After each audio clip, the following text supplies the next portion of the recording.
Ridgewood. It's time now for...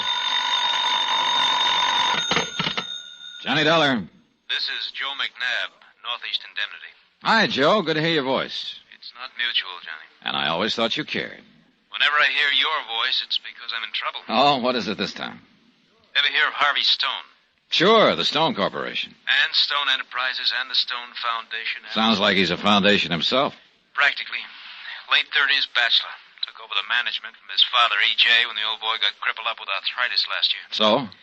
So the total amount of insurance we're carrying on him is over $100,000. So? He lives in New York, Westchester County. Last night he was driving along a road in the country. A small object hit his windshield. Oh, look, Joe, don't tell me you want me to investigate a claim for a broken windshield. I sure do, Johnny. That small object was a bullet.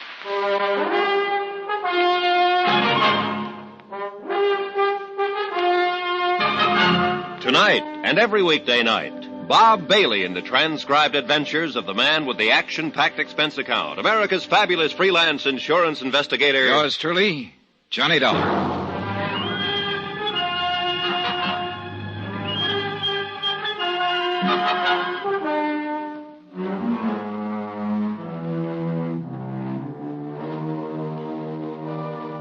Expense account submitted by Special Investigator Johnny Dollar to Northeast Indemnity Associates, Hartford, Connecticut. Following is an account of expenditures during my investigation of the imperfect alibi matter. Expense account item 1, $1 even, taxi to the office of Northeast Indemnity where Joe McNabb was waiting for me. It's kind of a complicated situation, Johnny. Yeah, well, it usually is when people get shot at, Joe. Now, mind, we're not sure the bullet was meant for Harvey Stone. He's inclined to brush the whole thing off. Thinks somebody might have been doing a little target practice in the woods. Stray shot, huh? Well, could be. Yes. But with the kind of insurance we're carrying on... Yeah, better give me a rundown on him. Harvey's father, E.J., built up the business. A widower. 2 years ago, he remarried. Last year, he had to retire. He's in a wheelchair now. I see. Well, now Harvey is running things. Lives with his father and stepmother in a big place in Westchester County, but he also keeps a small apartment on East 57th in Manhattan. Uh-huh. Any trouble in the family? Anything like that? Harvey's been running around lately with a supper club singer named Helen Barrett. I gather he's thinking of marrying her. I also gather his family is bitterly opposed to the idea. How about Harvey's business affairs? Could he have made any enemies there? One, at least. Who? Dutch Krieger. Know him? Yeah, I sure do. A gambler with a lot of dough behind him and a couple of gunsels in front. That's the one.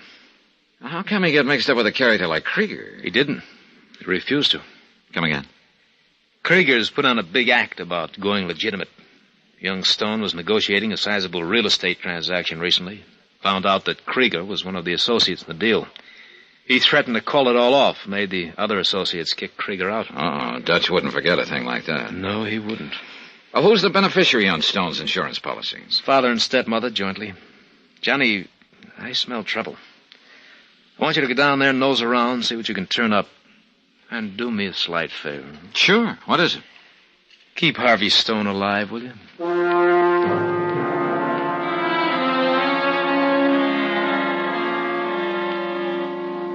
Expense account item 2, $12.50, transportation and incidentals to the Stone estate in Westchester County. It was one of those massive, dignified-looking places, nestling comfortably in about 10 acres of grounds. The butler showed me into a room only about half as big as Grand Central Station, so I wandered around inspecting the paneling and the Italian works of art. Then I zeroed in on one of the paintings. It involved a luscious lady, a bunch of grapes, and a pool of water. Nice, isn't it? Yeah? The painting, I mean. Quite nice, isn't it? Oh, yeah, if you like grapes. You must be... I'm Mrs. Stone, Mr. Dollar. Daphne Stone. Mrs.? I didn't know the wedding had taken place. My, you are behind the times. It took place 2 years ago. Well, I'm Mrs. E.J. Stone. Oh, I'm sorry. Well, is your, stepson here? Harvey, he should be back any minute. He had to run into the city. But let me give you a tip, Mr. Dollar. Don't call Harvey my stepson in front of him. Oh. You see, he and I are just about the same age, and he's... Yeah, okay, I'll remember. How about Harvey's father? Is he here? Yes, my husband will be along in just a moment. He has to get around in a wheelchair now, but he's very stubborn. Won't let anyone push him. Well, Mrs. Stone, I think you know why I'm here. Yes, of course. About that absurd thing that happened to Harvey last night. Absurd? Isn't it ridiculous to think that it was an attempt on his life? After all, he will go tearing around these roads at night in his sports car. Probably someone out hunting. Is that what you think, Mrs. Stone? What else could it be? Nobody has any reason to kill Harvey. Everything harmonious here at home, I suppose. Of course. How about Harvey's plans to marry Helen Barrett? Oh, yes, that. That? Mr. Dollar, say, I'm getting a little weary of that name. It's Johnny, isn't it? Yeah. And Daphne. Johnny, let me give you another tip. You seem to be full of them. What's this one, Daphne? I wouldn't mention Harvey's fiancée to his father. Oh? Mr. Stone is quite violently opposed to the match. How about you, Daphne? How do you feel about it? Why, anything Harvey wants. Oh, Edward, this is Mr. Dollar. Yes, I know. Hello, Mr. Stone. That idiot McNabb from the insurance company phoned me about you, Dollar. Worries like an old woman. Seems to think that fool accident Harvey had last night was an attempted murder. Oh, he's just taking normal precautions, Mr. Stone. Precautions. Well, just as well, I suppose. Harvey could use a nursemaid. He always manages to get things fouled up somehow. Now, Edward, You want to see my orchids, Dollar? Orchids? Of course you do. This way, out in the solarium. Okay. Oh, here, let me push you. Never mind. I can manage. All my good advice. Sorry, Daphne. This way, Dollar. I'll have a drink for you when you're ready, Johnny. Thanks. Here we are. Well, some orchids. Who cares about orchids? Just wanted to talk to you. Well? What do you make of this business, Dollar? About Harvey, I mean. That bullet in his windshield last night. You really figure somebody's trying to kill him? Well, I don't know, Mr. Stone. That's what I'm here to find out. Well, I don't know who it'd be. Harvey's not a bad sort, really. Terrible businessman. Oh? How so? I could run the Stone Corporation better than he does from my wheelchair. He, doesn't do things your way, huh? Nothing's like it used to be. Everything's done differently now. Maybe it has to be. Has to be. Business is business. Yeah. Well, how about his fiancée? I suppose you disapprove of her, too. Helen Barrett? No, by golly, I've got to hand it to Harvey there. Don't quite know how he managed to land someone like her. Wait a minute. You mean you're not opposed to his marrying her? More power to him. Chip off the old block, I guess. What's that mean? Oh, I did the same thing. That's what. Picked himself a Broadway girl. You mean Mrs. Stone, Daphne? Right out of musical comedy. I see. How does she feel about Helen Barrett? Yeah, won't seem to warm up to her. Oh, well, how can you figure out a woman? Yeah, how can you? So it's Daphne that disapproves of Helen. Well, that's very interesting. Interesting. It's a nuisance. Here's your drink, Johnny. Oh, thanks, Daphne. Mr. Stone, you're not having any? No, that fool doctor of mine says no. Edward, you look tired. Perhaps you'd better rest. Tired? Who's tired? Well, then just one more question, Mr. Stone. What is it? Do you know of anyone who might want to kill Harvey? Once in a while, I sure would. Edward. I tell you, when I think of how he's running that business into the ground, I could wring his neck. Edward, it's no time for jokes. Johnny, this whole thing is ridiculous. Harvey hasn't an enemy in the world. Well, have you gotten me nicely taken apart by now, people? Harvey, dear. Hello, Daphne. Father? This is Dollar, Harvey. Jimmy, isn't it? Johnny. Yes, I heard Mr. Dollar was coming. And why? How are you? You look tired, Harvey. Let me fix you a drink. Thanks. Darling. Thanks, darling. You know, Dollar, sometimes I wonder which one of us is married to Daphne. That was a perfectly charming thing to say, Edward. Yes, Father, you seem to be in unusually good form tonight. This is for the benefit of our guests, no doubt. Look, if I could just talk to you for a moment, Harvey. Oh, don't mind these little exchanges, Johnny. If you're around this place very long, you'll get used to them. Good night. Good night, Father. Mr. Stone. Like a drink now, Harvey? Oh, never mind, Daphne. I can manage. All right. I'll go on up then. I hope we'll be seeing you again, Johnny. Oh, you probably will. Good night. I'm sorry about that business with Father just now, Johnny. Most of the time he thinks it's fine that Daphne and I get on so well together, but sometimes he doesn't. I suppose now he's in the wheelchair, he feels the difference in their ages even more. Yeah. And ever since I've taken over the management of the corporation, well, Oh, I'm sure he must have made it very clear he doesn't approve of my policies. And he's probably right. Oh? Well, my heart's not in it, really. But somebody had to take over. Look, Harvey, you said you knew why I was here. Oh, sure. About that silly business last evening. Well, what exactly happened? Well, I have a new sports car that I'm fond of. I went for a drive. There are some pretty good country roads around here. Mm-hmm. And I slowed for a sharp turn, and I heard what I thought was a backfire. But my windshield shattered. It was a bullet. Well, what'd you do then? I stopped to warn whoever it was to keep away from the roads. It didn't occur to you that somebody might be trying to kill you? Oh, well, good Lord, no. Look, Johnny, I used to roam these woods when I was a kid, taking pot shots at fence posts. That's obviously what happened last night. You didn't see anyone when you stopped? No, it was probably some kid. He's probably still running. And you can't think of anyone who might want to kill you? Of course not. How about Dutch Krieger? Krieger, the gambler? I understand he was involved in a business deal you were thinking of making. You refused to go through with it until his associates dumped him. Of course. After all, the name Stone does have a pretty honorable history. I couldn't very well have it connected with somebody like Krieger. Well, Dutch wouldn't forget a thing like that. Look, about your fiancée, Helen Barrett. Johnny, I suggest you confine your questions to subjects not quite so personal. All right, so I sound nosy, but you're heavily insured, Harvey, and that bullet last night could have been meant for you. My job is to find out if there's anyone who could possibly have any reason to kill you. There isn't. Do you know of anyone who's opposed to your marriage? I told you I'd rather not talk about that. Anyway, there's a good chance there isn't going to be any marriage. No. What do you mean? Look, Johnny, I have a good idea. It's almost time for the last train into the city. I'll drive you to the station. A polite but firm message that the interview was over. Harvey got called to the phone, and I went outside to wait for him. Daphne had lied when she told me Harvey's father opposed the marriage to nightclub singer Helen Barrett. It was Daphne who didn't like the idea.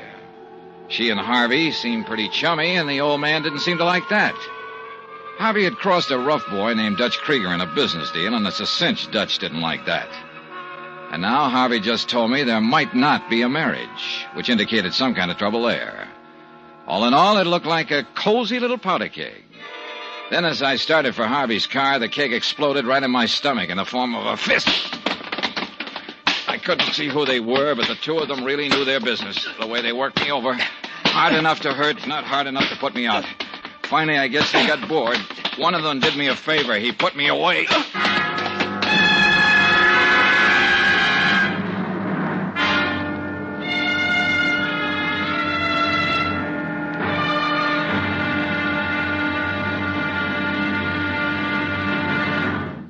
Now, here's our star to tell you about tomorrow's episode of this week's story. Tomorrow... Well, look, you should never get in a card game with a professional gambler. He can deal you any card he wants, even the ace of spades. The death card. Join us, won't you? Yours truly, Johnny Dollar.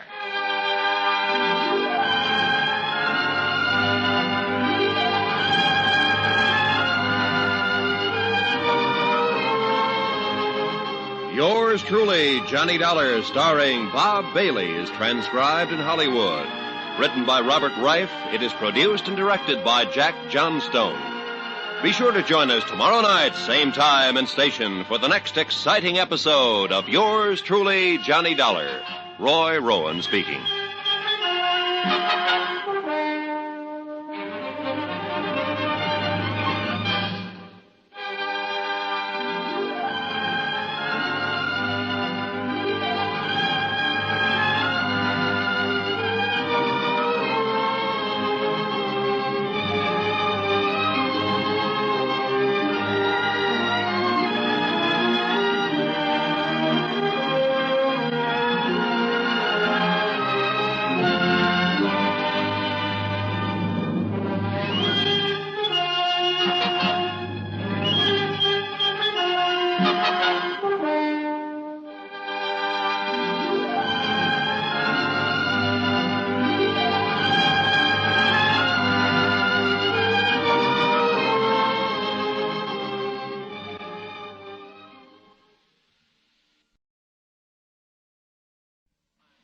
From Hollywood, it's time now for... Johnny Dollar. Joe Restelli at Homicide, Johnny. I was out when you called. Anything new on the Harvey Stone killing, Joe? Not a thing, but maybe we've already got all we need. Meaning Helen Barrett? We're still holding her. Joe, I don't think she did it. No? Oh, I know it all adds up to her, but... Well, just call it a hunch. Hunches are fine, Johnny, but facts are better. You want to hear some facts? I'll be right over.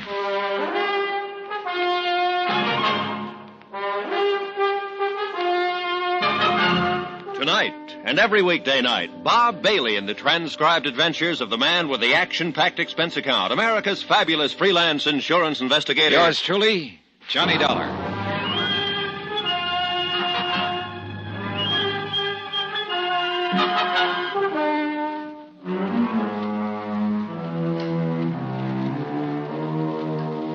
Expense account submitted by Special Investigator Johnny Dollar. To the Home Office, Northeast Indemnity Associates, Hartford, Connecticut. Assignment, the imperfect alibi matter, location New York City. Expense account continued. Item 8, $1.40, cab fare to police headquarters from my hotel to talk to Lieutenant Joe Restelli. Sit down, Johnny. Thanks.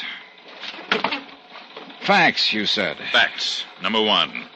Harvey Stone was shot on the left side of the forehead at close range with a .38 caliber Smith & Wesson. The gun was near the body. Any prints on it? No, it was clean. But Helen Barrett had gloves with her. Helen says she left Harvey's apartment and went to her own to pack up. They were going to elope. When she got back to his apartment, he was dead. So she told me, Johnny. I'd like to believe her, too. She seems like a pretty nice kid, but... But what? Not enough facts in her favor. Who saw her leave Stone's apartment? We can't find anyone who did. What time did she leave? She can't remember. Did anyone see her return? What time? That's a lot of questions not to be able to answer, Johnny. Yeah, I know. What was the time of death? Medical examiner figures it's somewhere between 11:30 and midnight. Well, Helen told me she thought it was about 11 when she left Harvey's apartment and about midnight when she returned. Yeah, about. Even if she did leave, she only lives a few blocks away. There's a lot of time unaccounted for, Johnny. Yeah. Better fill me in on what you know. Well, as I get it, Harvey Stone took over the management of his father's corporation when old E.J. took to a wheelchair about a year ago. Yeah, I know. 2 years ago, old E.J. married an ex-chorus girl named Daphne. Yeah. Well, she's about Harvey's age. The two of them were apparently pretty friendly, and the old man was bothered by it occasionally. Incidentally, he and Daphne are joint beneficiaries on Harvey's insurance policy. $150,000 worth. Sounds like you're trying to tie the old man into the killing. Be quite a stretch, Johnny, from his wheelchair up in Westchester County to Harvey's apartment on East 57th. I know, but right now I'm more interested in Daphne. Oh? I told you last night I thought Dutch Krieger was mixed up in this. I went to his office afterward and spotted a picture of Daphne Stone on his wall. Inscription, All My Love. Signed, Daphne. You think Daphne got Dutch to do her and himself a favor, huh? That's a possibility, isn't it? Sure, it's a possibility. Trouble is, there are all kinds of possibilities. Right now, I got to stick with a probability. Helen Barrett. Uh-huh. How are you doing on motive for her? Not good, not bad. We know there was some question as to whether they were going to be married or not. Helen says the hesitation was on her part. But suppose it was the other way around. Harvey decided not to go through with the marriage? Yeah. Getting cut out of the Stone money would hurt some girls plenty. Maybe this was her way of getting even with him for breach of promise. You know, Joe, for a guy who loves facts, seems to me you're edging over into hunches, too. Well, I admit it isn't a closed case by a long shot. So let's get back to facts. Harvey was shot in the forehead with a .38 Smith & Wesson sometime between 11:30 and... Excuse me. Restelli speaking. Who? What about? Oh, well, send him in. Somebody wants to see me about the killing. Oh? You Lieutenant Restelli? That's right. You're handling the Stone killing? Trying to. I want to talk to you about it. Sit down. Thank you. What's your name? Gentry. Alvin Gentry. So what about the Stone killing? I killed Harvey Stone. What? Let's have that again. I said, I killed Stone. I want to make a statement. Why did you kill him? Making a play for my girl. I didn't like it. Your girl? You mean Helen Barrett? Who? Helen Barrett, Harvey Stone's fiancée. No, I don't know her. I mean my girl, Doris, the hat check girl at Barney's. Well, go on. Well, Stone was on the make for her. Every time he came in Barney's, he'd make a play for her. I told him to lay off, and he wouldn't. He asked her to go away with him. I went to his apartment. I killed him. How'd you kill him? I shot him. Where? I told you, in his apartment. I mean, where did the bullet hit him? Oh, in the chest. What kind of gun did you use? 45 Colt. What'd you do with the gun? I threw it in the river. Okay, Gentry, get out. What? I said get out. But I told you. Yeah, you told me all right. Now I'm telling you, get out. Look, I don't understand. I'll tell you what you do. You just go on out of here and think it over. When you come back with a few facts straight... Facts? Yeah, like the caliber of the gun and where Stone was shot and the location of the gun. You get the facts straight, and I'll be glad to listen to you. Now get out. Okay. Confessing Sam #1. Yeah, there's always a string of them. That's one reason we don't usually release the caliber of the gun to the papers, to help weed out these confessing Sams. Wonder why they do it. A psychiatrist was explaining it to me once. Something to do with repressed feelings of guilt, I think he said. Next one will probably say he stabbed Harvey Stone with a letter opener. Yeah. Well, I'm going to run out and have a talk with Daphne. Stelly speaking? What? Now, look, Mike, you take the statement, huh? Thanks. Well, I was wrong about the letter opener, Johnny. Oh? We got a guy now who claims he used a razor on Harvey. Slit his throat from ear to ear. As I left, I spent about 3 minutes feeling sorry for Stelly and his crank confessions, but then I dropped that routine and started feeling sorry for my own problems. The case against Helen Barrett looked pretty bad, but I still kept thinking of Daphne Stone's picture in Dutch Krieger's office. Expense account item 9320, transportation to the Stone estate in Westchester County. I was shown into the king-size drawing room again to wait for Daphne. But then I saw a very interesting sight that wiped Daphne out of my mind for a moment. It was old E.J.'s wheelchair at the door to the solarium. And what was unusual about it was that it was empty. I edged toward the door. Then I got a glimpse of E.J. puttering around his orchids. He spotted me, though, and hobbled quickly to his wheelchair. With an abrupt wave, he wheeled into the hall and out of sight. A couple of minutes later, in came Daphne. Hello, Johnny. Daphne? Look, you said it was important that you talk to me, but I really don't feel much like talking after what's happened. I'm sure you understand. I think so. How's E.J. taking it? My husband is reacting as I suppose any father would who'd just lost his son. He's bewildered and hurt. You didn't tell me E.J. could navigate without his wheelchair. I saw him a minute ago inspecting his orchids. The wheelchair was parked near the door. I didn't think it was important, Johnny. It's true he can be out of his chair for short periods, but it's rather uncomfortable for him. Out of his chair for how long? Not long enough to get into New York and back, if that's what you're wondering. Thanks. You told me it was E.J. who was opposed to Harvey's plans to marry Helen Barrett, but I found out that you were the one who was fighting it. I suppose it was foolish of me to pretend otherwise. I guess I just didn't want you to get any wrong ideas. About what? About the reason I opposed it. What's the right idea? The name of Stone means something, Johnny. Dignity, tradition, breeding. I doubt if someone like Helen Barrett, an entertainer, nice as she is, could keep that tradition alive. Are you kidding? I'm completely serious. Something like this happened once before with Harvey's secretary, Martha Winters. And you stopped it just like you were trying to stop him from marrying Helen. I don't like the way you put that. I merely persuaded him to think of the family name. You know, you kill me, Daphne. What do you mean by that? This dose of blue blood you've picked up. Aren't you a Daphne come lately yourself? How dare you? Save it. E.J. told me he lifted you out of a chorus line when he married you. Now, how about it? Yes, it's true. So where do you get off with this? I don't suppose you'd ever understand this, Johnny. But there are chorus girls and chorus girls. This I know. I had to support my mother somehow. But all the while, I knew that life wasn't for me. And when I got a chance at this life, I took it. And since I married Edward, I've lived the way anyone with the name of Stone should live. I've put my past behind me. Even Dutch Krieger? Dutch? Yeah. Yeah, I saw your picture on his office wall. He was part of the past. It doesn't exist anymore. Isn't it kind of a coincidence he tried to worm his way into one of Harvey's business deals? I had nothing to do with it. And Harvey acted correctly in refusing to have anything to do with Dutch. I see. Then you opposed Harvey's marriage to Helen to protect the family name, huh? Just as I opposed the previous attachment to his secretary. Sure it wasn't because you didn't like the idea of competition? It's a pretty low thing to say under the circumstances. Well, just what are the circumstances? It's very simple. I've lost someone who was very dear to me.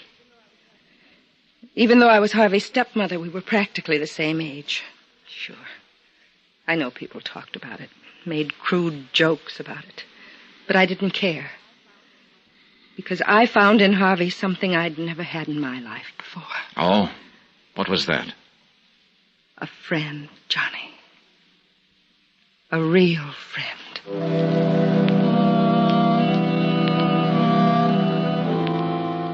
I went back into the city.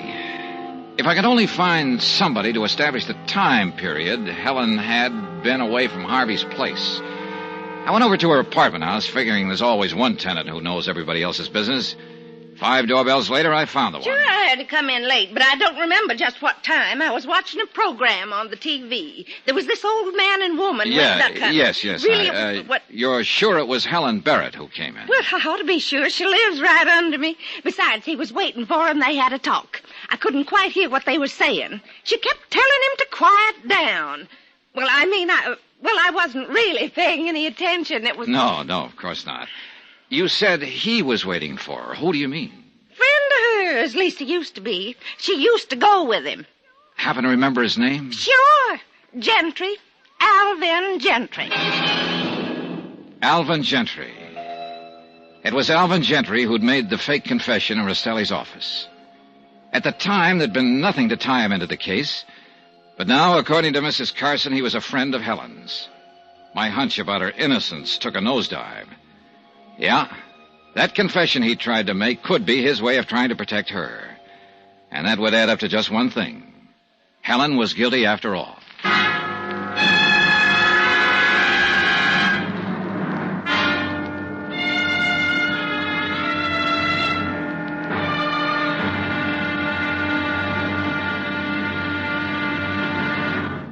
Now, here's our star to tell you about tomorrow's episode of this week's story. Tomorrow, up pops an eyewitness and drives the final nail into the wrong coffin. Join us, won't you? Yours truly, Johnny Dollar.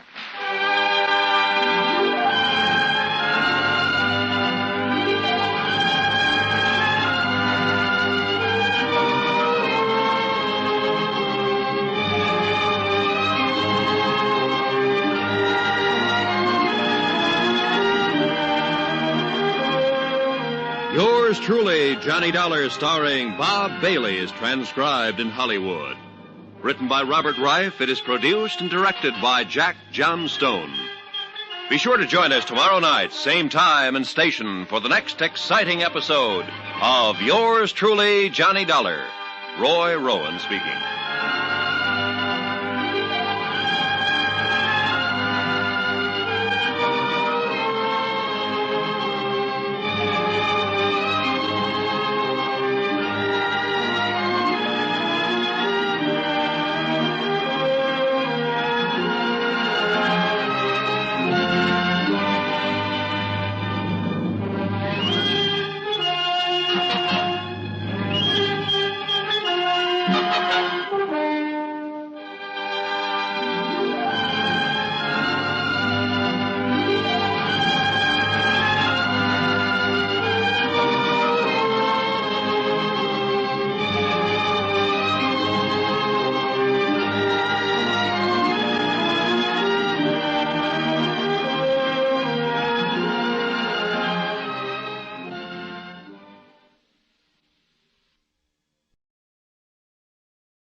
From Hollywood, it's time now for...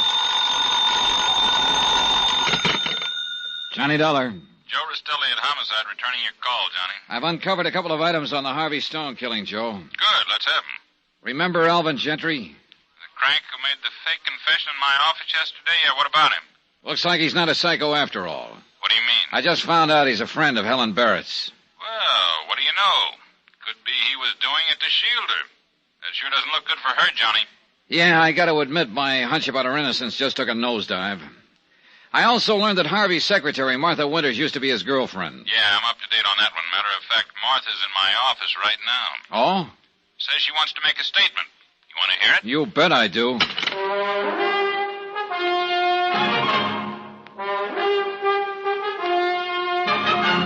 Tonight and every weekday night, Bob Bailey in the transcribed adventures of the man with the action-packed expense account, America's fabulous freelance insurance investigator. Yours truly, Johnny Dollar.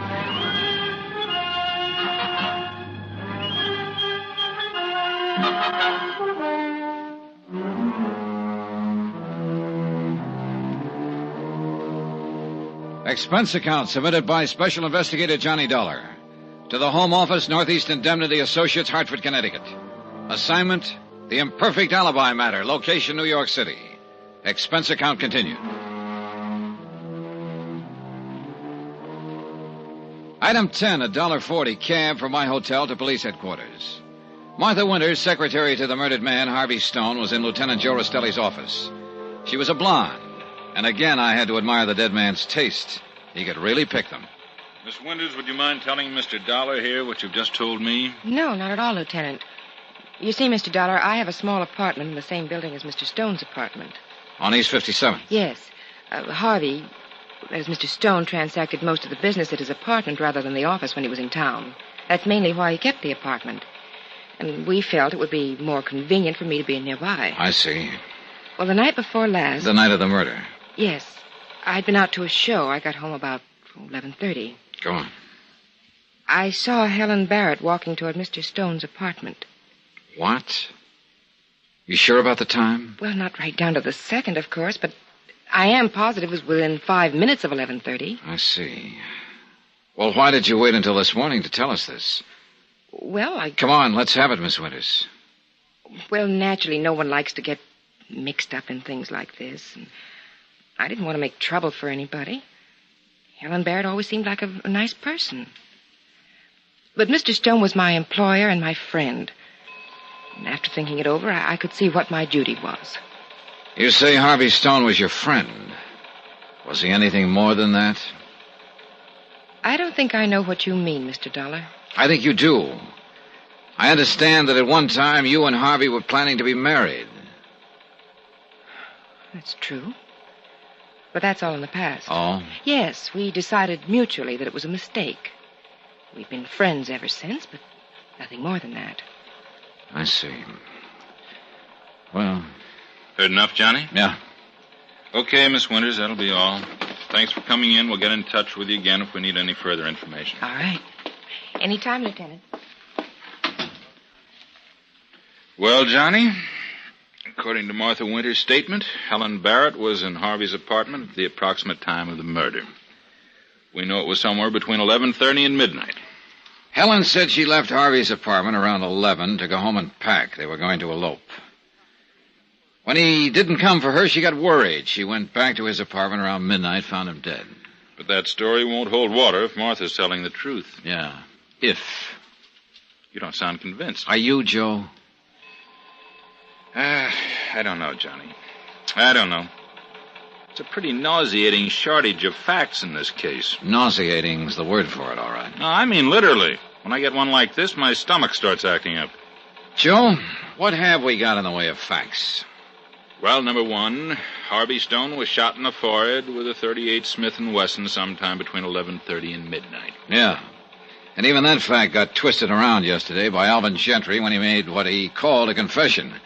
He said he shot Stone in the chest with a Colt .45 and threw the gun in the river. Yeah. You told me you'd found out he was a friend of Helen's. His confession doesn't look good for her, believe me. I know. But I can't seem to lose my hunch that she's innocent. Look, Johnny, I don't blame you for trying. It's your job. What do you mean? Harvey Stone was insured for $150,000 by the company you represent. Yeah, that's right. Okay, his father, E.J. Stone, and his young stepmother, Daphne, are the joint beneficiaries. Now, if one of them should turn out to be the murderer, your company wouldn't have to pay off. Wait a minute, Joe. Wait a minute. I think you know me well enough to figure I'd a lot rather see that company pay through the nose than convict an innocent person. Sure, but just about everything we've got points to Helen Barrett. Just about, but not quite. For instance? For instance, Harvey's father, E.J. Stone. He thought Harvey was running the business into the ground. He didn't like it. He also didn't like the fact that Harvey and his stepmother were pretty friendly. Yeah, a man in a wheelchair is liable to resent a lot of things. Yeah, well, that's just the point. E.J. can get out of his wheelchair when he wants to. I saw him out of it yesterday. Huh? Sure. Then there's Daphne herself. She opposed the idea of Harvey marrying Helen. Said she wanted to protect the Stone name. But that sounds pretty fishy coming from somebody who used to be a chorus girl herself. Did you ask her about that picture of her you spotted in Dutch Krieger's office? Yeah. She said that was all in the past. But I wonder.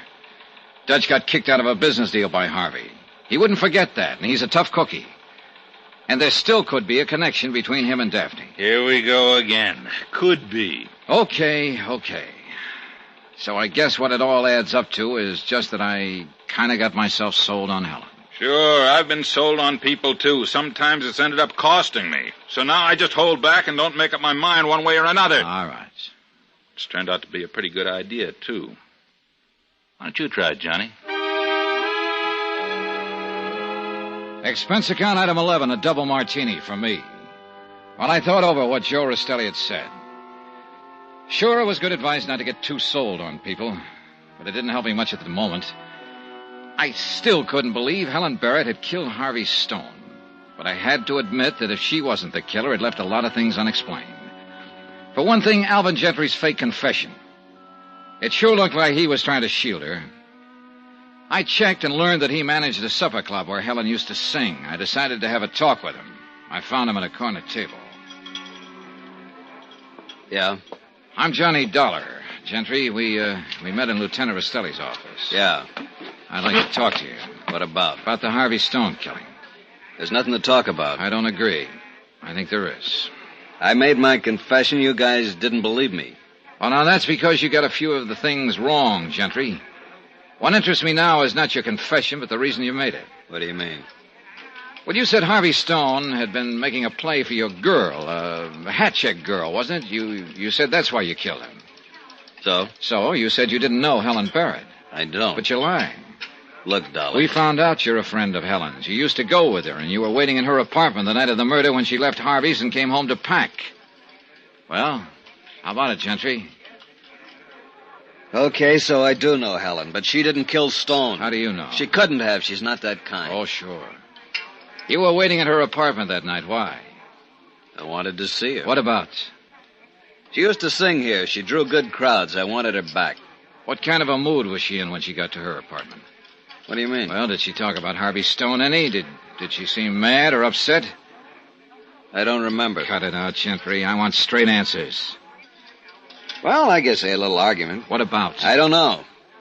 Anyway, it doesn't matter. Helen didn't kill Stone. She was with me. You mean for a few minutes at her apartment? I mean longer than a few minutes. She was with me at the time of the killing. Now, look, Gentry. I know you're trying to help Helen, but believe me, this isn't helping her. First, you make a phony confession, and now all of a sudden you're giving her an alibi. Sure, it was stupid of me to make that confession. You can say that again. But I realized later it wasn't necessary. I realized that Helen had been with me at the time of the killing. You're going to stick to that story? Sure I am. Under oath?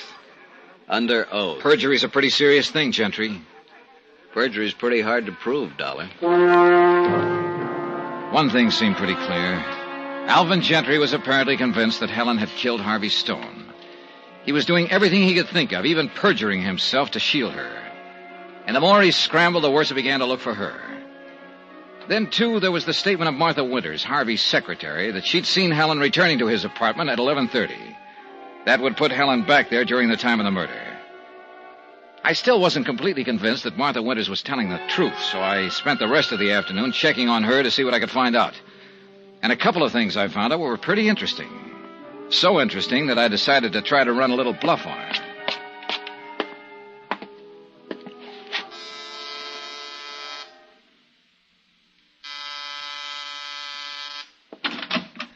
Oh, Mr. Dollar. Hello, Martha. I'd like to talk to you. Well, I was just on my way out. Well, this won't take long. All right. Please come in. Thanks. Well? It's about that statement you made to Lieutenant Rastelli this morning. Oh? Well, I really haven't anything more to add to it, Mr. Dollar. Look, I'm sorry, but I have an engagement. Yeah. You told us this morning that you and Harvey Stone used to go together. But you called it off and were just friends after that. Yes, that's right. Now, look, Mr. Dollar, But that isn't the story I picked up at the office of the Stone Corporation a while ago, Martha. The office? Now, what right have you to go snooping around that office? Sorry, Martha, but snooping's my business. And you know, you pick up a lot of interesting information that way. Well, if you're going to listen to office For instance, gossip... I found out it was Harvey who called off the deal with you. No. And you've been carrying a torch for him ever since. There've been a couple of nasty scenes about it. That's a lie. Matter of fact, once or twice he'd almost made up his mind to can you, but each time he decided not to. Lies, all of it. Okay. We'll let that go for a minute. Now, about your statement this morning. Mr. Dollar, I haven't time to stand here and repeat what I've already said. That's where you're wrong, Martha. You've got time to hear this. You'll take time. Now, what is it? You said you saw Helen heading for Harvey's apartment at 11:30. Yes, I did. Where were you at the time? Why, here? In your apartment here? But your apartment's around the corner of the hall from Harvey's. Well, How could you have seen her from here? Well, I didn't mean I was in my apartment. I was at the entrance, just coming in. The front entrance, huh? Yes. But Helen came in the side entrance. You couldn't have seen her from the front. But she's lying. Anyway, I hadn't reached the front entrance yet. I was outside. Sorry, Martha. The doorman and the cop on the beat both would have seen Helen. I tell you lied, didn't you? No. You didn't see her at all. Well, it had to be Helen. She's the one who killed him. I know she did. You lied, didn't you, Martha? If it hadn't been for her... If it weren't for her, maybe you'd be Mrs. Harvey Stone, huh? I didn't mean that. I meant Harvey'd still be alive. I just didn't want her to get away with it. You lied, Martha. You didn't see Helen at all. Yes, I lied, Mr. Dollar. I lied.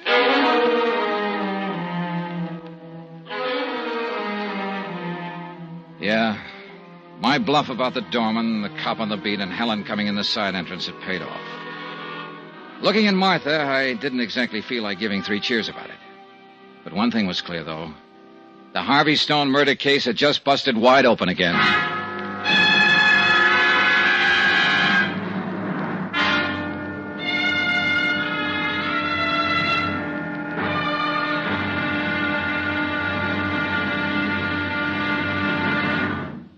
Now, here's our star to tell you about the final episode of this week's story. Tomorrow, the wind-up. A gambler stakes his life on his hand and loses. Join us, won't you? Yours truly, Johnny Dollar.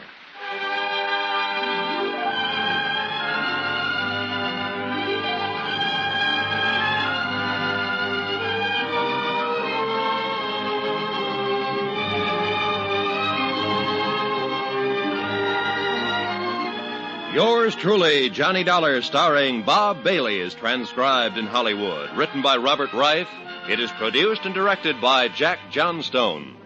Be sure to join us tomorrow night, same time and station, for the next exciting episode of Yours truly, Johnny Dollar.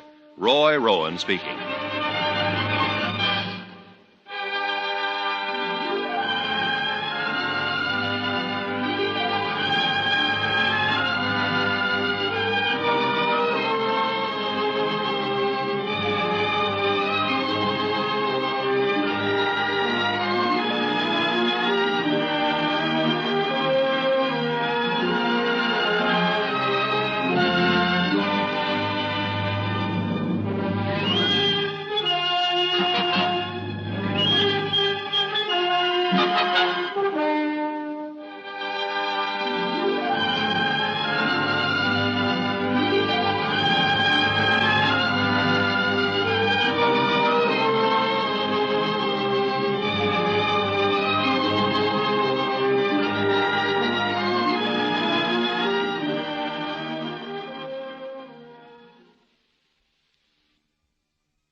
From Hollywood, it's time now for... Johnny Dollar. Joe Rastelli at Homicide, Johnny. Glad you called, Joe. Got something new for you on the Harvey Stone murder case. Well, let's have it. Yesterday, Harvey's secretary, Martha Winters, told us she'd seen Helen Barrett approaching his apartment at just about the time he was murdered. Yeah? She just admitted to me that she lied. Oh? She wasn't in position to have seen anyone approaching the apartment at the time. Well, that maybe opens things up a little again. Yeah. I've got an item along that line, too, Johnny. What is it? Harvey's young stepmother, Daphne, up in Westchester County. Oh? What about her? I just found out she was here in the city the night of Harvey's murder. What? Yeah.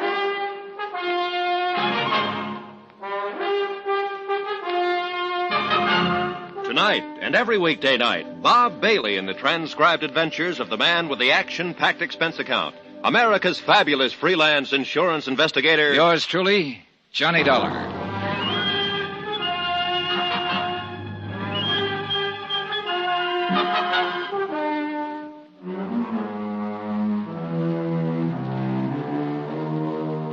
Expense account submitted by Special Investigator Johnny Dollar to the Home Office, Northeast Indemnity Associates, Hartford, Connecticut.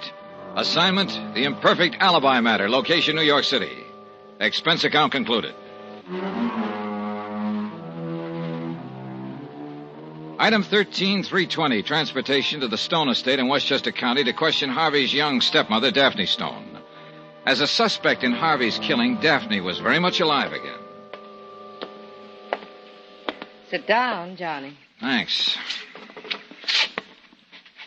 Nice out here. Mm-hmm. Drink? No, thanks. How's the investigation going? Well, that's what I came to talk about, Daphne. It hasn't been going too well. Oh? I was under the impression that an arrest had been made. Helen Barrett's being held. Well, then. Helen Barrett could be the killer. A lot of things point in her direction. But there are a few that don't. What do you mean? Right from the start, you've been giving me incomplete answers or false answers. First, you told me it was Harvey's father, E.J., who opposed his plans to marry Helen. Then I found out you were the one who was fighting it. Look, I explained all that. It was because I didn't want you to get the wrong idea. Oh, yeah, so you said. You told me you opposed it because you didn't think the Stone name should go to a supper club singer like Helen. Yes. But you yourself used to be a chorus girl. I explained that to you, too, Johnny. Okay. So you oppose the marriage for the dignity of the family and not just to keep Harvey at home with you. That's a vicious thing to say. I told you Harvey and I, being about the same age, were very good friends, true friends. Is that what your husband thought? You forget Harvey's father is confined to a wheelchair. Understandably, he might occasionally resent those who can be more active. That's another thing you didn't tell me, Daphne, that E.J. could get out of his wheelchair on occasion. I caught a glimpse of him out of it the last time I was here. Short periods only. And with considerable discomfort. So you and Harvey were friends? Like you and that gambler, Dutch Krieger, huh? Johnny, my patience is running out. I explained that Dutch was in the past. Completely in the past. Before my marriage. But Dutch got kicked out of a business deal by Harvey. And he wouldn't like a thing like that. Harvey acted perfectly properly. Really, Johnny. All right, just one more thing, Well, Daphne. what is it? One thing more you didn't tell me. That you were in the city the night Harvey was murdered there. Well? I should have told you that, Johnny. I went into the city that evening because I knew Harvey was to have a meeting with Helen later that night. I wanted to talk to Harvey first. What about? I knew he was planning some definite action about her. So you wanted to talk him out of marrying her? If you want to put it like that, yes. What time was that? I saw him in his apartment about 9. I left before 10. Can anybody verify those times? I don't know. I see. What was the outcome of your talk with Harvey? He assured me he'd break off with Helen. You sure about that? Completely sure. I decided to stay at a hotel that night instead of coming back home. I suppose that's how the police knew I was in the city. It's Helen's story that when she saw Harvey later, they decided to elope. If I believed that. But I don't. I think she's lying. And how about you, Daphne? Have you given me the whole truth now? Yes, Johnny. The whole truth. Everything I've done has been done solely to protect the family name. Everything. Right then, I'd have given a lot to know just what that everything involved. Whether or not it also included some weird idea of killing Harvey to somehow protect the family name. Expense account item 14, $320, transportation back to the city. I got permission from Joe Rastelli to talk to Helen Barron. When they brought her into the interrogation room, she looked pale and tired. Hello, Johnny. Helen, several things I want to ask you about. Sit down. Sure. What? Martha Winters, for one. Harvey's secretary? What about her? Well, she made a statement that she'd seen you heading for Harvey's apartment around 11:30.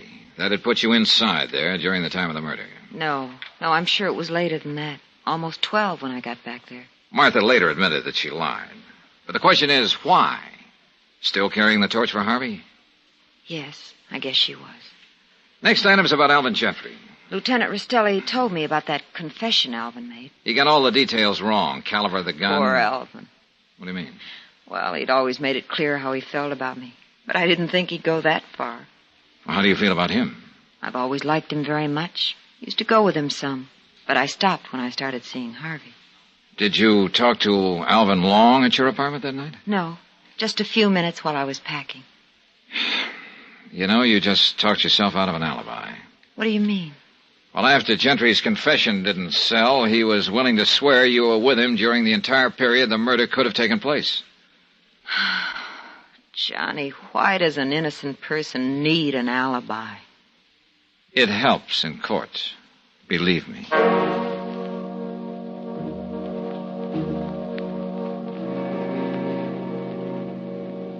Well, how'd you make out with Daphne and Helen, Johnny? Joe, remind me never to get involved with show people again. They make their living putting on an act, and I'm just country boy enough not to be able to tell the difference once in a while. They both gave you nice, straight stories, huh? Oh, yeah, sure. Real sincere. Look me right in the eye, both of them. But one of them was lying, huh?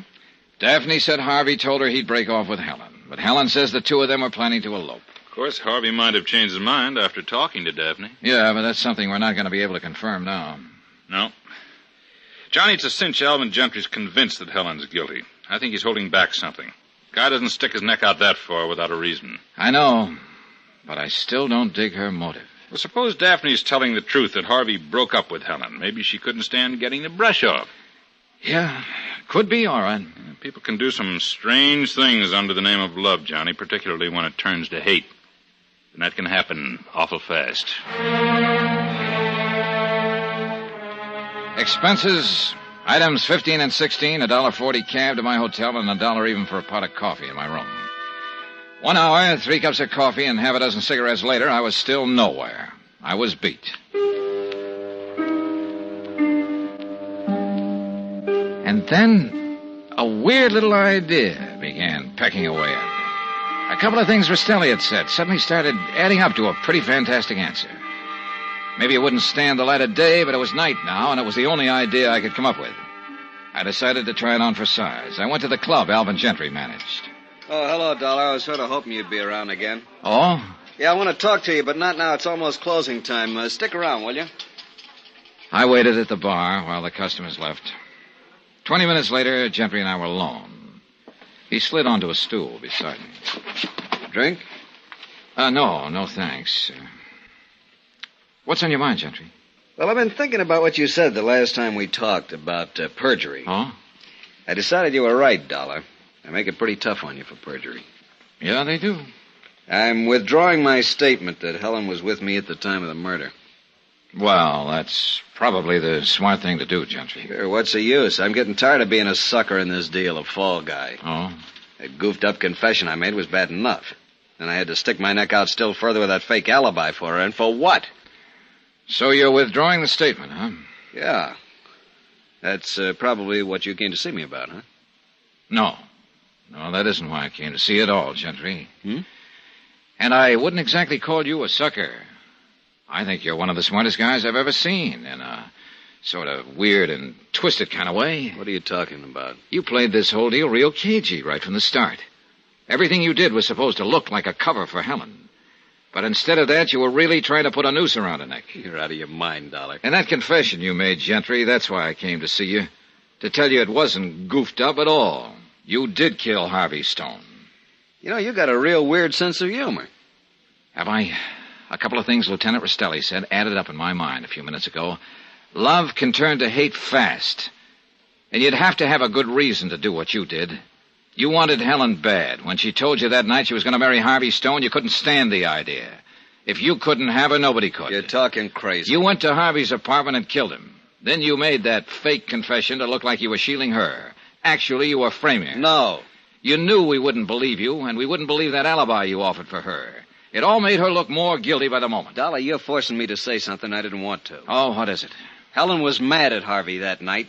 I was worried. I followed her back to his apartment.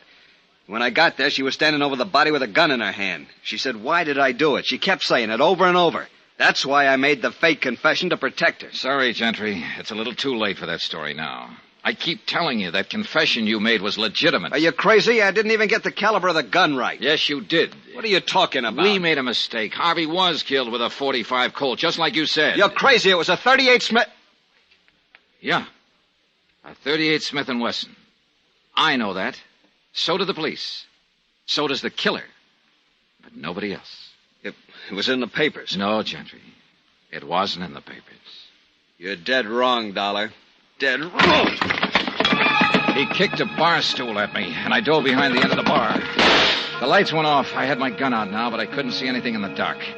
He couldn't get past me to the front door, but he could get out of the back. I had to locate him fast. Then my hand touched an ashtray at the end of the bar. I picked it up and tossed it toward the center of the room. I spotted the flash of his gun. Now I had him pegged. I found a lamp on one of the tables. Gentry was slumped in a corner. My shoulder. Help me. Don't worry, Gentry. You're not going to conk out.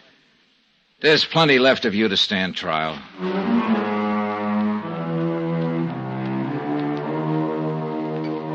Final item on expense account, $12.80. Transportation and incidentals back home. Total expenses, $192.40. Rastelli arrived in response to my call and had Gentry carted away.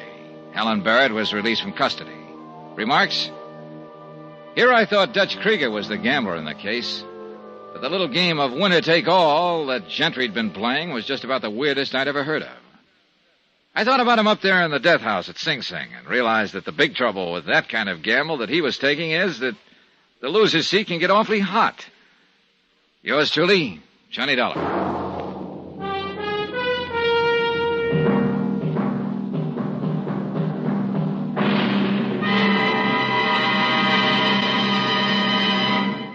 Now, here's our star to tell you about next week's story. Next week, one of the biggest, toughest, loudest characters I've ever met. A real two-fisted terror. And her name is Meg McCarthy. Join us, won't you? Yours truly, Johnny Dollar. Yours truly, Johnny Dollar, starring Bob Bailey, is transcribed in Hollywood. Written by Robert Reif, it is produced and directed by Jack Johnstone. Heard in our cast were Virginia Gregg, Tony Barrett, Shirley Mitchell, Will Wright, Chet Stratton, Ted Corsia, Barney Phillips, Lillian Baeff, and Harry Bartell. Musical supervision by Amerigo Marino. Be sure to join us on Monday night, same time and station, for another exciting story of yours truly, Johnny Dollar. Roy Rowan speaking.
The FBI in Peace and War, ordinarily heard at this time throughout the year, is taking its usual summer vacation and will return to CBS 2 weeks from tonight on September 1st.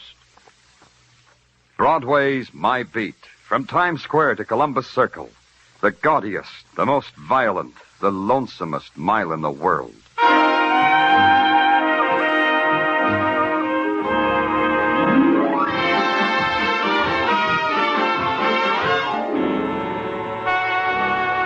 Broadway's My Beat, with Larry Thor as Detective Danny Clover.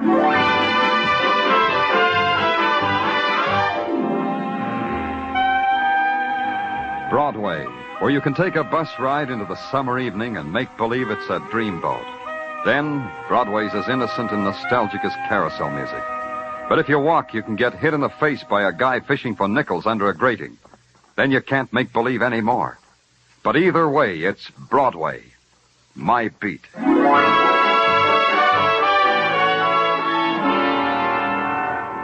Danny! Danny, come in here.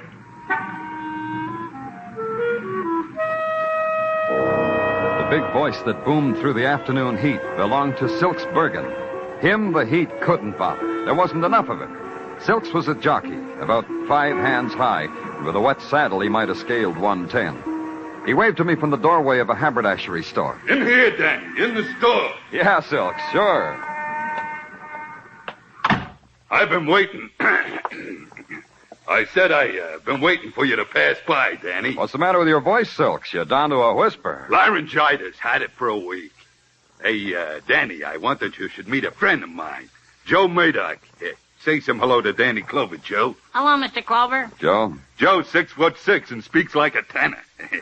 You should know about things like that, Danny. Is it possible? Joe, go buy me a shirt over there. I got to talk to Danny. Sure, Silks. The lavender or the polka dot? The dots, Joe, the dots. Can you hear me good, Danny? My voice has got so far to go from down here from me to up there to you. I'll listen close. What's on your mind? I want you to, I said, do me a favor, huh? About the key. Why didn't I think of it myself, about the key? What key, Silks? Well, I'm riding a race down to Maryland tomorrow, you see. I don't know how long I'll be gone. Now, you understand? Oh, that key. What key, Silks? The key for the locker at the LaGuardia plane terminal. Oh, now I know. That key for that locker. Huh? I got a parcel check there. I ain't got time to run down for it now. It begins to dawn, Silk. Yeah, sure. So if I ain't back tomorrow night, how about having one of your boys who's on duty down there pick it up, huh? Yeah. And you hold it for me. Yeah. That'll save me rental, and that'll make us even for them riding lessons I give you in Central Park. Okay, Silks. Give me the key. Thanks, Danny. Here. And now, don't lose it. Don't worry about it. I'll put it right here on my ring. By the way, what's in the parcel? Just some of my riding silks, Danny. What else does a jockey own?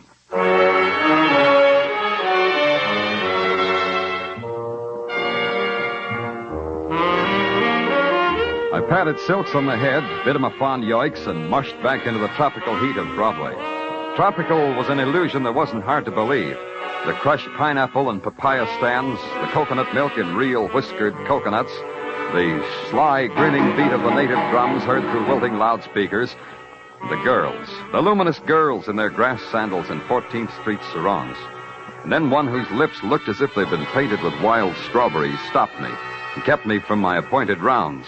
I didn't mind. I'm so honest. I don't have the price of a dream, and I'm honest.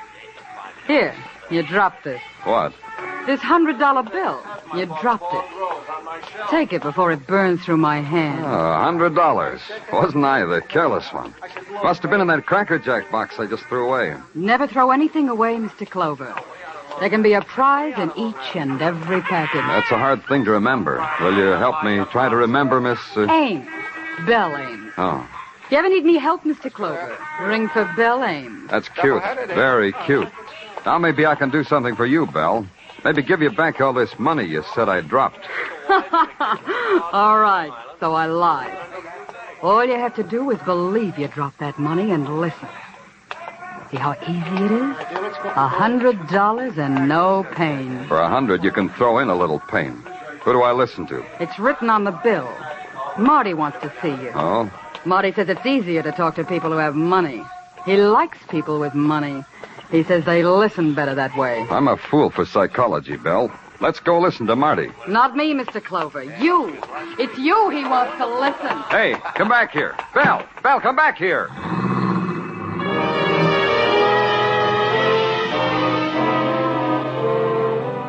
The heat melted her into the crowd and then into a cab, and I was left standing there with the after scent of a perfume I'd never smelled before and a $100 bill I'd never held before. I inhaled both of them. They added up to the acrid odor of a bribe. I had to find out why. 42nd Street, the address on the bill said. I decided to walk. Somewhere between Broadway and the number I was looking for, the honky-tonk started.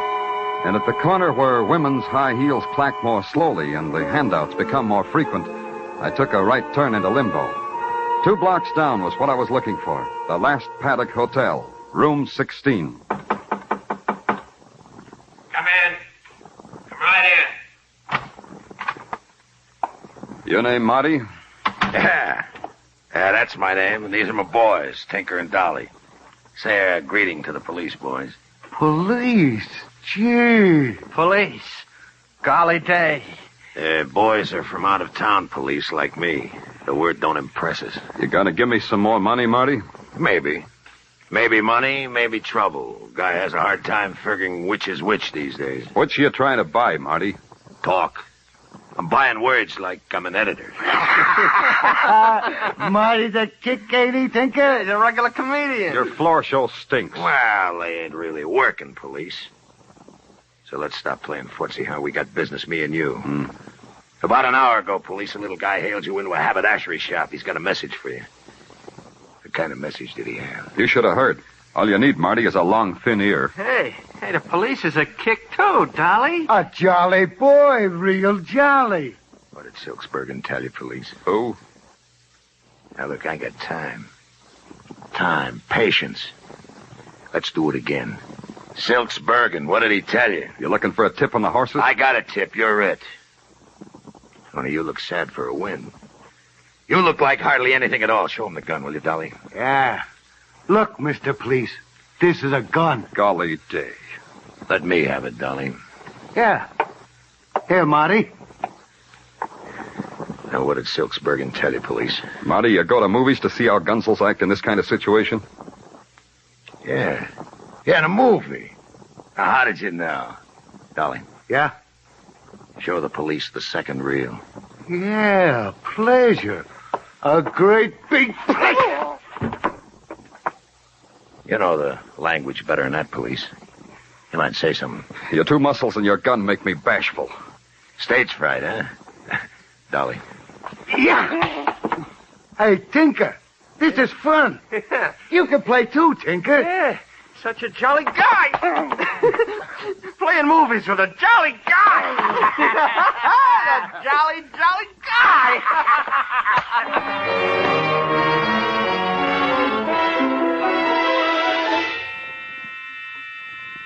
Somewhere a light going on and off made a big noise and a bigger hurt just in back of my eyeballs. It screamed at me from across the street and through a window hung with grease-stained drapes. And I knew I was still in Marty's hotel room. I knew that hours had been torn out of my life and thrown away. Then the light screamed again, and this time there were words. Big 1,000-watt words that said, Pearl Club, delicious dancing girls. First one, then the other. And in between there was the creaking sound of a rocking chair. Then the rocking chair made words, too. Don't hurry. It's rather pleasant here, sitting rocking in the dark with that brazen sign throwing its naked, intermittent light. This gun gives me the right to introduce myself. I'm Gil Sherry. Oh, should I know you? Perhaps. I believe I'm in the class book of one of our more venerated colleges. That's my identity. A thesis on Gil Sherry would make lurid reading for the boys with the old school tie, don't you think? I wouldn't know. Read me a chapter. Oh, delighted. Chapter 1 begins. Early in life, I learned to love money. It was a symbol of the sordid life into which I'd fallen. Now, sitting in a bleak, villainous hotel room, my comrades, a detective and a corpse. The corpse and the detective. Is that all me? Not quite. You're the detective, true, and the corpse is the true corpse lying in the corner. Huh? And I believe he's a friend of yours, Mr. Clover. Silks.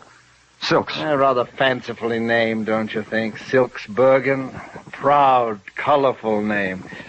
But pride and color seem to have drained out of him. Maybe he's ashamed of wearing bullet holes where his polka dots ought to be. He was a neat little guy. So?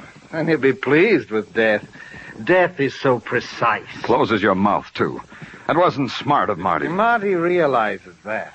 That's why I'm to keep watch over you. Until you open yours and tell us what Silks had to tell you, huh? Oh, by the way, here are your meager belongings. Yeah. Your wallet, a key ring, your badge, and a $100 bill. Marty's orders. That's good of him. They're all there? Yeah. You said $100 like there were words that hurt you. As I suggested, money is beautiful, Mr. Clover. Money buys money. Money is an ecstasy of an exquisite pain. Oh. Gil, I dropped the bill. Huh? If you pick it up for me, I'll let you hold it for as long as you want. Go on. Touch it, Gil. Feel it. Oh, I'll get it. Yeah, Gil. And get this! I'm not going to send my boys to college. Their noses break too easy. Took 15 minutes for the riot squad to clean up room 16. I booked Gil Sherry as an accomplice to murder, and the morgue booked Silks Bergen. The thing I had to do now was break a promise to a dead man. I couldn't wait until tomorrow to use Silk's key, the key that Marty didn't even notice. A half hour later, I was in the big waiting room at LaGuardia Field. American Airlines DC-6 leaving at Gate 5 for Chicago and Los Angeles. Loading at Gate 4. Hiya, Lieutenant Clover. What brings you down here? You an officer? Had any trouble? Locker thieves? No, only trouble was a 3-year-old kid in a $400 cowboy suit screaming because he lost his nurse and chauffeur at the same time. Where's locker 147? 147? Right over here, sir. Let's go. Now, let's try this key. A suitcase, Lieutenant. Yeah, pretty heavy. Something you're looking for? Hold on a second. As soon as I get this open. Holy... all that dough. 10s and 50s and 100s. Yeah. What could be bought with that? It's been bought, officer. A lot of blood. Bought and paid for.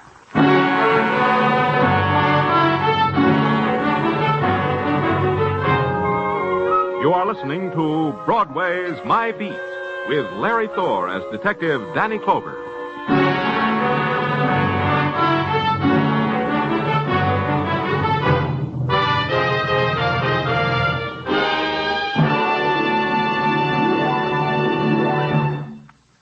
Practically all of Casey, crime photographer's adventures are summed up in the title of tonight's show, Big Danger. If you haven't met this ace newspaper cameraman, his pretty assistant, and Ethelbert, the merry bartender, if you're looking for a top-rating thrill show, be sure to hear this latest of crime photographer's adventures. Along with Escape, which tonight will present Irvin S. Cobb's Snake Doctor, crime photographer is heard on most of these same CBS stations. Now back to Broadway's My Beat.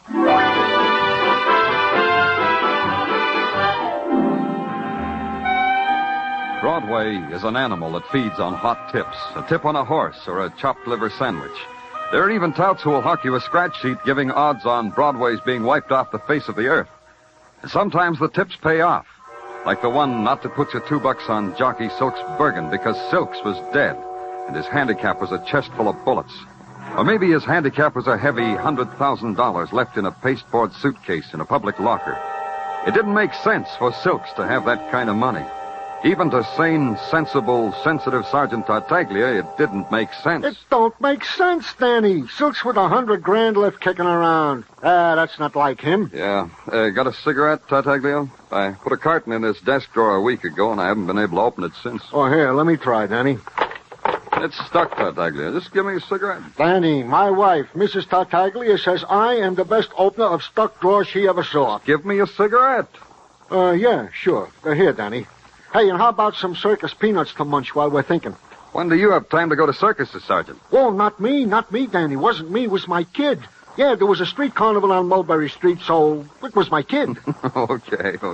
Oh, for a minute there, Danny, I thought you were munching me out. All right. Playtime's over, Sergeant. We had any reports that anyone is shy $100,000? No, Danny. The money has been reported neither lost, stolen, nor strayed. Did you check whether Silks made any bets that would have got him that kind of money? Yeah, Danny. The word from our stoolies is that no bookies is out that kind of dough. Not out to Silks, anyway.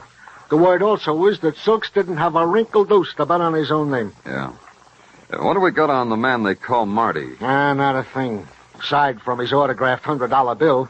No, we can't find him, Danny. We can't trace him from no place to no place. Danny, you feel all right from that beating? I've had it better. Sergeant, what's on Bell Ames? Likewise. It's an empty day with a hole in it, isn't it, Detective? Yeah. Huh? If you want me, I'll be in Gil Sherry's cell. There must be somebody who can tell me something. Anything.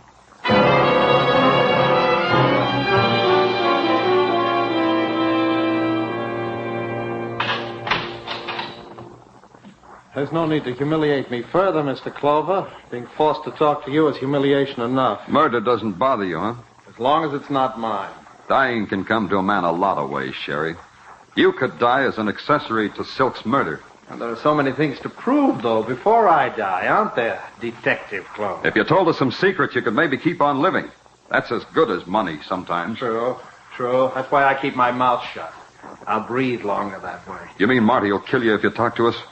I'm not brilliant like you, Sherry, but it seems to me you'll lose either way. Man has few choices, but the destiny of Gil Sherry will spin itself out as Gil Cherry chooses. That's what my class book said about me. Yeah. Real prophets, your classmates. Real prophets. Here's the envelope with Sherry's belongings you asked for, Danny. Thanks. I return your meager possessions, Sherry. Your cigarettes, an empty wallet, a fraternity pin, and... This is interesting. Roll of tickets to Pelagus Shooting Gallery. You know Pelagus, Sherry? Pelagus, the ex-bookie? You shoot at his shooting gallery? Yeah, that's what I thought. Happy destiny, Sherry. Happy destiny.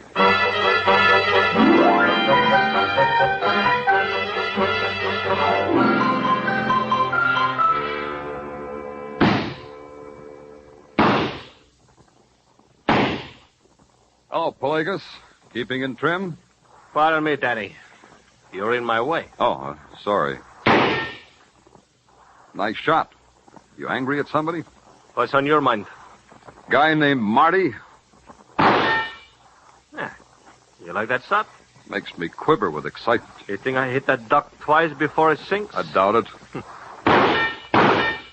See what I mean? You still booking races, Pelagus? I got caught once. You still booking?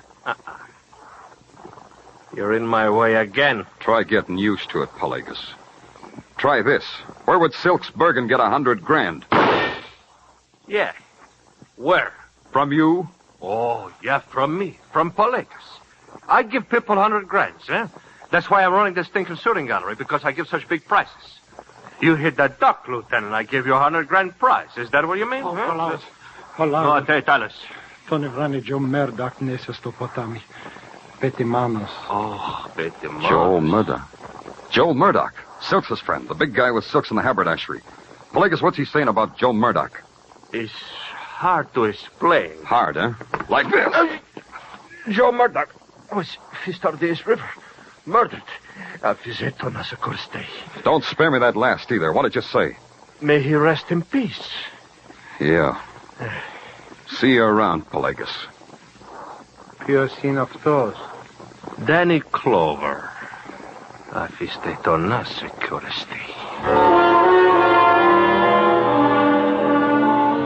It was a thought I had to think. That pal Joey Murdoch was dead for the same reason that Silks was. I checked headquarters, found out that Murdoch's last known address was the Last Paddock Hotel. He shared a room there with Silks. The environment made its own possibilities. The lobby of the Last Paddock had a new embellishment. Above the clerk's desk was an embroidered wreath. To Silks, it said, "You finally beat the bookies." The clerk didn't sound funereal at all. Sorry, mister, you gotta come recommended. The Last Paddock don't rent rooms to just any fink that asks. I didn't mention room. The sign under your chin says information. I'll take that. You don't look like you carry that much dough. I got it sewn under my lapel. Here, take a look. A cop? A shaman? A real friendly policeman, mister. Come on, the information. Now, look, I'm a new boy here. You ring that bell, I give you the register. You sign it, you got a room. That's how it works. That's all I know. Yeah. Say, that's a pretty big safe over there. Why such a big safe for such a small flea bag? New, too. Yeah, new. How come? How come such a big new safe? Look, like I said, I'm a new boy. Look, friendly, we got laws about new boys who get close to new murders. Put your out to lunch sign on the counter. We're going uptown. No, wait a minute. Wait a minute. About that new safe. See, we had an old one. What happened to it? Well, yesterday the boys opened the old safe, and all it gave back was an empty stare. The boys did. What boys? The boys, the guys that live here, the bookies. Oh, they kept their money in a safe, huh? Well, sure, it's much safer than a bank. No peeping T-men that way, eh? That way the bookies don't pay income tax. That way, if their money gets stolen, they can't run to the police. Yeah. And that's all I know. You can take me uptown, and that's still all I know. Yeah. Don't go away, friendly. Maybe soon you'll be able to tell your story to an audience.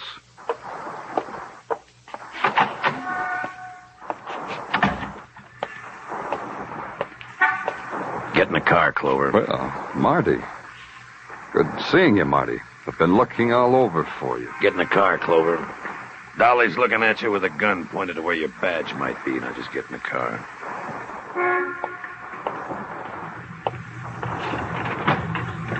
Hey, Tinker. Hey. It's the police again. Maybe we'll get to play some more movies. After I take his gun. Yeah. Golly day.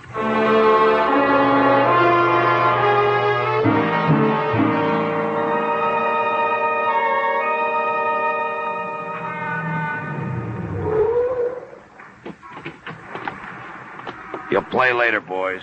Wait out here. Oh, Marty. Wait. This way, police. In that house. 2 murders, eh, Marty? How does a guy feel when he's murdered 2 men?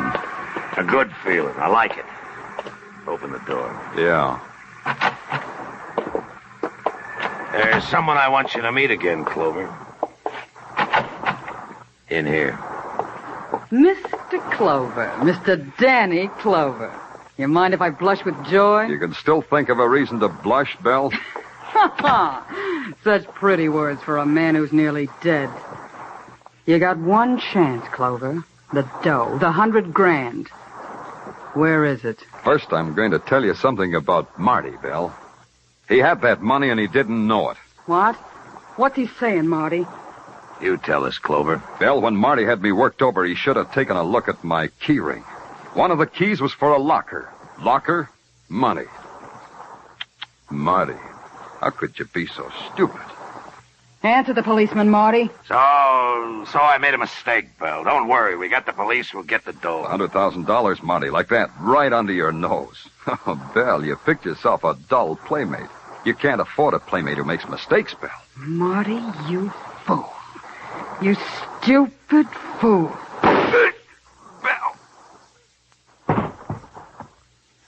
I've got to ask you, too, Belle. How does it feel to kill a man?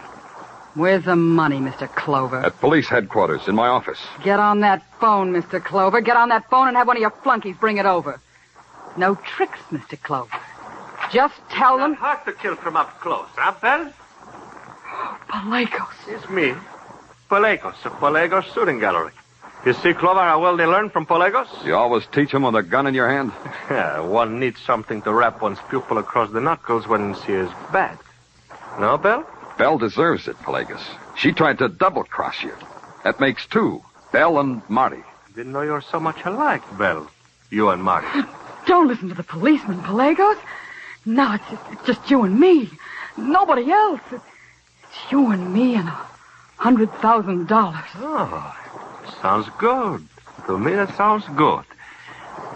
How would it sound to you, Clover? Speaking strictly from a personal point of view, I wouldn't believe it. From a personal point of view, that is. Uh-huh, but Pelagos point his view different. Then it's all right, Pelagos.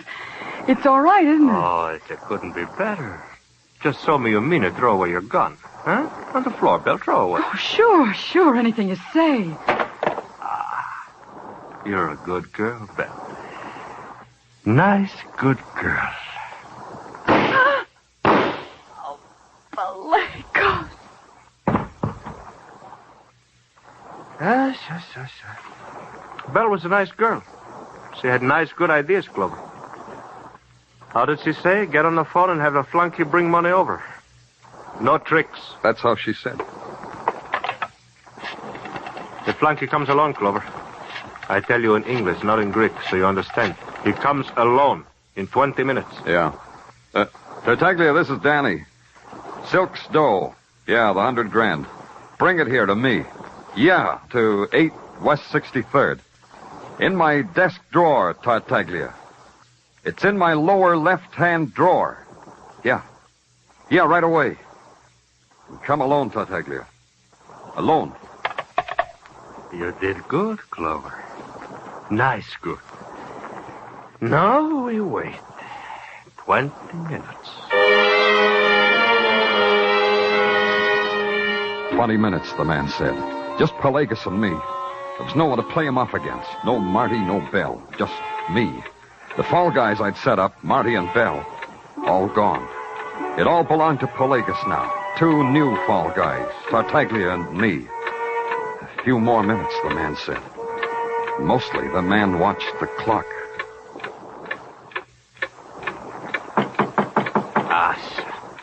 You're lucky, Clover. In 2 minutes, you could have died. Open the door. Hiya, Danny. Well, here it is. I brought the dough just like you said. Hey, you know, it's good to get away from the office. Put that suitcase on the table. Huh? Hey, it's Pelagos. Hey, and he's got a gun. Hey, Danny, what Give the man goes? the suitcase, Tartaglia. Well, whatever you say, Danny. Clover. You're a nice, good fool.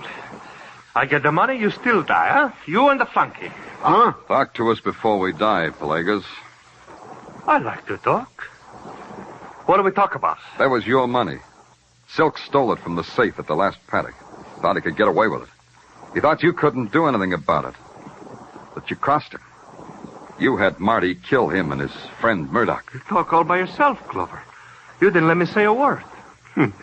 Now fold your hands behind your head and stand facing the wall. You both. Good. That's nice, good. Now I want to look once more at my money. It's too long since I looked at the money. Yes, my money. The money. Something wrong, Pelagus? This money. It's what, Pelagus? It's nothing but paper. Lousy torn-up strips of dirty newspaper. Paper is nothing but Hit the floor, Tartaglia. I'll take him. Oh! Nice good, huh, Pelagus? Yeah. Nice good.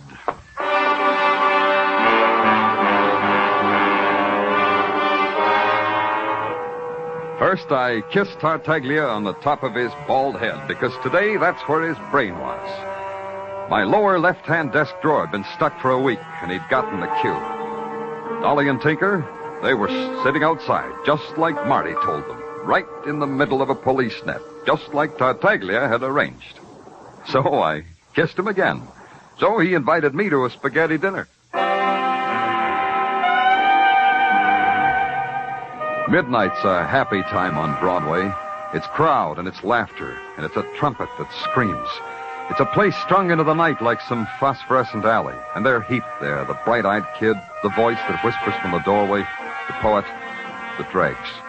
It's Broadway, the gaudiest, the most violent, the lonesomest mile in the world. Broadway, my beat.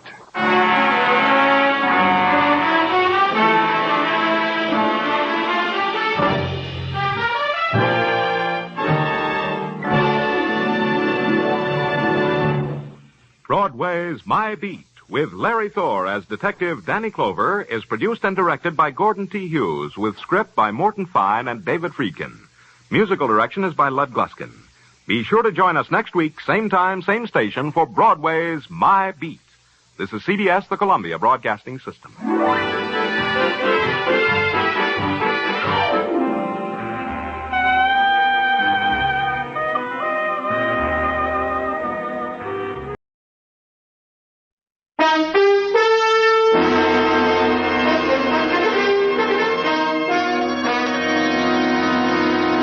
Kreml Hair Tonic and Kreml Shampoo present the new adventures of Sherlock Holmes, starring Nigel Bruce as Dr. Watson and Tom Conway as Sherlock Holmes.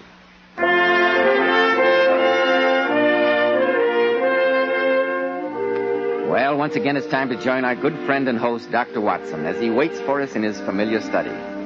Good evening, Dr. Watson. Good evening, Mr. Bell. Well, are you all set for tonight's new Sherlock Holmes adventure? Yes, my boy, I'm all set, as you put it.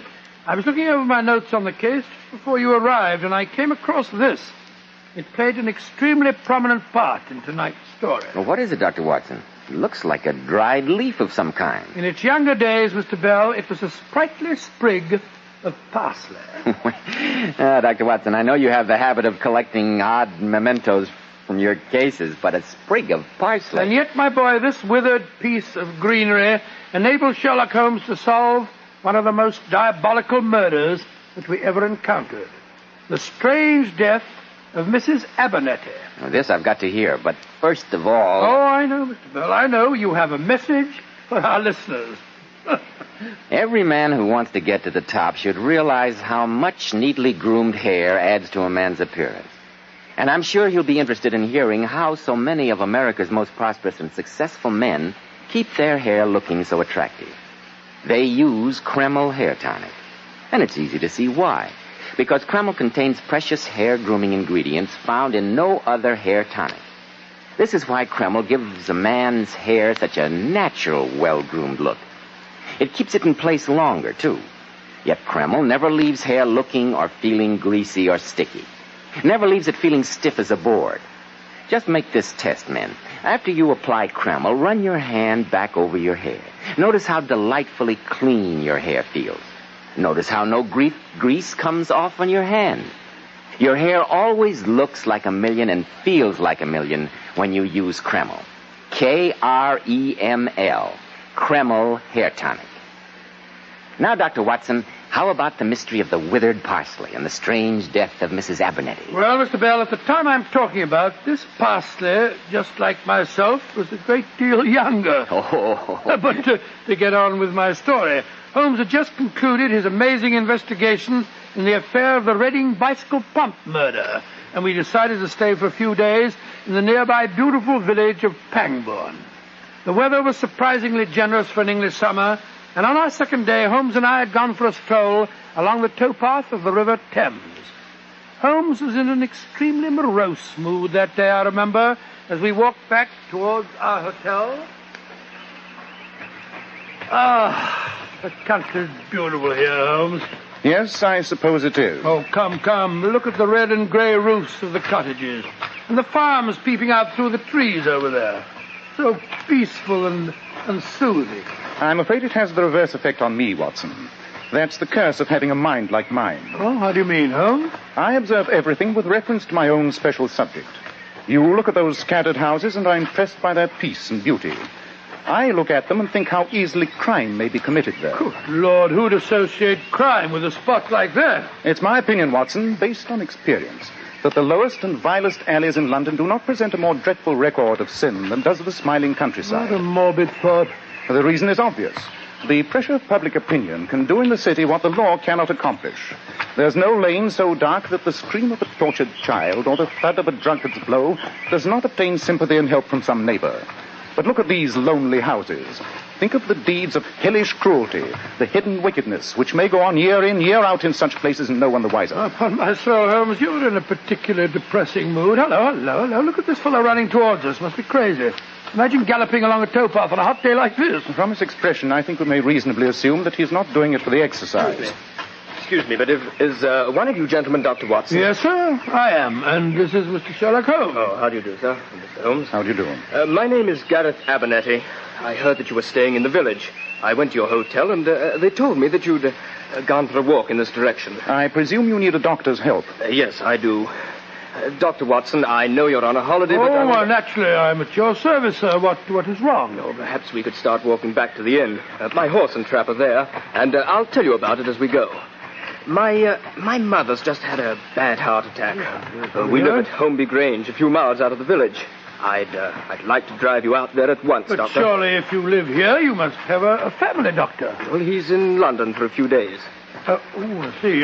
Tell me, Mr. Abernetty, what were the symptoms of your mother's heart attack? Well, she said she was taking her usual nap before lunch. She started to go to sleep and suddenly woke up crying that she was going to die. Said her heart seemed to stop beating entirely for a few moments. Well, has she had these attacks before? Well, I can't tell you much about it. The family says that for her age, she's been in very good health.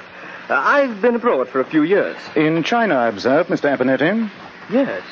Yes, I went out there as a war correspondent covering the Boxer Rebellion. But how did you know? The fish that you have tattooed immediately above your right wrist could only have been done in China. That trick of staining the fish's scale a delicate pink is quite peculiar to that country. That's amazing, Mr. Holmes. Oh, it's not so amazing as all that. It's just a certain facility for observation, sir. For instance, from what you told me of your mother's symptoms, I should say that her lips are bluish, that she runs out of breath when walking upstairs, and the veins in her cheeks are unusually pronounced. I begin to think I've met a pair of magicians. Oh, I wouldn't go but you're right, Doctor. I see I put you on your mettle, Watson. How did you deduce that? Elementary, my dear Holmes. The symptoms that Mr. Abernetty described were typical of mitral constriction. I shall be delighted to examine your mother and do whatever I can for her. I'm very grateful, Doctor. You're in good hands, Mr. Abernetty.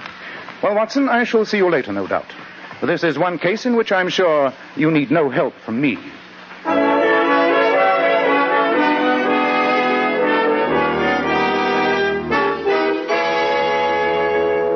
Dr. Watson, I'm not much of a one for doctors. Stick out your tongue and give me a guinea. That's what most of them say. Well, what's your verdict? Well, that there's nothing seriously wrong, Mrs. Abernetty. Just take these drops I'm giving you before each meal and you'll be well in no time. Lizzie. Yes, ma'am? You heard what the doctor said. Now try and stop your wool gathering long enough to see that I get those drops. Yes, I won't forget. You'd forget your own name if the butcher's boy was to ring the bell, though, wouldn't you? Yes, I mean, no. You can leave the room, Lizzie. Yes,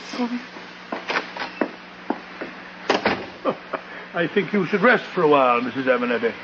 Plenty of time for rest at my age, Doctor. Anyway, I want to talk to you privately. That's why I sent Lizzie out of the room.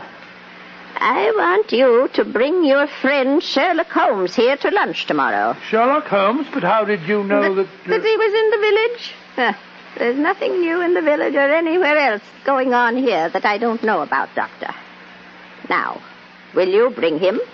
I've got something very important to discuss with him. Really, ma'am, I don't think of the state of your heart that you... Oh, what was that filthy medicine you gave me? Oh. It's made me sleepy. Well, that was its purpose, madam. My family think I'm going to die. They're waiting for it. Hoping for it. Oh, rubbish. You're not going to die, madam. We'll fool them, Doctor, won't we? We'll fool them. Who is it? Now, Mrs. Abernetty. I'll go to the door. Oh, Doctor, I came to see how Granny was getting along. I'm Rose Abernetty. I'm Dr. Watson. How do you do, my dear? Who is it, Doctor? It's me, Granny. I came to see how you are. Take the doctor downstairs, Rose. Give him some tea and introduce him to the rest of the family. He's got bad news for them. I'm going to live.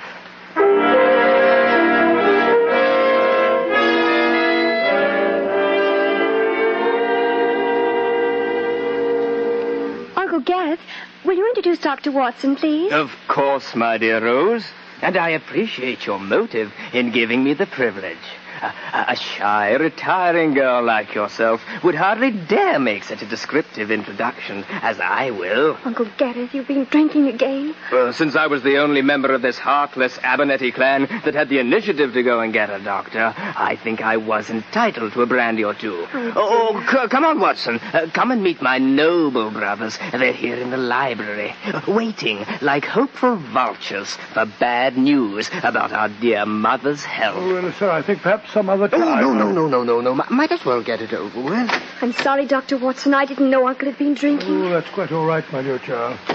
Dr. Watson, let me introduce my brother, Ernest. How do you do? How are you, Dr. Watson? Since the success of Oscar Wilde's recent comedy of manners, Ernest has been unbearable. I think he took its title too literally. I suppose you're referring to the importance of being earnest. As you see, Doctor, my brother is a brilliant wit, and brandy sharpens his perceptions even more. He's been known to launch a whole string of leaden epigrams in the course of one evening. Yes, and he's been known to do an honest day's work in his life, which is more than you can say, my dear Ernest. Gareth, I'm sure Dr. Watson has no desire to listen to our dreary wranglings. Why not introduce him to John? I'm going to. Watson, this is my other brother, John Abernetty. How do you do, sir? How do you do, Doctor? John is the respectable member of the family. He manages the estates here, and at least has the unique distinction of having worked for the money he gets from Mother. Shouldn't talk like this in front of a stranger, Gareth. Bad form, you know. Yes, Uncle Gareth. Dr. Watson's come here to tell us about Granny. Oh, then let's hear the verdict. It means much more to us than you could possibly imagine, I can assure you. Well, I examined Mrs. Abernetty very thoroughly. Considering her age, I'm glad to say that her condition is quite good. I've prescribed digitalis for her, and she should pull through very nicely. In fact, I see no reason why she shouldn't live to be 100. Oh, Uncle Ernest, that was one of our nicest wine glasses. Look at us, Watson. You give us the best possible news, and look at our faces. Don't you realize that this whole family is waiting for one thing? My mother's death?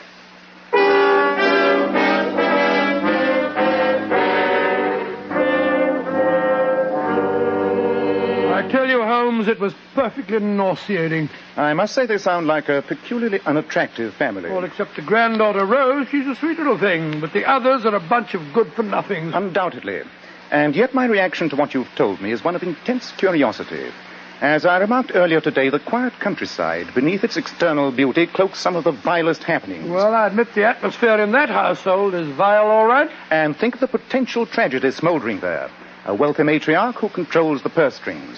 4 relations living there and praying for one thing, her death. No, Watson. With such a setting, my curiosity is overpowering. Then you will call on her? If you think she's in good enough condition to see me. Attempts may have already been made on her life. Normally I'd suggest postponing it for a day or two, but if you think that she's in danger, Quite. I feel... Watson, tomorrow we shall call upon the lady and see what can be done to help her.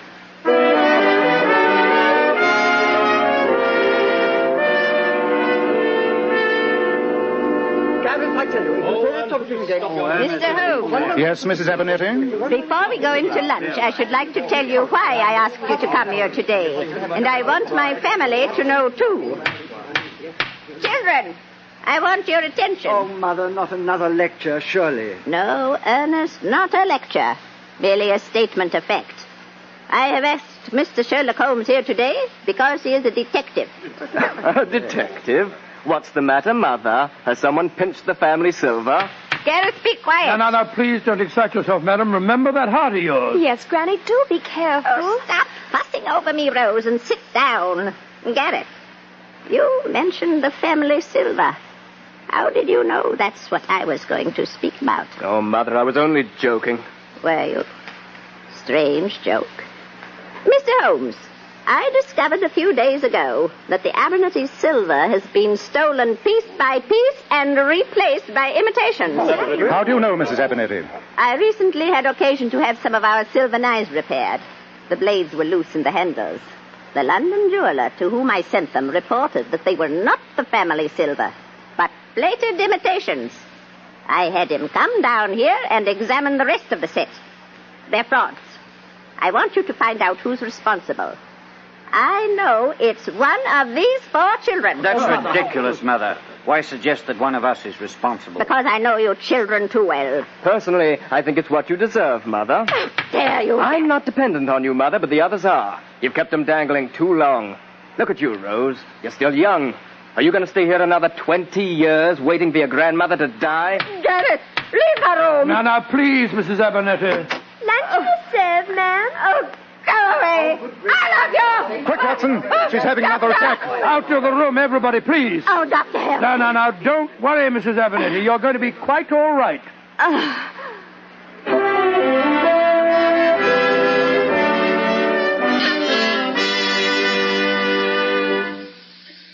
Are you feeling better, Mrs. Abernetty? Yes, Mr. Holmes, I am. That digitalis soon fooled you round, didn't it?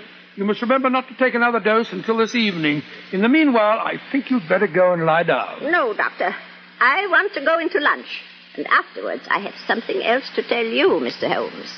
Something I don't intend the family to hear. And it's much more significant than stealing silver.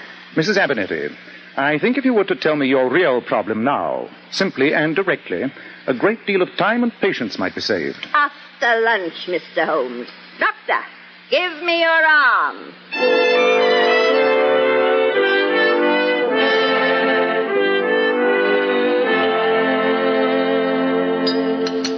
Excellent lunch, I must say. And the conversation has had all the sparkle and gaiety of a funeral oration. Well, since you've entirely monopolized the conversation, Gareth, that's not very surprising. Stop wrangling, you two. Got guests. Bad form, you know. Mr. Holmes, did you care for some more coffee? Thank you, Mrs. Abernetty. I'd like another cup. Granny, what's wrong? Your hand's shaking so. Doctor! Granny! Quick, Dr. Watson. Mrs. Abernetty! Don't be with Mother. Holmes! Good care. She's dead. Then I must assume a different mission than the one I came here to perform. I suggest that you all leave this room, and that one of you sends a servant for the police. Murder has just been committed before our eyes. Murder? But Holmes, she died of a heart attack. When death is so intensely desired by 4 persons present? No, Watson, I'm afraid I can't assume a verdict of natural death. In proof, I suggest you notice the depth to which that parsley has sunk in the butter. I repeat, send for the police. Oh, now.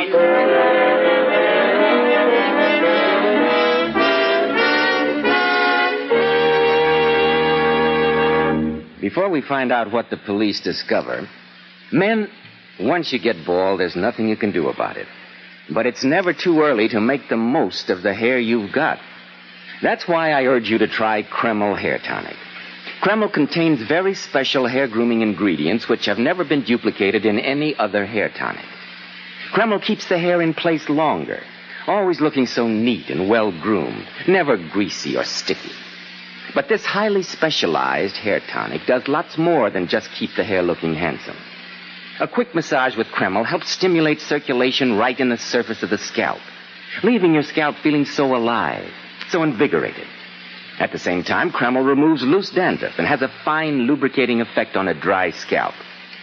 And if your hair is dry and breaks and falls, Kreml actually helps condition the hair in that it leaves it feeling so much softer, more pliable. Men, I'm sure you'll enjoy the way Kreml always feels so clean on your scalp, looks so clean on your hair, and has such a clean odor. How it helps give you such a handsome, clean-cut appearance. Buy a bottle at any drug counter. Kreml, Kreml Hair Tonic.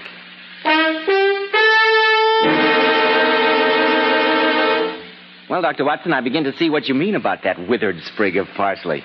But I still don't understand what it had to do with the death of the old lady. Well, more did I, Mr. Bell, at the time, but Sherlock Holmes soon explained it to me. As soon as the family had left the dining room and the police had been sent for, Holmes and I stood together in that room of death, examining the dining room table. Yes, Watson. I'm certain that she was poisoned before our eyes. But how, Holmes? You'll admit that in her condition a double dose of digitalis would have been fatal? Possibly, yes, but she didn't have an overdose. I gave her some before we came into lunch and told her not to take her usual dose at the table. And she didn't take it. Not consciously, Watson, but I'm convinced that she received another dose in her food. How? She didn't eat the roast lamb the rest of us had. She simply had 2 lightly boiled eggs. She cracked them open herself. They couldn't have been poisoned. But she put butter in her eggs, large quantities of butter. We all ate butter from the same dish, Holmes. True. But once again, I ask you to observe the significant fact. The depth to which the parsley has sunk in the butter. But the parsley hasn't sunk perceptibly at all. That, my dear Watson, is the significant fact. Oh, beg your pardon, sir. Lizzie said as how you thought something was wrong with the lunch. I'm the cook. Something was very wrong with the lunch, my good woman. Oh, I'm sorry. And I hear as how Mrs. Abernetty's been took with another of her spells. Yes, she has. Tell me, was this table laid for lunch at 1 o'clock? Yes, sir, it was. But you didn't come in till half an hour later. While Mrs. Abernetty's attack delayed us in the drawing room, did anyone come through the kitchen into this room? No, sir. Lizzie and me would have seen him if they had. And when you set the table, you placed this butter here? Yes, sir. As you see, it's garnished with parsley. Did you do that? No, sir, I didn't. That's funny. Who could have put that on there? Joe Holmes, you're right. But the roast of lamb was garnished with parsley, wasn't it? Yes, sir, it was. Splendid. I'm much obliged to you. I hope the mistress finds better soon, sir. Watson, I'm going to take that butter to the village, chemist shop, and have it analyzed. While I'm doing that, I want you to conduct an experiment of your own. What do you want me to do? Obtain a fresh quantity of butter from the kitchen. Place a sprig of parsley on top of it and see how far in half an hour it sinks in. Ridiculous way of spending my time, I must say. Nevertheless, Watson, I think the experiment may give us the vital clue to the murder.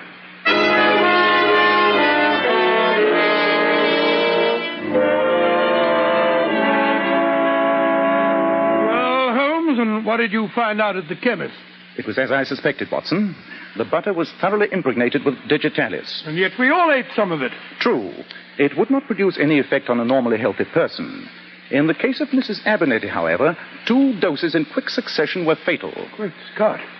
What was the result of your experiment, old chap? Well, in half an hour on a blazing hot day like this, parsley sinks quite noticeably into the butter. Therefore, it was placed there shortly before we came in late to lunch, not when the table was set. But what was the motive?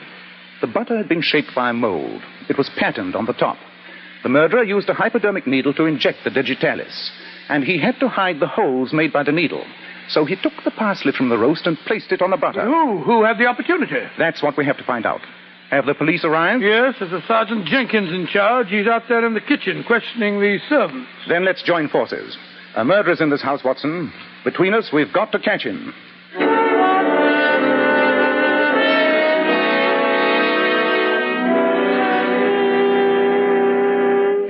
Mr. Holmes, I've questioned everybody. The cook, Martha, says nobody came in through the kitchen when lunch was waiting on the table. And yet we know somebody did, Sergeant. Well, perhaps they came through the window. I checked that too, sir. The gardener was working in the rhododendron bed outside. He said no one went in that way. And the only other entrance to the dining room was the door leading into the library. Oh, I checked on that one too, Mr. Holmes. Mr. John Abernetty and his brother Ernest were playing a game of chess there. They swore that no one went through that door. Well, it looks as if no one could have tampered with the butter. Whereas we know they did. Sergeant Jenkins, you've been very thorough in your examinations. But one of these witnesses is lying. We must talk to them again.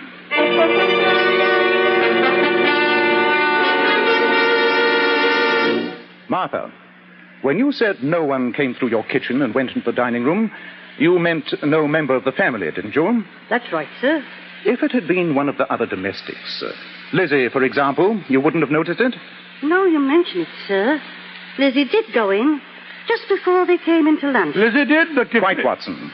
Sergeant, please ask Mr. Ernest Abernetty to step in here for a moment. Yes, Mr. Holmes, Lizzie did go through the library door, but I can't see that fact as of much importance. Possibly you can't. And yet I assure you my question was not an idle one. Was Lizzie carrying anything, do you recall? I really didn't notice. I'm afraid I find the problems of chess, even with Brother John as an opponent, more interesting than the perambulations of the worthy Lizzie. Lizzie. Yes, sir? You did go into the room just before lunch? Yes, sir. I remember that I'd forgot to put the claret out, so it would be room temperature. Mr. Ernest is most particular about that. Thank you, Lizzie. You may go. Yes, sir. Thank you, sir. Holmes, do you think she did it? Surely there's no doubt of it in your mind now, is there? Well, there is in mine, Mr. Holmes, and no mistake. And yet the case is solved, Sergeant. Let's go into the drawing room and I'll introduce you to our murderer.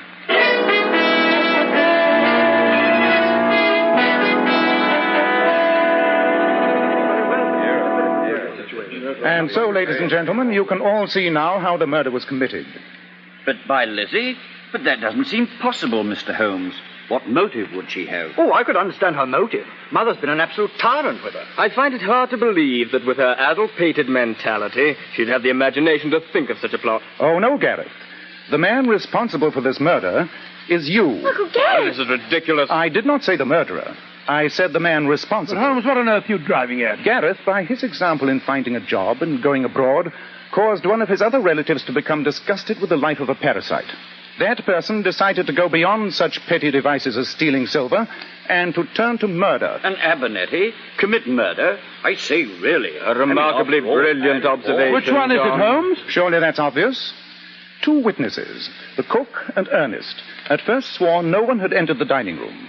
Then, when I asked a question based on one of the elementary flaws of direct evidence, each admitted that Lizzie had entered. Lizzie herself admitted it, Mr. Holmes. Very true. She told us in detail how she had entered the dining room once, but the witnesses had her entering twice. The cook saw her come through the kitchen door, and you, Ernest, admitted that she had passed you through the library door. Someone else had realized that same flaw of evidence, that no employer really notices the actions of a servant. Someone else had entered that room in the maid's uniform. And who is the only suspect who could have done that? By George, Rose Abernetty. The shy and retiring Rose? Yes, I killed Granny. When Dr. Watson said that Grandmother might live another 20 years, I saw that I'd never get away from here. Well, you're getting away from here now, miss. I'm taking you over to the station. I don't care. I'd be an old maid. And I warn you that anything you say may be used in evidence against you. I killed...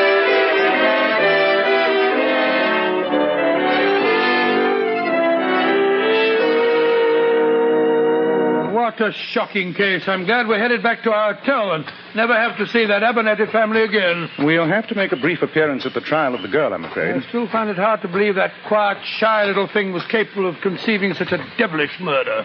Solitude, unhappiness, and the companionship of an evil, maladjusted family and a tyrannical grandmother breed dark fancies, Watson. She dressed up in a maid's uniform, convinced that no one would give her a second glance, and then, having poisoned the butter, returned, changed her dress, and sat down at the luncheon table. Precisely.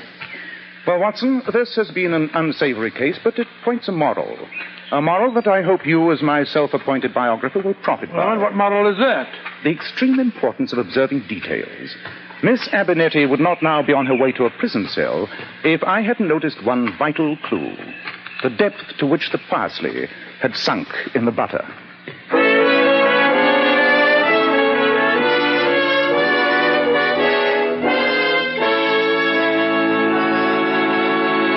Just a moment, Dr. Watson will be back to tell us something about next week's story.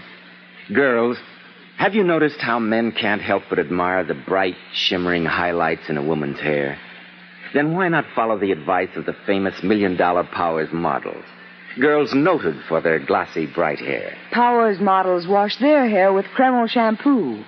This amazingly beautifying Kreml shampoo actually glamour bathes each tiny strand of hair and uncovers all its natural, radiant luster. Yes, and Kreml shampoo never dries the hair.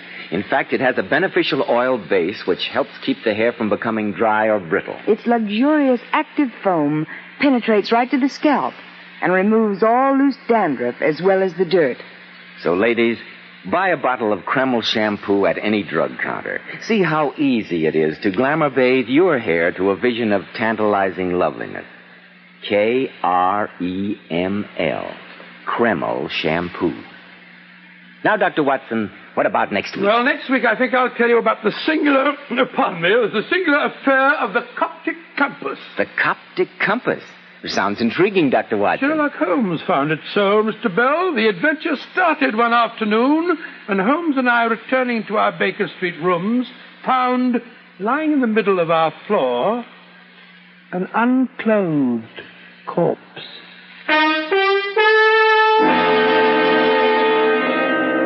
Tonight's new Sherlock Holmes adventure was suggested by an incident in Sir Arthur Conan Doyle's story, The Six Napoleons. Nigel Bruce appeared by permission of California Pictures, Tom Conway through the courtesy of Eagle Lion Pictures. This is Joseph Bell speaking for Kreml Hair Tonic and Kreml Shampoo, and inviting you to be with us next week at this same time, when Dr. Watson will tell us about the singular affair of the Coptic compass.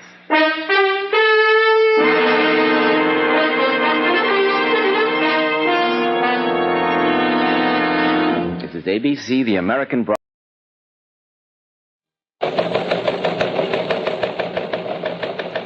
The Electric Company's public information program brings you your Better Living Radio Theater in its salute to the American home, its family, and its way of life in this bright American future.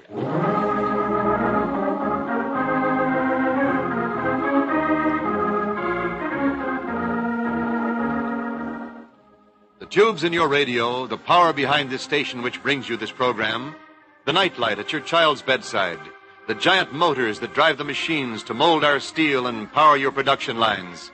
The current that pops your family toaster. Foods, aircraft, railroads, automobiles, and ships.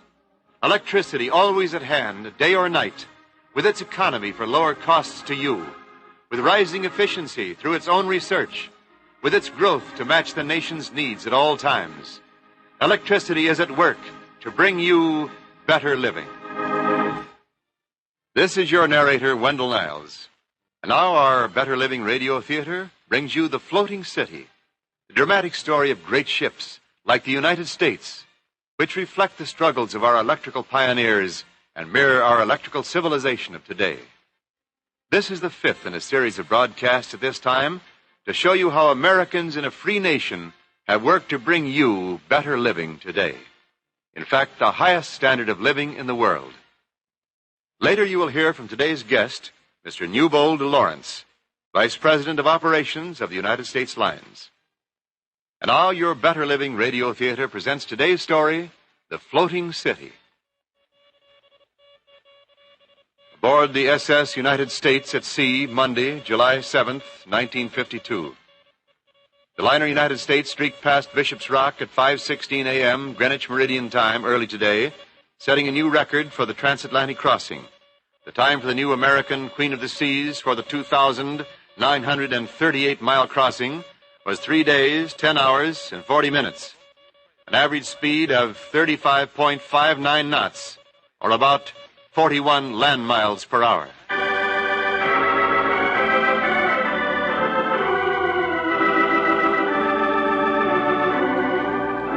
She's the Queen of the Seas, an American ship built with materials from 48 states. Her parts constructed in more than 800 plants and factories from coast to coast. She is larger than a great skyscraper, and she handles with a wheel no larger than the size of your automobile steering wheel. She represents the work of tens of thousands of American workmen in every state, plus the unseen miracles of electric power. Ours is an electrical civilization, reflected in our great ships, as other civilizations have been reflected in the ships of the time. The Egyptians and Phoenicians, the Greeks and the Romans had cultures in which slavery abounded. Their ships were propelled by slaves, chained to long oars, with occasional help from sails. The Vikings, and later the English, Spanish, Italians, and eventually the Americans were men of sail. As time and man's intelligence progressed, building larger, faster ships for war, for cargo, for passenger service. Then, as the machine age began to dawn on land, the seamen found the old ways passing.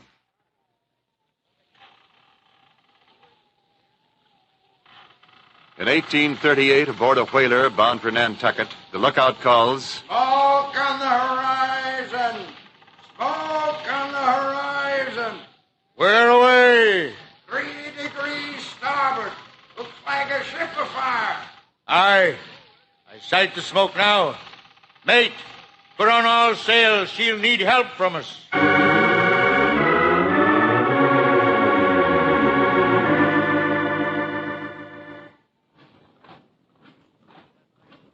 Ahoy there! Ahoy! What ship are ye? Serious, 17 days out of Queensland. Do you need help? Not now. Aren't you afire? We're under steam, trying to make New York. What happened to your spars? We're burning them for fuel. Ran out of coal this morning. Under steam, and he's burning his ship to get her to port. We thought you were afire and in distress. Should have used help a few days ago. Had a mutiny aboard. But all's peaceful now.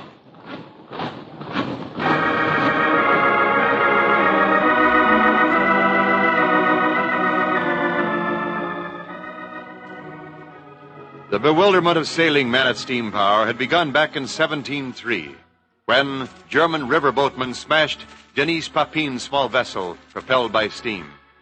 Robert Fulton, the American pioneer, often found the paddles of his Claremont smashed by angry sailors as the successful paddle wheeler plied between New York and Albany. But steam could not be denied. Steam had begun its rule of the sea, and as steam engines improved in design, as the screw propellers came into use, only the clippers offered a brief challenge. But by the 1880s, steam was ruler. Our ship's logs tell us that the Servia was the first ship with electric lights. and soon it became common on other great passenger ships of their day. But the impetus for the greater, more widespread use of electricity on shipboard arrived in 1897, when Charles Parsons proved the value of the steam turbine in his ship, the Turbinia. The turbine was far more economical and efficient than the older steam engine. The electric companies began to use turbines throughout America to meet the increasing demand for lighting and electric power for farm and factory, home and transportation. And men began to dream of the all-electric ship. In 1909, aboard a Navy destroyer in New York Harbor,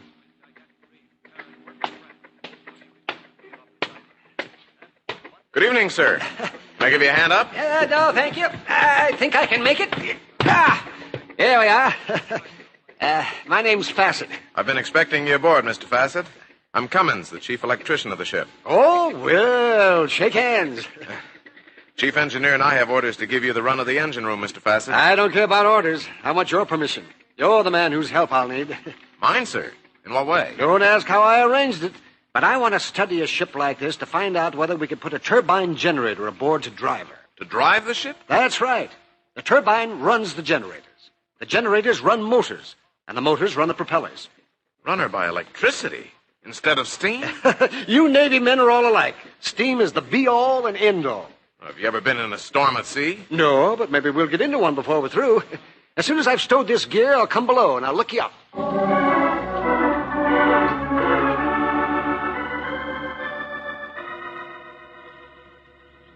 Well, Mr. Fassett, 3 weeks at sea, and what do you think now?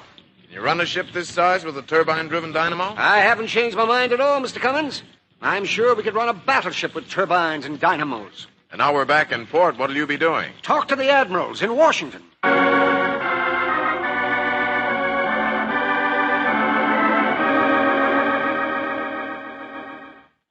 I do not think it right to call us unfair, Mr. Fassett. We know everything that steam can do. Your turbine electric drive is untested. But you could at least give us a test, Commodore. We can't run the risk. I've just come off one of your Navy ships. I saw her turrets turned in firing practice by electricity. I saw many other major operations performed by electricity.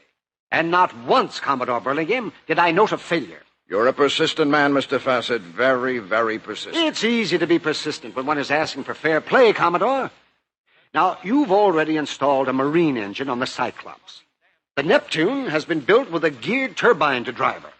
All I ask that you give us a chance to install a turbine generator on the Jupiter. One single small collier among all the Navy ships. And if I say no? I'll be back again and again and again. I've waited 2 months for this interview with you. Very well, Mr. Fassett. I'll show you that the Navy believes in fair play. You'll be given permission to put your turbine generator on the Jupiter. She's going to be built at Mare Island in San Francisco.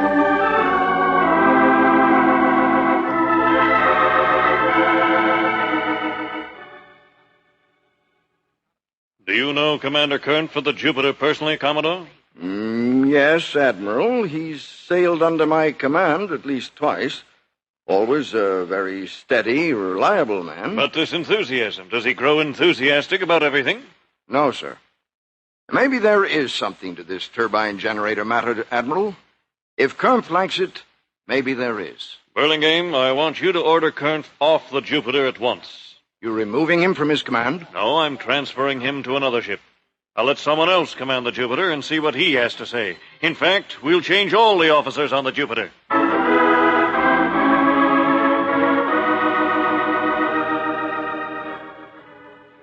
Another set of officers took command of this test ship, and their reports were even more complimentary. The electric industry had won a great victory, for within a short time, turbine generators and electric motors were installed on a great battleship of the United States Navy, the New Mexico. Today, in the world's great ships, turbines and dynamos share the burdens of power for propulsion and operation. In the Navy, in early June 1942,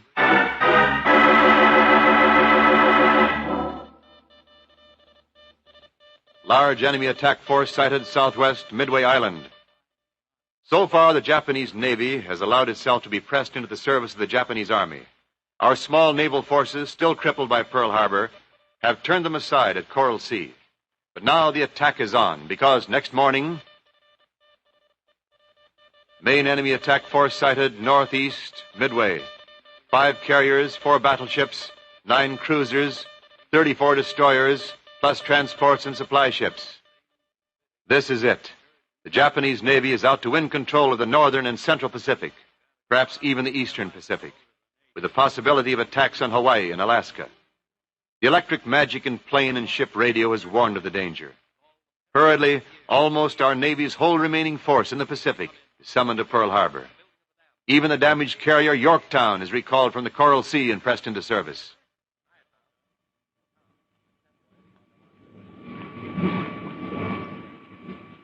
And now, not a turbine must falter. Not a one of our thousands of electrical devices aboard each of our ships must fail. For failure to stop the enemy can lay our western defenses wide open.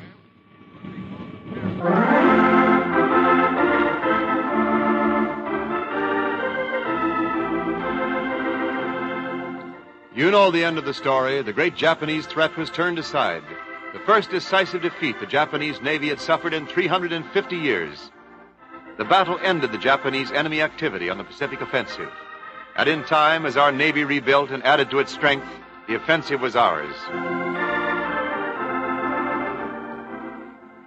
Today, while our Navy remains strong, we talk of our peacetime floating cities like the United States. The United States is steered, lighted, air-conditioned, kept in communication with land and other ships by electricity. Without this great modern miracle, available all over the nation, we'd never have been able to build her as she is today, the Queen of the Seas, for better living.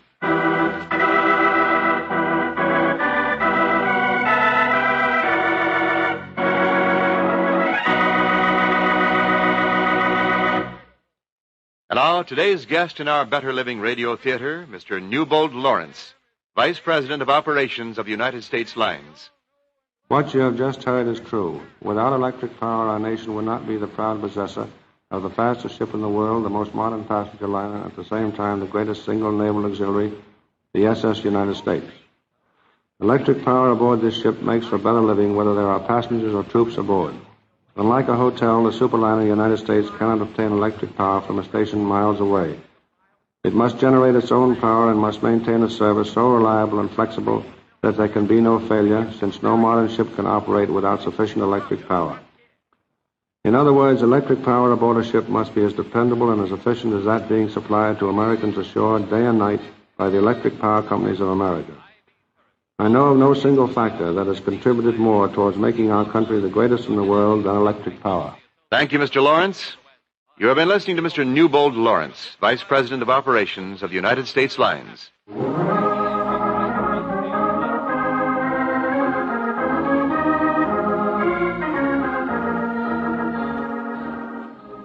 The Better Living Radio Theater has brought you The Floating City, the fifth in a series of broadcasts at this time, presented by this station and the Electric Company's Public Information Program. Now, this is your narrator, Wendell Niles, inviting you to be with us again at the same time next week when your Better Living Radio Theater will present another program in this series. Till then, wishing you better living.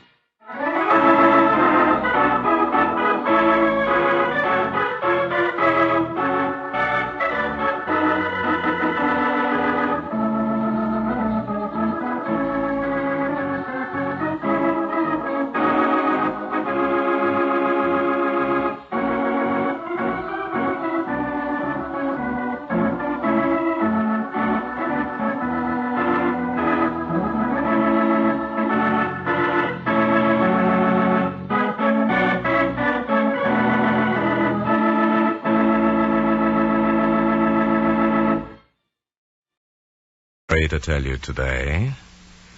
This one's about a murder in which the victim trapped the killer. Do you want to hear it?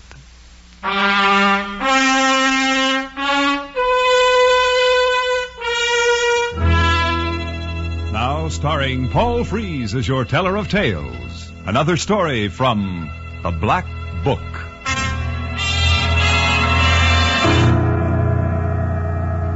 Yes. From the world's most fabulous collection of strange and unusual stories, The Black Book, I've selected a story by Dorothy Horton. She calls it my favorite corpse.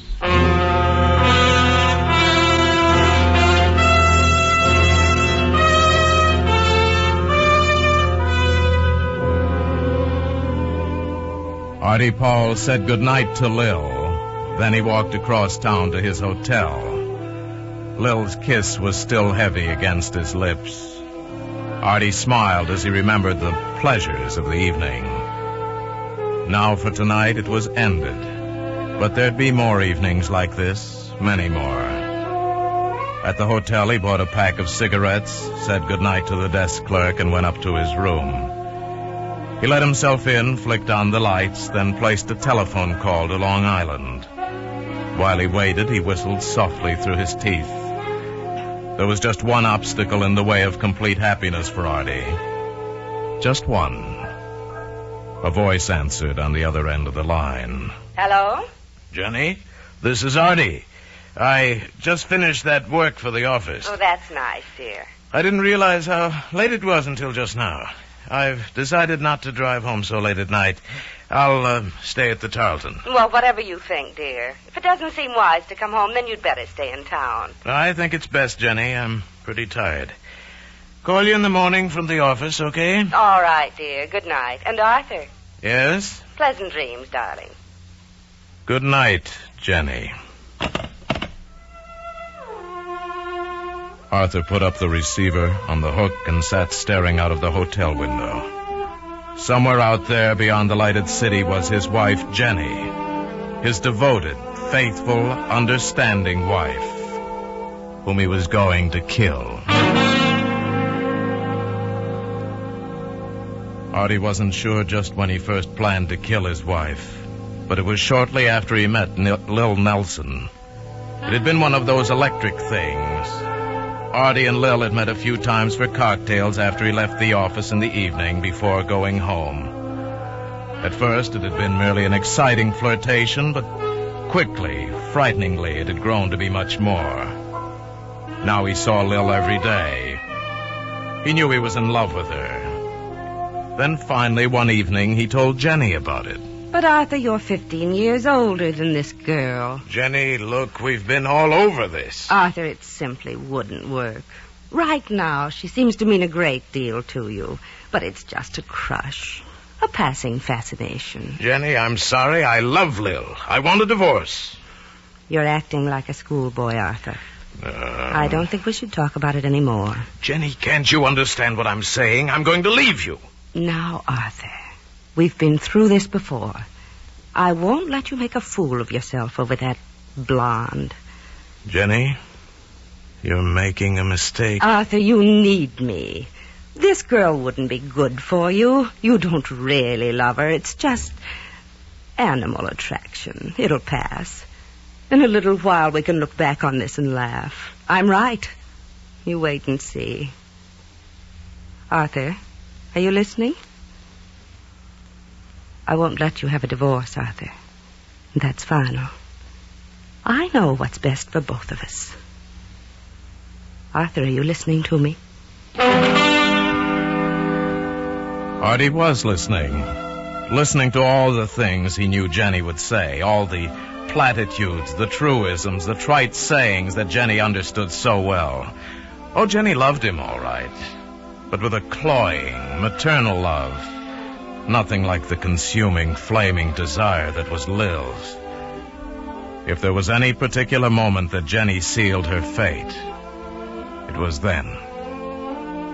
Half an hour after she went to bed, Artie left his house and drove back toward the city. And Lil... You're really going to do it, Artie? Yes, I've got it all planned. There won't be any mistakes. Pour me another drink, baby. Sure. Funny, she never calls me baby. Always Arthur, like I was a little boy. You're not a little boy to me. Not at all.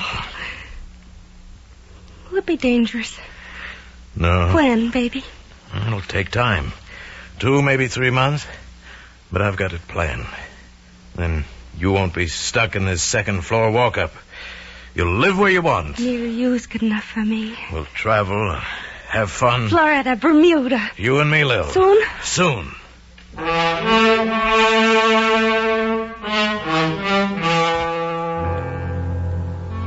3 days after he made his decision, Artie bought a small .32 caliber gun. Then he began his period of stage setting. Lil was never mentioned in his home again.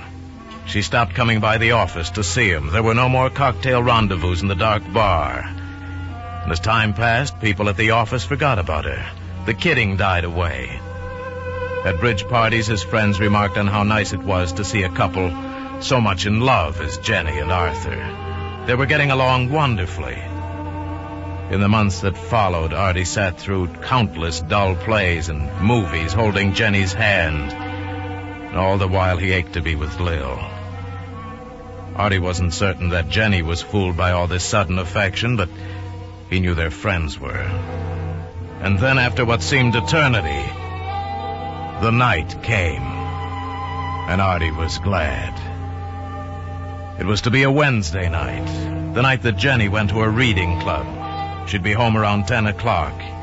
Artie went to work setting up his alibi. He phoned Jenny, then let it be known around the office he'd have to work late, might even stay in town. He ate dinner, then with his briefcase under his arm, sat down in the lobby of the Tarleton, in full sight of the night clerk. It was 8:15. Artie acted his part to perfection. By 8:30, he was nodding. At 9:05, he raised his head, blinked, and looked around. Getting up, he walked to the night clerk. Oh, well, that's one for the books. Fell asleep right there in the lobby. Look, I'm going up to my room. Nothing short of an atom bomb could get me out of bed tonight. And the night clerk laughed with him. Artie went up to his room, waited 15 minutes, turned out the lights, and quietly, carefully climbed out the window onto the fire escape. 3 minutes later, he was in his car. 40 minutes later, he was climbing in the library window of his own home. He looked at his watch. 10 o'clock. That was good. Jenny'd be home any minute. He moved quickly to the hallway by the front door and slid into the hall closet, pressing himself back into the darkness. Jenny was such a creature of habit, he knew exactly what she'd do. After she came in, she'd lock the front door, put the key on the hall table, take off her coat, and hang it in the closet. Artie stood in the darkness, his hand wet around the butt of the gun he held. The complete lack of any sound was terrifying. But any minute now, it would... The door. She was home. His ears strained, listening. Stale air of the closet made him dizzy. Then a sound he hadn't expected. What was the fool crying about? Now she was walking, just walking back and forth, and crying softly to herself. Then the crying stopped. She was right outside the closet now. He pressed farther back. Another door was opening, and a knife blade of light sliced into the closet. The coat slithered off a hanger onto the floor. Jenny bent down to pick it up. And her eyes found his shoes, his legs, traveled up to his face. And a rasping cry, her eyes wide. Artie lunged. I tell you something. Artie dragged her into the smothering closeness of the hanging coats and pulled the trigger.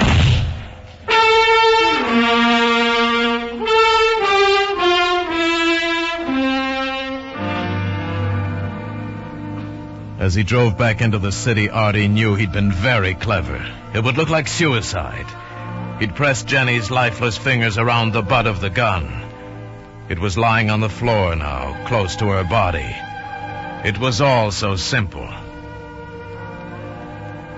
After he parked the car, Artie started for the hotel. But as he walked, a sudden desire made him hesitate. If only he could see Lil for a second, she'd want to know.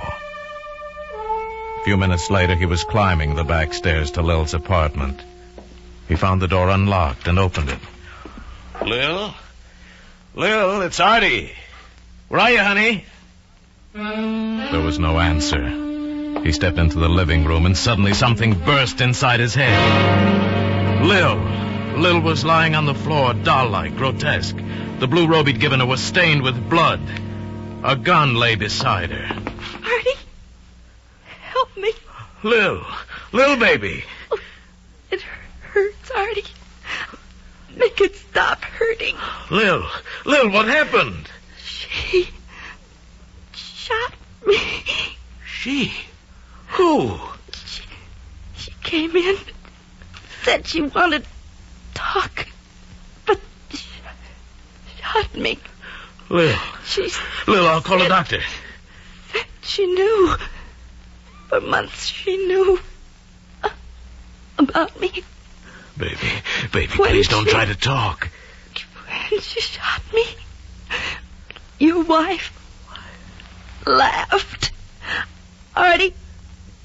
Oh, Artie. Lil.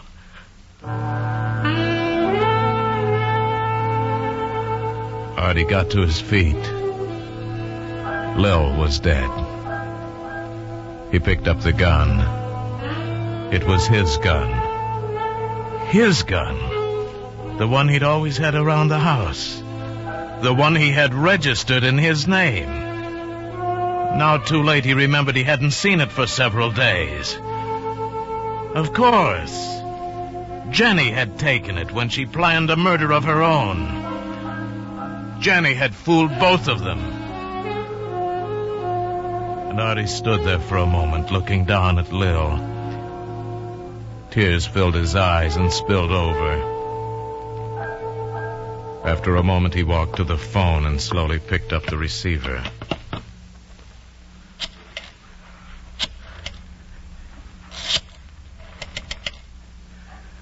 I want the police. Please, this is Arthur Powell. I want to report 2 murders. One at my home on Long Island, and the other here at the River Crest apartment.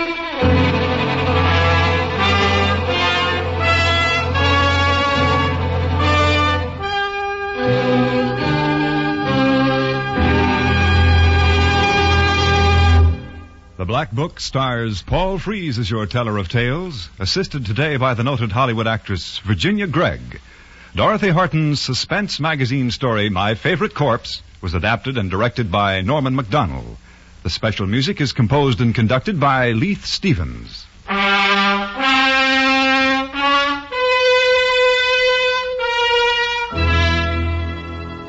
Next week, I'll have another story for you from The Black Book. It's most unusual, and it's called The Vagabond Murder.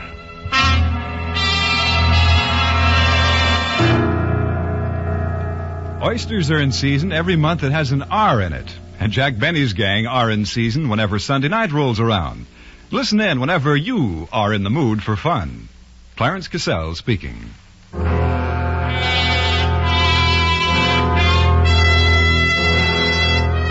Remember, the comedy treat that can't be beat is Jack Benny Time, Sunday nights on the CBS Radio Network.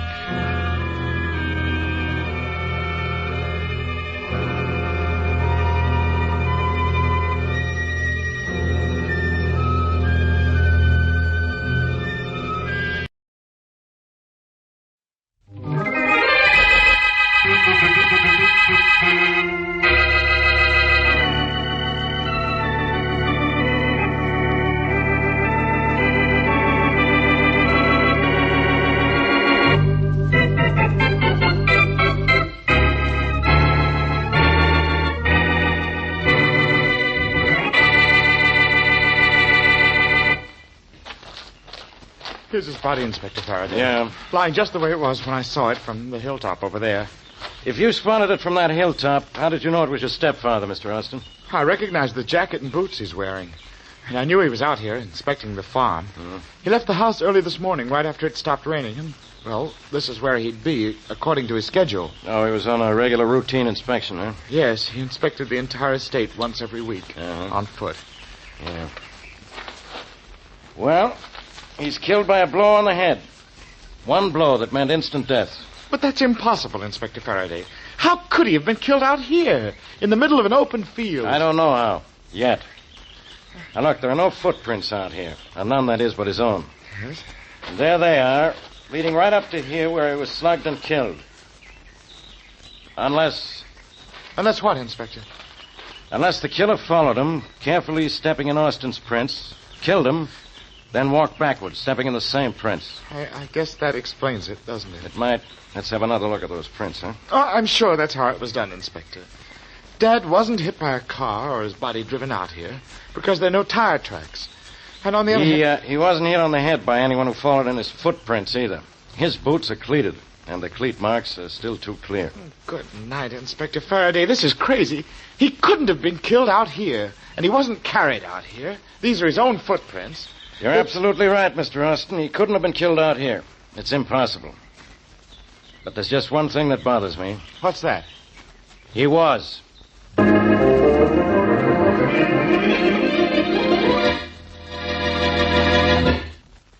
And now on to Dick Colmer as Boston Blackie. Enemy to those who make him an enemy. Friend to those who have no friend.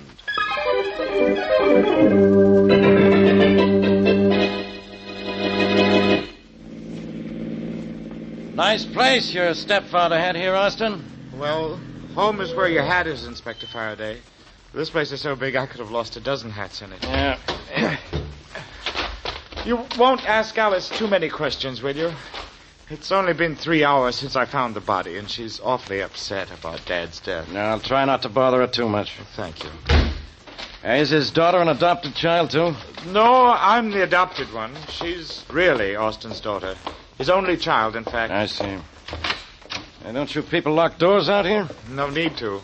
No one can get past the entrance to the estate without a permit.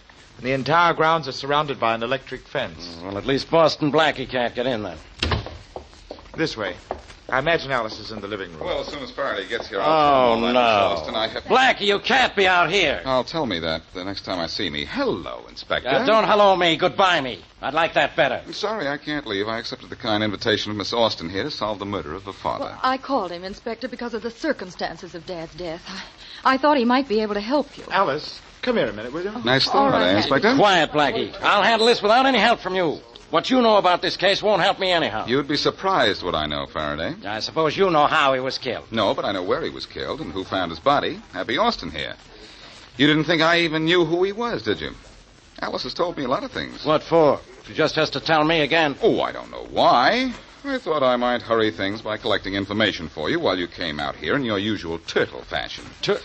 Why don't you at least be consistent and crawl into your shell while I solve this case? Why don't you go home? Blackie, you going to tell me what you know? No. And that would take too long, I suppose, but I could tell you what you know without opening my mouth. Blackie, you've got to... All right, stop begging. The dead man was fabulously rich. Yeah? His estate is the largest in the city limits. Besides this mansion here, there's a private golf course, an airport, a lake, 400 acres of forest, and 1,000 acres of farming land. Is that all? What else did you want him to own? I mean, is that all you know? Tell me something important. Well, he was killed in the middle of a field on one of his regular inspection tours. And he made his tours on such a strict schedule that everyone in the estate knew exactly where he'd be at any given time. Which means, of course... I know what it means. It means anybody on the estate could have killed him. Anybody with a motive, Faraday. And don't forget, there's a little item of how he was killed. By a blow on the back of the head. By someone standing 100 feet away at the edge of the field. Don't tell me the arm of the criminal is longer than the arm of the law. Faraday, before you find out who killed him, you have to find out how he could have been killed in the middle of an open field. Do you know how? All I know is that he was killed shortly after the rain this morning. That'd be about 8 o'clock. Excuse me, Inspector Faraday, but may I leave? I'm expecting Jim Saunders, my fiancé, any minute, and I'd like to meet him. I'm sorry, Miss Austin, but no one can leave the estate. Oh, I won't leave the estate, I promise. Now, you're going to drive down and meet him at the gate, huh? Yes. All right. Thank you. Don't tell Jim about Dad's death, Alice. He might celebrate, and that would look bad. If I told him you said that, he'd make your face look bad. Remember, Miss Austin, don't leave the estate. Oh, no, I won't, Inspector. Austin, what was the meaning of that crack about Jim Saunders? Nothing, Blackie. Only I wish he'd crack his neck one of these days. Now, that's a nice, happy thought. Why the hot hate, Austin? Maybe he just doesn't like the guy, Blackie. Oh, thanks, Faraday. Come here a minute, will you, Inspector? Yeah, what for? For a hunk of hunch. I don't like our friend Happy here. Huh? And I have an idea that before I'm through with him, I'm going to make Happy miserable.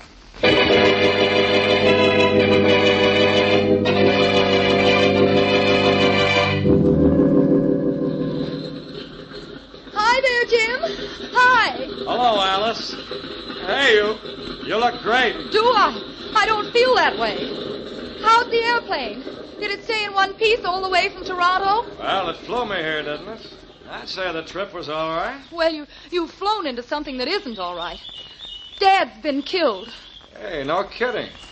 What do you know? It was murder. Oh? Oh, I'd like it down. You can help me roll this crate into the hangar, huh? Oh, Jim, you don't seem a bit concerned about Dad's death. Well, neither do you, for that matter. I'm plenty sorry to hear it. Here, push on this wing. I'll push on the other. All right. Now, shove this right next to Happy's plane in its hangar. Is that still out of commission? Yes. Jim, the landing gear on this side is damaged. Yeah, I know. Still shaky about it, too. I clipped the top of a tree coming in for a landing. Almost cracked up. Hey, push, huh? Jim? Yeah? Are you sure it was a tree you hit? Well, yeah, sure it was. Could you find the tree again? I doubt it. I was going pretty fast at the time. Hey, what are you getting at? Nothing, Jim. Only I hope the police don't find out that you and Dad had a terrible fight last week.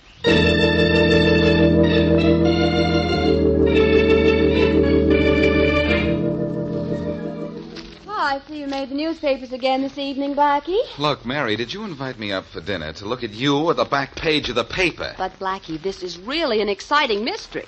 Yes. It says here that Mr. Austin was killed by a blow on the back of the head and died instantly, but that there are no marks in the field to indicate what or who killed him. I know. Faraday and I gave the papers most of their information. Oh. There are no footprints or tire tracks in the field, and Austin wasn't carried to the spot where he died. Then how was he killed? How'd he get into the middle of that field? He walked there.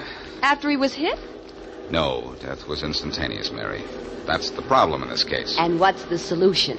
There's always a solution, you know. So they say. But this time, honestly, I'm stumped. The more I think about this case, the crazier it sounds. If I could just... If you could just what? Mary, that airplane up there.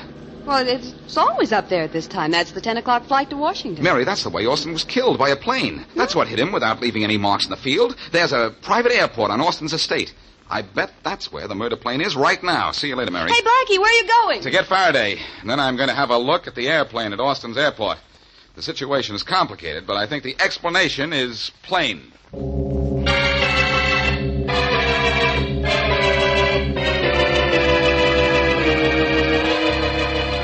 Austin was killed by one of the planes in this hangar, huh, Blackie? Well, which one, or two? Well, Faraday will have to look them over before we find out. This is just a waste of time. I don't believe Austin was killed by a plane at all. You don't, huh? No, it's crazy. Look. Or you are. Look, Austin was found in the middle of a field, wasn't he? Yeah? He wasn't hit by anyone who followed him into the field or a truck or a car that went through the field. And he wasn't carried into the field. We know that, don't we? Yes. Then he was obviously hit and killed just where he was found. And the only thing that could possibly have killed him, where he was found, without leaving tracks, is a plane. Don't you agree? Yet. No. Let's have a look at these planes. I've been looking while I talk, Faraday, and here's the plane that did it right here. Look at the left side of this landing gear. Yeah? Pretty badly bent. So it is. I was right, Faraday. The killer knew where Austin would be at a certain moment. He went up in this plane, found Austin, cut his motor, glided in silently behind his victim, swooped low, hit him, accelerated his motor, and zoomed away. Austin didn't even know what hit him. You two don't know what hit him either. I guess it wasn't that plane. Who are you? Saunders. Jim Saunders. That's my plane. Oh, you're the guy Alice Austin went to see, huh? Yeah, she met me here. I just flew in from Toronto this afternoon. How'd you get this damaged landing gear?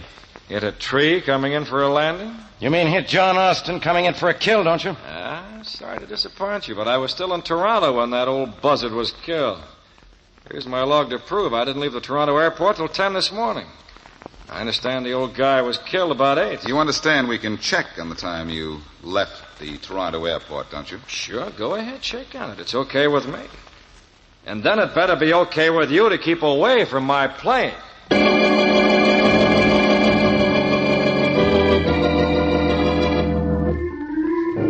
just thought I'd tell you, Alice. You marry Jim Saunders and you don't get any of Dad's estate. Oh, yes, I do, Happy. I get half. Dad's will says you get half unless you marry Jim Saunders. But if you do marry him, I get it all. How do you know?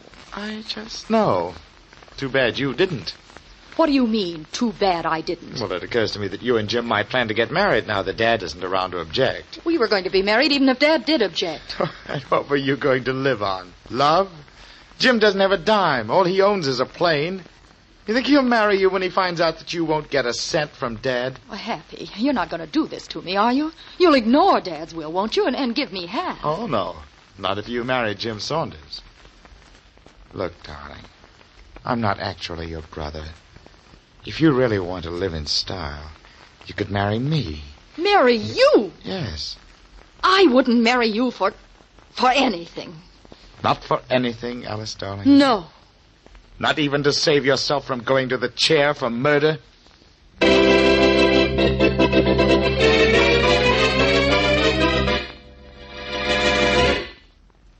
Now back to Boston Blackie.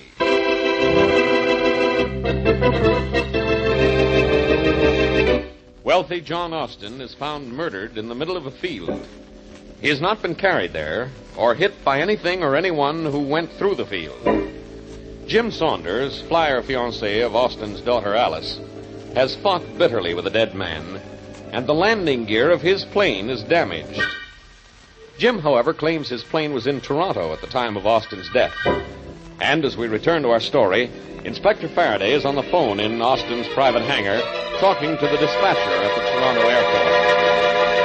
Look, can you tell me what time this morning Jim Saunders took off from the Toronto airport? Yes, Inspector Faraday, but I'll have to check on it. Just a minute. Thanks.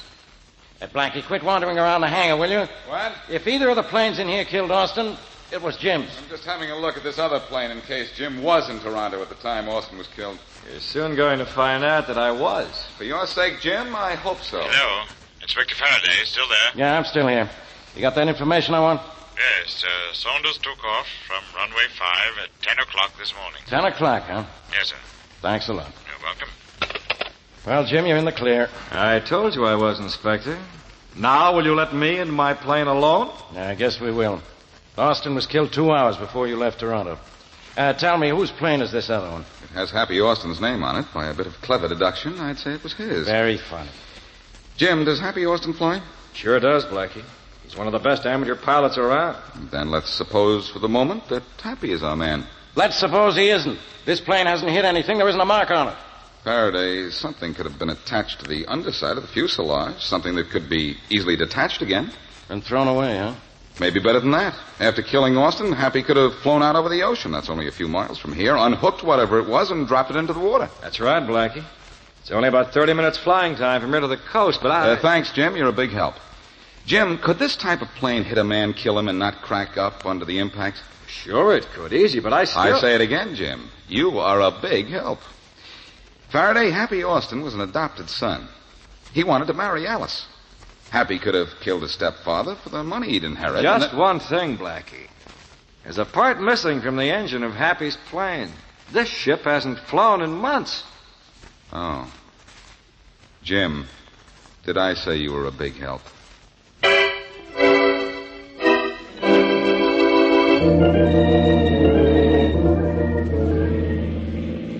Oh, my, Blackie. What a lovely little shanty the Austins live in.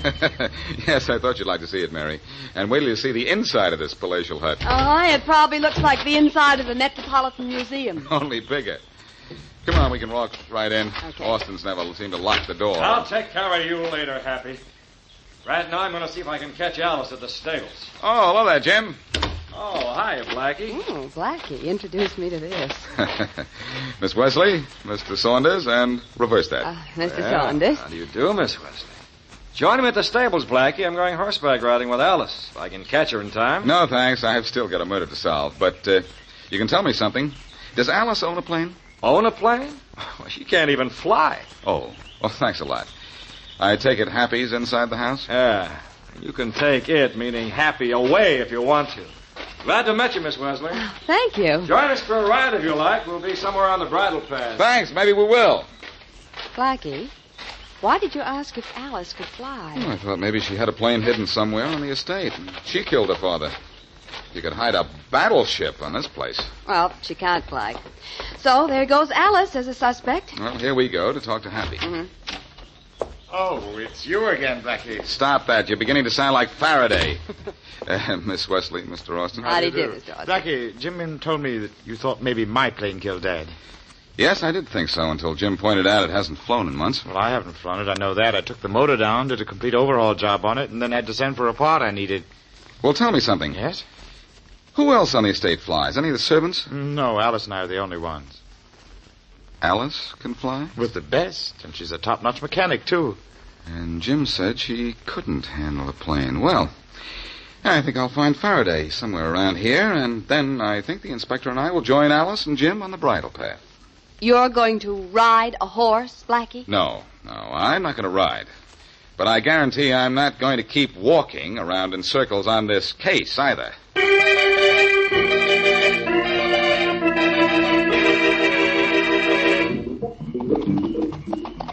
It's a nice night for riding, isn't it, Jim? Yeah, Alice, it sure is. But isn't the usual expression, it's a nice night for a murder? Did you have to mention that? I'm sorry. Jim, Yeah? Dad's will says I don't get a dime if I marry you. Well, how do you know? Happy told me. Well, how does he know? Well, I guess Dad told him. They were awfully chummy, a lot closer than Dad and I were. He probably talked Dad into giving me no money if I married you. Well, of all the dirty... Come on, boy. What? Jim, wait! I want to get back in a hurry and have a talk with that brother of yours. Oh, but wait for me, Jim. Wait! Hey, ho, boy, ho. Steady now. Steady. Hey, Miss Austin, having trouble? No, I'm all right, Inspector. This horse is having his moments, though. Hello, Blackie. Hello, Mr. Austin. Where'd Jim ride off to? He's gone back to the stable. Miss Austin, we found out you could have killed your father. You can fly a plane, can't you? Yes. I never told you I couldn't. No, but Jim did. He said you couldn't fly, and Happy said his plane couldn't fly. I'm going to find out about that before I fly off the handle.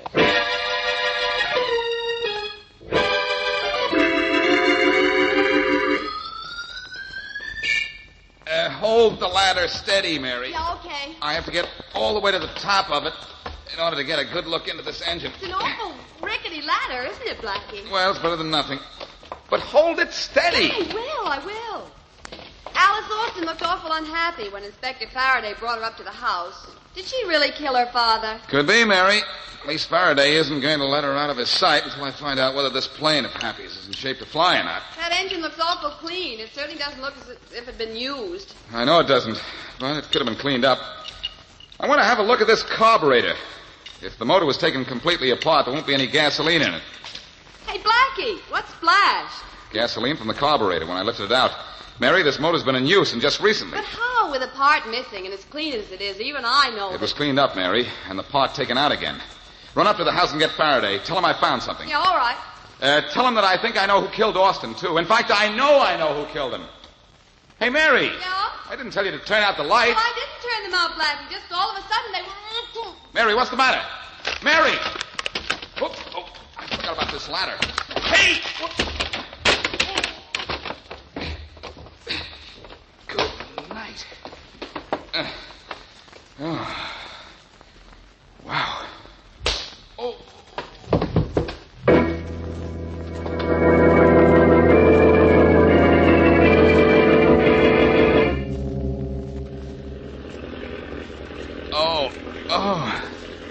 Well, Blackie, the high altitude seems to have cleared your head. What's that roaring noise? An engine. An airplane engine. Jim's plane. You and I are in it. Oh. How'd I get here, Happy? I tied you up and threw you in the plane. And you won't get any help from Miss Wesley either. She's tied just as tightly as you, only she's still in the hangar on the ground. I didn't have to kill her. She doesn't know it was I who murdered my dad. Oh, by the way, Blackie, did you have a nice fall when I jerked that ladder out from under you? Yes, thanks. I'll drop you on your head sometime, too. Happy, why did you kill your stepfather? For money. How? You guessed it, in my plane. Cut the engine. I had the extra part hidden. I put it in the plane and then glided in behind my dad, gunned him, and bingo. That was the end of the old man. You know where we are, Blackie? No, where? Over the ocean. And when we get a little farther out, you're going for a dip. Uh-oh. Gonna make fish food out of me, are you? I wish the Coast Guard were here. The Coast Guard? Yes, I tell the Coast Guard to shoot down. What's the number of this plane? 641. Coast Guard, shoot down 641. That's what I'd say. Oh, well, say anything you want, Blackie. They can't hear you. And you can't do anything about it the way you're tied up. But if they could hear me, I'd say, this is Boston Blackie and plane 641 out over the ocean. Shoot us down. You're killing me, Blackie. But in a couple of minutes, it's going to be the other way around.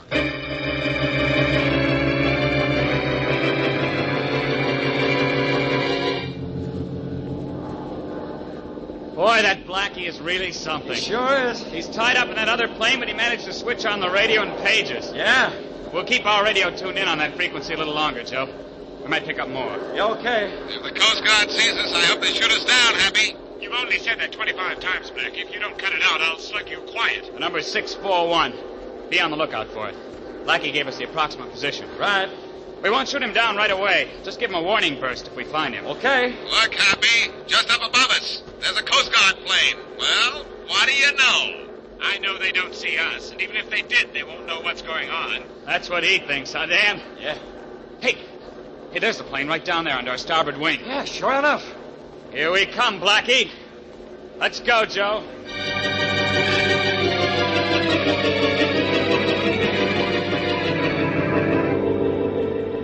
What's the matter, Happy? You look worried. Blackie, that Coast Guard plane is diving on us. Peculiar, isn't it? Why? What for? Oh, maybe it just wants to play. Blackie's going to crash into us. They're shooting at us. They're shooting at us. But they missed, Happy. Want to make a bet they don't miss the next time? Well, Blackie, if they shoot me down, I'll drop into the ocean. That's what you expected me to do when you drop me in, isn't it? The plane's banking for another run at us, Happy. What'll I do? Well, obviously, the Coast Guard doesn't want you out here, so if I were you, I'd turn and go back to the land.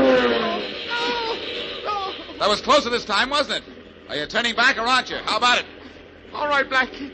I'll turn back. Well, tell it to the Coast Guard, Happy, or in 2 seconds we'll both be telling it to the fish.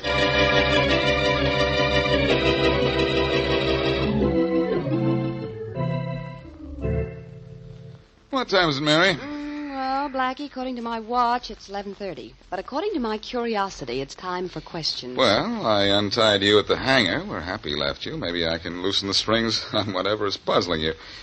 What do you want to know? First, why did Jim Saunders say Alice couldn't fly when she could? That's very simple, Mary. He didn't know she could. I suppose she was saving it for a surprise or something. Anything else? Just one more thing. How did you manage to get the Coast Guard on the trail of Jim's plane when Happy had you tied up in it? I kicked over the switch on the radio with my elbow and started talking, hoping somebody would hear me. And Happy didn't see you? Oh, are you lucky? I'm lucky those Coast Guard planes were within a reasonable distance, or Happy would have added me to his list of dead. Oh, I know he killed his father, but... You know, Blackie... What? I feel rather sorry for him. Don't feel sorry for him, Mary. Happy Austin is one flyer who doesn't deserve a happy landing.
The FBI in Peace and War, ordinarily heard at this time throughout the year, is taking its usual summer vacation and will return to CBS 3 weeks from tonight on September 1st.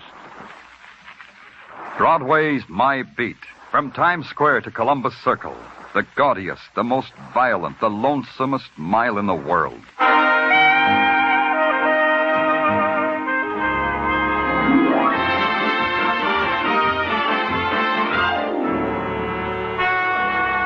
Broadway's My Beat, with Larry Thor as Detective Danny Clover.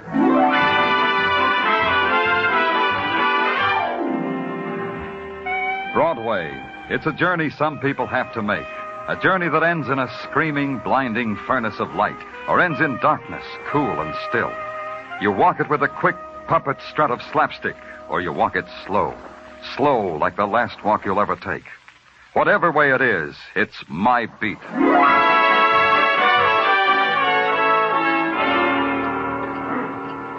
Broadway is full of people that are like pieces of a jigsaw puzzle. One of them, if you put them together right, will turn out to be Jed Stacy, scandal reporter for a rag that reports scandals. If it's a hot August evening and he's wearing his Hollywood shirt and yellow silk mohair pants, $90 the outfit, he'll buy you a free meal for a price. Jacques, bring us prosciutto with melon, vichyssoise, shrimp poulette, and a decent white wine. You got that? Oui, Monsieur Stacy. Yeah. Okay, Jed. Why the banquet? Ah, you know me, don't you, Danny? I don't give nothing for nothing. I don't get nothing for nothing. Yeah, that's life, like Jacques says. Yeah. Look, Danny, I got a note in the mail today. A typewritten note. I want to read it to you. Something you wrote? No, this has class. Here's what it says. Dear columnist, if you need a prophecy, here's a prophecy. A girl, Jane Darnell, will be found murdered tonight. That's a prophecy. Now, just checking, Danny, you got a corpse named Jane Darnell? No. Give me that note. Give it to me. Sure. Here, Danny, I'm through with it. It'll be in my column tomorrow anyway. It's all set up. Why didn't you give me this before? Ah, you know us scribes, Danny. We clutch things to our bosom. Besides, what good would it do you? If Jane Darnell is going to be killed, how would you stop it? You'd play nursemaid to a murder for a beat, wouldn't you, Jed? You're getting too large, kid. Too large. Take it easy, Danny. First, you got to find the little lady. It's a tough thing to do. Even for a guy like you, it's a tough thing. There's a telephone call for you, Monsieur Stacy. No, thanks, Jack. Plug it in here, will you? Oui, monsieur. Excuse me, Danny. Yeah? Yeah, this is Stacy. Where? Okay. Yeah, you get a fin. Yeah, the same to you. Come on, Danny. We going someplace? Yeah, to the room of a Jane Darwell. She's asleep in it, Danny. Dead asleep. Just like I prophesy in tomorrow's column.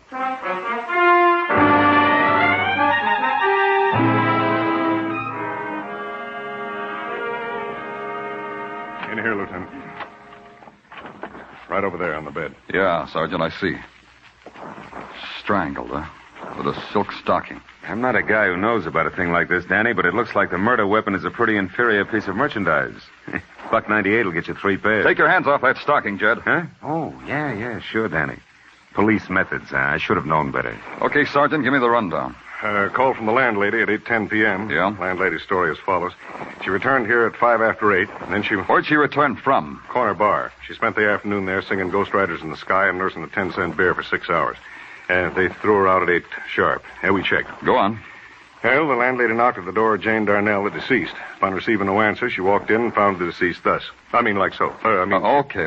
Where's the landlady now? I peeked across the hall when we came in, Danny. Yeah? There's a little old lady sitting in a rocker with a compress on a little wrinkled forehead and a little wrinkled nose on top of a big bottle. Landlady, huh? Yeah. Right in here, laddie. Come on, right in this room. Take your hands off of me. I've been walking a long time without your help. Who's this, officer? A man who says he lives here. A man who says his name is... Mac Taylor. What's going on here? Okay, officer, that's all. What's your business here, Mr. Taylor? I live here. Now answer a question for me.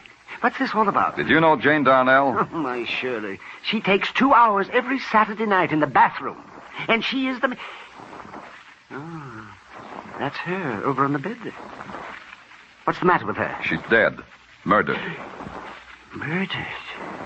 But who did it? Mr. Taylor, there's millions of people in New York. A little while ago, one of those millions of people came into this room and wrapped a silk stocking around Jane Darnell's neck. The person who did that was the person who murdered her. Do you know who it was, Mr. Taylor?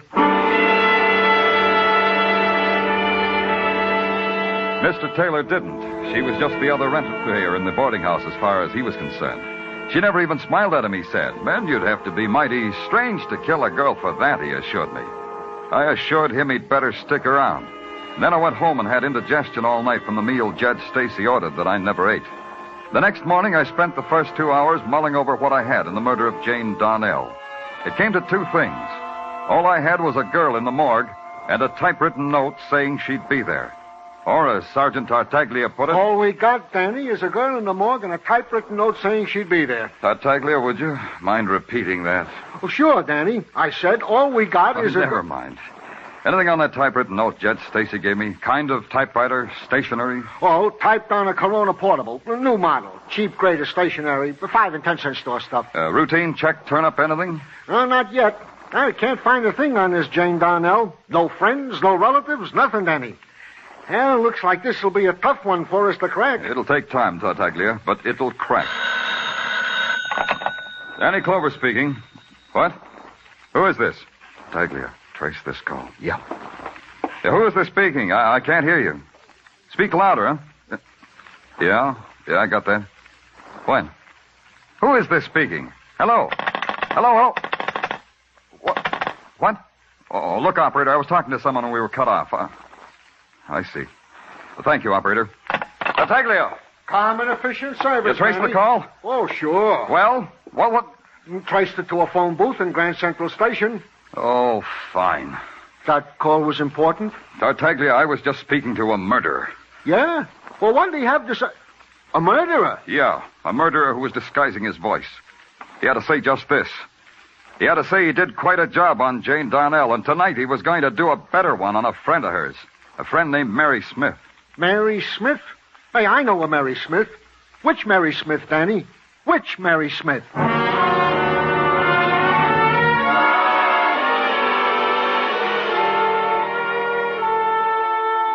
Tartaglia was right. In a city of 8 million, what chance do you have of finding a Mary Smith?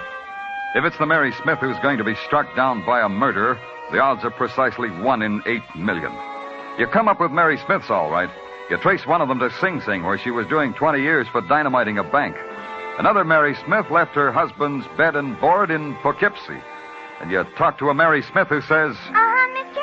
My name's Mary Smith, and I know a secret. Humpty Dumpty sat on a wall. Humpty Dumpty had a great fall. So you try again. Forgive me, sir, for having kept you waiting.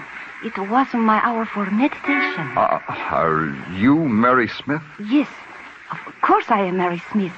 In China, my name is Le Tzu. But since I am in America, I have adopted a name that is 100% American.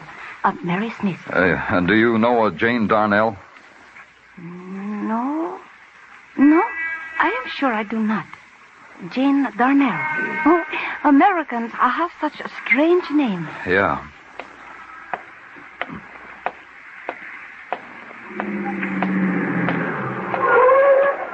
Danny! Hey, Danny, hop in. I want to take you someplace where maybe you ought to be. Move your hearse out of the way, Jed. I might scrape the polish with my shabby squad car. Oh, now, Danny, you don't like me anymore. That hurts. I like you. Now, will you move your car? They told me at headquarters you'd be here. Now, look, if you checked with me, I could have saved you wear and tear, Danny. I'll make a note. Always check with Jed Stacy. He'll save you wear and tear. Or maybe I can buy it tomorrow for a nickel. You're fighting me, boy. You're fighting me. Get out of my way. You got nothing to say to me. Nothing I want to hear. You'll want to hear this, Danny. The Mary Smith you're looking for, I know where she is. Where? Well, if we're still friends, I'll tell you where. Cut it down to a number in a street. 10 West 16, Danny. A sordid walk-up, a scabrous How dwelling. do you know so much, paper boy? Anonymous phone call, Danny. Anonymous voice. Voice gives me address and particulars. Particulars? Anonymous girl named Mary Smith. Now we're friends again, huh, Danny? Huh?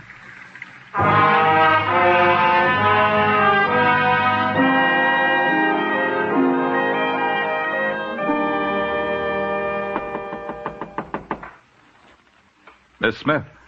Miss Smith. Open up, Miss Smith. It's the police. Maybe you should open it yourself, Clover. Yeah.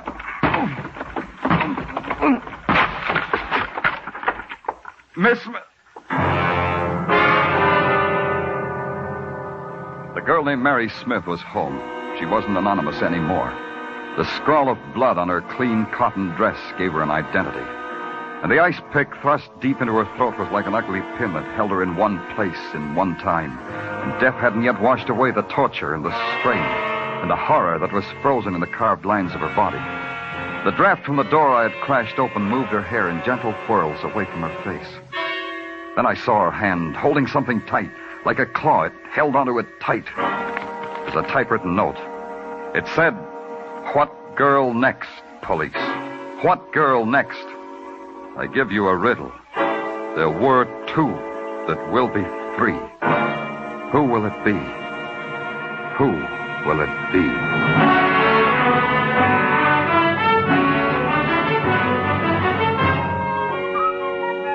You are listening to Broadway's My Beat, with Larry Thor as Detective Danny Clover.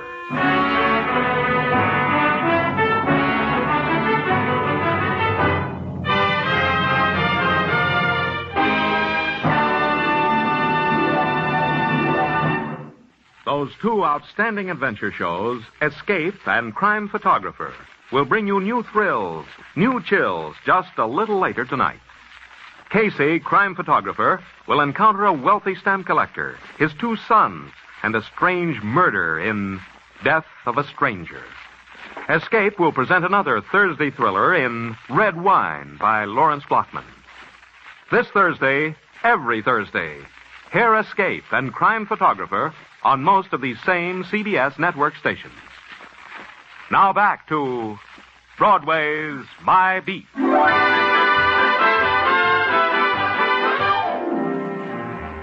Broadway all depends on the mood you're in. You can be part of the mob and perform for the sightseers, or you can write notes about murdering women and go about your business of murdering. In the latter case, Broadway dangles from strings. Broadway performs for a madman. It puts on a mask of horror and talks in whispers. Two people had died violently, and the clues I had for their dying were about as valuable as a pinch of dust. Correction, I had a thing of value. Another note. What girl next, the note said. It would be valuable if I knew what girl next. The only ray of sunshine at headquarters next morning was a police sergeant named Tartaglia, who did all sorts of remarkable things with details and file cards and pencil sharpeners. Morning, Danny. Good morning, good morning, good morning. Yeah, what have we got, Tartaglia? Well, I checked Judge Stacy, like you said. Mm-hmm. Yeah, he's got a pretty good alibi. He was with you at the approximate time of both murders. Only approximate. How long does it take to kill a person? Hey, what did you find on that boarder, Mac Taylor? Oh, he's got an answer for every question we ask him. Right now, we're still checking the answers. So far, Mac Taylor's been telling the truth. Okay. What's in that envelope? Oh, in this envelope, Danny, intelligence from the FBI. Well, with Los Angeles still operating, it's a wonder they had the time. Let's see it. Yeah, sure, here.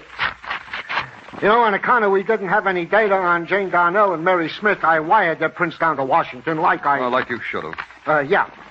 This data you're holding was wired back. Hey, those boys in Washington sure work... Hey, look at this, Tartaglia. Huh? A link. A link between Jane Darnell and Mary Smith. Washington had their prints because they worked in a war plant. That tells you something, Danny? Maybe. Maybe a lot.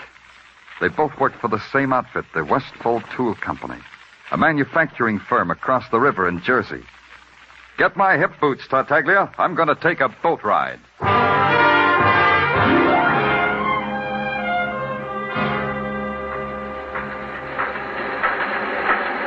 You want to see me? You're the foreman? Yeah. Can't we go somewhere where we can talk? What? I said, can't we go... Let's go somewhere where we can talk, huh? Yeah. Oh, what do you want to see me about, mister? I'm Danny Clover, New York Police Department. Oh, glad to know you. I'm Freddie Ney, Punch Press Department. You've been working in this department long, Mr. Ney? Oh, 10 years. Why? Try this in your memory. Jane Darnell and Mary Smith. What does that do to you? Jane Darnell, Mary Smith, Oh, yeah, it does something to me, all right. Yeah, they worked here side by side in my department, right through the war and after we converted automobile parts. And what else? Well, they quit about a year ago, within a week of each other. Within a week of each other, huh? How would that figure, Mr. Ney? Well, they were chummy. Jane Darnell and Mary Smith were in a carpool with another girl. All three of them rode to work in Jane's car. This other girl, who was she? I don't know. She wasn't in my department. Does your personnel department keep records of people who ride together in carpools? No, never did. We got all the paperwork we can handle. Yeah. Where's the phone? Right over there. Thanks. Can I get an outside line on this? Sure. I guess that's about all I can tell you about those two, Mr. Clover. Well, maybe it was enough. Hello? Motor vehicles? Give me registration. Anything else, Mr. Clover? No, that'll be all. Registration? This is Danny Clover. Want the make and the model of a car owned by Jane Darnell. Yeah, motor number 2. You sure there's nothing else, Mr. Clover? I enjoy aiding and abetting the police. I said that's all. You can go now. Yeah? Yeah? DeSoto sedan, 1947. Motor number 137596. Yeah, I got it. Thanks. Get the operator to connect me with Sergeant Tartaglia at headquarters. Hurry. Tartaglia, Danny Clover, a detail, Tartaglia. A rush job. Fast enough maybe to save a girl's life. Now get this. A DeSoto sedan, 1947. Motor number 137596. Registered in the name of Jane Darnell. Find it, Tartaglia. Find it fast. Now all there was to wait. Wait while the life of a girl ticked away. A nameless girl in a nameless place. And the girl without the name watched as she waited, her face veiled in the gauze of terror, and her eyes piercing the veil with hatred because all you could do was wait. There were 2 that will be 3, the note said. And 3 is a number that can add up to death. And a motor has a number that can add up to... And then suddenly the waiting was over. They'd traced the number. Traced it to a littered, junk-strewn yard presided over by a frightened little man wearing a beret. I do not know why suddenly I am a matter for the police. I have done everything as it was told me to. Oh, well, don't worry about it, Mr. Stern, David Stern. Yeah. They tell me here in America that there's dignity in dealing with junk, so I deal in it. But with the police, dignity becomes sour. It'll sweeten up, Mr. Stern. Give us a chance. Oh, I did not mean that. I mean, what I mean is not insult, only an analysis, a philosophical diagnosis. It's too deep for me, Mr. Stern. Some other time. Where's the car? You mean the one that the policeman in the uniform checked its number on its internal anatomy? I mean the one... Yeah, that's the one I mean. Internal anatomy? It's right here to your left. You see? That heap of junk? The police are interested perhaps in buying some used parts. The hubcaps are still nice and the carburetor... When was this brought in, Mr. Stern? Oh, just about a year ago. I remember because, you see, I remember the personality of machines. Now, this one is the victim of complete nervous shock. It looks like it was in a wreck, a bad wreck. Exactly. That's what brought on this psychosis. But in good hands, with good treatment, this could recover. Maybe. Yeah. Well, thanks, Mr. Stern. Thanks. Maybe I ought to start going to night school. You said something?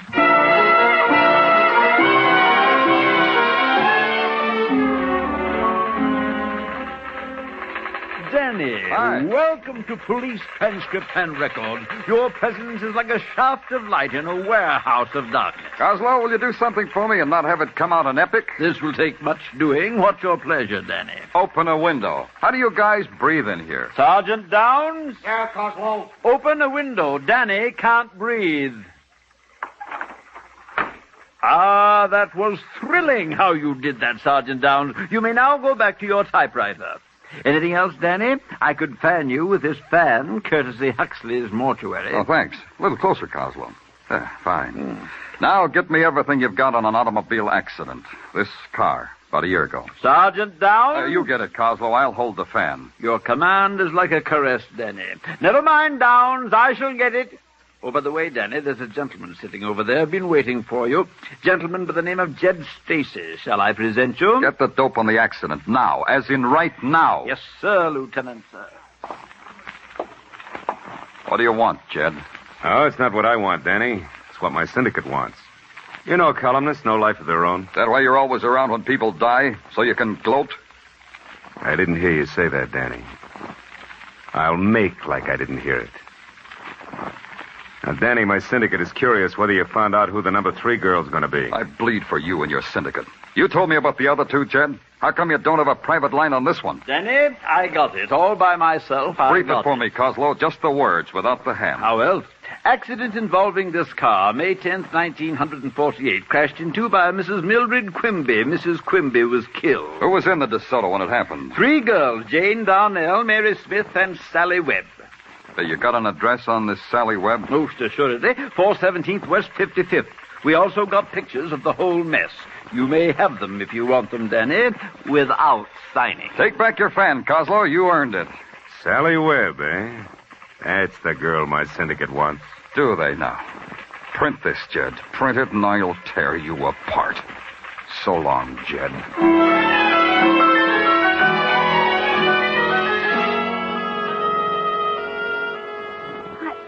I don't believe you, Mr. Clover. I don't believe you.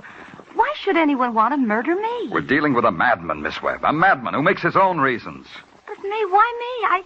I never hurt anyone or anything in my life. Maybe Jane Darnell and Mary Smith were like that, but they were killed. Well, I hardly knew them. I just rode with them to work. We had nothing in common outside of that. You had this in common, Miss Webb.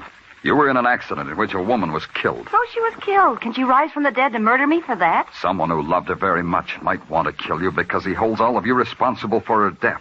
Well, then why don't you catch him, put him in a cage, rip him into shreds, and, well, do something. Something. Miss Webb, that picture on your bureau.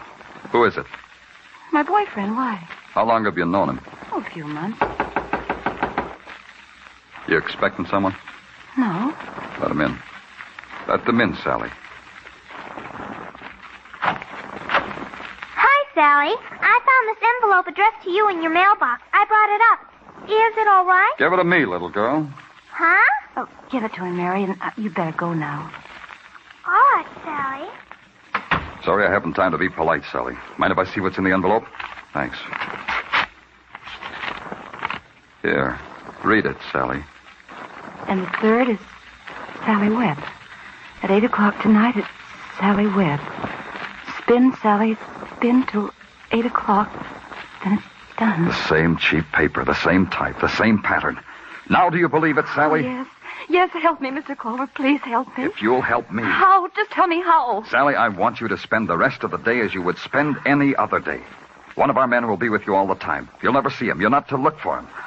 But I want you back here before 8 o'clock, understand? Before 8 o'clock. Oh, I'm frightened, Mr. Clover. I'm frightened. It's the only way, Sally.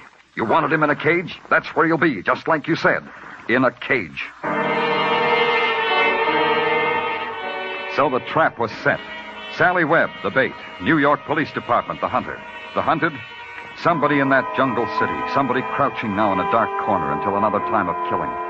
The man I had tail Sally Webb called in every half hour from a dress shop, a fruit store, from a laundromat, places like that.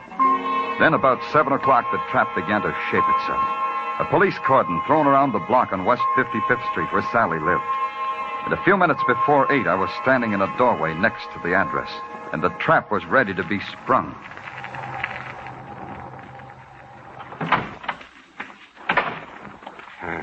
Out about does it, Lieutenant? How about north and south of 55th Street? They covered? Yes, sir. No one gets through on 8th or 9th. Except the girl. Except the girl, Sergeant, and whoever might be following her. How about our boy, the one you assigned to Taylor? He's got orders to drop out at the corner of 9th and 55th. Now get this, Sergeant. I want your men in uniform to stay out of sight. Plain clothes as inconspicuous as possible. No noise. Yes, sir. That's what I told the men. Who's that? What chowderhead was stupid enough to use his siren? That's probably Patrolman Florio, sir. He's siren happy. Well, I hope he's going to be happy pounding the cement in Flushing.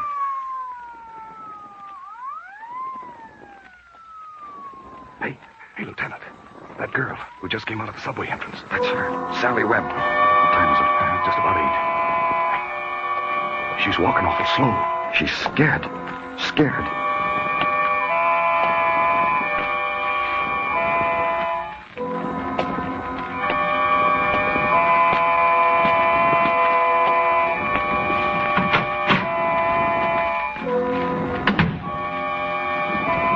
She's inside. See? The lights just went on. Let's go, Sergeant. Miss Webb, it's Danny Clover. Oh, it's Danny Clover. Lieutenant.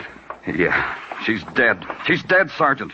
Close your eyes and try real hard to believe it. She's dead. But I don't understand. How could the coroner will call it a long, sharp weapon. The coroner's jury can blame me for it. What are you talking about, Lieutenant? The subway. The one place I forgot about. The one place where she'd be with 1,000 people and still be alone. She was stabbed on the subway. She had just enough strength to get inside her door. What are you doing, Sergeant? Oh, this stuff must have spilled out of her purse when she keeled over.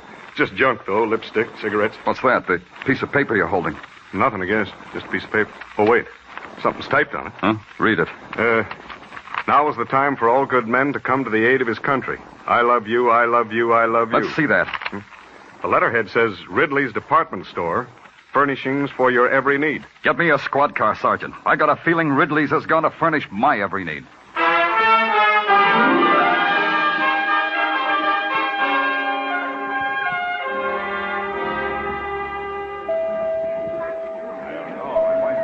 Interested in a typewriter, mister? Oh, I didn't know you worked here, Mac. Mac Taylor, isn't it? The indignant boarder who lived across the hall from Jane Donnell? Yes, this is my place of business, the typewriter department. Yeah. I've got a time card, employee's number, everything. I sell them. You want to buy one? Some other time. Which Corona did you type those murder notes on? Huh? What do you mean? Sally Webb really loved you, didn't she, Mac? I got proof positive of that. She put your picture on her bureau, and she hung around here and wrote love notes on your demonstrator typewriter. So? Tell me something, Mac. When did you change your name from Quimby to Taylor? We've got a doctor in this department store, Clover. Maybe you need to see him. I have a picture of Mildred Quimby, Mac. Was she your wife? What do you know about Mildred Quimby? I said I have her picture, Mac. Here, when she was killed in an automobile accident. Look at it, Mac. Go on, look at it. I'll kill you. I'll kill you. Like they killed my wife. Like I killed all of them. I'll kill you. Mac, put away that gun. This place is filled with people. What do I care about people? My wife is dead. Watch out. Hey, that man's got a gun. You must be crazy. Never. Down, everybody. Get out of the way. That man's a killer. Come on, get me, Clover. Yeah. There's only one way to get you, Mac. Clover, you can't miss.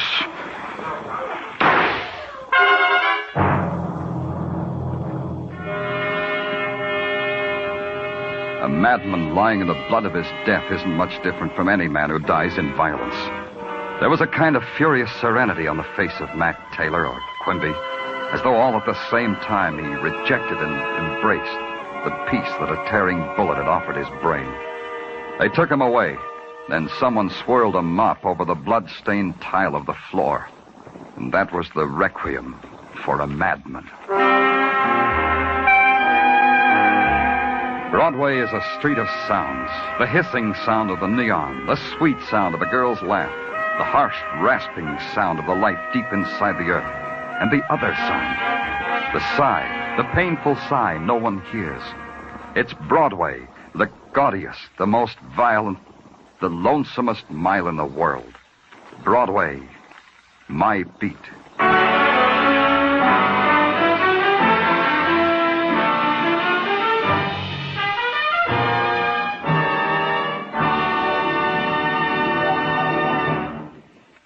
Broadway's My Beat, with Larry Thor as Detective Danny Clover, is produced and directed by Gordon T. Hughes, with script by Morton Fine and David Friedkin. Musical direction is by Lud Gluskin. Be sure to join us next week, same time, same station, for Broadway's My Beat. The launching of a promising career as a singer, a bunch of yellow roses from an admirer, a single sniff of their aroma, and sudden death.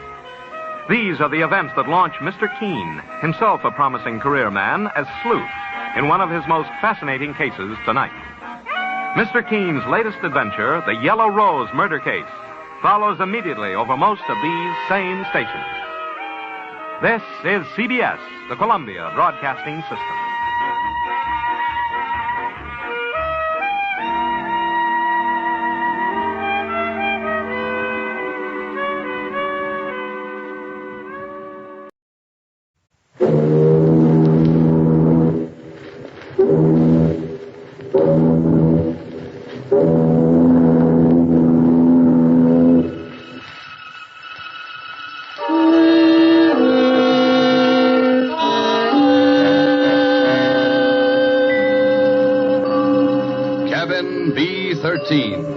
Tonight, from his notebooks of the strange and sinister, Dr. Fabian tells you the story of The Bride Vanishes. Terror doesn't strike only in dark places. There, on the sunlit, fabulously beautiful Isle of Capri, one woman had already vanished without a trace. And they warned Lucy Courtney, the lovely young American bride, that she looked too much like the other woman, that the terror would again strike from nowhere on that balcony of death. Would you have dared to step out upon that balcony alone, as Lucy did? CBS brings you another strange and incredible tale of mystery and murder by the world-famous best-selling mystery writer, John Dixon Carr, directed by John Dietz. Now, here's Mr. Carr's famous Dr. Fabian to tell you his tale, The Bride Vanishes.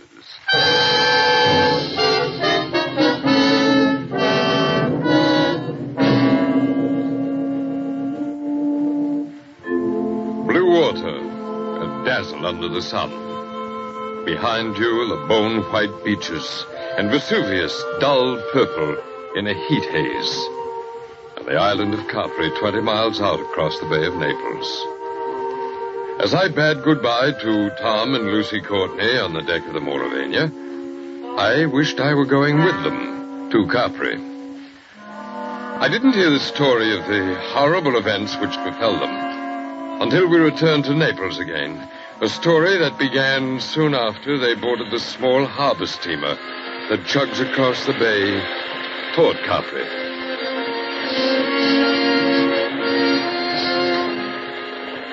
It's the most perfect place for a honeymoon, Tom. Oh, it's heaven. With you along, Lucy, I'll become the best painter in the world in less than 2 weeks. Well, I hope you'll take some time off for me. Don't worry, darling. There'll be lots of time for us. Even with all the colors in the world at hand. Even with all the fascinating models available here in Italy. If you ever have another model but me, I'll scratch your eyes out. I'm warning you, Tom. Listen, dear. Do you honestly like it here in Italy? I like Naples. I love the way they run around singing Neapolitan songs to each other. And I like the color and the sailboats and the little lights going up Vesuvius at night. Only... You shivered. What's wrong?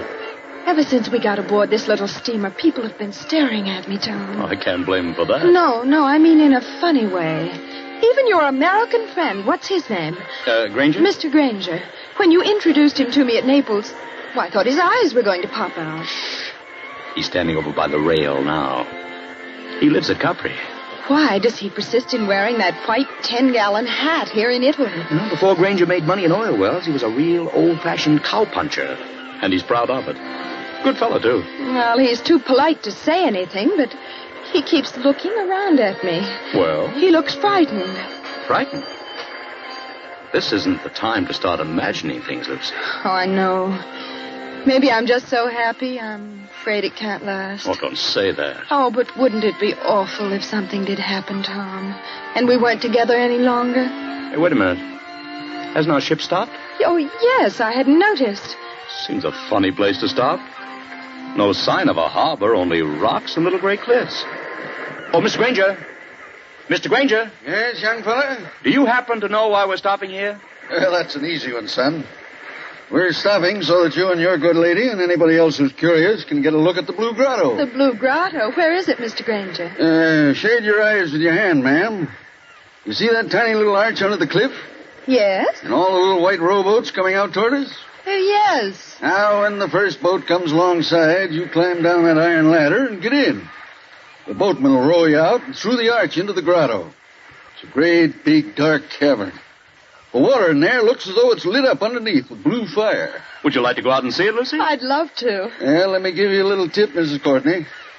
The current's pretty fast out there. You'll go shooting under that arch like 60. Oh, are we likely to upset? No. But the arch isn't as high as your head. And when you see it coming, lie back flat in the boat. That is, unless you want your head knocked off. Thanks, Mr. Granger. We'll remember. See you later.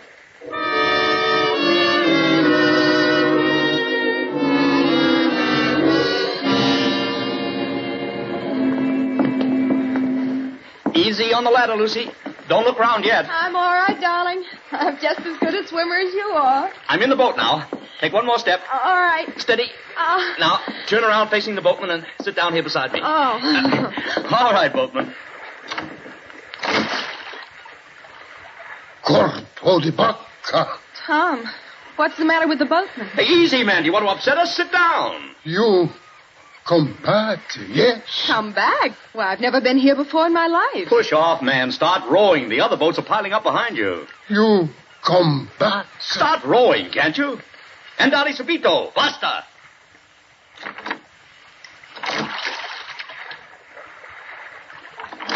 Tom, he can't take his eyes off us. I wish he'd watch out where he's rowing. You come to live at Villa Borghese, yes? Tom, how does he know that? This lady, she's not dead? Dead? Of course she's not dead. What are you talking about? She never come to Capri before? Never. Then I tell you, she will disappear just like the other one. Disappear? See. I rest on my oars, I tell you.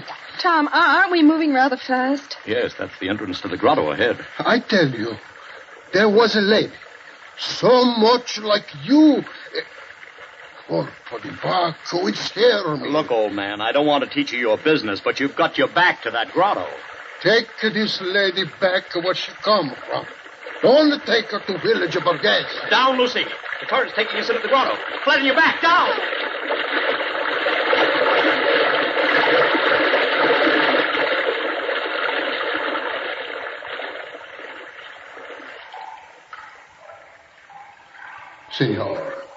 Signora, I'm sorry.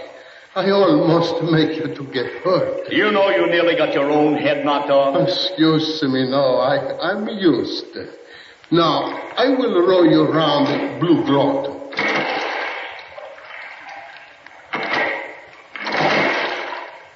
I don't think I like it much, Tom. Neither do I. It's dark, except for that blue light under the water. It's transparent. You can see the fishes swimming. Just a minute, boatman. This lady who disappeared from the Villa Borghese. 2-3 years ago, she disappeared. You say she looked exactly like my wife? Si, senor. She was going to be married. She was trying on, a wedding dress. Her mother and sisters, they was in the room with her. She walked out on a balcony over the sea. You know what I mean by balcony over the sea. And nobody ever hear of her again. You mean she jumped over into the sea? Oh, young girl going to be married to kill herself? No. Then what did happen? Senor, I do not know. But sometimes they say you can meet her ghost. In here, she float just under the water where you can see her. And it turned over and over. And the wedding veil is still around her face. Tom, let's get out of here. You want to go? Yes? Lucy, if this fellow is stringing us along... He is not stringing us along. Then somebody ought to know what this means. If we've inherited a haunted balcony where people disappear like soap bubbles, I say it's too much. Let's get back to our steamer and talk to Granger.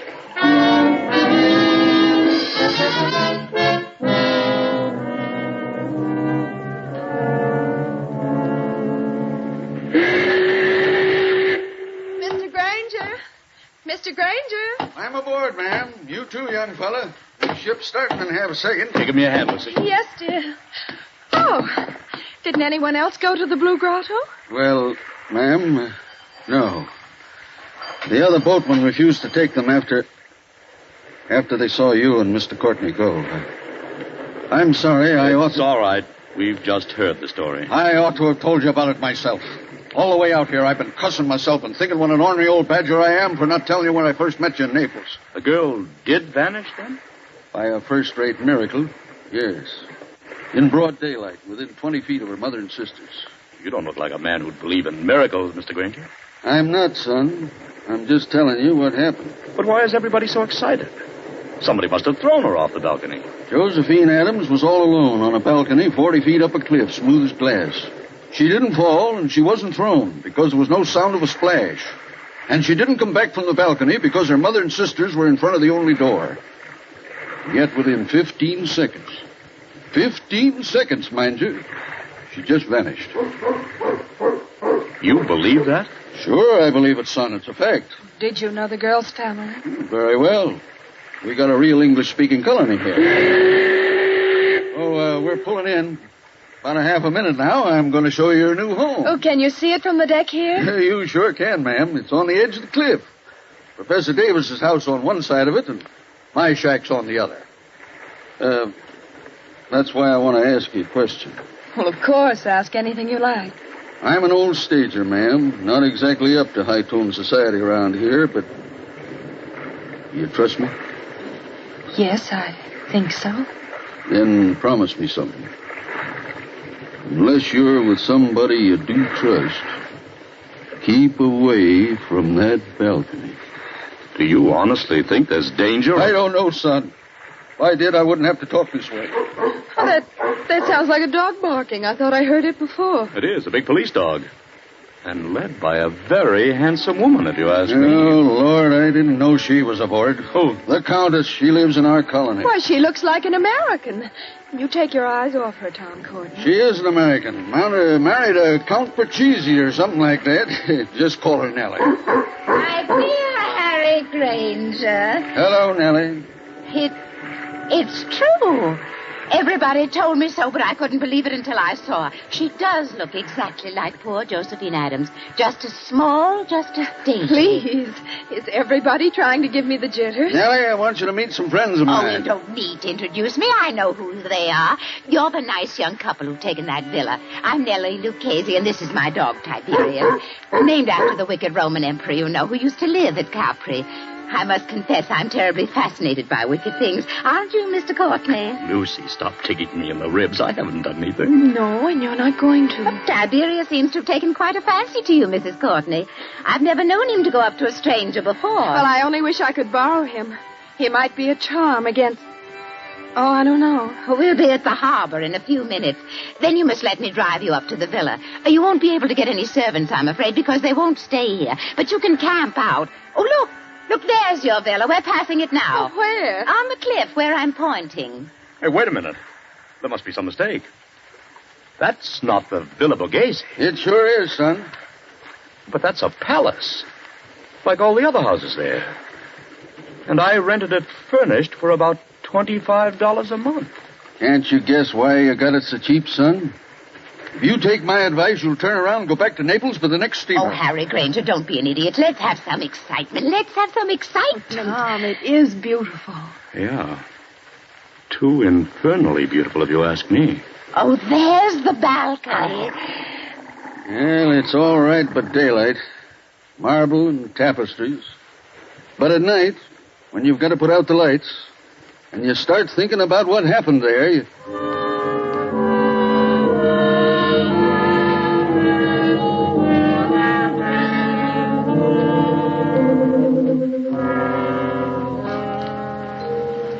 The moon over Capri makes a deathly daylight. You could actually see to read on that balcony if anyone should go out there. Frosted glass doors open out on it from a big room on the ground floor. And two deliberately calm persons and a dog sit looking at one another. Lucy, stop it.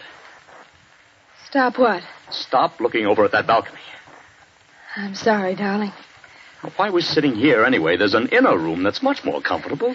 It's like having a toothache, Tom. A very little toothache. I may be dense, Angel, but I don't follow you. Well, you put your tongue against the tooth to see if it'll hurt. You know it will hurt, but you go on doing it just the same. That's us. And maybe you're right. Oh, Tom, did you ever think we'd have a lovely house like this? Well, the house is all right, yes. And then they have to go and spoil everything. Our honeymoon with this blasted Tommy around about... Oh, please, Tom, you're just as jittery now as I was this afternoon. Why, even Tiberius is jittery. Yeah, I guess I am. Easy, boy, easy. Well, there's whiskey on the table. They call it Vicky here. Mix yourself a drink. In a minute, not just now. Lucy, there's nothing wrong with that balcony. Suppose you walked out on it this minute. I've had a horrible longing to try it. Just because I know I shouldn't. Well, nothing could attack you. All you'd have to do would be yell. That would bring Granger out on his balcony like a shot. And the neighbor on the other side of us would... who is on the other side, by the way? A brain specialist. A what? A specialist in brain disorders. Professor Davis. He's English. Listen. Somebody in the inner room. Easy, Tiberius, easy. Tom, I'm afraid. It's all right. You hold Tiberius's collar while I open the door. Here, boy. We don't want him to fly at anybody. We're going into the other room and stay there. You ready? Yes.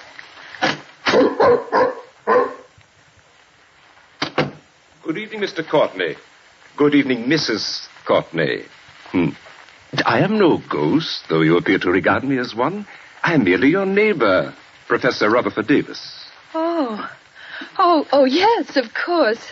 Mr. Granger mentioned you. I trust you will pardon this intrusion. No one answered my knock, so I ventured to come in. Well, it's no intrusion, Professor Davis. We're a little disorganized here, that's all. Oh, naturally. Mr. Courtney, I wish I could say welcome to Capri. But I have a very different message. Well? If you value Mrs. Courtney's life, you'll go back to Naples immediately. Not you, too. I do not say that as a ghost hunter, sir. I say it as a specialist. May I sit down? Oh, of course. Please do. Thank you. We seem to be forgetting our manners, Professor Davis. Will you have a drink? Thank you. Perhaps a small whiskey. I'll get it, darling. You sit down and talk to Professor Davis. You're not going back into that room alone. I'm only going to get the drinks, Tom. And I promise to be good. Tiberius can come with me, can't you, Tiberius? Oh, I see. You've borrowed Tiberius from the Countess Lucchese. Yes, she was kind enough to offer him. If you gentlemen will excuse me, I'll be back in just a minute. Come on, Tiberius.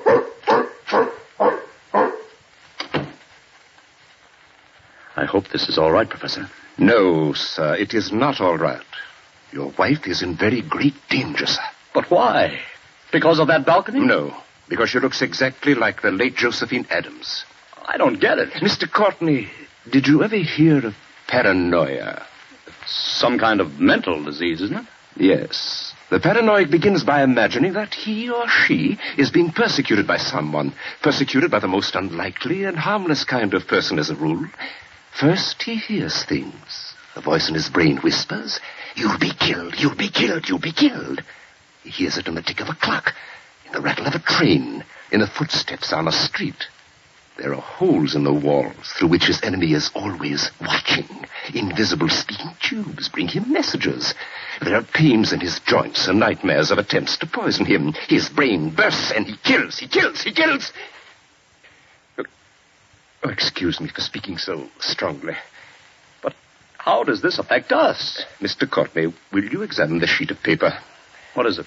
A fragment of a typewritten diary. I found it on the cliffs months ago. Don't ask me who wrote it, but I know that a criminal lunatic on this island imagined that poor, inoffensive Josephine Adams was his enemy. So he killed her. Killed her? How? I don't know. And what happened to the girl's body? I'm not a detective, sir.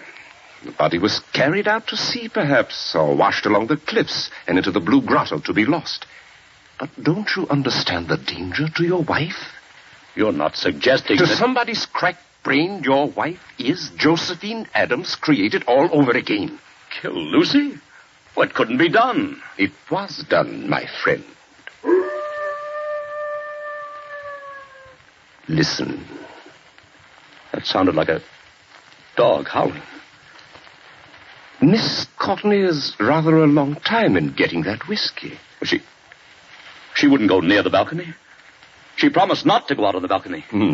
People do very perverse things, my friend, when they know they shouldn't. Lucy!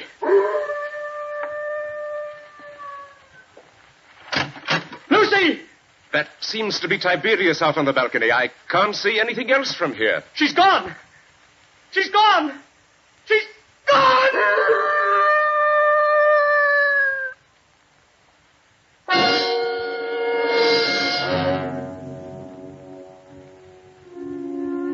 empty balcony, a howling dog, and a sea turned clear silver under the moon.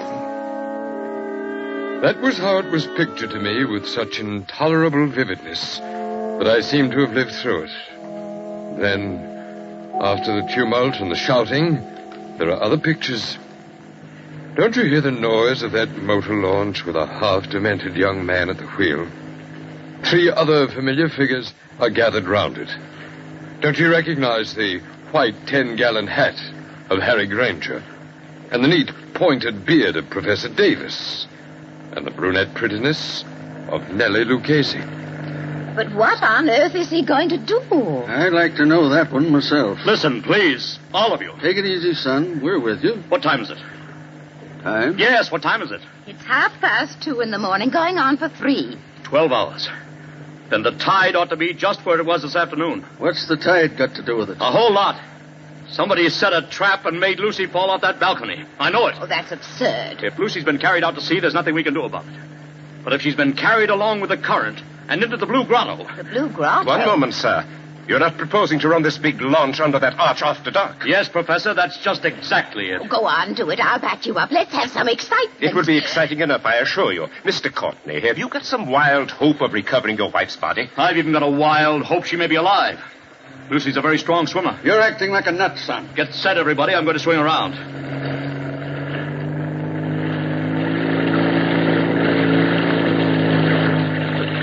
We're in the current now. Better hold tight. I've got to duck my own head when we go through. Everybody else flop down. I still protest against this. Don't you understand, Mr. Courtney? Get ready. Here we go.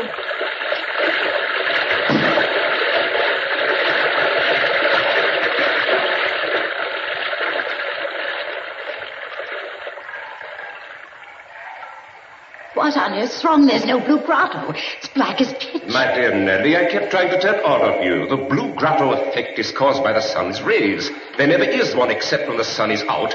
Just how does our friend propose to find anything in here? Listen. Oh, something's got hold of the boat. I felt it move. There's a hand there. A wet hand. Lucy. She's out alive. Mr. Granger, help me lift her up over the side. Right, easy. Don't tip the boat.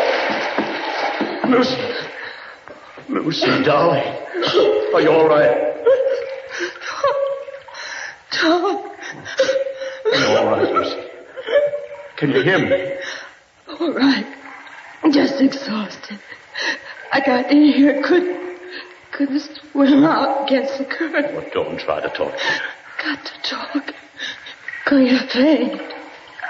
Tom, who's with you? Only our friends. Who's with you? Is the murderer with you? A pleasant prospect to be shut up in the dark at 3 o'clock in the morning with a criminal lunatic. Who spoke then? Lucy, don't hold me so tight. Let go, dear. I'll get the boat started and have you out of here in just a second. Who spoke then? Only Professor Davis. Tom. I've got to tell you. You know that girl, Josephine Adams, died. Almost killed me. Has anybody here got some brandy? Or a flashlight? I have a flashlight, my friend. Will you allow me as a medical man to examine Mrs. Courtney? I'd better keep back for just a second, Professor. She's hysterical. Give me the flashlight. I walked into other room. No one with me. All alone except Tiberius. Yes, Lucy. Somebody called my name from the balcony. I thought, very soft. Mrs. Courtney. He said, Mrs. Courtney. Did you recognize the voice? Yes. That's why I went. Hadn't you better start up this boat and get out of here? Who spoke then? Don't pay any attention to them, Lucy. Nobody can hurt you now. I went out on the balcony. Bright moonlight. Bright as day. There was nobody there. Nobody on the balcony? No. I looked out over the sea, and something came at me, Tom. Something flew out of the air and came at me. Just one moment before Mrs. Courtney goes on. Is anybody in this boat carrying a revolver? Not that I know of. Excuse my mentioning it, but I felt something metal brush past my hand. It was only the flashlight, probably. Will you please let Lucy go on and finish? Lucy, you were on the balcony, and something came at you. Yes. Like a snake, sideways, out of the air. It went over my head, fastened around my neck. It was a rope with a noose in it. A rope? That's it, a rope. It was thrown from another balcony. I am small and light like Josephine Adams, and it pulled me sideways over the rail, and I fell. Take it easy now, darling. You're perfectly safe. Is she perfectly safe? The murderer, he let her fall on the rope. But the rope was jerked tight long before she struck the water. That broke her neck, and the murderer lowered her softly. So there wasn't any splash. No. And the current took her away, rope and all. That's it. It would have happened to me, only the rope slipped through the murderer's fingers. Through whose fingers?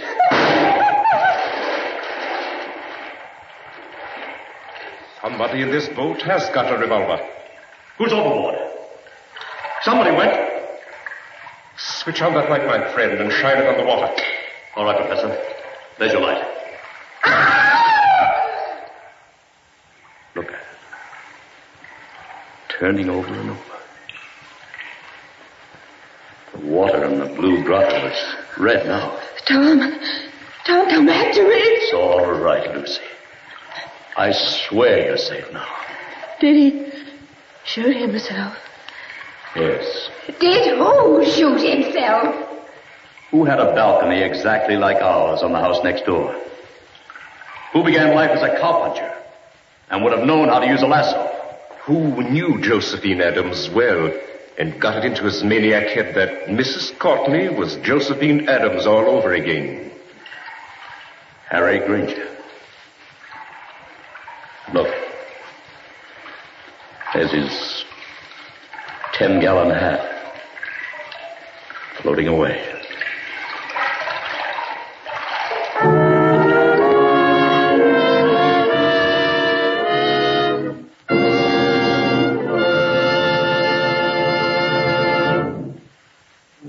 And so ends my story, which, while your own honeymoon may have ended, you may do well to remember next time you plan a vacation in sunny, carefree, whatever its name is.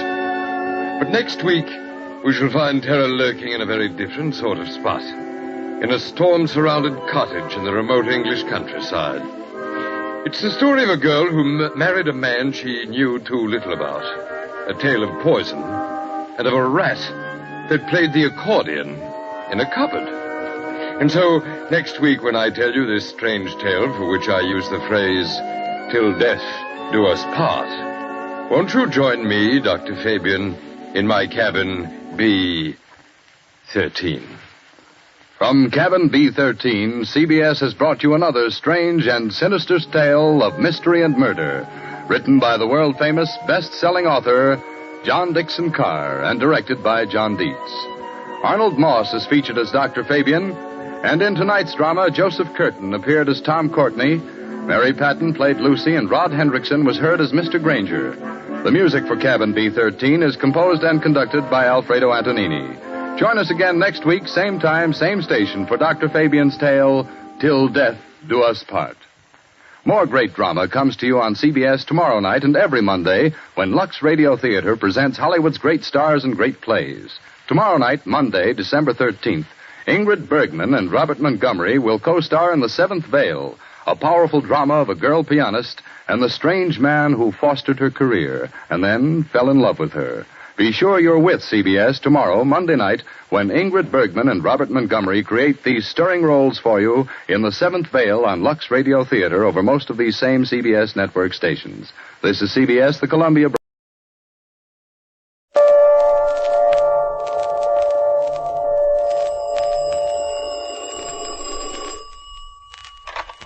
Hello, Yukon 28209. Yes, this is Candy Matson.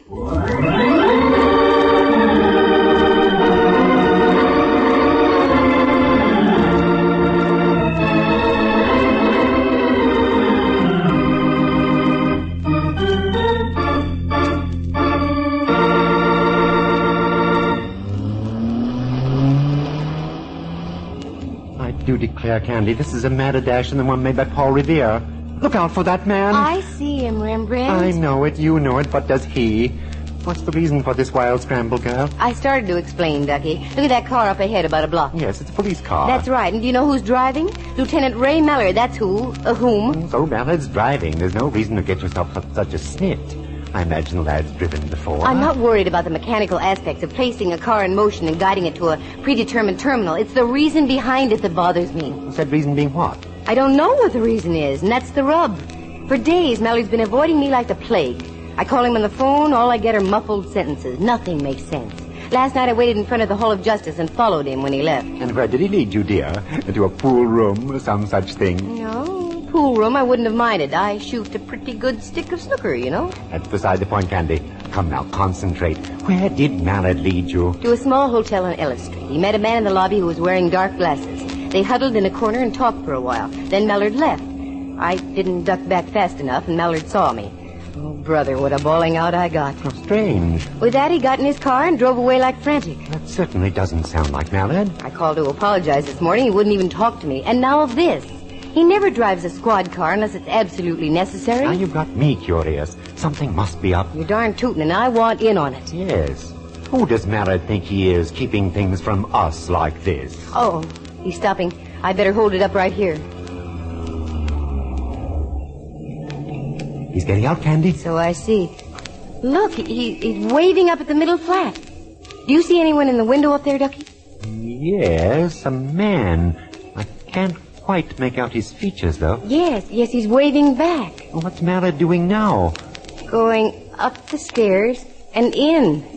How do you like that? Rather delicious, isn't it? Oh, I squirm with intrigue. Well, I squirm, too. Come on, Rembrandt, squirm out of the car. This is one time I don't mind doing a shadow job strictly for free.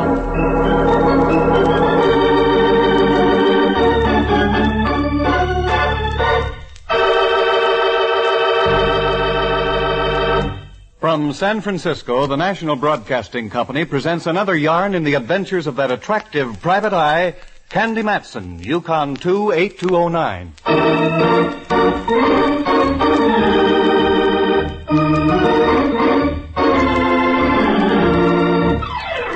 I knew there was something wrong 3 days before. Whenever I walk into Mallard's office in the Hall of Justice, where he lieutenants for the San Francisco homicide, and all I get out of the big guy is an ugh, something's foul in Dixie. You can play that in any key you like. And the ughs kept up, mentally and verbally. Add that situation with Mallard's mysterious friend in the dark glasses, and you've got something. Especially when Lieutenant Boy stops off at an old flat, waves to a gent, the gent waves back, and Mallard goes inside. Now we're all tidy and up to date. We waited for about 20 minutes outside by my car. 2 or 3 other people came and went. Finally, Mallard came out carrying a very small box in his hands. He put it inside his coat pocket. The bulge wouldn't show any more than usual. That's where he keeps his police gun. Then he got in his car and drove off. Rembrandt and I immediately went to work. Object? A social call on our unknown friend in the second-floor window. I must say, Candy, this is most mystifying. That it is, Ducky. In all the years I've known Mallard, I've never seen him act like this before. What are we up to now, Dove? We're going to take a look at the guy Mallard went to see. Find out what he looks like. What sort of a racket he's in. And supposing Mallard hears about it, won't you be even further into the doghouse? Indubitably, faithful old friend. But that's the chance I'll have to take. Here we are. Little flat. This must be one of those babies built before the fire and the quake. Yes, all 1906 conveniences, including a door knocker. Well, give it a blast, Ducky. And as you say, this sort of place gives me a galloping case of depression. Yeah, I know what you mean. All the ghosts of the past half-century. Try it again, Rembrandt. Any harder and the building will slide off its foundations. What is this? You could have heard that last knock out of the Farallones. Maybe he didn't hear you. Anyone in the neighborhood would have heard that knock. I'm going to try the door. Voila. Except that it only moves about 2 inches. Shove on it, dear. My thoughts exactly. It gives a little. Help me, Rembrandt. Very well. Hey, look. Under the door. That's blood. I wouldn't call it ketchup. Come on. Once again and harder. Oh, my word. That's the polite term. This guy's as dead as they come. And look. What, dear? This is the Joe Mallard was talking to in the hotel lobby, even to the dark glasses. I wonder what Mallard will say about this. I was wondering the same thing. Come on, Rembrandt. I don't think I feel very well. That was an understatement. I felt worse than that. But I had to follow through now. Our next step took us down to the Hall of Justice for a little visit with Mallard. He was in. Just beat us back by about 10 minutes. He was still wearing the same scowl he had on the last time I'd spoken to him. You still mad at me, Mallard? No, I'm mad at myself. Did you stub your toe somewhere along the line, Minion? Is that it? No, but I'm about to. What do you mean by that, Footflat? You'll find out. And it's all your fault, too. You mean about last night, my following you? No, that was a dirty trick, but I forgive you. It isn't that. Then what is it? Yes, for goodness sake, stop sounding like a threepenny thrill book. I'll say what I have to say in my own good time, and nobody can force me to do otherwise. I've got news for you, Junior. The police can make you talk. The police? What kind of triple talk is this? We followed you out to that flat just now. We saw everything. What? Oh, the underhanded... So, you know. Yes, but why did you do it, Mallard? Because I'm a fool. Just a plain fool, and I ought to have my head examined. Also, the poor fellow you left out there. He needs his head examined, too. He sure does. It's got a hole in it about the size a .45 slug would make. Wait a minute. What are you talking about? Don't you know? I thought I did. Now I don't think so. Now, come on, quick. What's this hole in the head routine? He's serious, Candy. I really think he is. Darn right I'm serious. Come on, spill. Okay. I'll tell it to you like you don't know. We followed you out there. You wave up to the second story. Man looks out the window and waves back. Check. You go inside. We wait 20 minutes further away. You come out with a small object in your hands. You put said object in the inside coat pocket. Good report. Most efficient. You drive off. We go up to pay a visit. The host wasn't willing. He'd been shot to death. What? Oh, brother. And you thought I'd done it? Well... Well, really, Mallard, I don't see anything to laugh about. That's because you're not sitting where I am. Oh, Sister Susie, did you get your clues all fouled up? Let's get out of here. We got work to do.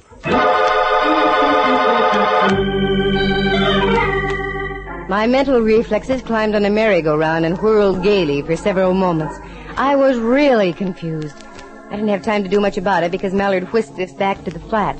An hour later, the joint had been carefully gone over, photographed, and the body of the poor guy removed to the coroner's office for an autopsy report.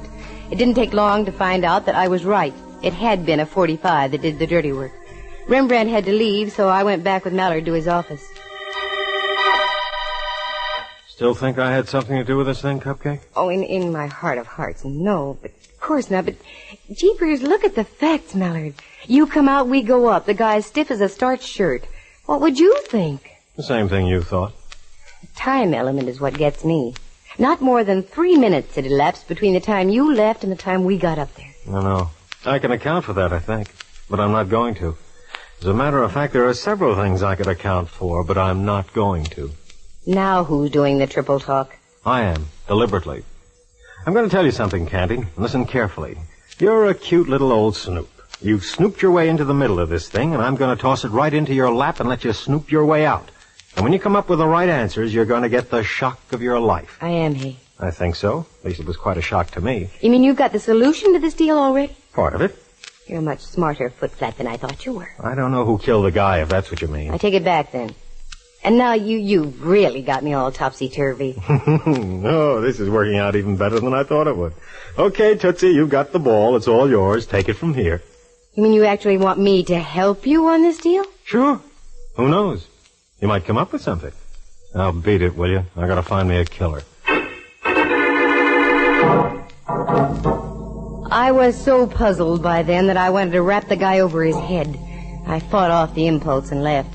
If he gave me carte blanche on the killing, I was going to take advantage of it, if for no other reason than to prove I was right and Mallard wasn't the joker who did it. There's only one place to start, back at the flat where the guy had been done in. The cops had gone, so I did some question work. The landlady lived in the flat below. No, she didn't know the man. A gal named Jennifer Shirley had leased the middle flat for the past 5 years. I swung a deal with the landlady, got the key to same, not the landlady, the flat, and moved in. I had a good night's sleep and waited all the next day. Nothing. The odd thing about the deal was the fact that the cops hadn't been back. They usually return for a double check. So the next night I hit the sack again. About midnight, my dreams of a vine-covered cottage in the country with Mallard were rudely shattered by a sound. The sound of a key in the lock of the door.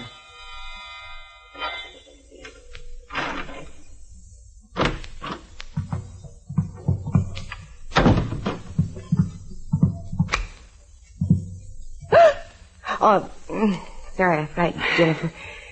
Take it easy. Everything will be okay. Who are you? Oh, I'm coming to that. Excuse me. You are Jennifer Shirley, aren't you? That's right. Excuse my nightie. If I'd have known you was coming, I'd have gone formal. Just what is all this? And what are you doing in my flat? Where have you been, Jennifer? Seattle? Why? Didn't you read the papers up that way? I was too busy. Know a man named Everett Stone? Of course I do. He's a very good friend of mine. He was up from Los Angeles on business, and I let him use my flat. And now you're here. I don't understand this at all. Look over there, at your front door. Everett Stone was shot to death right on that spot. Everett? Dead? I can't believe it. I'm sorry, it's true. You can prove you were in Seattle, Jennifer. Yes. Here. My plane ticket receipt and the stubs on my luggage. I just got in at the airport less than an hour ago. Just for the record, where did you stay in Seattle? At the Olympic Hotel. We can prove that, too, can we? Of course. Now, wait just a moment. The shock of all this slowed me down for a second or two. Just who are you, and what are you doing here? Simmer down, Jennifer. My name's Matson, Candy Matson. I'm a private investigator. Oh, yes, I've heard of you. I'm trying to find out who knocked off your friend Stone. You got any ideas? Several. So have I. One being this. Does everyone around here wear dark glasses? You've got a pair on, too. Same kind Everett Stone was wearing. Here, have a cigarette. Thanks. Got something you want to tell, Jennifer? Yes, I do. The dark glasses are standard equipment for the type of work we're in. And what would that be? We're gem dealers, precious stones. Whenever we have a valuable piece of property in our possession, we're required by bond to wear these dark glasses. A disguise, so to speak? That's right. When Everett arrived from Los Angeles, he had with him the Cape Hatteras diamond. You've heard of it? Who hasn't? Worth about $500,000. That's right. He was on his way to Seattle to show it to a prospective buyer. The first night here, Everett appeared on a television show to display the diamond. And as he left, he knew he was being followed. He called me and asked me if we could make a switch. Wanted to know if I'd take the diamond on up to Seattle and try to make the sale. And he'd stay here, is that right? Right. It was a good switch, except that Everett got himself knocked off for his trouble. Have you got the diamond with you? Right here, in my purse. Look. What a little beauty. And not so little at that. No. Oh, it's the most gorgeous thing I've ever seen. And you just carry it around in your purse like that? Certainly. Who'd think to look in a woman's purse? You've got a point. Lipstick, mascara, streetcar tokens, loose change, but not a $500,000 rock. Did Everett say what the man looked like, Jennifer, the one who was following? Yes. He wrote a complete description for me. Have you got it? Also in my purse. Here. Yikes. Miss Matson, you're white as a sheet. What's wrong? Plenty's wrong. This describes a certain Lieutenant Ray Mallard to a T.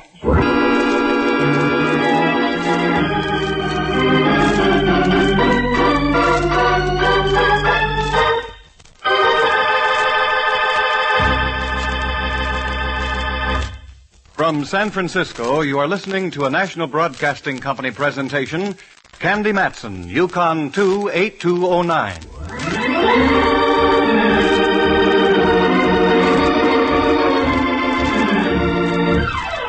I slipped out of my nightie, slipped into my street clothes, slipped Jennifer a wet fish handshake, slipped out the door, slipped into my car, and slipped home to my penthouse on Telegraph Hill, and from there I kept right on slipping. That description was Mallard's beyond all doubt. What made it worse was the fact that Rembrandt and I had seen Mallard coming out of the flat with a small package that could have been a jewel box. I didn't sleep much that night, and that's for sure. In the morning, I put myself together as best I could and once again made the dismal journey down to the Hall of Justice and into Mallard's office. How you doing, Cupcake? Not too well. I have some rather unpleasant news. Such as like what? Mallard Everett Stone was a gem broker. Good for you. You've got clue number 1. You knew that? Don't be ridiculous, Candy. That came out of McGuffey's reader. Number 2. He had the Cape Hatteras diamond with him when he arrived from Los Angeles. Atta girl, you're getting warm. He switched the rock to a gal named Jennifer Shirley. She took the diamond on up to Seattle because Everett thought he was being tailed. Hey, you're getting better and better. What's next? You mean none of this is news to you? Old hat so far. Well, maybe this won't be old hat. Everett wrote a description of the guy he thought was following him. He gave it to Jennifer. It's you right on the nose, Mallard boy. What? It's you. Including the little mole you have behind your right ear. You don't look so good, Mallard, dear. Don't you think you ought to tell me what it's all about? Maybe I better. I can't for the life of me figure out. Wait a minute. Sure. Of course. You had me worried there for a minute, Cupcake. Doggone, what is this, Mallard? I'm getting mad. You'll find out. Oh, I'll find out. But when will I find out? Ooh, saved by the bell. Excuse me a minute. Detective Matson. Oh, sure. Lieutenant Mallard, homicide. Lieutenant, this is Sergeant O'Flaherty down on radio. We just got a report from Patrol Car 36. Yeah, O'Flaherty. There's been a dame killed out in that same flat, name of Jennifer Shirley.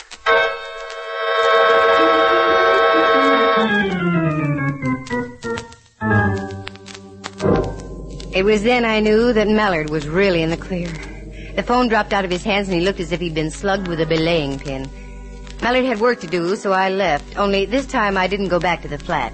I have, tenderloin connections. So putting 2 and 2 together, I started making the rounds down around Turk Street. Turk, Ellis, Eddie, the whole section where the Easy Street boys hang out. I came up with nothing. Nothing until I stumbled into a little bar near Eddy Street on Leavenworth. I came face to face with an old acquaintance of mine. Name of, Montgomery the Mole.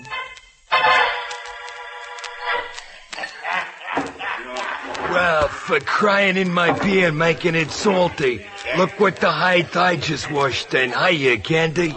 Hiya, Montgomery. I ain't seen you since the night you caught up with me former pal, Willie Cloud. Oh, I'm sorry I had to do that, Montgomery. Oh, I ain't. Hanging'd be too good for that crump bum. A little second story work ain't too far out of line. I can even swell a well-executed stick-up.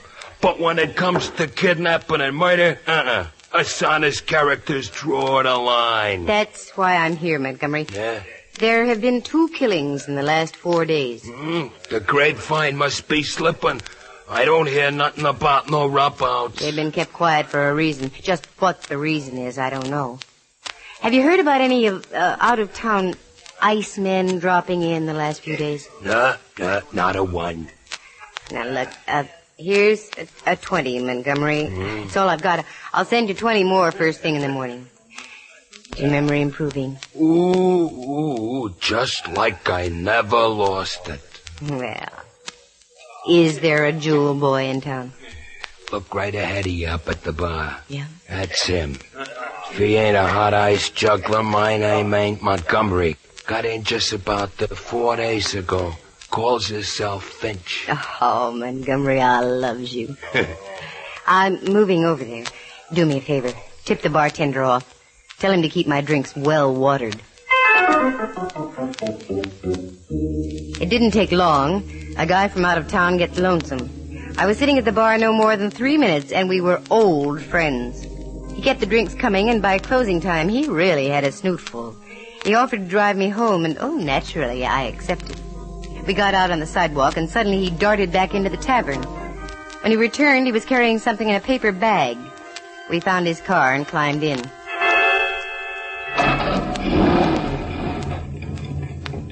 Don't you think you ought to let me drive, Mr. Finch? No. Quite a few. I can handle this little old car. I'm sort of stranger here. You'll have to tell me which way to go. Oh, sure. You go straight up Leavenworth here, and then you turn right on Bush. I'll direct you after that. Okie doke. Oh, you sing real pretty. When did you say you got into town, Mr. Finch? About 4 days ago. Let's see. Yeah, that's right. What sort of business are you in? Business? I'm in no business.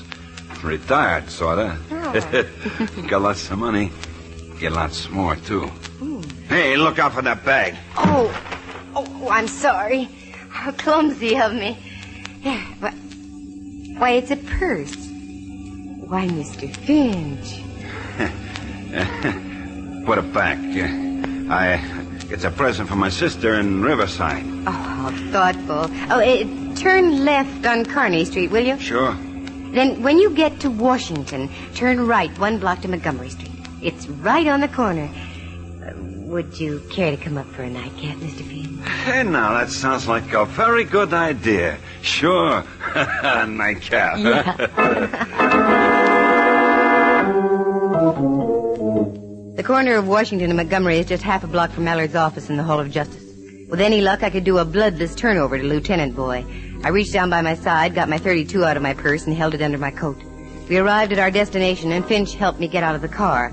There was only one pale light to illuminate the street, which was just what I wanted. There you are. You go ahead a little way, Mr. Finch. There seems to be something wrong with one of my heels. Oh, sure. Oh.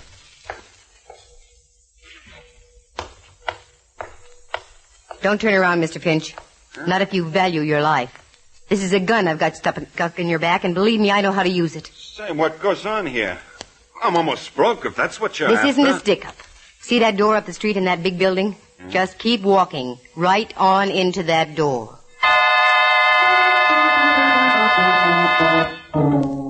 He started walking, and I hung back a few paces. I didn't want to lose this baby. He was too good.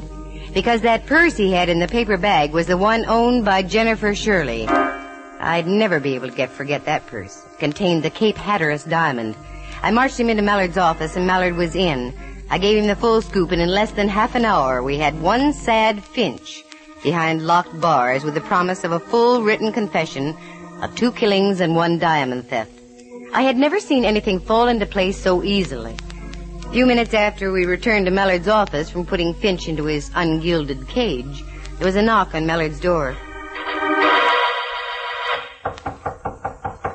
Come in. Is I, Gumshoe? What on earth did you call me for at this hour of the night or morning? Yeah, come on in, Rembrandt. This ought to be fun. Oh, you too? Yeah. Why aren't you home getting your beauty rest? Oh, we just wound up a couple of killings, dear. Those of Everett Stone's and Jennifer Shirley's. Well, bully for you. And I had nothing to do with it. Candy did it all. I left her strictly alone, and she came through like a trooper. There's only one little thing she's overlooked. When she comes up with that, she'll have solved her best and last case. Last case? What are you talking about, Mallard? Captain Mallard, this is Riley on the top deck. Captain? What is this? Yeah, Riley. We got this Finch joker all booked and fingerprinted. He's in the Lysol dip now, then we'll tuck him into Betty by for the night. Good. We're changing shifts now. Anything else you want from me? No, Riley, you can knock off. Fine, Captain. Oh, and all the boys up here send down congratulations. Oh, thanks, Riley. See you tomorrow. You? A captain, Mallard?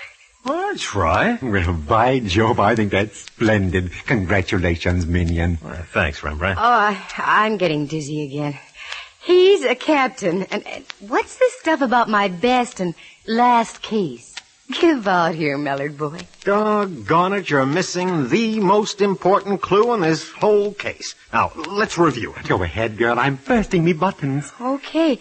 I first get suspicious when you turn grumpy on me, Mallard. That's when I was wrestling with myself over a decision. That's right. Then you meet the Stone guy in a small hotel on Ellis Street. Well, we had business. That's where he wanted to meet me. Then you go out to those flats. You wave, he waves, you go in. When you come out, you're carrying something. We go up, Stone is dead. Later, I meet Jennifer Shirley. She shows me the Cape Hatteras diamond. But she also shows me something else. A description written by Stone, a description fitting you exactly. Here. Look what was in Jennifer's purse, along with the diamond. What? Another description. One that fits Finch. Everett Stone accidentally gave Jennifer the wrong slip of paper, the one that described me. Oh, for Pete's sake. That sure had me worried, Mallard, dear. Isn't there something else that worries you, Cupcake? Yes, there is, darn it, but I can't put my finger on... Wait a minute. That's it. The package. The one you carried down the stairs from that flat. At last, you finally did it, Candy. Here it is, right here. Open it, see for yourself. Okay.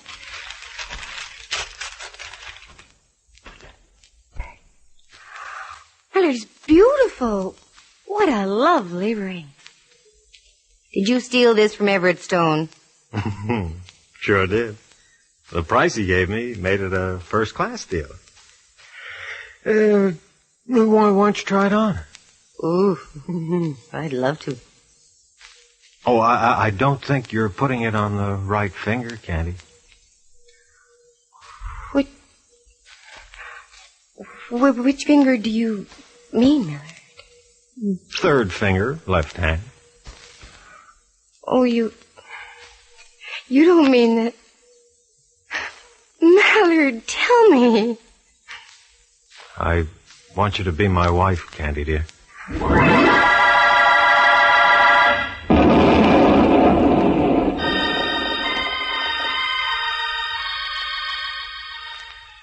Oh, say it again, will you, Mallard, dear?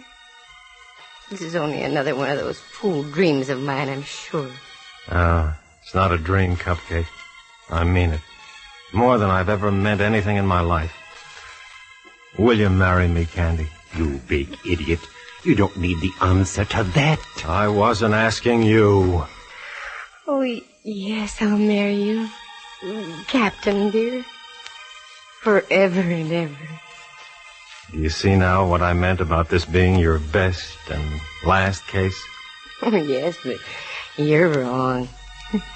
I have another and a bigger case coming up. What's that, you little monkey? Just trying to be an awfully good wife to you. My word, I was wondering... What, Rembrandt?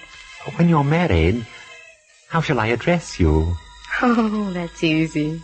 Just Mrs. Captain Mallard. Well, I won't even have to change my initials.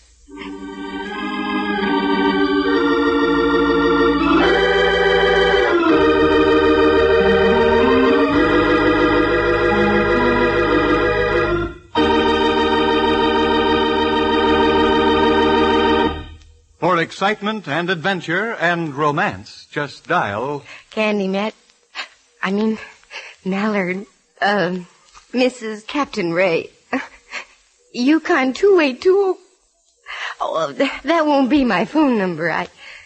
Oh, gee, I'm so confused I don't know what I'm saying.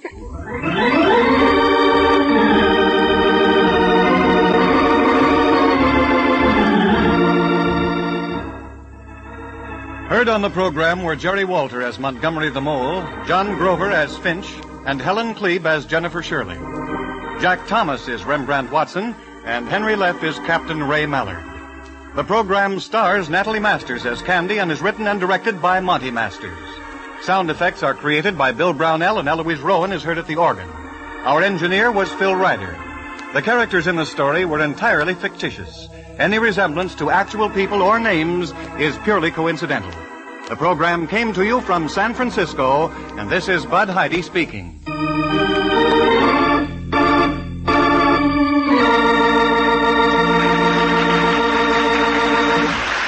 This is NBC, the national broadcasting company.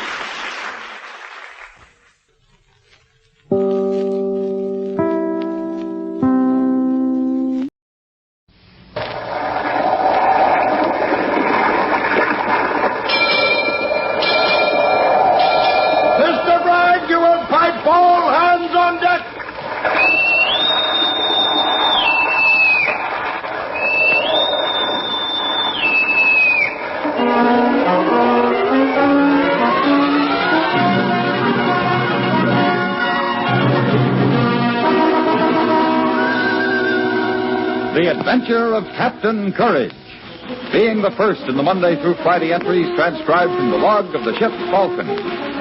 We invite you to join us each evening at this time as we present the story of an American sailing captain and his ship, whose cargo is action, intrigue, and romance, as it burns across the pages of America's sailing history. And now, starring Ted DeCorsia, we present the adventure of Captain Courage.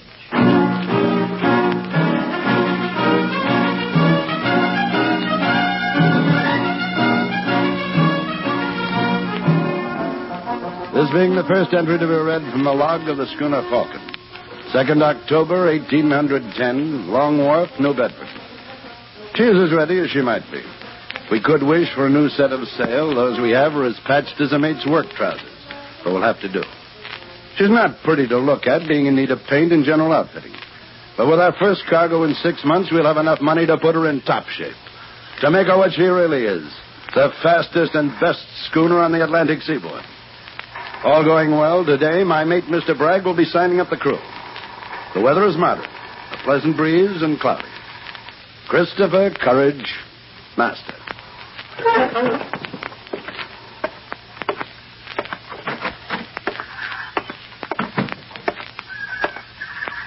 I don't like the look of those ratlings, Mr. Bragg. Aye, Captain.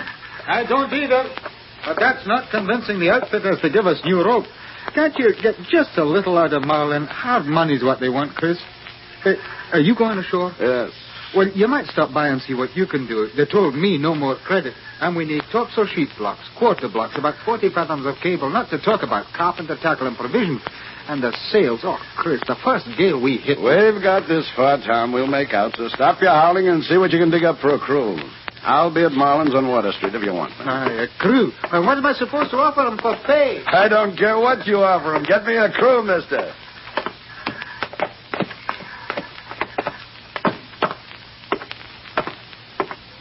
Hey, you. You calling me?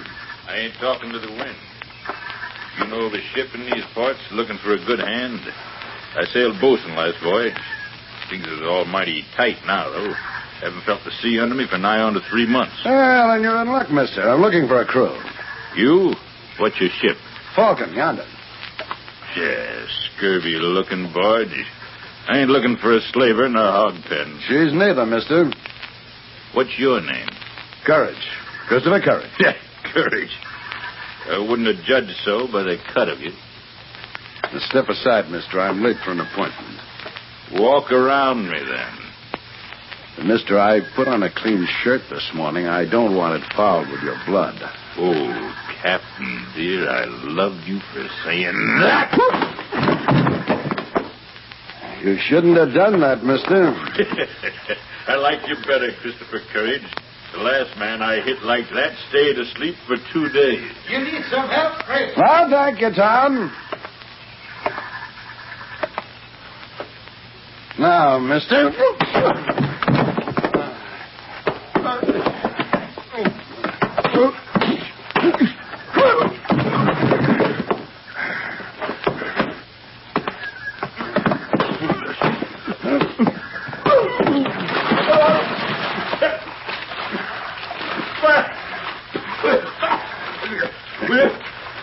Will you give me a hand, Captain? Yeah, get hold of the rope.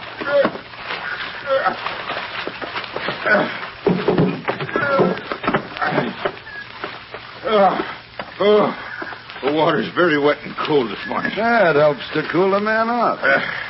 I'm obliged to you. I haven't enjoyed a fight as much for a long time. I like your name, Captain, and I like you. I always wanted to serve under a man who could whip me. If you've no hard feelings, sir, will you sign me aboard? I've no hard feelings. What's your name? Silas Davenport. I got me papers. What though they be? Where's the Falcon bound? I was on my way to find that out. Well, it doesn't matter. I'd like to be with you. Tom! Aye, sir. This is Mr. Davenport. You can sign him on as bosun. Am I going to have to fight him first?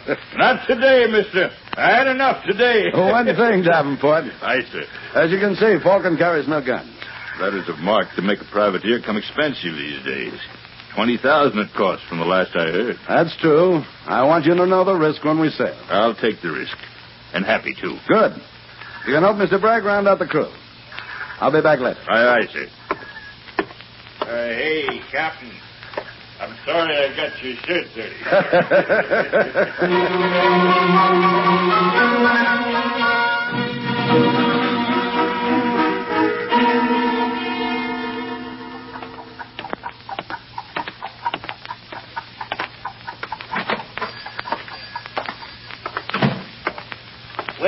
Well, Captain Courage. What a pleasure, sir. Oh, you've met with an accident, sir. You're not sure. The accident happened to somebody else, sir. I must apologize for my appearance. Oh, no apologies are necessary, sir. None at all. Sit down, sit down. Oh, thank you. And how are we progressing? Well, the Falcon's ready to sail, as ready as she ever will be, Mr. Marlin. Excellent. I'd feel a sight more comfortable, though, if I had some money to... But you haven't, Captain. I'm speculating on this voyage every bit as much as you are. The consignment has taken my last penny. The rest is up to you. Yes. All right. What about the cargo? When do you want me to start loading? Oh, the cargo, yes. Well, immediately, Captain, as soon as you possibly can. Good.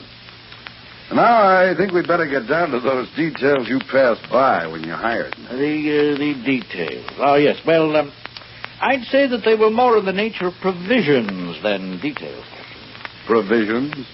The cargo consists of sugar, tobacco, and assorted goods. They are sacked and kegged and waiting in my warehouse.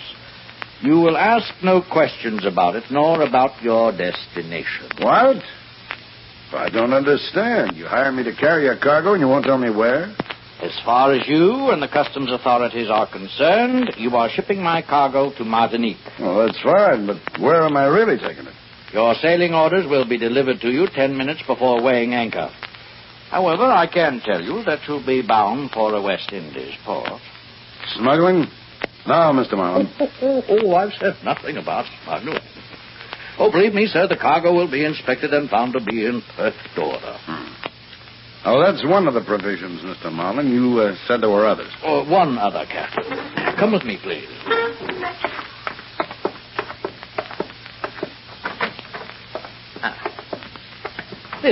This is my other provision, sir. My niece, Miss Nancy Marlin. Captain Courage, my dear. You remember my speaking of him. He's in command of the Falcon. Captain? Miss Marlin. She will be a passenger aboard your ship. No, sir. No? I am not carrying women on my ship, Mr. Marlin. I'm sorry. There is a distinction, Captain, between what you call women and a lady. I should be happier if you'd recognize that distinction. Captain, consider your circumstances, if you will. I have. I'm aware of them. There are many ships in New Bedford and few merchants with the will to allow their cargoes to sail. Thus, we would have no problem in obtaining ourselves another captain. Am I correct, sir? Completely, sir. So obtain yourself another captain. I've never taken a lady aboard a ship of mine, and I don't intend to start now. There's no decent cabin. You know what the Falcon is. She's a merchantman. Fast enough, but room for cargo and crew, and that's all. Oh, I'm aware of that, but I'm sure you could somehow, during the time it takes you to load, put together makeshift quarters so that Miss Marlin would be reasonably comfortable. Mr. Marlin, I think what you're trying to say is that if I don't agree to carry this passenger, you're no longer interested in my commission. I should hate to put it that way, sir. Yeah, but that's the risk of hating yourself. You do put it that way. You don't think that I'd find it any less distasteful than you, do you, Captain? I can think of traveling in far more pleasant surroundings than you have to offer. That's natural, my dear. But look here, sir. No, you look, Mr. Marlin. I need your cargo. I need it badly. Well, you've asked me to close my eyes about my sailing orders. Now you want me to take her with me. There's enough trouble at sea between the French and English. I'm willing to take the risk with your cargo if you are, but I'm not taking the risk of your niece. I'm sorry. Captain, I will give you and every one of your crew a handsome bonus when you make safe delivery. Just as you said, Mr. Marlin, New Bedford is packed with sailing masters who jump at the chance of a cargo. I'd be happy to recommend 2 or 3. You're the man I want for the job. I'm sorry. Just a moment, Captain, if you please. There is the matter of a written contract between us bearing your signature. That is correct, is it not? Tear it up. But I do not wish to tear it up. I wish it to be fulfilled. Not by me. By you, Captain Courage. Take it to the courts. Oh, I shan't have to. It's binding. This has been proved in the courts. Do you know, sir, that I could quite easily have your master's license revoked were you to refuse compliance with your contract? I've decided something, Mr. Marlin. I don't like you or anything you have to say. Oh, possibly so. But we return to the matter of the contract. What happens if I go to Customs and inform them that you're falsifying the sailing orders? I shall tell them that you're lying. Besides which, I haven't said that you're not sailing for Martinique. It's not against the authority laws to give you sailing orders when and as I please. It's not in my contract to carry passengers. Exactly. Neither is it in your contract that you shan't carry them. That, my dear sir, is at the discretion of the merchant. I am the merchant. I request you to carry Miss Marlin. Either that or... When do you want me to sail? As soon as the cargo is aboard. Oh, it should take no more than 3 days to load. I'll take no responsibility for Miss Marlin's safety, whatever happens to her. We both understand, Captain. All right. Oh, good man, good. I feel this is the beginning of a most happy relationship. Now, sir, I think a glass of wine is indicated to wish the bargain well. You will join us? Oh, yes, Captain. Please do. Thank you, ma'am. No. I find it necessary to do business with your uncle, but I'll drink with whom I please. Good afternoon.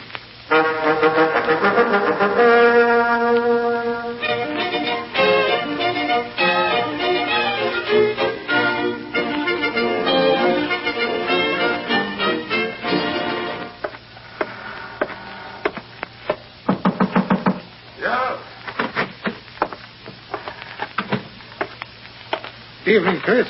Where have you been? It's 8 bells. Where have I been? Did you send me out to buy you a crew, or did you not? And how many pints of rum did you pour into yourself? Oh, now, Captain, it takes talk to get a crew. Friendly talk. Well, the men want to feel their mate's one of the lads. Yeah, I made him feel that. Besides that 8-man Davenport, we've got a starter of 19 and a ship's carpenter among them. Not enough. We need 40. We sail on Friday. Well, it's more like how many more we'll be lucky to get. I had 8 more ready to sign on till they saw a lovely falcon, and they wouldn't have none of us. Tom, I want 40. Well, it won't be easy, Chris. The falcon's no screaming beauty, the new, and there's not many good men in New Bedford to be had. We'll find them. Oh, there's one other thing, mister. Hey, what's that? A passenger will be coming aboard probably Friday. Well, that's all right. We're going to have to... Yes? Captain Courage, will you kindly get someone to carry my luggage to my cabin? I shall be remaining on your ship until we sail.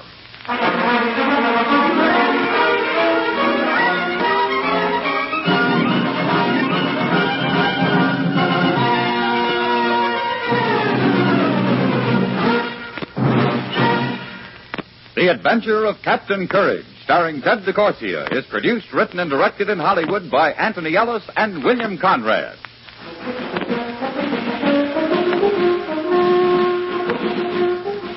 Listen again tomorrow night to another in the Monday through Friday entries transcribed from the log of the ship Falcon. The story of a man who filled the pages of America's sailing history with action and romance. Tomorrow night, Christopher Courage is faced with the problem of having to create living quarters aboard the Falcon for Nancy Marlin, the girl who is to have a great effect on the captain's future.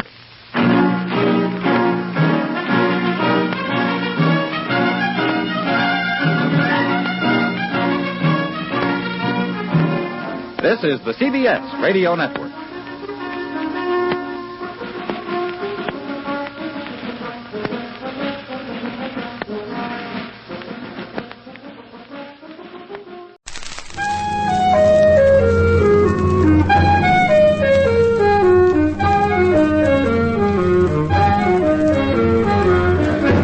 Carter Brown, Mysteries.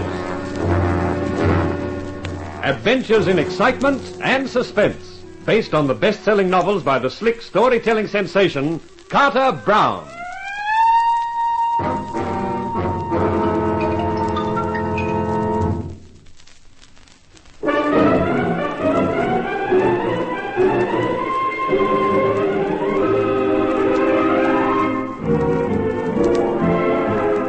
How do you do, ladies and gentlemen? This is Carter Brown to bring you another of my stories.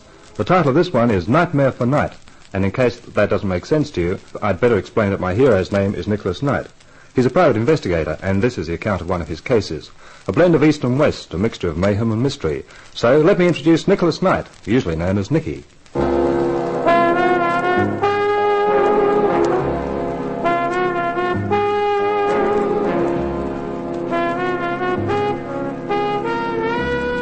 don't get many surprises in the private eye business, but this was one of them. This slim, sleek, suave character who'd walked into my office and introduced himself as an Arabian sheik. I thought it was a gag until he produced proof. And then when he came out with his proposition, I thought that was a gag, too. I looked at his black eyes and his black pointed beard, at his perfectly cut suit and his perfectly dazzling smile, and thought I'd heard everything.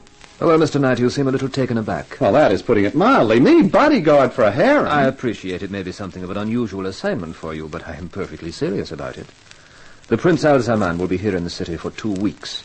He has delicate negotiations to conduct. They concern the oil, of course. Of course. And he has brought 4 of his harem with him, the 4 most beautiful. Also 3 guards, but the guards know nothing of the ways of the Western world.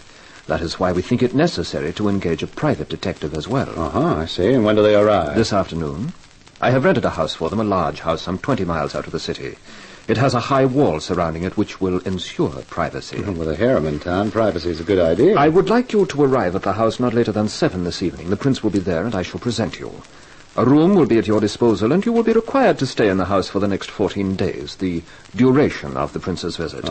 I trust that will suit you, Mr. Knight. Sheik Haroun, for the dough you're paying me, I'll even wear a sarong. You have, of course, a gun. Yeah? Do you expect that sort of trouble? I do not expect any trouble, Mr. Knight. I am just taking precautions, that is all. I'll bring my gun with me. I think in that case there's nothing further to discuss. I shall see you at the house. I have written the address and directions how to reach it. Please be prompt, Mr. Knight. The Prince does not like to be kept waiting. I'll be on time. Excellent.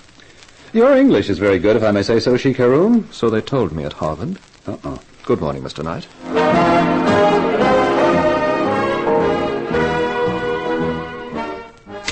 Well, now, what the heck does a guy pack to go looking after 4 harem beauties?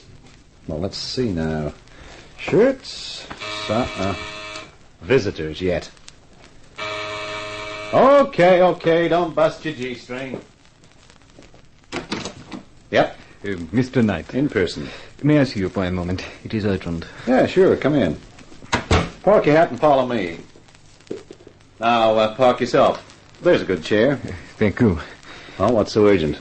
It is a rather delicate mission, Mr. Knight. I'm not sure where to start. Well, make it fast, pal. I haven't got much time. And of course, how rude of me. I shall have to be blunt. You are hurrying now to undertake an assignment for Prince Al-Zaman.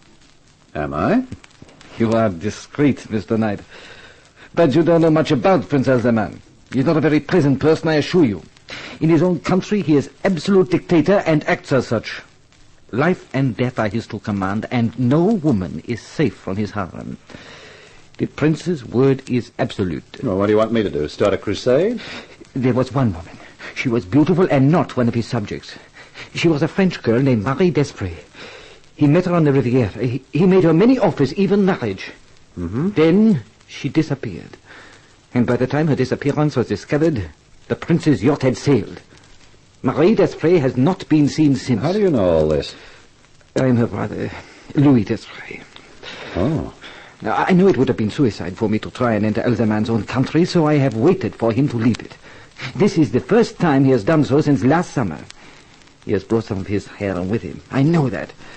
What I do not know is whether Marie is one of them. You are the one man who can help me, who will be in a position to find out if he has my sister. Yeah, but it's not as simple as that. You mean money? Mr. Knight, I will pay you $5,000 to find out if... It's not a question of dough. I've got a reputation in this town as an honest investigator. I've been employed by Prince Al-Zaman. Now you want me to spy on him. I see. There's no more to be said, then. I only ask that you forget we have ever met, have ever had this conversation. I shall spend my life looking for Marie. But if Al-Zaman learns of it, my chances will not be worth a snap of the fingers. Oh, look, now, if I want to contact you, where do I find you?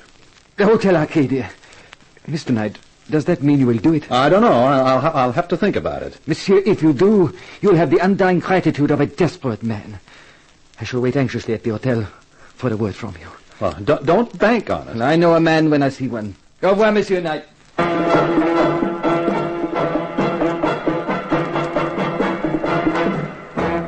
It was sharp on 7 when I turned up at the house. A large, forbidding sort of building surrounded by a large, forbidding sort of wall. There was a guard at the gates, and another at the doorway of Prince Al-Zaman's private apartments to which the Sheik Haroun led me.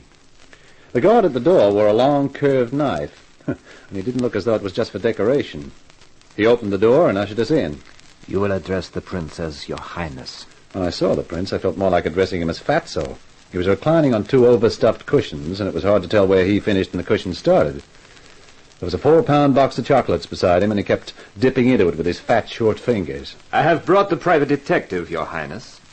Your Knight. I am, Your Highness. These are excellent chocolates, Haroun. You honor me, my prince. Knight. Yeah? Your Highness. Your Highness? You understand I shall be away for some days from tomorrow morning. It is essential for my women to be well guarded. My guards have orders to kill any intruder. What? Your orders are exactly the same. A hard center. Hey, now, wait a minute. This is the United States. This business about killing you can't do...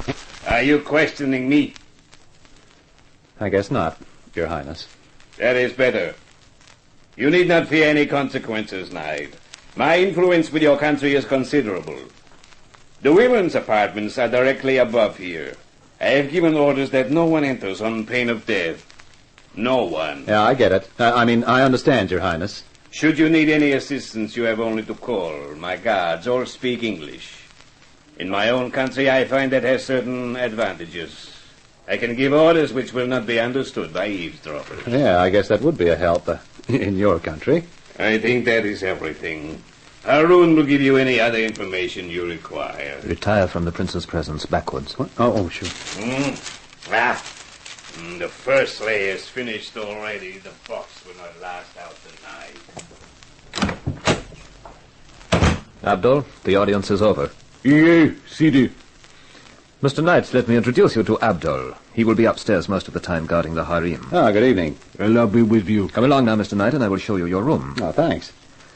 I think you found the prince a little startling. Yeah, a little. It is understandable from the Western point of view, but in our country you must remember he is the absolute ruler. And you get carved by one of those knives if you feed him the wrong sort of chocolates. It is not advisable to joke about the prince, Mr. Knight. Here is your room. I trust you will be comfortable. I have left you a bottle of your American rye. Oh, say, that's really thoughtful of you. How about we open it now? We do not drink alcohol, Mr. Knight, but if you care to do so, open it by all means. Tomorrow morning, the prince leaves to conduct his negotiations, and I go with him. As the prince told you, the 4 women are upstairs. There is also Fatima, who looks after them. She prepares all the meals and will serve yours. Then there is Abdul, whom you have met, Hassan, an Arab, and Blanc, the guard on the gate. Well, sounds nice and cozy.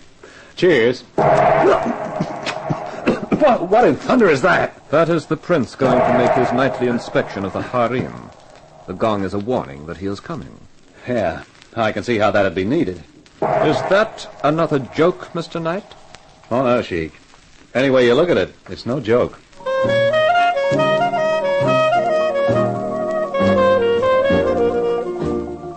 After breakfast next morning, I took a stroll down the drive. I saw a car disappearing through the gates, the prince and Haroun on their way. That left me and the harem and the guards. The one on the gate who'd let me through last night was right on the job. I thought I might as well strike up an acquaintance, and this time I used the right greeting. I'll be with you. And you, boss. Heck of a morning, ain't it? What? Hey, you don't sound like you come from the prince's country. Well, only been there about 3 years, boss. Between you and me, I was a seaman on a tanker, but I ran into a little bother in Tunis and skipped the ship. Then I wound up on this job. You like it? It's sure better than jail, boss. Here comes trouble. What do you mean, that little guy coming towards us? Who's that? That's Hassan. He's pure poison, boss. Yes, sir, pure poison. Good morning. Good morning. Oh, you are Mr. Knight. I am Hassan. Oh, yeah, Haroun mentioned you, Hassan. Being a guard is dull work, don't you think, Mr. Knight? So little excitement. It is always more exciting to attack than defend. And more dangerous. Life is nothing without danger. I do not know why my master, the prince, should have engaged your services. I am a superb shot, a brilliant knife thrower, and my cunning is known throughout the East. Well, such brilliance must be exhausting. Maybe he wanted to give you a rest. Possibly. Although I could have told him I am not tired. It has been delightful to meet you, Mr. Knight. We shall see more of each other. For the present, good morning. Say, Blanc, what does that character do for a living, huh? Oh, he does many jobs for the prince. Anytime the prince wants something fixed, it's Hassan who does it. Sheik may be obvious about his share of the oil, then Hassan goes to see him. Oh. After Hassan sees him, the Sheik makes no more noise, ever. Yeah, I get the point. And obviously so does the Sheik, since Hassan's so slick with a knife. Tell you something else, boss. He eats hashish sometimes. That's a time to stay away from him. Far away. After that, I decided the best place for me was my room. I killed the rest of the day there and the rest of the bottle. Fortunately, I'd taken the precaution of bringing a quart of my own. By midnight, I'd made fair inroads into that, too. And then suddenly I heard a sound. Yeah? Well, what do you know? Straight out of the Arabian Nights, yashmak, silk trousers and all. Well, I'll be with you. Shut the door, you dope. You're an American. Well, I didn't come here to sing the Star-Spangled Banner. Now shut that door, quick.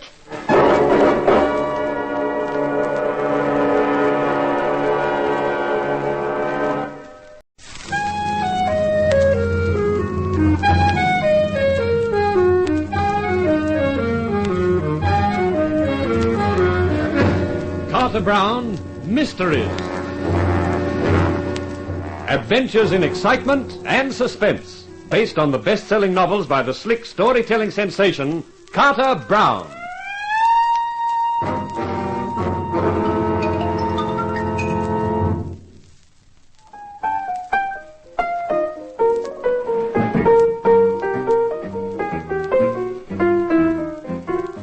This was really one for the books, the story books. Nicky Knight, the private eye, bodyguarding the harem of an Eastern prince in an isolated house made even more isolated by a high stone wall. But instead of Knight coming to the harem had come to Knight.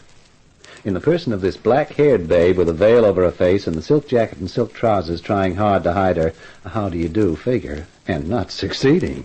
I said shut the door. That fool Abdul might wake up any minute. Abdul? Oh, yeah, sure. He's on guard upstairs, isn't he? I thought he was going to wake up just as I went past him. Boy, was I scared. I don't get it. You came from the harem, but you're American.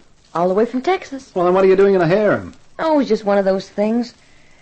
I was dancing in the East, and my agent took a powder with all the dough. Some of it was the management, so they tossed me out on my ear. Well, it's not exactly pleasant being broke in those countries.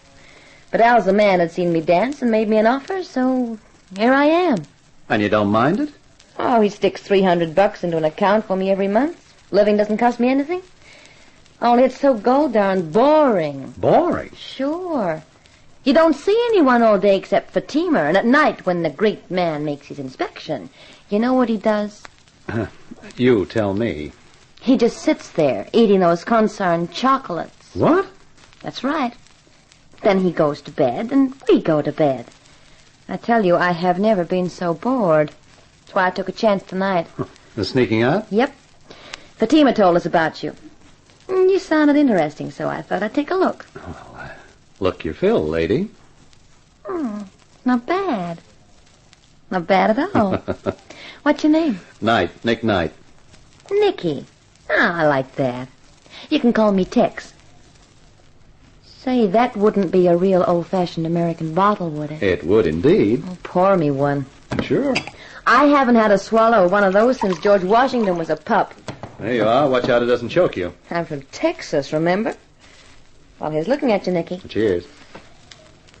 There are 4 of you girls up there, aren't there? Yep. We fight like cat and dog, too.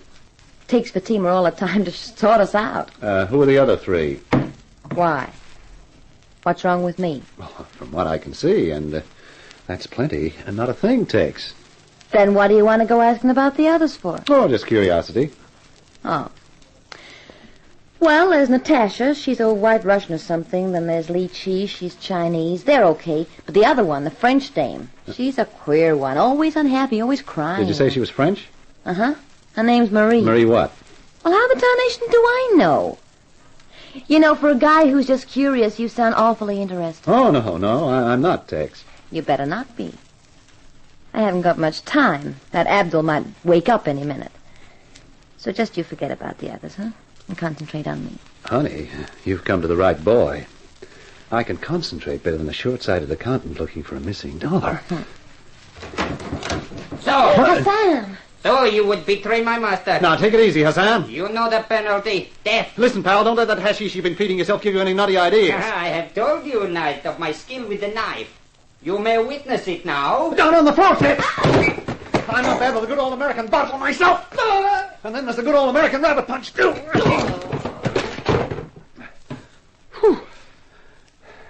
How's that for a guy who's a little out of practice?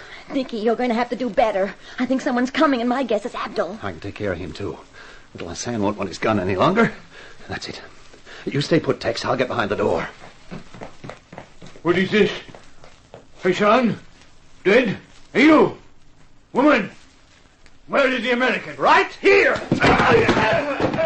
Oh, Nicky, you're colossal. Oh, so's he. If he'd hit that floor any harder, he'd have gone right through it. Well, what do we do now? To coin a phrase, let's get out of here. But, Nicky, how? There's a guard on the gates, and if he sees But me... he won't, baby, if you're lying flat on the floor in the back. And with a gun poking at him, I don't think he'll argue with me.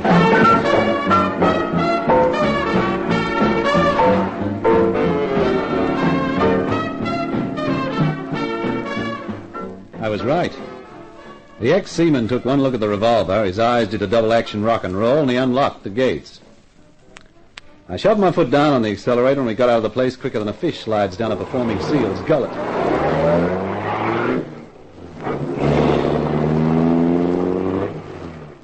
I didn't slow down until about 15 minutes later. Whew. Well, that's better. The way you were pushing this bus along, I thought we'd end up in a ditch any minute. Honey, I used to drive a Jeep in the Army. After that, this is kid stuff. Where are you heading? Home, my apartment. Oh. And what about me? Where am I heading? Home, my apartment. Nicky, you're a right guy. And first thing in the morning, I'll have to get you some clothes. Some decent clothes. If a cop pulled us up now with you in that outfit... You'll have to tell him we've been to a fancy dress ball. And if he believes that, he'll believe anything. Hey, of all the dumb... What's the matter? I've just realized what a dope I am. We could have brought that girl Marie with us. What's that French dame got that fascinates you? You haven't even seen her. It's not what she's got, it's what her brother's got. His name's Louis Desprez, and he offered me 5,000 greenbacks for letting him know whether his sister's in that place or not. If we produced the sister, he might have made it 15. Oh, that explains the curiosity. Money. Can you think of a better explanation? I guess not. Oh, speaking of money, that dough that Fatso was depositing in a bank for you, is it an American bank? Sure. In your name? That's right. Oh, then he can't touch it. It's safe. But I don't know that I am. His Highness Prince Alzaman will never forget that I have insulted his honor by leaving. He'll hunt me down, Nicky. That's the way he is. I'll let you into a secret. If what Louis Desprez says is true, his sister was kidnapped. And if I can prove it, the prince might be on the other end of the hunting. Well, watch out for him, Nicky. He can be real mean. Look, what's the setup anyway? Where does this Haroon who hired me fit into the picture? Well, he's the contact man in the States. He's here all the time to work out any troubles with the oil company. Well, if he's here the whole time, why did Fatso come? Well, we girls of the harem weren't taken into the prince's confidence. I do know, though, that he had an urgent cable from his younger brother, and that was why he decided to make the trip. His younger brother? Who's his younger brother? Haroon, of course, stupid. Look, I may be stupid, but nobody told me that Haroon was his younger brother. Well, now I've told you. Yeah. Where does it get me? Huh? There's something screwy going on, Tex, but I just can't figure it. With those 3 guards already, why was I hired at all? Search me. With you in that outfit, it wouldn't take long. You know, girl looks so stupid in this get-up once you get out of that atmosphere. Girl feels cold, too. Well, in that case, honey, move closer.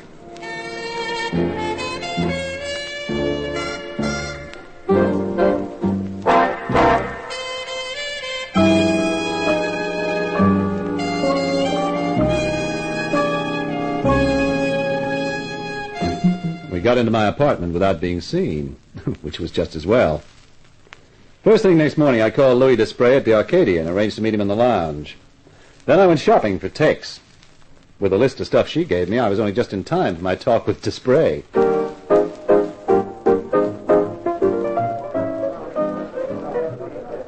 Mr. Knight, when you rang, I could hardly believe it.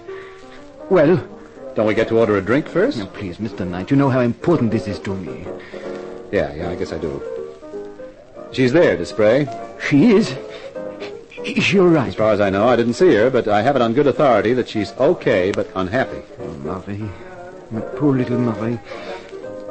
Is there anything else you found out? One thing, that my conscience doesn't worry me anymore, not after meeting the prince. In fact, it would be a distinct pleasure to feed him some hot lead instead of chocolates. Me, I feel the same way. But what are you doing away from the house? Order me a drink and I'll tell you.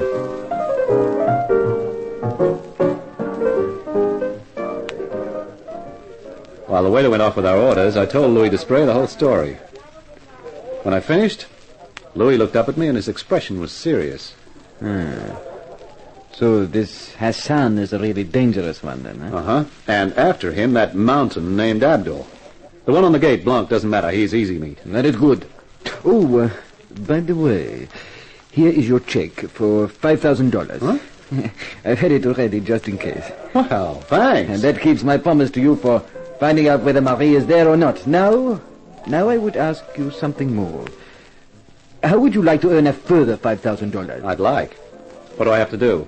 Break into that house with me and rescue Marie. Say, the more I think about that, the more it appeals to me. Excellent. I told you, monsieur, when we first met, that I knew a man when I saw one.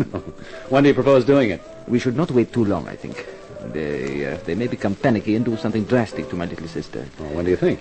What do you say to tomorrow night? Suits me. I shall call for you just before midnight. By the time we get to the house, everyone should be asleep. Yeah, that sounds okay. Then, monsieur, I give you a toast. To tomorrow night, and success. I drank his toast and then left. In the foyer of the hotel, I bumped into an old acquaintance, Hank Green, the hotel detective. Hi, Nicky. I saw you in the lounge. Yeah, I get so reckless. I'll even chance the liquor you serve here. You get reckless, all right, with the company you keep. Huh? What's that? The guy you were drinking with. Louis Desprez? Oh, is that what he calls himself now? Well, how do you mean now? I know him as Louis Katz. A nasty taste in the mouth from way back. He dodged a murder rep in France in 1948 and came to the States. He's lucky. His parents were holidaying here when he was born. So he's got U.S. nationality and can't be kept out of the country.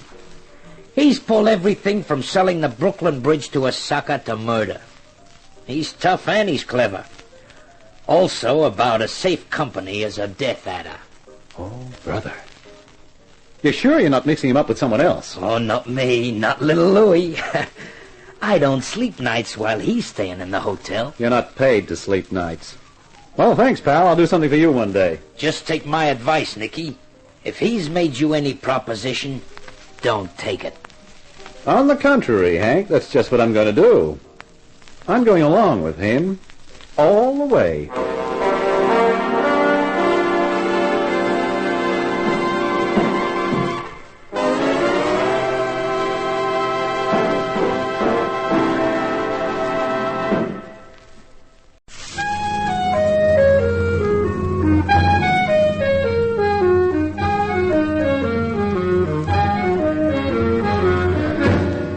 Brown, Mysteries. Adventures in excitement and suspense, based on the best-selling novels by the slick storytelling sensation, Carter Brown.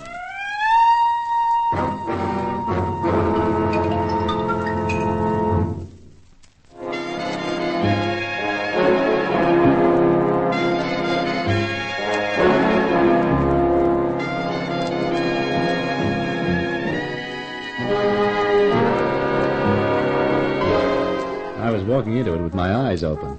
Me, Nicky Knight, the smart private eye.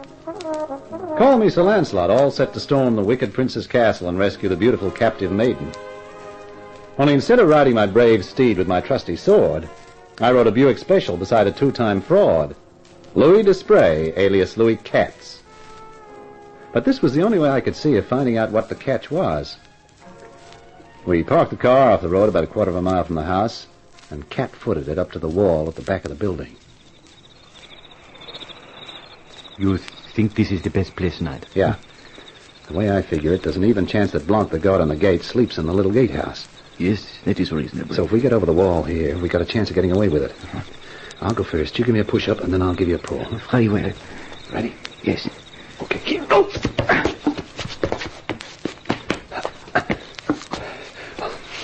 I'm set. You jump and I'll grab you. Here I come. Grab my arm. That's it. Up. Good work, my friend. Now down to the garden, eh? Yeah. Let's go. Now, quiet now. Where are we going? Back door. What if it is locked? Oh, I got a little gadget with me that's pretty useful for this sort of emergency. You have your gun ready? Of course. Why that Hassan flicks a knife about, I'm not taking risks. I too. Hold it. We are here. Uh-huh. You will unpick the lock now, eh? No. Lesson 1 in the private eye manual. Always test the door before trying to pick it. You never know, it might be open. Well, what do you know? It is. Piece of luck. Yeah, I wonder. This is the kitchen. That door opens on the hall. Come on.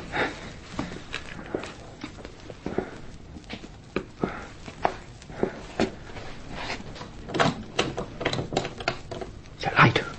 There is a light under that door ahead. Yeah. Who lives in there? The prince when he's home. Perhaps he has returned. Let us go and see. Huh? Don't be crazy. It's the girl we're after. But I am also after the prince. Louis! What? Who dares to disturb me? Who are you? Your executioner. So much for His Highness Al-Zaman. What did you do that for? It's just payment. Now we go upstairs to find Marie. Correction, please. Not we. Me! I prefer to go the rest of the way alone, pal. You just lie there and rest. I went up the stairs 2 at a time, dodging from side to side as I came to make a difficult target. Then a large curved sword appeared on the landing. Behind it was Abdul. The American! Hello, Abdul. Goodbye. As he came toppling down the stairs, I pressed back against the wall and then ran for the door to the harem. I dragged it open and found myself face to face with a dark-eyed beauty with small curls and sweet curves. Who? What do you want? Are you Marie Desprez? Yes? Now come to take you home. Take me? What kind of a trick is this? No trick. The prince is dead, Abdul is dead. And if we don't get out of here fast, we'll qualify for the quartet. Now come on.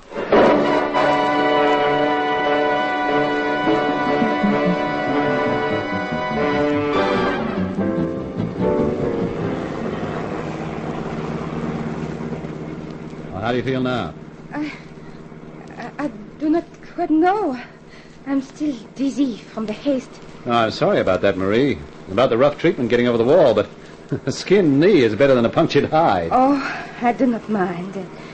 I am more than grateful. I kept waiting for Hassan to come yelling after us. You know, that's a funny thing. What? There was no sign of Hassan, and he's the toughest of the lot. Where was he? And where was Haroun? If the prince was back, he should have been too. Oh, surely, Nicky, the one thing that matters is that we've got away. Yeah, that's true enough. I just can't help wondering.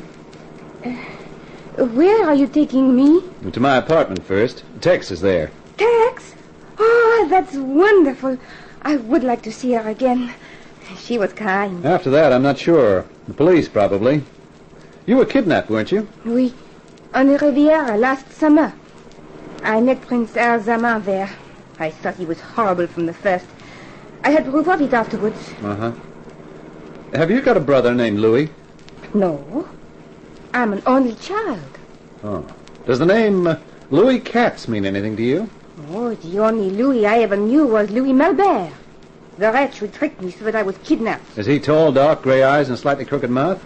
Oh, but yes. Yes, that he is. We're talking about the same Louis. I don't understand. Well, it's a long story, honey. And this is no time to tell it. The car stops? Yeah, for one very good reason, out of gas. You know, that's strange. This is Louis's car, and there's not enough gas for a two-way trip. What will you do now? Well, I'll leave you here and go look for a phone. I'll call Tex and she can bring my car out here and pick us up. She will leave me... You will leave me alone? You can have my gun for company. I won't be long. Oh, please don't be. I'm frightened. There's no need. You just sit tight. I'll be back as fast as I can.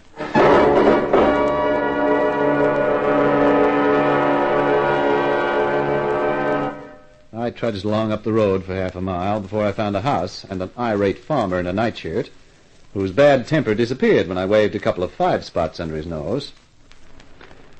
He eventually led me to the phone, and I dialed my apartment.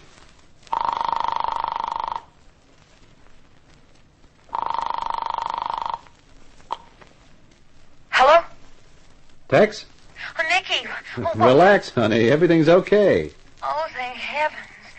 I've been sitting here going quietly crazy. Now, I've got Marie with me, but we run out of gas. Will you bring the car out and pick us up? Oh, sure. Just give me the directions.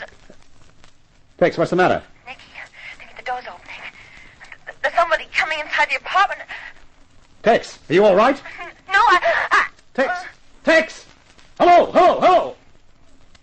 Hello! Hello, Mr. Knight. Who's that? This is Haroon. We have your American girl. She is quite safe at the moment.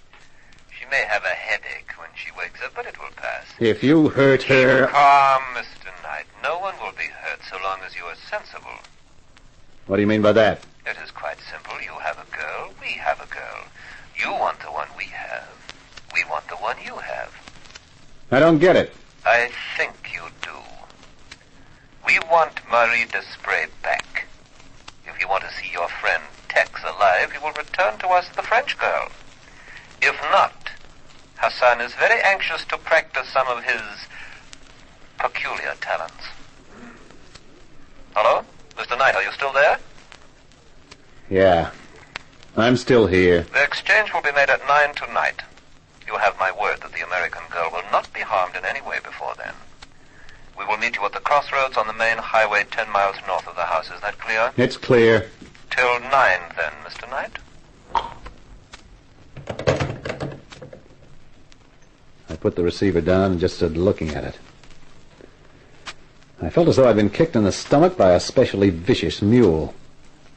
The thought of Tex and that dagger-happy Hassan was the stuff that nightmares were made of. Then I went back to the old farmer and found he had some spare petrol. Bought it from him, and half an hour later the car was ready to move again. Then I told Marie what had happened. She sat staring ahead of her for a few minutes, then turned to me. Of course, Nicky. You must take me back. No. There must be another way. But they are very thorough. There will be no other way. I tell you there must be. We can't just... Have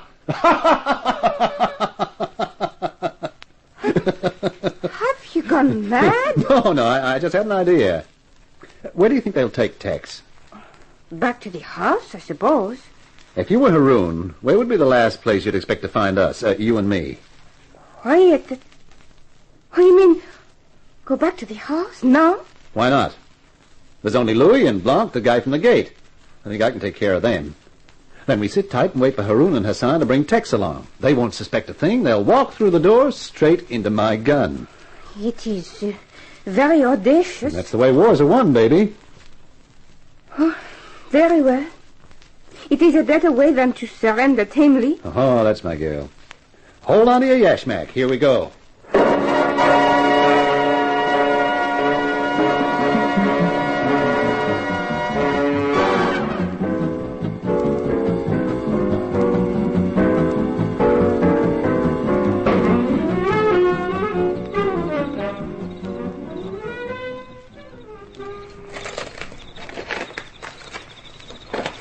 All right. Keep beside me, Marie. I'm trying. My knees. Oh, it hurts. Yeah, sure. If I ever have to get into this place again, I'm not going over that wall. I'll bring a couple of sticks of dynamite and blow it down. Oh, it's very quiet. Not a sound from the house. No. Now, careful now. We're almost at the door.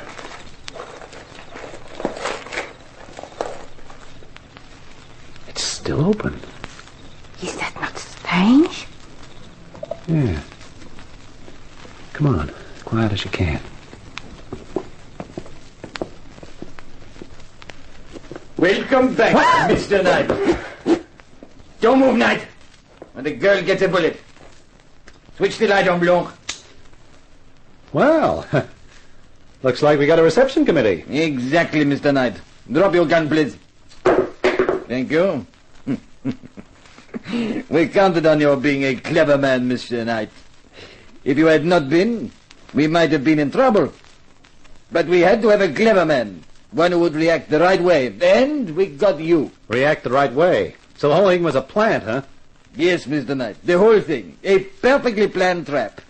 A chess game in excelsis, with you as the pawn. What's the next move? The next move is to wait, Mr. Knight, for the prince to arrive. The prince? But of course, Haroun is the prince now. Precisely. And he will hand you over to the police for the murder of his brother.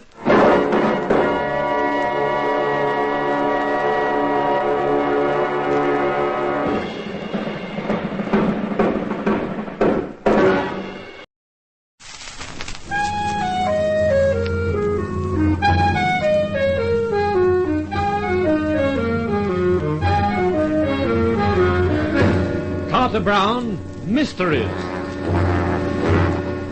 Adventures in excitement and suspense, based on the best-selling novels by the slick storytelling sensation, Carter Brown.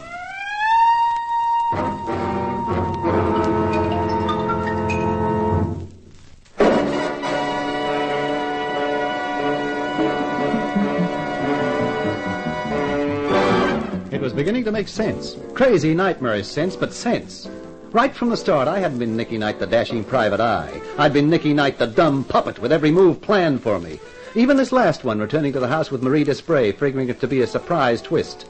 Only the twist was on me, with a gun pointed at me by Louis Katz, and the pleasant prospect of being handed over to the cops for the murder of Prince Al-Zaman. Bronk, take the girl away. You know where to put her. I'm sorry, Marie.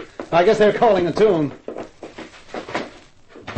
You're very wise, Mr. Knight, to try nothing foolish. I know when I've been outsmarted, Louis. Not only outsmarted, Mr. Knight, outplanned, outmaneuvered, outthought. Yeah, I was picked as the fall guy from the beginning, wasn't I? From the moment Haroun got his brother over here to the States on the pretext of urgent oil business. Haroun, who's your boss, of course, was getting tired of playing second fiddle to Al-Zaman and planned to get rid of him. Get rid of him here in the States instead of on his own home ground. Correct. So Haroun engages me to protect a harem that's already protected. And then you come around with a story about your sister. Even when I beat it out of the house with Tex, you and Haroun weren't worried.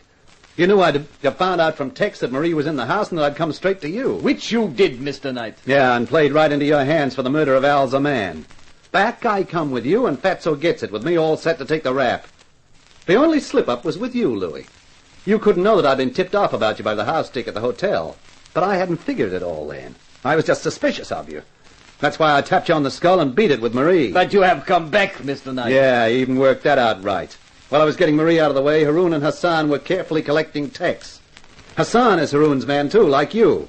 And then after the phone call proposing the quid pro quo, or more accurately, the girl for girl, you figured I'd come straight back here, hoping to surprise you. You waited for me, and here I am. Like a good little pawn, going from square to square, exactly as anticipated. Yeah, the perfect pawn. Which is about to be taken. You heard that car? That will be His Highness Haroun, the new prince with the police. Goodbye, Mr. Knight. It's been fun playing with you.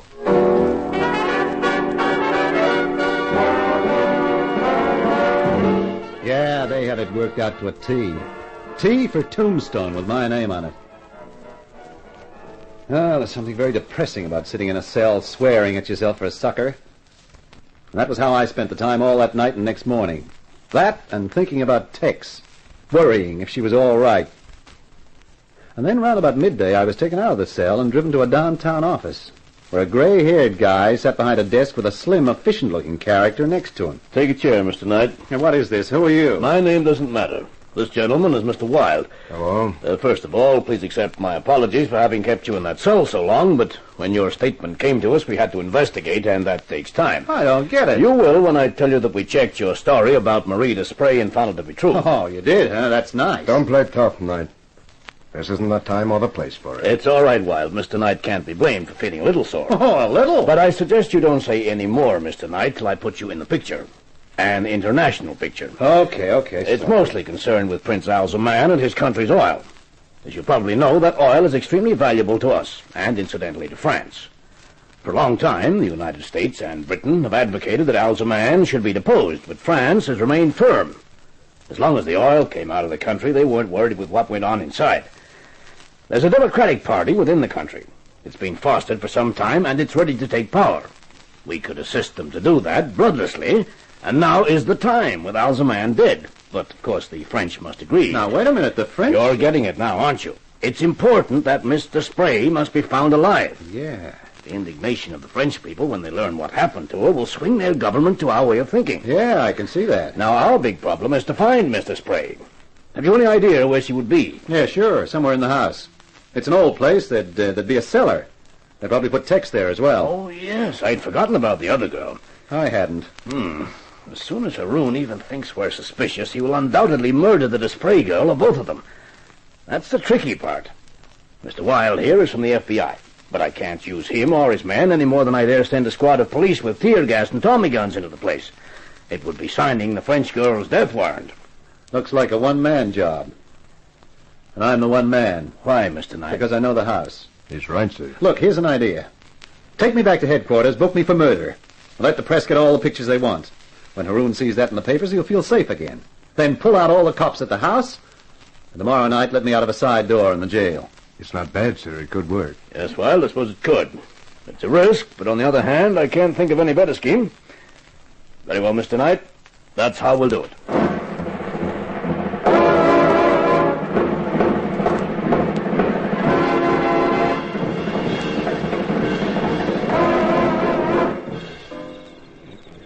Okay, you guys, keep it quiet.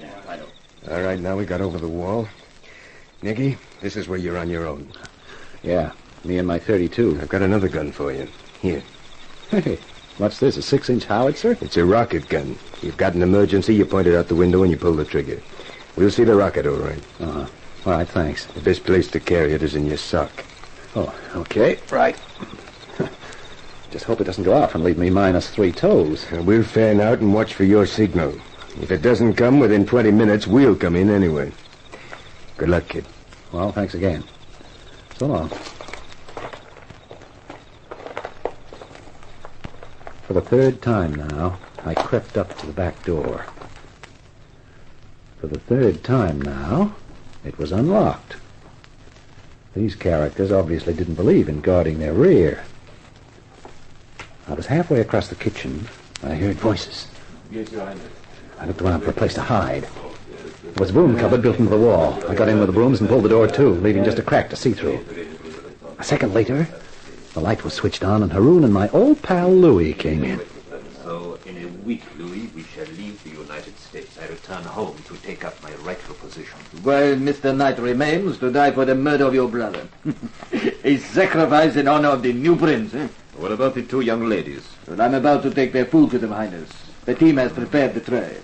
Good food, I see. Excellent. I don't like thin women. Return to me in the library, Louis, when you have finished. We have other plans to make. I watched Louis pick up the tray and disappear through a door I'd never seen before. It looked like part of the paneling when it was closed. I gave him a minute or so and then headed after him. The door opened on a flight of steps leading down. I'd been right about the cellar.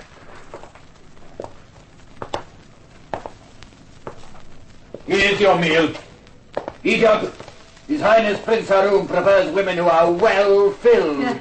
I'd like to fill him with arsenic. Or even lead, honey. Night! Which means a long sleep for you. Maybe I knew you'd make it. I told Marie you'd find us. We're not out of here yet, Tex, baby. Get back to Marie and keep down on the floor, both of you. This will bring the rest of them here like hornets. All right, Nicky. Down on the floor, Marie, quick! It will not help you, Mr. Knight. Fire low, Hassan, to floor level. Hassan, the machine gun you see, Mr. Knight. Against that, you have no chance. No? Oh, that takes care of Hassan and his Tommy gun. Now you're on your own, Your Highness. Come on down and demonstrate how brave a prince can be. Ha! Not good enough, Haroun. What's the matter? Too scared to come down? No, Mr. Knight, not scared now since your gun is empty. I always wait my time, you see. And my time, Mr. Knight, is now. Is it?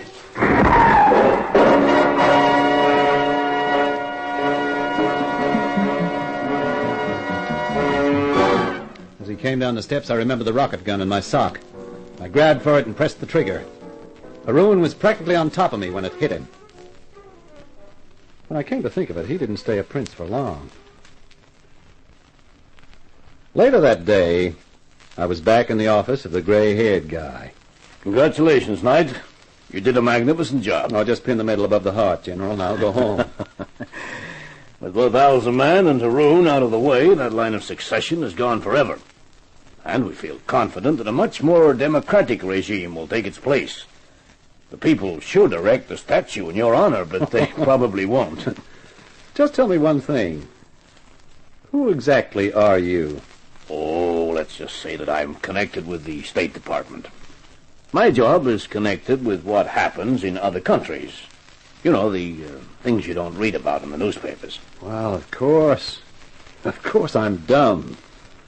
Espionage, huh? Yes, that's the ticket. You know, if you were interested, I could use a man like you. Well, it's very kind of you, but no thanks. I'll stick to a nice quiet racket like the private eye business. Well, it hasn't been so quiet these last few days, has it? No, but it's going to be much quieter for the next few days.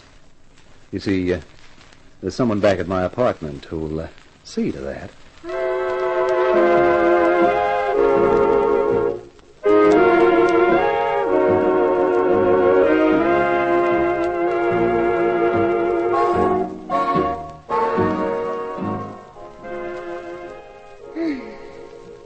You know, Nicky? Yeah? There were times when I just couldn't believe I'd ever sit in an American apartment again and hear some real American music again. With a real American man again, huh? Mm-hmm. Yeah, although, you know, those Eastern guys have one idea that's not bad. Mm-hmm. What was that? A harem. I think it's a wonderful idea. Oh? Sure, you get tired of a brunette, so you pick a blonde. You get tired of a blonde, and you pick a redhead. No. No, you want to rewrite it. You get tired of a certain brunette, and you pick up prussic acid in your morning coffee. I never drink morning coffee. You will that morning. Honey, I was only kidding. I love you, Tex. I love you, Nicky. Enough to marry me? Nicky, you've got yourself a one-woman harem for life.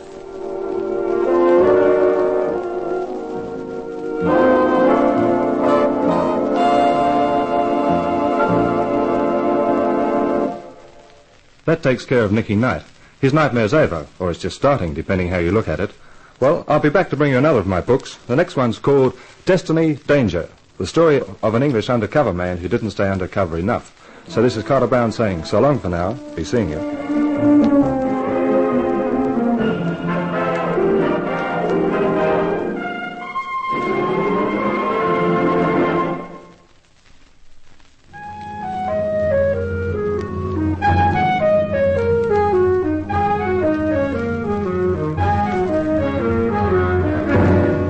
In Nightmare for Night, you heard June Salter as Tex, while as Nicky Knight you heard our star, John Bushell. The Carter Brown Mystery Theatre, based on the best-selling novels by Carter Brown, is dramatized and directed by Maurice Travers for Grace Gibson Radio Productions.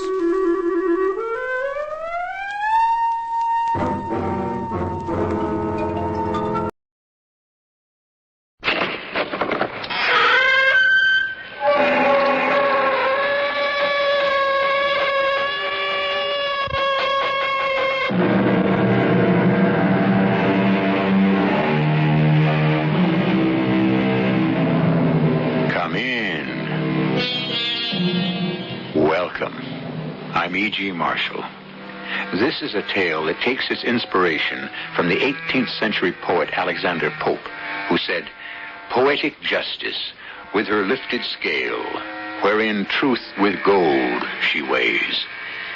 Poetic justice, because the weapon a man of no conscience feared might unmask him, became in a strange way the instrument to bring him the sordid commodity he dealt in, death.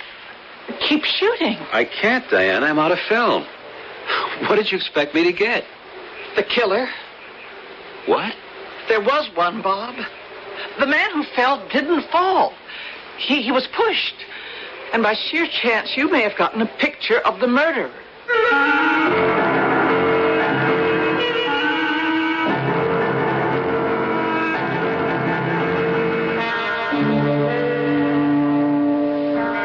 Our mystery drama, The Death Shot, was written especially for the Mystery Theater by Ian Martin and stars Ann Williams and Michael Tolan.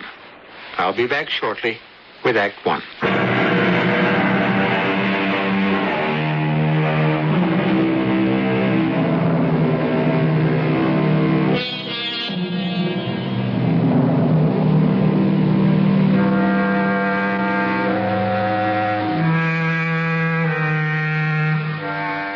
In the spring of 1967, Greece was torn apart by political strife. To control a country about to explode, on April 21st of that year, 6 army colonels seized the government in a coup d'etat. This story has little to do with politics, except that sometimes it breeds violent death. Athens in that year was one of the least safe places in the world for Greeks, or for anyone, as Bob and Diana Paisley are about to find out. Bob, what was that, an accident? No, hon, just another crazy Athenian driver. Oh, well, I think for this vacation, I'll stick to walking. You'll be doing plenty once we start up the Acropolis. You're going to go to bed early to get ready for that. What are you doing with that tripod? I just want to get a couple of shots from here on the balcony. At night? There's a full moon coming up. See? Where? Right over there, by the Temple of Zeus. Oh, yes. It's lovely. What a beautiful city it is, old and new. You can say that again. I will. And something else. I love you. You can say that again and again. What are you planning to shoot? Now, turn your head the other way. That. The Acropolis? Yeah. Its rear end, anyway. Well, it's lovely by moonlight. Never thought the Acropolis looked like that. I mean, I just thought it was the Parthenon with all those columns, you know? Well, it is, plus other buildings. But what it really was a fortress. I can see that now, looking at it from here. It's amazing. 2,500 years ago. How could they build a thing like that? The world's greatest democracy. But that only worked for the free men.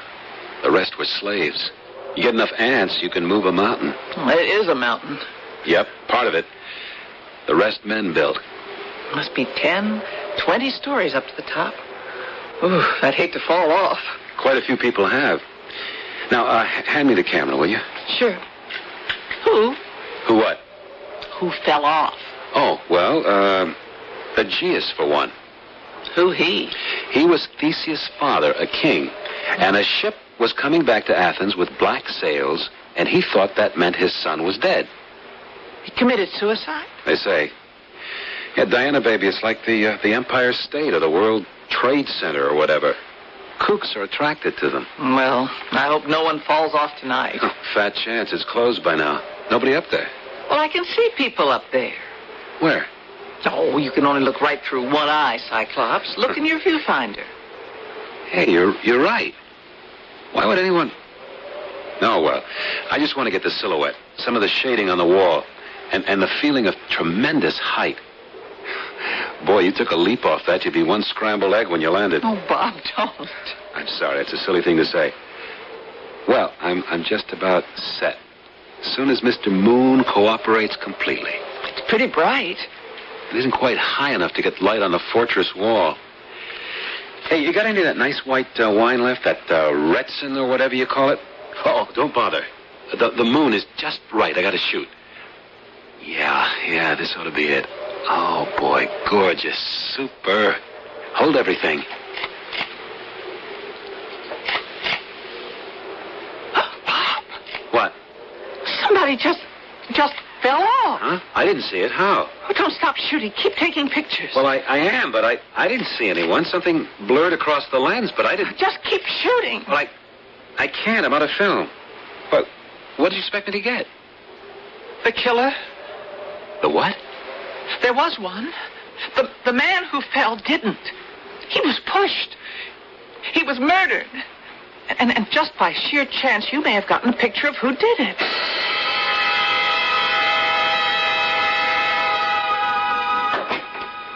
Bob? Yes, Di. Where'd you go? I woke up and I was all alone. I didn't want to disturb you, funny face. You were sleeping so nice and easy.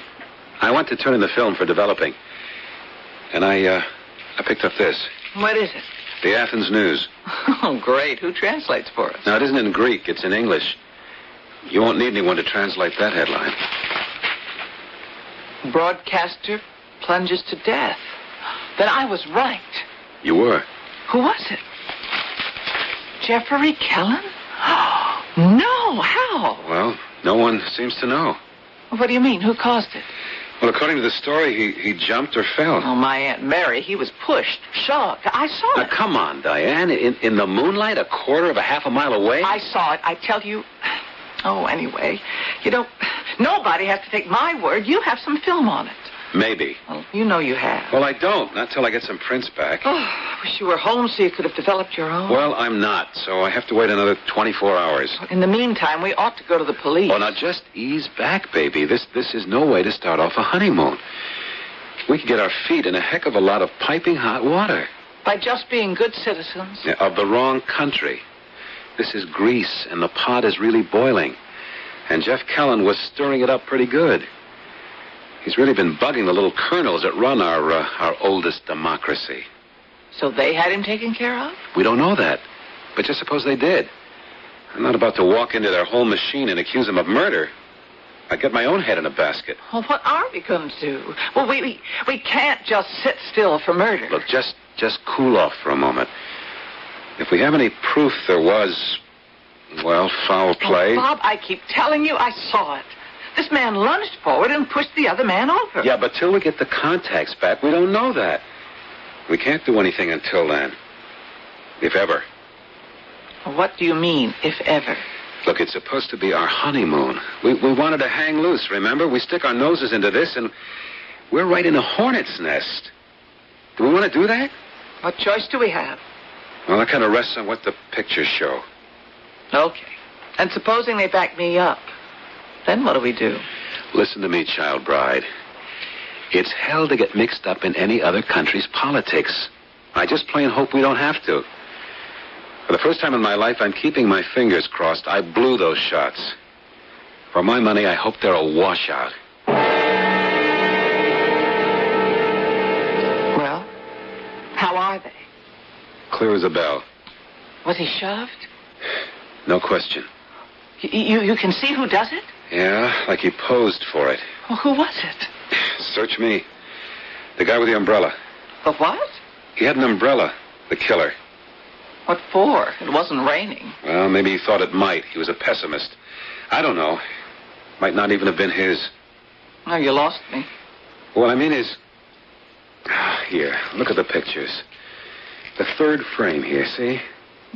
It looks as though he were taking it away from Jeff Kellen. Or back.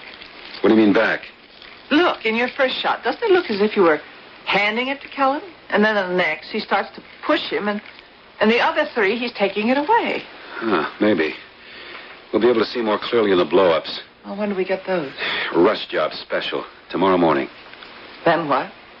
Then we may have a lot of soul-searching to do. Whether to go to the police, you mean? If the killer shows up clean enough to identify, that's first. What's second? Whether we go anywhere, or just keep our noses clean and don't make waves.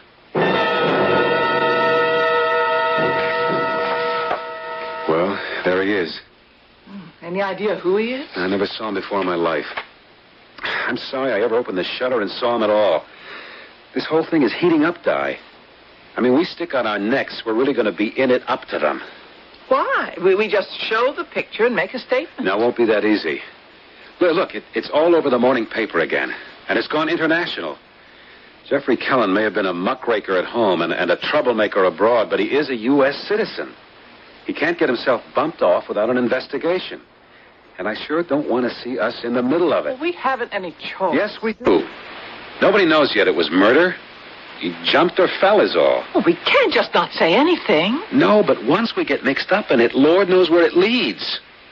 Supposing this character in our pictures turns out to be with the Greek government or tied to it. It's some can of worms that would open up. Well, maybe it needs opening. Or maybe they'd never let us crack it. What do you mean? Well, if we go direct to the police, who knows? They might want to bury the evidence, and us. I mean, this is a police state as of the moment. Where else can we go? To our embassy. I know a guy there, slightly. But enough maybe I can get in and let him handle this hot potato. And then with any luck, we can fold our tents and silently steal away.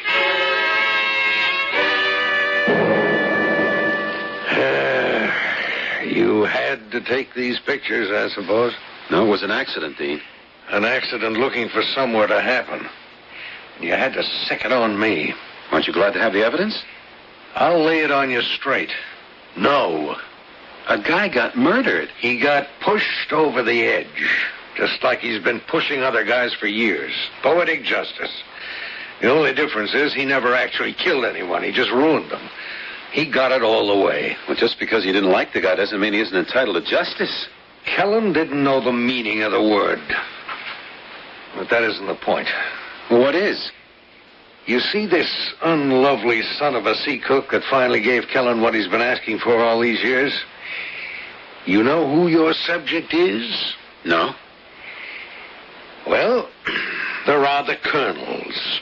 That's first government echelon. And then there's Major Constantine Malas. Some people, including our Secret Service and G2, think maybe he runs the government. You mean that's Malas in the picture? That's our boy. Between you and me, Bob, you've created what is usually referred to as an international incident. If these pictures are ever published. You mean you want to suppress them? You have the negatives with you? No, they're back at the hotel. Can I send and pick them up? I guess. My wife's there, but I don't understand. Hold everything just a moment. What's your hotel? Stand by, Jones. The Ava. On Lysocrates orders? Yeah, right. Jones, send a messenger into the Ava Hotel, Lysocrates. Yeah, you know where it is. Right up from the top. That's right, up Columbus. Contact Mrs. Paisley. Yeah. She'll give you something in an envelope. Top secret. Rush. You know the hotel number? Yes. All right. Call your wife to expect the messenger and turn over those negatives. Okay. But why do you need them? Because you want to enjoy your honeymoon, don't you? Sure. So great. This is out of your hands from now on. Why don't you make your call from here? My secretary will get your line. I'm due for an important outside appointment as of right before now.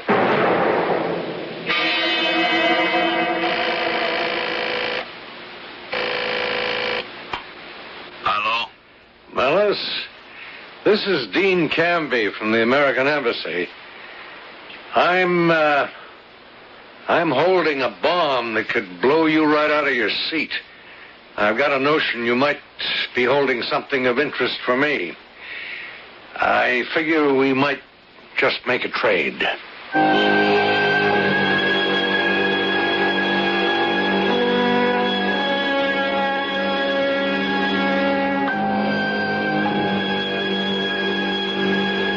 Well, there you have the ingredients of a good spy drama. The innocents, embroiled in happenings outside their knowledge, but drawn into the web and threatened by their accidental knowledge. A country in transit between governments. The willful destruction of one man's life by another. For what reason? We'll know more about all of this when I return with Act 2.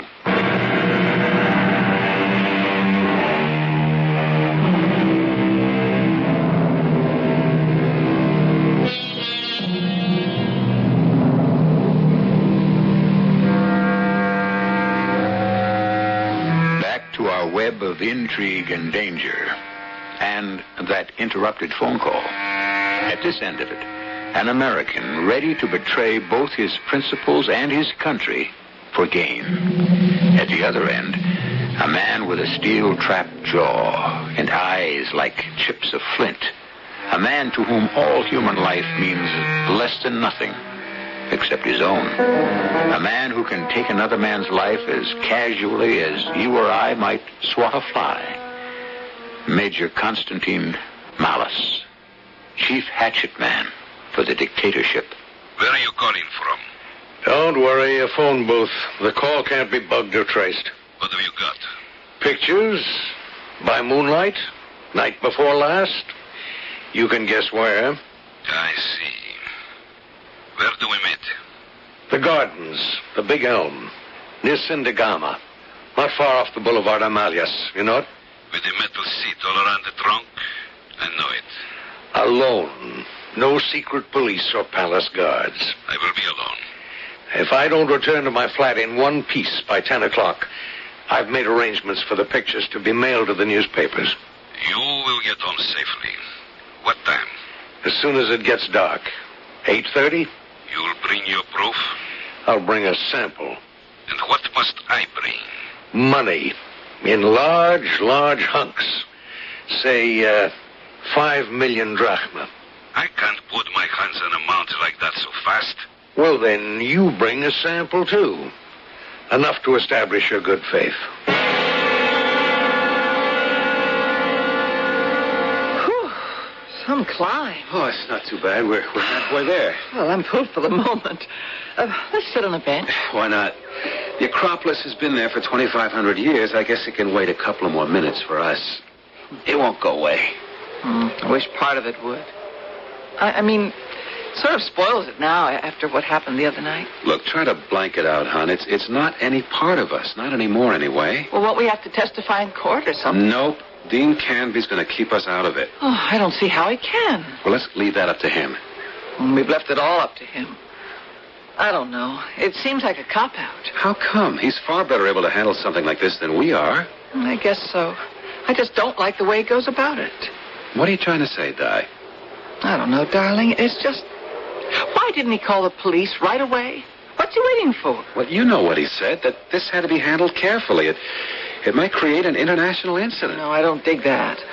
I mean, why? This wasn't a political assassination. It was just plain criminal homicide. No, not quite. This Malice is supposed to be some big mucky-muck in the government. And apparently must have had reason to believe that Jeffrey Kellen had some dirt on him and was about to blow the whistle. So Kellen asks Major Malice, or whatever his name is, to meet him by moonlight on the Acropolis to tell him he is? Well, maybe Malice followed him there. Maybe. Also, maybe Kellen was trying a little extortion or something. Blackmail? Sure. What are you, Agatha Christie or something? You got little gray cells like Hercule Poirot? What I have, Bob, is little gray goosebumps that nudge me. Something smells fishy. Oh, brother, women's intuition, huh? A lot of my hunches turn out right. Like taking a chance on you. Well, thanks a bunch. So you figured I was a gamble, huh? I was only kidding about that. But not about the other. Now, how well do you know Dean Canby? Well, I was one of the press photographers that met his plane when he flew back a couple of years ago with a special report on Cyprus. While he was back in the States, he dated a girl I knew, and I ran into him a couple of times. He seemed a good enough Joe. We hung around a bit. Quail shooting? I hadn't met you yet. No, we were both hanging loose that way. He was a big spender. So you hiked along for the ride? Come on, Di. He was on an expense account, and I got a chance to see how the other half lived. So you don't really know him well at all? No. Mm-hmm. Now what are you dreaming up? He's part of some plot to overthrow the world? Oh, I'm just riding my hunch. I don't like it, Bob. You don't like what? You know these political types, they all hang together so they won't... So they won't what? So they won't hang. Look, now why did he want the negatives of the pictures you took? I don't know, and I don't much care. You did turn them over to the guy who sent for them. Yes. And no.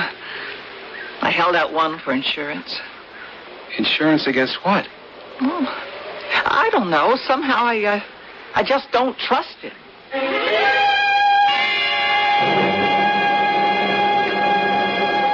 Major Malice?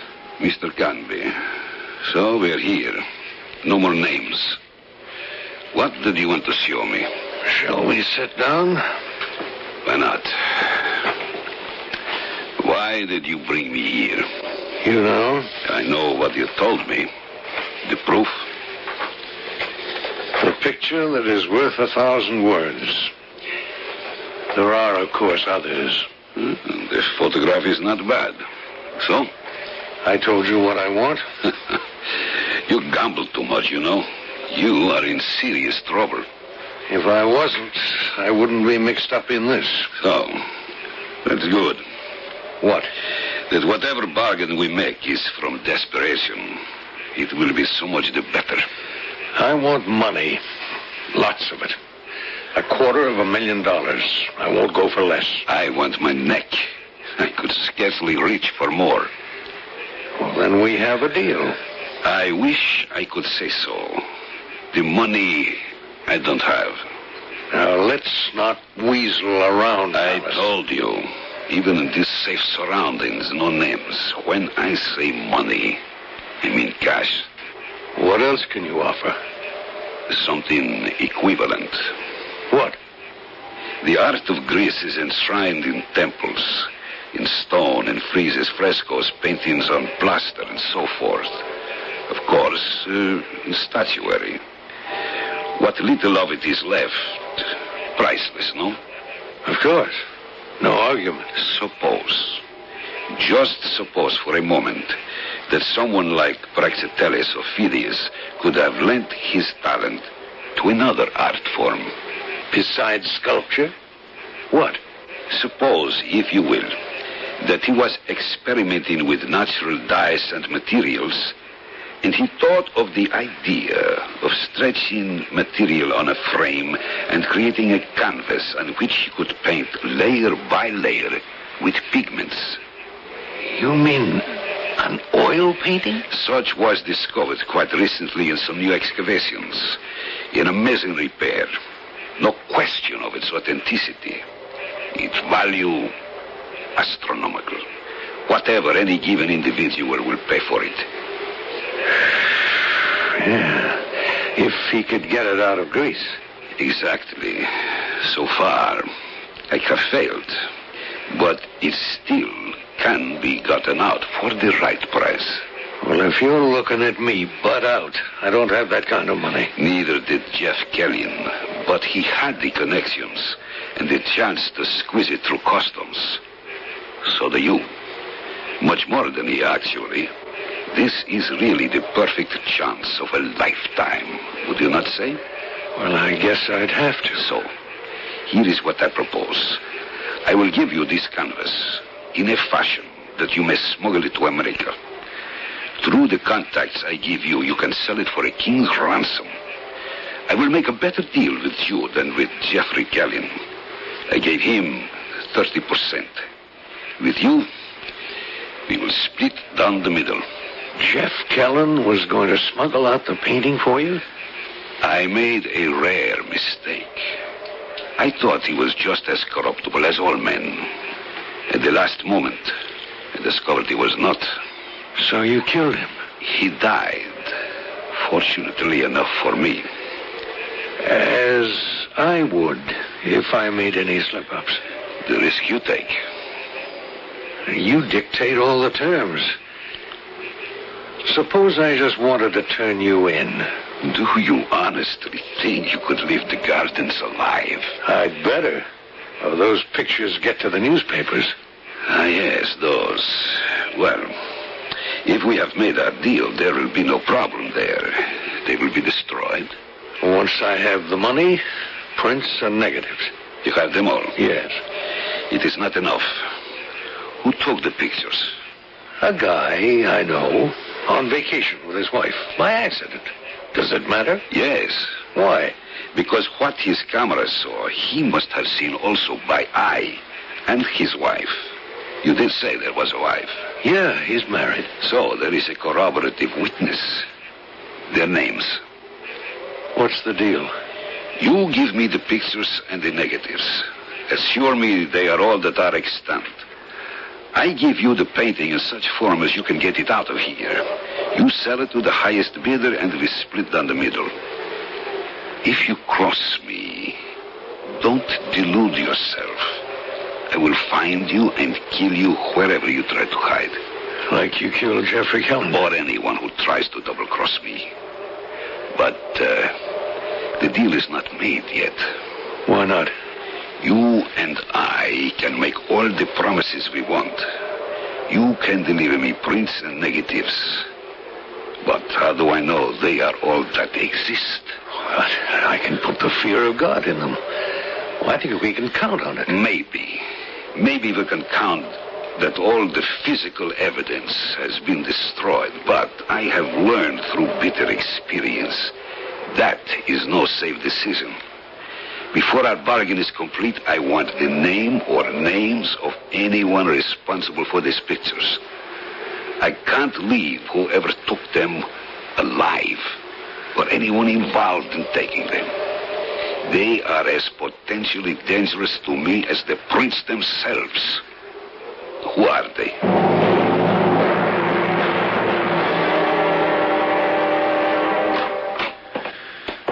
Oh, what a glorious day. Oh, it's really living.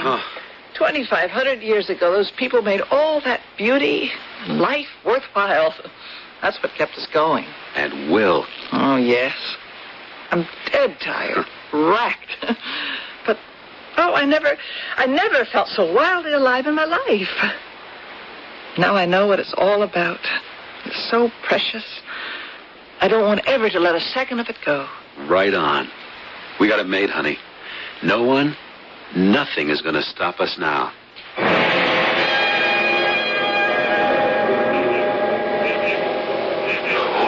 What do they matter, Malice? It is not for discussion.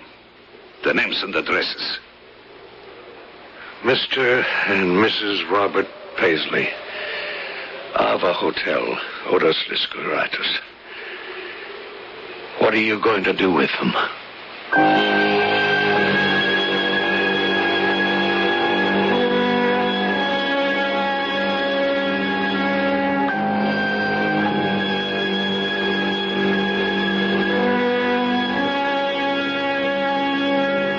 Dean Canby looks at the Major, appalled. The Major returns his glance calmly. There is no emotion in him, for as we've already said, he is a man without conscience. The trouble is, for Bob and Diana Paisley, the victims, that Dean Canby has no conscience either. The only difference is that he isn't strong enough to admit it to himself, and Major Malice doesn't have to himself or anyone. It's the way he's made. I shall return shortly with the conclusion of this story in Act 3.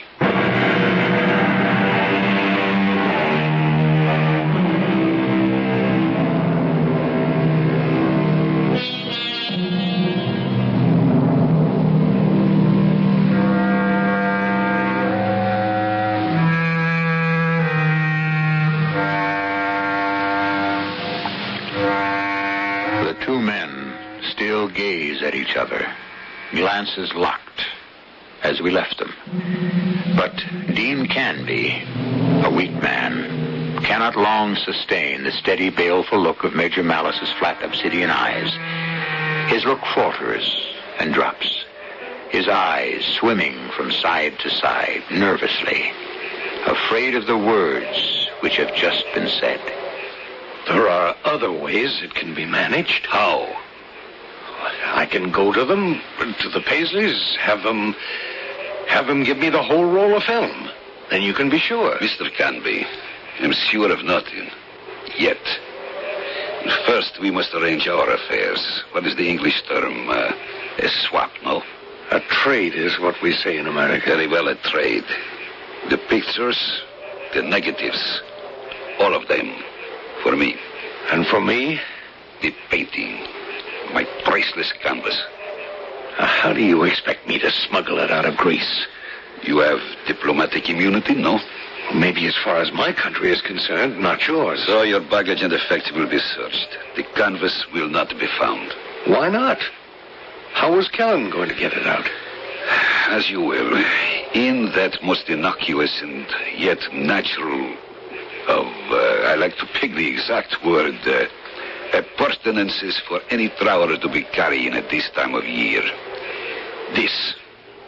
An umbrella? Such a convenient way of providing for a rainy day. The canvas would be wrapped inside that. Remember, this is not a canvas as we know it. A far lighter woven material which rolls unnoticed into a tightly wrapped umbrella. But we must make haste. The theft of the art treasure cannot remain hidden for long. It must be gotten out of the country. When? As soon as you bring me my treasures. Well, I can have them for you tonight. Good, but not here. Too much opportunity for third parties to conceal themselves. All right. Where? Some neutral territory where both are safe. Of course. Why not the Acropolis at, say, 10 o'clock?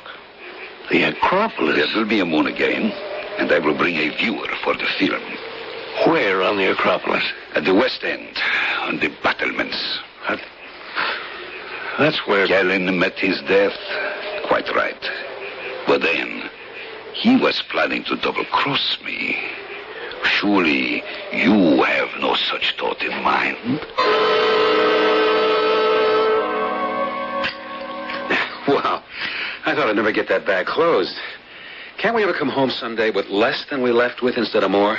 We got a lot more than we bargained for this time. Look, come on, honey. Let's grab a good night's sleep. We have a plane at the crack of dawn. I know. I don't feel sleepy right now. Di, if you're going to start it again, it's really... Oh, no, darling. That's all forgotten.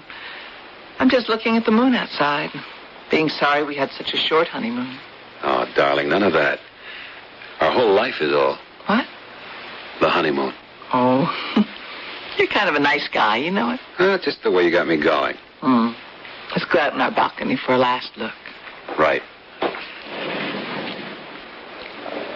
Oh, the moon's coming up. Oh, look at it shine on the Acropolis. Must be beautiful up there now. Yeah, I can just see it. Oh, boy, what pictures I could get. Honey? Yeah? Want to live crazy? There's another way? Not for us. Let's go up there. It's so beautiful. I'd like one last look. What? The Acropolis? Where else? Oh, that's really far out after all that's happened. Well, look, it can't happen twice. That's for sure, I guess. It should be the safest place in Athens. And a photographer's heaven. Yeah. Let me just grab the big strobe light and let's go.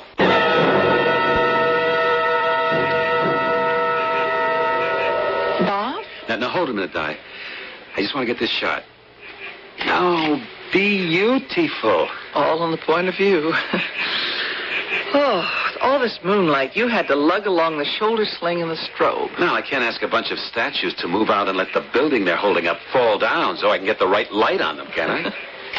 Come on, I want to get this temple from some other angles. Oh, to love, cherish, and obey, your slave girl follows the master. Hey, don't touch the strobe. Oh, why not? I was just kidding. No, not that, Di. It's just, I don't like to take chances. Chances on what? Well, just the strobe light.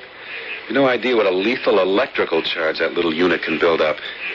You mean that something you use every day for work is so dangerous? No, under ordinary circumstances, no, but every photographer knows a strobe light is nothing to get careless with. I don't get it. How could... Oh, Diana, it's 1,000,000 to 1, but well, if the case were broken and the lamp and you happen to get your hands in the wrong place, well, forget it. It was just a reflex reaction. Well, I'd just like to understand what you were afraid of. Well, it's a crazy outside chance, but it has happened. Take a guy trying to fix a strobe. He opens the case, the lamp is broken, and just by fate, he gets both hands on the contacts. Bam, a wipeout. He can get electrocuted? Well, like I say, it can happen. Oh, then I don't want you touching it. Honey, I know what I'm doing, I should hope. Come on, let's go. I want to get some shots from the other side in the full moon. Wait. What is it, dear? That's funny. It looks like Dean Canby. Where? Just passing by the Parthenon on the other side. I think he was heading for the... Heading for what? Where? No, forget it, Di. I must have been mistaken. Look, heading for where, Bob? The West End there, The battlements, you know, the part our balcony overlooks. Where that man, Jeff Kellen, was pushed over? Yeah. Well, it's hard to see. I must have made a mistake. Still, it's a strange coincidence if he was going there. Oh, no. What is it, Di? I just have a terrible hunch that something... Oh, it's just too much of a coincidence. We'd better go see. No, Di, no. I just have to see. No, we better leave well enough alone.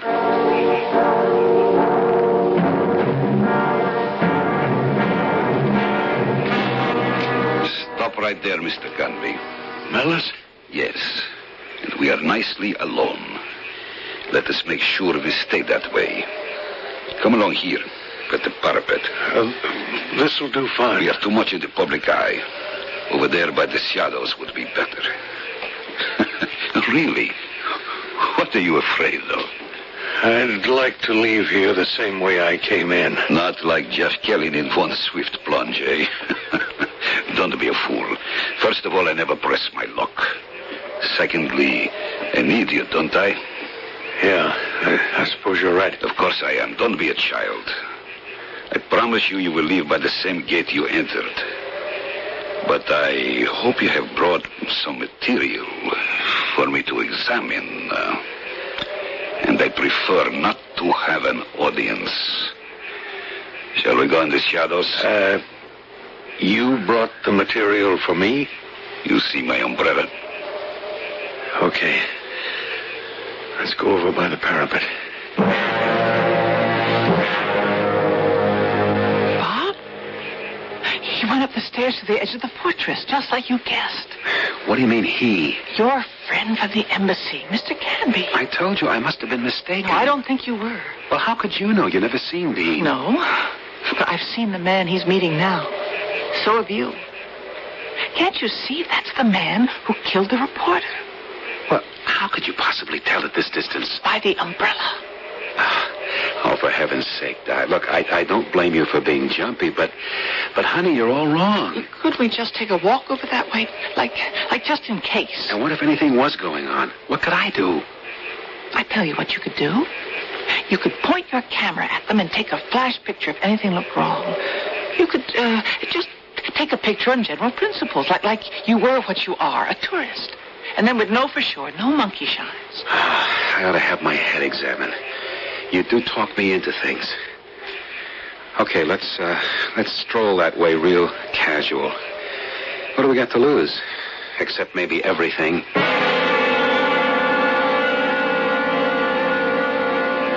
Are you sure these are all the prints? Of course. I had no reason not to trust me. I have learned not to be sure of anyone. For example, this. What?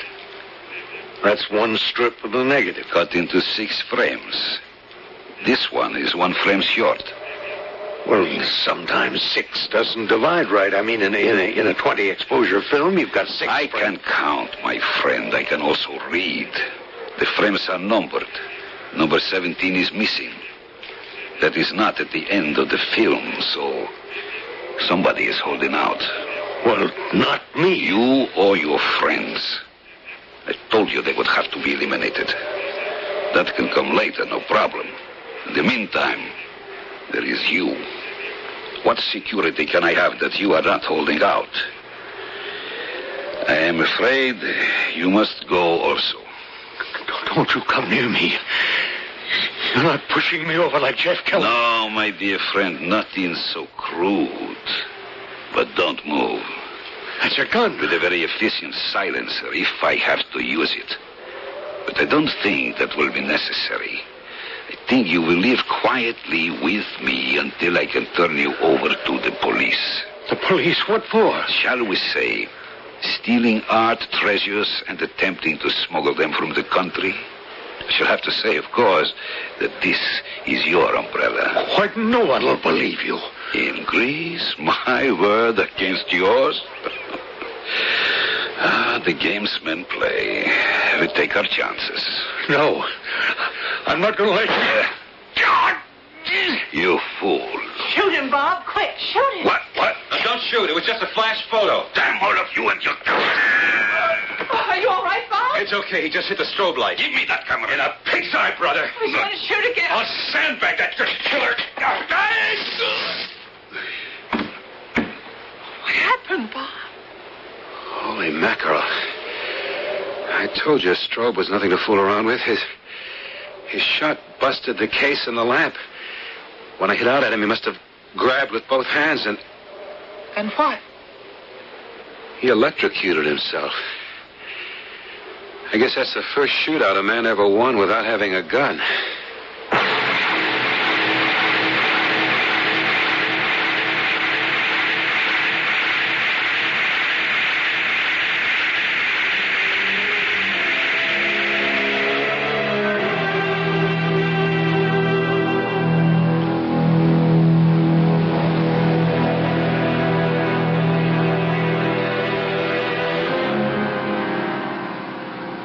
So, there you have it. It happened because you heard it here. Dean Canby never regained consciousness. And who can be too sorry for a man of no principle? Diana and Bob Paisley had a rather extended honeymoon, if that's the name for it, until they were cleared and could go home. And a man named Malice died as he lived, violently. And I think we can all agree, deservedly.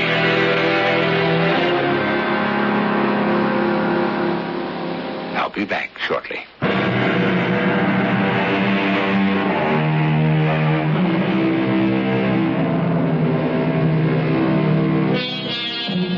It's an unfortunate idiom we use about the camera, borrowing from the image of the aimed gun, and saying when we snap the shutter that we pull the trigger and shoot. Who could ever imagine that this gentle instrument could ever serve to deal out death?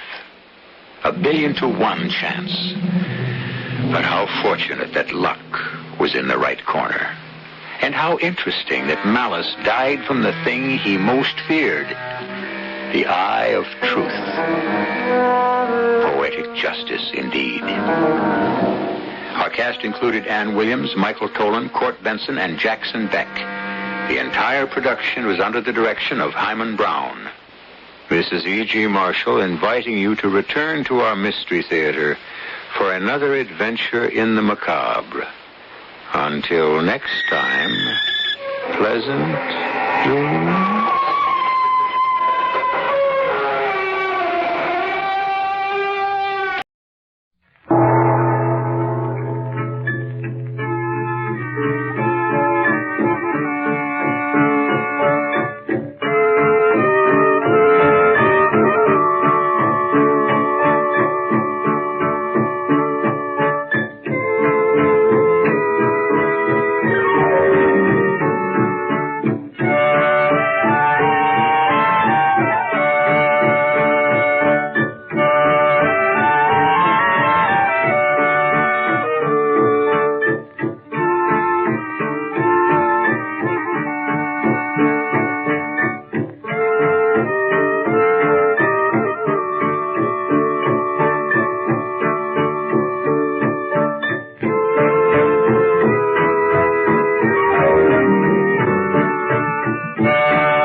A member of Chandler's secret brotherhood comes to Chandler's hotel on the edge of the desert and tells Chandler he has waylaid and searched a messenger who was taking important papers to the sinister Roxor.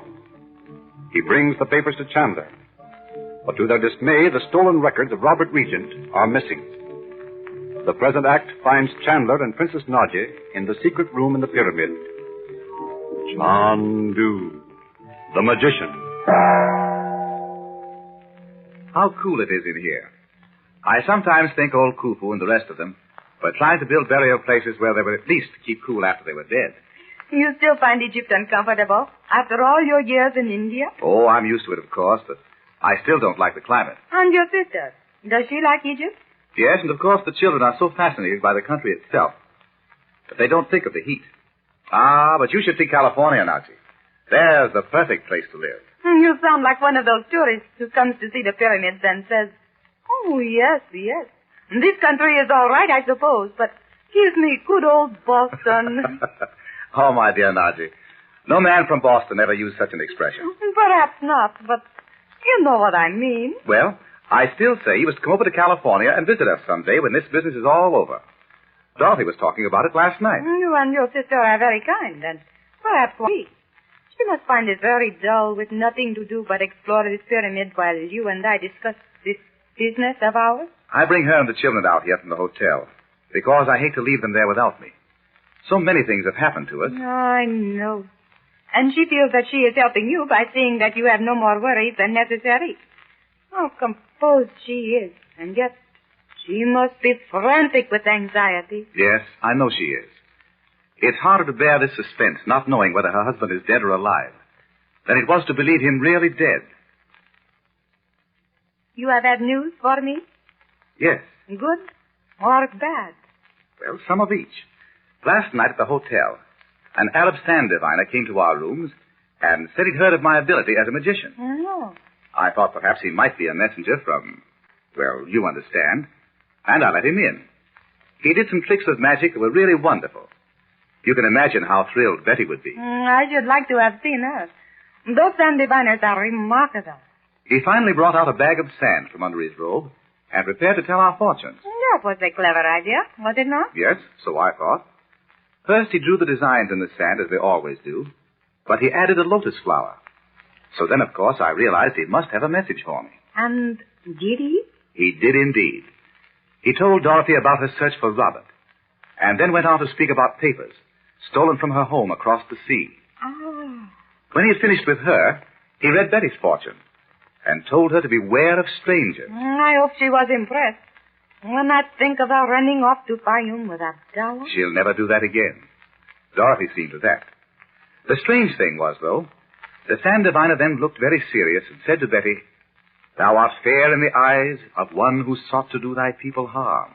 Did he mean Abdallah? He must have. Of course, Bob, with his usual tact, at once accused Betty of permitting Abdallah to make love to her. And Betty admitted that Abdallah had told her he loved her, but that she refused to listen to him. I should think so. Of course, Abdallah is used to seeing the young girls of this country married by the time they are Betty's age. What happened then? The sand diviner, his name was Ahmed, by the way, then said he'd like to read the sands for me. So Dorothy and the children went away and left us alone. And so at last for my news. Yes, indeed. Well, when I left Alexandria, I told Yusuf, my agent there, to send a man to intercept the fellow who'd stolen the papers from Dorothy's house. I knew it was time he was landing in Egypt. How did it happen that you arrived so far ahead of him? Have you forgotten the magic powder? Then you did find it possible to transport yourself and your family across the sea by your occult power? I have always wondered about that. I didn't say that, Naji. But you and I both know that many things the world thinks impossible are easy to accomplish when one masters the secrets of the East. You have learned much in India, my friend. Much knowledge is needed to fight the battle that is ahead, Naji. Oh, yes. But if we succeed in defeating Roxor, the first great victory will be ours. And we must learn the truth about Robert Regent before those papers reach Roxor. Let us talk of Robert Regent for a moment, Chandu. I have never understood just what happened at that time 13 years ago. You know, of course, what he was doing over here. Yes, and that is, I know what sort of business he was on. Well, he sailed for home on the steamer Light of Asia, just after the armistice was signed. Oh, and it sank after a collision near Ponta Delgada? Yes. And your sister assumed her husband was dead since she never heard from him again? No, that's not quite it. The steamship company officials wrote Dorothy and said that Robert had been seen on the ship helping other people, up to the very last moment. He could have saved himself, but refused to get into a lifeboat. Oh, that was it. How strangely you say that, Nazi. Did your sister ever hear any more of her husband after she had the letter from the steamship company? Why, no. There is something hidden in this plot that I do not understand. Something unwholesome and terrifying. What do you mean, Naji? It's hard for me to explain, but I mean, there is something about it that makes me shudder, as if I had lifted a stone and had come upon a sickening, horrible insect. It's Roxor. Oh, not just his presence or personality, though he is repulsive. It is something diabolical he has in his mind. Something we do not know yet, but something we feel. All of us. Dorothy can hardly bear the mention of Roxor's name since the night we saw him in the crystal ball talking to you. No, I don't blame her. I hesitate to speak of this. Even to you, Chandu. But surely... Do not misunderstand. It is only that I hate to arouse false hope. And even now I cannot be sure where my knowledge begins and my instinct. You mean Robert Regent is alive? Hush. Do not let your sister hear. I cannot be sure, and it would be cruel. But you think he is? You really believe it, Naji? Yes, Chandu. It's not like you to be distressed and anxious. Can't you tell me all about it? We must decide what to tell Dorothy, too, you know. I know. And I have puzzled over it until I no longer think clearly. Suppose for a moment that Robert Regent had not been drowned when his ship sank, but had been saved in some manner unknown to steamship officials. It seems incredible, but it might be so. Suppose, then, that he had been saved because at that last terrible moment he was recognized by Roxor or by some of his men. But then, where has he been all these years? That is just it. Suppose Roxor had a reason for keeping him prisoner. Do you know of any reason why Robert Regent should be kept from his family and his work for 13 years? His work, of course. His invention. The secret formula. Yes. That night you saw me in the crystal ball talking to Roxor. He was urging me to betray my government and ally myself with him. When I refused, he told off the names of those who had defied him and whom he had broken. And then you said, but the American still resists you. What did you mean by that, Naji? I was trying him out. I had heard rumors that in some mysterious way he had made a prisoner of Robert Regent. At first, I thought perhaps your brother-in-law had put himself in Roxor's power so he might learn Roxor's plan. But then he would have found some way to communicate with his wife. Yes, but I knew nothing of that, you see. When I spoke to Roxor of Robert Regent, I was trying to find out whether he was still in Roxor's power. But Roxor said, yes, he still resists me. So why can't we be sure Robert is alive? Oh, that is what I cannot decide. Would it be that Roxor's mad dream has overbalanced his scheming mind? Perhaps Robert Regent is dead, and Roxor only thinks he is still alive. If this is true, then Roxor is nothing more than a madman. I wonder. Naji, your mind is playing you tricks. You've been working too hard on this business. You are probably right. And if you are, Robert Regent is alive. Let's call Dorothy and tell her, shall we? Oh, but if I should be mistaken, it would... You don't know Dorothy, Naji. Years of sorrow have brought her strength. Very well, then. Call her if you like. Dorothy. Dorothy. Come here a moment, will you? What is it, Frank? Do you want the children, too? Not yet. Never mind, Bobby. We'll call you presently. Listen, Dorothy. Naji has something to tell you.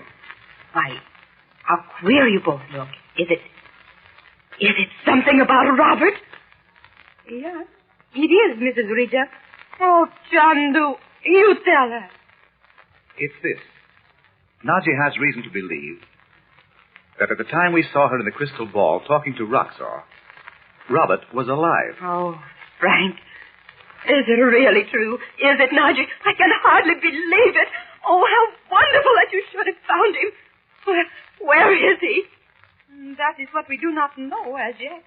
But let us tell you all we do know, shall we? Oh, yes, do. Oh, I can hardly... Mother! Uncle Frank, come see what we found. What can they mean? In a few minutes, Betty. No, Mother, come now. All of you, hurry. I'll see what it is, Dorothy. Why, they're not out here in the corridor. Where can they be? Let me see, Chandu. Is that a door across the corridor there?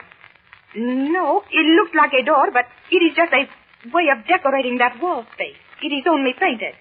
Builders of pyramids often use them. But look, Frank. They're in the corner of it. Oh, it's Betty's handkerchief. It's caught there. They must have found a hidden spring. It must be a real door after all, to some undiscovered room. But it's closed, and the children must be inside. Oh, what shall we do?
In the palace of the Princess Naji in Cairo, Frank Chandler, also known as Chandu the Magician, is entertaining his sister and his niece and nephew with feats of East Indian magic.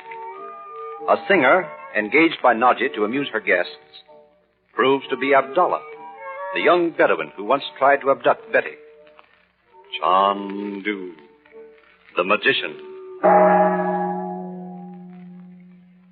May I suggest, Chandu, that we dismiss the musicians and that Betty go into another room until you have finished with these men? Oh, perhaps it would be as well. You go with her, will you, Bob? But why, Naji? Surely you don't think I'm afraid of Abdallah, do you? Yes, why? I'd like to hear what he has to say for himself, the big... Please, Bobby. Take Betty up to her room for a little while. We'll call you in a few minutes. Well, okay, Mother. Come on, Betty. Say, I think I found out how Frank did that last trick. I'll show you. You and your men will wait outside, Rasul. Now then, Abdallah, what is it? First, let me tell you that in my country, I am a prince. For thousands of years, my fathers have been rulers over many men. Caravans bearing treasures of ivory, rubies, and perfumes have filled our chests with gold. For centuries, no man has been our master. Well? I am the last of my line. When my father dies, there is none to inherit his riches but me. Well? All this treasure is yours, Chandu. All my men, skilled in battle, all my fleet horses, the finest in the world. But I don't understand. I'm not recruiting an army. I have finished with Roxor. I shall never do his bidding again. I have come to join you. Frank, don't believe him. It's some trick of Roxor's. Send him away. It is no trick. Test me. Ask me what you will. I'll ask you a question. What about that ring you wore that day in the bazaar? The first day we ever saw you. Where did you get that ring? Madame, Roxor took it from the finger of Robert Regent. Roxor? Oh, go on. Tell me about it. Frank, do you suppose this is true? Let him tell us, Dorothy. We'll soon find out the truth. 13 years ago, a certain ship sank near Ponta Delgada in the Azores. In the light of Asia. Yes. Many people died. It was not an accident, that sinking. It was planned by Roxor. How terrible. He wanted to kill one man, Robert Regent. And did he? That's what we want to know. No. But if he didn't... Just a minute, Dorothy. How did it happen he didn't kill Regent? He's been thought dead all these years. Roxor and Robert Regent had a quarrel and parted in great anger. Roxor secretly took important papers from the belongings of Robert Regent and decided to sink the ship on which he sailed. How do you know this? Roxor himself told me of it. When? At this time. You see, I was on the ship that collided with the Light of Asia at Roxor's orders. You were working with Roxor then? Yes. I was but 18 years old then. Well, what happened? It was done as Roxor had planned. The small ship came nearer and nearer to the Light of Asia. But at the very moment we were about to strike them, a wireless message came from Roxor not to do it. Why was that? He had found that the papers he had were not the ones he had sought. But that we did not know until later. The message was too late. The ships crashed together like thunder, and in the water were many people. What dreadful. But Roxor cares nothing for life. Perhaps you know this already. I do. Go on, Abdallah. We saved as many as we could, and some other ships came and helped. The Light of Asia sank very soon. But what about my husband? I cannot understand how he escaped, but I found him floating in the water. I took him on the small boat to Algiers, where Roxor was then, and there I left him. You mean you left him with Roxor? Yes. He was very ill, and knew not where he was. Roxor said I had done well. Where did Roxor take him? I do not know. I've never seen him since. Now do you believe I have finished with Roxor and wish to join you, Chandu? Tell me this. Why have you so suddenly decided to leave Roxor and join me? Because of Miss Betty Lou. What do you mean? I took her away into the Fayum at the command of Roxor. I was to keep her there so you would come to find her, and the messenger would reach Roxor with the secret papers of Robert Regent. We know all that. But she was so gentle, so sweet, so beautiful that I came to love her. And at last I told her so. You dared. Madame, I am a Bedouin prince. Yes, I told her. Surely she didn't listen to you. No, Madame, she would not listen. She thought I had tricked her. And then her brother came and found her. And now my heart answers only to sorrow's beat, as though it were an orchestra, and grief the baton. Very pretty. But listen to me, Abdallah. Miss Regent is not for you. Though you served me 1,000 years, she could never be. And besides, she's only a child. Why, she's only 16. But how old are brides in your country, Madame? Oh, you don't understand. It's out of the question. Bismillah. If fate has decreed I may not have her, so be it. But sometimes Allah is pleased to relent. Time may change you, Madame. Not on this subject. Women do not understand these things. Is it not so, Chandu? Men should decide them. It's no use, Abdallah. My sister's answer and mine are the same. No. I must bow to your decision. But think, I did not even ask for a marriage portion. I offered instead my men and all my possessions. But we don't want them, Abdallah.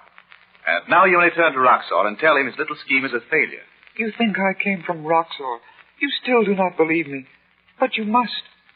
Madame, do you think I tell the truth? No, it sounds like the truth. But I can't trust my judgment anymore. If you know so much, Abdallah, you must know much more. It is true, Chandu. I know many secrets of Roxor, on whom be pestilence. Then tell us more about that ring. You haven't told us all of that. I only know this. When you saw me in the bazaar with the ring of your husband, Roxor had sent me, bidding me make sure you noticed the ring on my finger. Oh, but why? He told me to be sure you saw the ring, and then you would follow me, and I could seize you and take you to the slave market. You would disappear, and Chandu searching for you might also be taken and killed. Has Roxor no human feelings at all? How can anyone be so beastly? He has told me many times that he has risen above all emotion, which is but weakness, he says, Madame. But I can't believe anyone could be so heartless, so lacking in... It is well to believe it, Madame. It is true. Whatever opposes Roxor must be destroyed. But what does he want? What is he trying to do? Never mind, Dorothy. I know all this. Tell me, Abdallah, why didn't you carry out your plan that day in the bazaar? Because, Madame, your sister did not try to follow me, as Roxor thought, but called for the police. I was obliged to run away and try again. And you tried again? That night in the desert? Yes. When you entered the hut, it was I who locked the door behind you. And also, you no doubt, who set off the bomb that blew the hut to bits. No, that was another. Do you remember that just before the explosion a man entered the hut? Yes, and was trapped in there. No, Chandu. It was I. When I learned of the bomb, I tried to warn you. It seemed too cruel that beautiful Miss Betty Lou must die. Even for Roxor, I could not... But how did you escape? By a miracle. I was knocked to the earth, and bits of the wall fell like rain. But fate must have decreed a different death for me. When I came to myself, I returned to Cairo, and there Roxor told me you had once more escaped him. Do you still doubt me, Chandu? Tell me this. Where is Roxor's secret hiding place? Everyone tells me he has one. Where is it? I cannot tell you, Chandu. I do not know. Where did he take Robert Regent? I cannot tell you. Roxor never tells any man where his hiding place is. I only know it is far away. That's what you told us the night you met us in the desert. How far away do you think it is? Roxor always says it is many, many days from Cairo. I have heard it is in Europe. Look here, Abdallah. You want me to trust you and allow you to join me. What if I should put you to the test? You mean to... I mean this. Suppose I said to you, you may join me if you will find out for me where Robert Roxor's hiding place is. What would you say to that? Chandu, I believe it to be impossible. Some of Roxor's men must know. Well, what do you say? Prove to me that you are worthy of trust, and you shall help. I will try. You shall see that I am to be trusted. And I may see Miss Betty Lou once more before I go? No, Abdallah. My daughter is not to know anything about this. Don't you agree, Frank? Well, yes. But what harm could it do to allow him to see her if he says nothing but goodbye? Oh, none at all. But I won't have her getting sentimental about Abdallah and going through a lot of renunciation scenes. You know how she is. You're right. Sorry, Abdallah. Will you allow me to sing to her? How's this? Suppose you sing something right here. She'll hear you. She's just upstairs there. It must do. If you will not permit me to see her, my song shall call to her in the voice of my heart.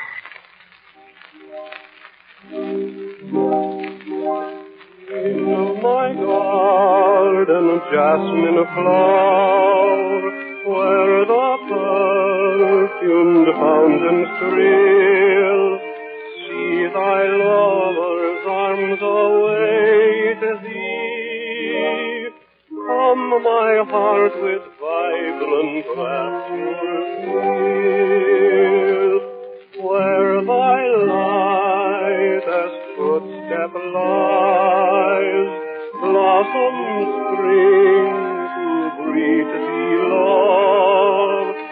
Night is fragrant with thy laughter. Come to me, my sweet white dove. Goodbye, Abdallah. May your days be filled with happiness, madame. Farewell. Chandu, I will not return until I am successful. Very well, Abdallah. Good night. I salute you all.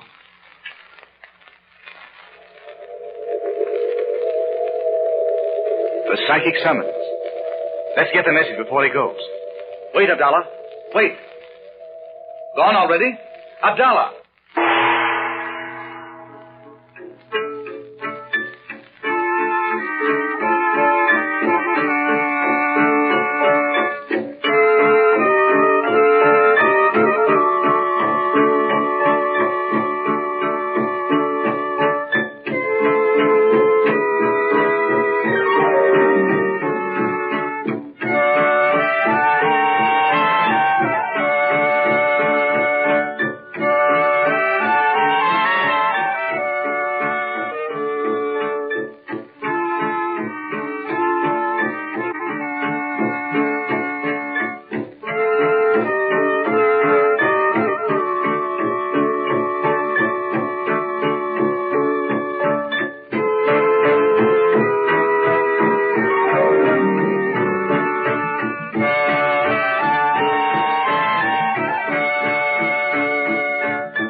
Abdallah, young Bedouin chief and lieutenant of the sinister Roxor, comes to Chandler at Nodge's palace and begs to be allowed to join Chandler's men.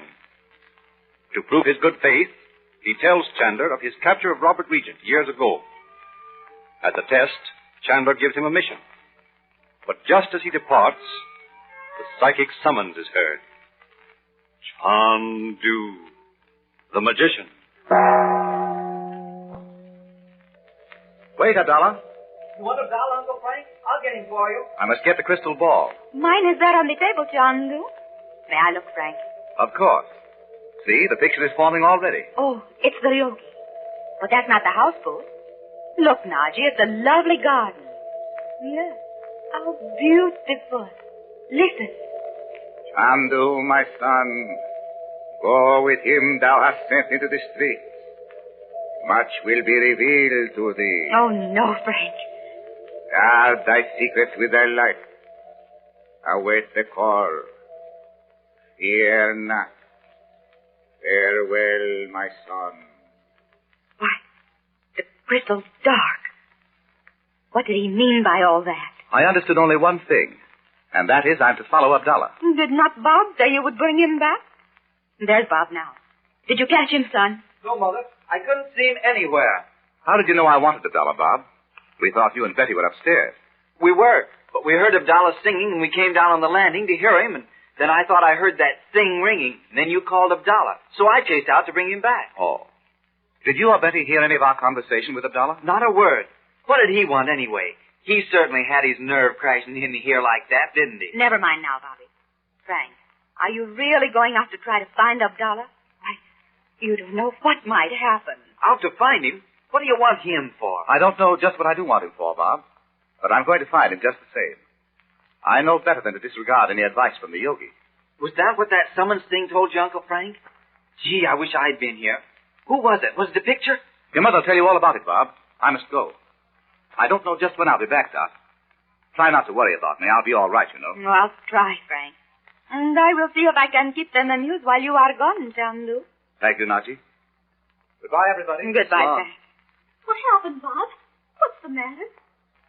Where's Uncle Frank? Gone out to find Abdallah. Is that a laugh or isn't it? Find Abdallah? Oh, what for? Oh, he got one of those messages from the yogi telling him to. But Abdallah works for Roxa. He'll kill Uncle Frank or something. Oh, Mother, why did you let him go? Oh, I couldn't stop him, dear. There are some things you do not know about Betty Lou. Abdallah does not serve Roxor now. Did he say that? And did Uncle Frank believe it? Why, I wouldn't believe a word he said if... Listen, dear, we hardly know what to think. But Abdallah told us one thing that should make us forgive him much. Why, what did he tell you? Oh, he told us your father wasn't drowned when the light of Asia sank. Oh, Naji, did you believe him? Yes, I did. Because it accounts for many things already known to me. But, Mother, if he wasn't drowned, where in the world is he? And why hasn't he written to you all these years? Oh, that's what Abdallah doesn't know, or says he doesn't. But how did Abdallah know about Father? Why didn't he tell us before? He knew it because he was the one who rescued your father from drowning when the ship sank. And he didn't tell us before because he was working for Roxor, or so he says. You mean he really isn't working for Roxor now? Why is that? Because we aren't exactly sure, Betty. Oh, no, that is right. You see, your uncle sent Abdallah on an errand to see if he could be trusted. If he can be, he may join those who help Chandu. Listen, Mother, just what did that yogi say in the crystal ball just now? Why, let's see. Something like, my son, follow him, thou hast sent into the street. Much may be revealed to thee. But that might mean anything. Well, how could it, Bob? Well, it might mean that Abdallah was all right and Uncle Frank could trust him. But it might mean that if Uncle Frank followed Abdallah, he'd find out for himself that Abdallah was double-crossing him. I think Bob's right. Oh, I wish Uncle Frank hadn't gone one step. Yogi or no yogi. No one knows where he went, either. He could be killed and we'd never know it. Oh, Betty, don't. Uncle Frank has to do as he thinks best, you know. And do not forget this. This is not the first time he has had to make decisions that might cost him his life. Why, Naji, how can you be so calm about it? You sound as if it wasn't anything. Because I know your uncle. For years he has been prepared to give his life if necessary. And so have all of us who have worked together. I wish I knew what all this was about. Oh, I'm not asking questions, Naji. I'm only wondering. I know you cannot help to be curious, Bob. Someday I hope your uncle can tell you everything. Won't it be fun? That time ever does come.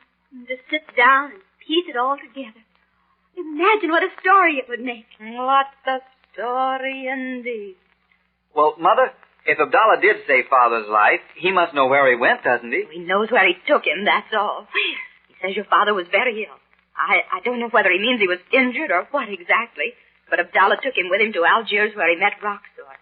And that's the last time he ever saw him. Then maybe Roxor has him shut up somewhere. That might be. But why would he keep him a prisoner for 13 years?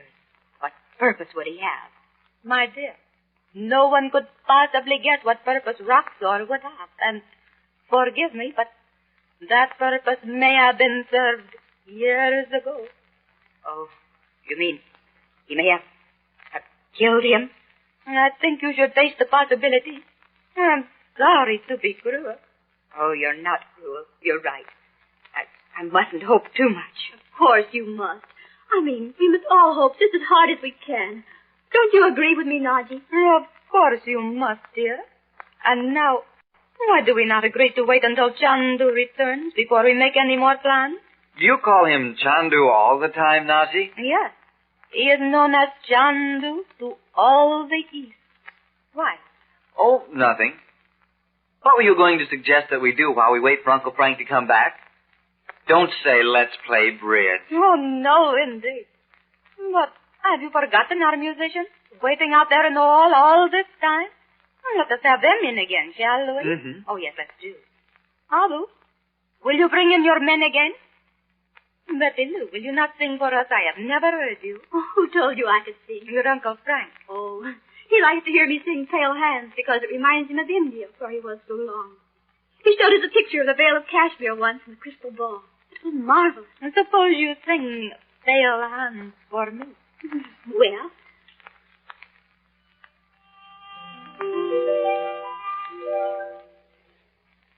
Pale hands I love, beside the Shalimar. Where are you now, who lies beneath your spell? Whom do you lead on round your roadway far? Before you agonize them in farewell. Before you agonize them in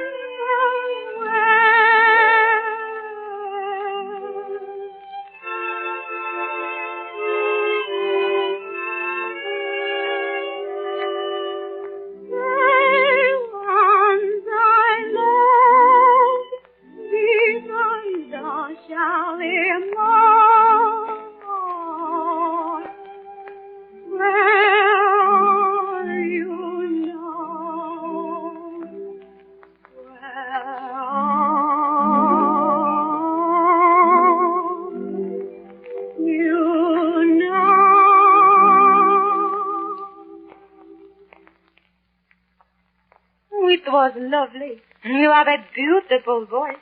Thank you. Not bad. Not half bad. Oh, Bobby, we really should punish you by making you sing. What a chance. But I tell you what I will do. I'll do a magic trick. Chandu the second. Ha ha. All right, Smarty. Want to see me? Go right ahead. I love it. Here you are, then. See this string? Tie one end of it around each of my wrists. You mean so your wrists are tied tight together? No, so they're about a foot apart. Now, what is it Uncle Frank says? Oh, yeah. Watch me closely. I hold out my hands straight in front of me. Abracadabra, what do you see? Why, Bob Regent, there's a ring on the string. And your hands are... How do it? Uncle Frank showed me. I've been saving it up to spring on you. Well, you mean thing. You never told me. You have to show me one, too, so... Oh, why, who's that enormous man by the window? How did you get in here? I came to see Chandu. You must have come through a window, then. I am sure the servants did not admit you. Chandu is not here. Then I will wait. Indeed, you shall not. I'll toss him out for you, Naji. Bob! Stay where you are, young Effendi. This little gun might bite you. Oh. Listen to me, every one of you. You are my prisoner. We await the arrival of the great Chandu. When he comes, if any of you call out or try to warn him, I will shoot him before your eyes. Perhaps I shoot him anyway. Oh, you... Why, you great big... Listen, I hear a voice that... Is it Frank? Is it Naji?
Chandler fails in an attempt to rescue Robert Regent from his underground prison near Algiers, and Roxor takes Regent away. Chandler learns that he has been moved to a hiding place known only as the Place of Darkness. Believing this place to be in the catacombs on the island of Malta, Chandler and the Regents return to Malta, where the present act opens. It is the dead of night. The party has descended into utter blackness. Chandu, the magician. You're sure no one saw us leaving the hotel? Oh, yes, Effendi. We turned this corner. This way. Isn't it dark and scary down here? Ooh. No darker now than it was when we were down here before in the daytime. No, but it seems darker, just because we know it's in the middle of the night. I hope we don't get lost from each other. We won't. And we mustn't leave the guide for 1 minute. Remember, Bobby. I remember all right. I haven't forgotten it was my fault we were too late to find Father in that old ruin in Algiers. Don't, son. That's over. It might have been too late even if you hadn't. No, it wouldn't either. That driver told us, Uncle Frank and me, that Roxor had Father right up there in the rocks, not 100 yards from the ruin when we went in. No. Did you know it? No, she didn't, Bob. I didn't tell her that. Well, Mother, gee, I thought you knew it. Frank, did Robert see you? Did he know you were there? He must have known we were there. He may even have heard our voices. But he didn't see us. That native told us Roxor had blindfolded him. Poor Robert. I hope he didn't recognize your voice. It would be too heartbreaking to realize you were within a few feet of him and didn't even see him. Wait here for 1 moment, Effendi. I will come back to you. Where do you suppose he's going? I hope he's not going to leave us here long. Maybe he's forgotten the way. You're a little sunbeam, aren't you? Why don't you go on and tell about all the people that have been lost in here and never found their way out again? Got hungrier and hungrier and thinner until finally... Bobby! I know what's the matter with him. He wishes Judy Allen was here, so there'd be someone to cling to him and say, "Oh, you big, brave thing, you." You keep still. You know what she told him, Mother? She said he reminded her of Ronald Coleman. She really did. Oh, she did not. I wish something would come right out of the blackness over there and bite you, Betty. Oh, what was that? Where's that guy? Abdul, where are you? Gee, I don't think you called him loud enough. Let me try. Abdul, come back here, you poor fish. I am here, Effendi. I don't see his light, do you? Turn the corner. We'll see him in a minute. There he is. What's that noise, Abdul? Are there any animals in here? Oh, no, Effendi. You hear but the wind. The wind? Way down here under the ground, in solid rock? Aywa, Effendi. Well, we didn't hear it the last time we were down here. Perhaps you did not come in this corridor. It is one tiny hole goes up from this place, up to top of ground. Made for air many years ago. Sounds funny to me. Let's go to this air shaft, Abdul. I'd like to see what it's like. Oh, but you are hurried to come here, Effendi. You do not have time. He's right, Frank. Let's not bother with it now. That's all it is. We don't care. Yes, if it is all. But we can see it later, I suppose. Take us to the altar room then, Abdul. Let us turn here. You don't seem to know just where you're going. Are you sure you do know? Oh, Aywa, Effendi. Well, then why did you leave us? You were trying to find that room, weren't you? Look at me. Hold your candle up to his face, Bob. Say, you know who he looks like? He looks just like... Oh, Effendi, I tell you, I am try for a long time, be guide. My brother bring me here. I try learn how to traveler in every place, but I cannot always remember. My brother not let me come here, but I come when he asleep. Well, can you beat that? Did you engage his brother, Uncle Frank? Yes, I must have. They look just alike. All these natives look alike to me. What are we going to do? I'm going to try to find that room myself. If I can't, we'll have to go back to the hotel and get the guide I engaged. But you'll get lost. If I do, we'll all get lost. You're coming right with me, all of you. I hope to tell you we are. I've been lost in this place before. Sandy, give me a little time. I can find it for you. Do not tell my brother. We'll give you nothing. You should be reported to the police. Not a soul knows we're down here. If we can't find our way out, nobody will ever know what became of us. Nor of you. Oh, Frank! He's just trying to scare that guy, Mother. Can't you see? Why, look. This looks like the place right here. Remember these pillars, Bob? It's somewhere right around here, I know. It sure is. There's a kind of room with pillars on each side. In the middle is this altar thing that the guide told us about. Hold your candles high, everybody. Is that it, Betty? Yes, sir, it is. Come on, let's see if it does move. Is that supposed to have been an altar? It's just a solid block of stone, isn't it? Nobody knows. One story is that it was used for some sort of pagan ceremonies several thousand years ago. Why, have these catacombs been here all that time? I thought... No one knows that either. But it seems likely they've been. Look at the carving on the side of the altar. Those figures certainly look more pagan than Christian, don't they? They don't look like much of anything to me, to tell you the truth. And now that we found it, what about it? Don't you know, Mother? I told you the other day. There's an ancient legend that says there's some way to move the altar over. And that under it is a room. But gee, if it's been here all this time, you'd think somebody'd have found a way to move it. If there is one. Say, Abdul, do many people try to move it? Oh, Effendi, I do not know. But I have heard that whoever does move the stone must die. You mean it was an old law? Oh, no, Effendi. I mean, there is something in the altar that brings death. Frank. Oh, it's just a story, Doc. The tale of a Maltese cat. You know how these legends grow. And there's no record of anyone ever moving the altar.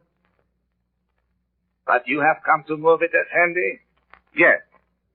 So, perhaps you believe the stories my people tell, eh? I can't see any reason why this altar shouldn't conceal the entrance to a room. But I certainly don't believe your pretty little story about death. Come on. Let's see if we can find the secret. Maybe you just pull on the block of stone and it moves over. Let's try it. It's surely not as simple as that. But we'll try. Come here. We'll push from this end. Let me help, Uncle Frank. Oh, we can do it, Betty. Push, Bob. No use. Let's try the other end. Ready? Sure. Nope. That's not it, is it? What about one of the sides? Maybe the whole thing lifts up like the lid of a box. There's no place to get hold of it. If you couldn't lift it by those carved figures, they don't stick out far enough. I think there must be some other way. If it were easy to find, someone else would have discovered it. Bring your candles here, everybody. You too, Abdul. Sandy, I feel it. It is death. Nonsense. Come on over here. We need all the light we can get. What happened to your flashlight, Frank? I couldn't find a single place in the letter to buy a battery for it. Here, Bob. Hold your candle here with mine. We'll press on each of these figures, one after the other. No. You think this altar covers a flight of steps, Frank? Yes. Remember how that one was built in Naji's palace? Where we found the little girl asleep? I feel sorry for her yet, Uncle Frank. So do I. Wasn't she cute? Come over here to the end of the altar. I think you're right, Dot. It probably does tip up. But don't you suppose the machinery or whatever opens it would be worn out by now? All rusty, I mean, or something? Because if it's never been opened... Oh, it must have been opened sometime. I think it's probably counterbalanced from underneath. I mean that when the end of the altar is released, there's a weight down there that tips the whole thing up. But it might be either end, of course. Yes, but look here. See this figure of a man? There's a little projection under his feet, as though he was standing on it. That's funny, isn't it? He's the only one that has something to stand on. Maybe he was the king or something. I think that projection covers something. Let me try. Look, it's loose. Oh, be careful, Frank. It's all clogged up with dust. I'll blow it off. See? It moves down. And what's that behind it? Well, there's nothing there. What do you mean, Uncle Frank? Don't you see? It's a round hole with a metal rod in it. It probably runs right through from one side to the other. Look over there, Bob. See if there's another figure like this one. Let me look. Yes, there is. There really is. Now what, Frank? Abdul, get me a stone, will you? I think we can loosen the rod enough to get it out. And that's what releases the weights, I think. Well, but Uncle Frank, you don't think Roxer's got Father down in there, do you? Not yet. But I think he's planning to bring him here. We got here first. Then you did use the magic powder, huh, Uncle Frank? Bob, we aren't here alone, you know. Sorry. Here is this stone, Effendi. But do not open it, I beg you. Don't be silly. Oh, Mother, aren't you thrilled to death? I wonder. There. It's moving. Get around to the other side, Bob, and pull. Press down that little projection and pull the rod through. Okay. Hit it again. Here she comes. Pull it all the way out. Got it? Here it is. And look, I was right. It does tip up. Look down there. That's a big black hole. Come back here, Betty. You were wrong about the steps, though, Uncle Frank. Not a step. Get down on the floor, Bob. Let's see if we can light it up enough to see what's down there. Okay. Hold your candle down as far as you can. What a moldy old place. Gee, I don't wonder nobody ever opened it before. What would they want of it? Someone wants it now, don't forget. Well, that's that. You can all go back to the hotel. I'm staying here. Alone? Of course. I'm going down in there. And you must close up the entrance after me. Put it back just as we found it, rod and all. When Roxor brings Robert here... But don't you want me to send police or someone out here? Roxor will have you both, and then what? Of course he will, temporarily. But it's the only way. But what about this guide, Uncle Frank? I'll fix him. Listen, Abdul. You want your brother to know you came down here tonight? Oh, no, Effendi. He will kill me. You will not tell him? No, I won't tell him. If you keep still about all this. You understand? I not tell. No, no. Don't look so, Dorothy. You see, I must do this, don't you? If Roxor realizes we're going to take Robert away from him, he might as well kill him. He'll never learn the secret. This is our only chance. Well, here I go. I've dropped down here. Oh, gee, Uncle Frank, can't I come with you? Sorry, Bob, not this time. Abdul will take you all back to the hotel. Not so bad down here. Hand me that taxi cab, will you? Thanks. So long. Frank.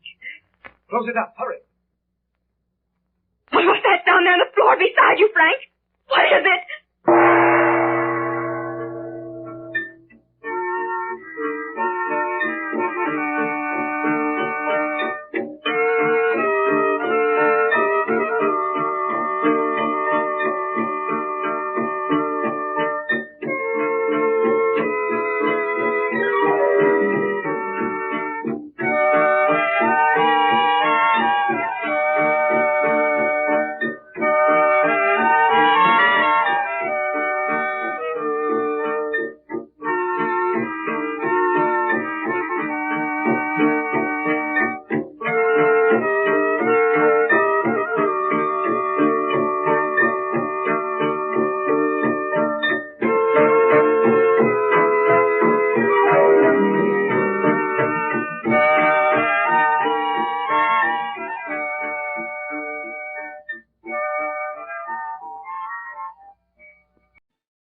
The Electric Company's public information program brings you your Better Living Radio Theater in its salute to the American home, its family, and its way of life in this bright American future.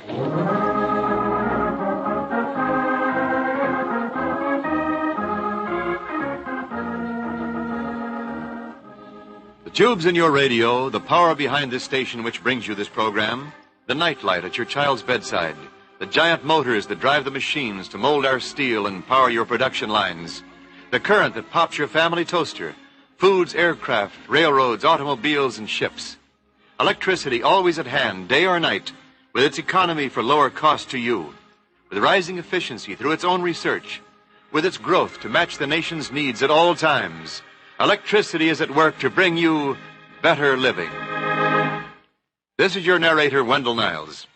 And now we bring you A Half Hour to Death, a dramatic story of a nationwide search by telephone for the antidote to a household poison. This is the sixth in a series of broadcasts at this time to show you how Americans in a free nation have worked to bring you better living today. In fact, the highest standard of living in the world. Later you will hear from today's guest, Mr. E.M. Blakesley, President of the United States Independent Telephone Association. And now, your Better Living Radio Theater presents today's story, A Half Hour to Death.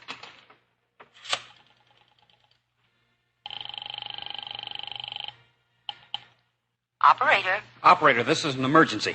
I'm trying to find Dr. Ralph Collins, but no one answers at his Homer's office. Can you find him? It's my little girl.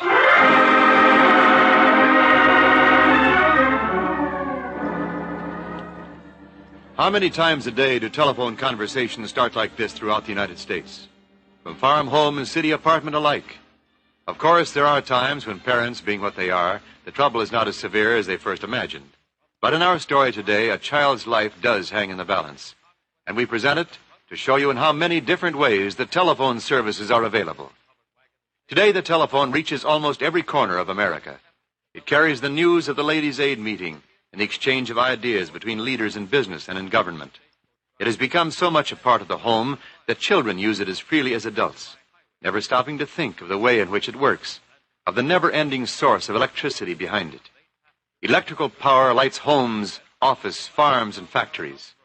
And through today's communications systems, it illuminates men's thoughts. This in the short space of little more than 70 years. Some of you can remember those days before the telephone. The doctor has to be at the Hobart's farm. If he's not there, I don't know which farm to go to next. I've already covered most of them around here. But I know little Josie can't wait much longer.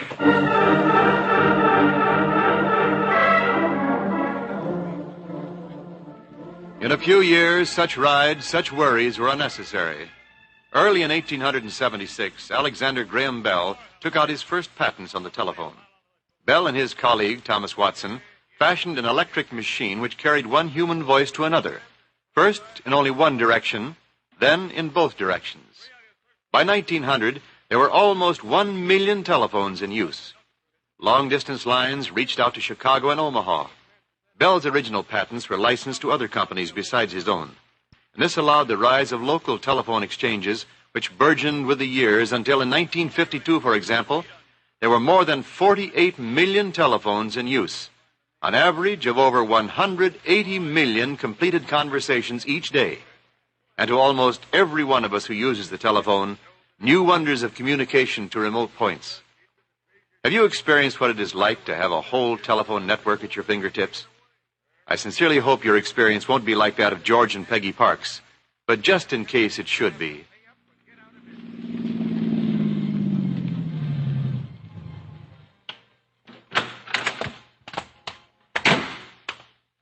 You're home early, George. Yeah, traffic wasn't so bad this afternoon.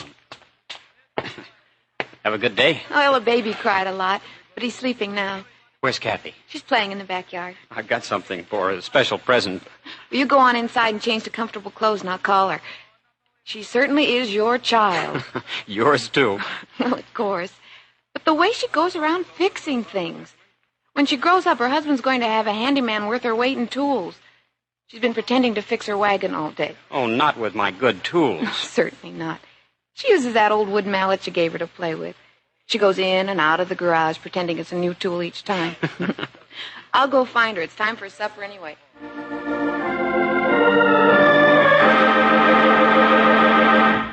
George! George! Be down in a moment, Peg. George, come right away. It's Kathy. Something wrong? I found her lying on the garage floor, terribly sick. I think she's taking something she shouldn't.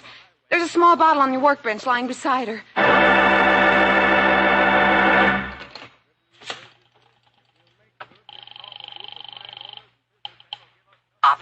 Operator, this is an emergency. I'm trying to find Dr. Ralph Collins, but no one answers at his home or his office. Can you find him? It's my little girl. Have you tried him at the hospital, sir? Yes, he's not there. Do you know whether he has a telephone in his car? In his car? I don't know. One moment, please. Please hurry. Mobile service. This is an emergency call. Please call Dr. Ralph Collins. Yes, I'll wait.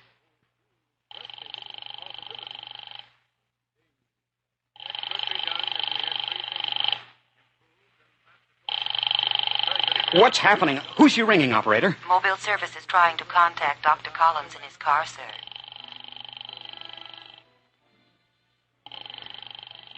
Can't you get him? Dr. Collins cannot be reached at the moment. He will call as soon as he returns to his car.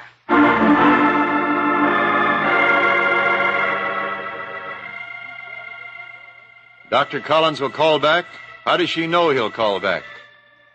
It's another wonder of mobile service, that rapidly growing part of modern telephone communication which extends service to trains, trucks, and private automobiles like Dr. Collins's. A small high-frequency radio receiver and transmitter have been set up in the rear luggage compartment. The call from mobile service goes by telephone wire to a low-powered radio transmitter in the vicinity, and from there, the signal has gone out to Dr. Collins's car. Dr. Collins arranged for the installation a year ago when another older doctor retired and moved away, leaving him as the only doctor in a large summer resort community. When George's call came through to his car, the car was parked outside a house 10 miles away where Dr. Collins was working on another emergency case. But now here he comes. And as soon as he steps into his car, he notices a red light glowing by his telephone handset. Though the bell stopped minutes ago, this light tells Dr. Collins a call has come in for him. Mobile service. This is JZ 39907. You have a call for me? Operator. Thank you, mobile service. One moment, please. Hello? Mrs. Parks speaking. Mrs. Parks, Dr. Collins, you called me? Oh, doctor, yes. Yes, George called you. It's Kathy. What about her, Mrs. Parks? She was playing in the garage, and we think she drank some soldering acid George had on his workbench. She's terribly ill. George just brought her into the house. How long ago do you think she drank it? It may have been 15 minutes, perhaps an hour ago. I'm sure I saw her playing about an hour ago. Do you have the bottle with you now? Yes. Well, we must have an antidote for her. What's printed on the label? The label's gone. Well, then call the place where you bought it and get the formula so I can get an antidote right away. I'm in Monroe Township now. I'll drive right over.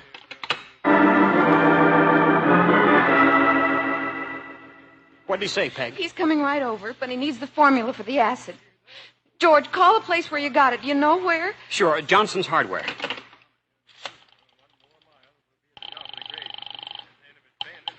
Operator. Operator, can you give me Johnson's Hardware store? This is an emergency. I'll dial them for you, sir.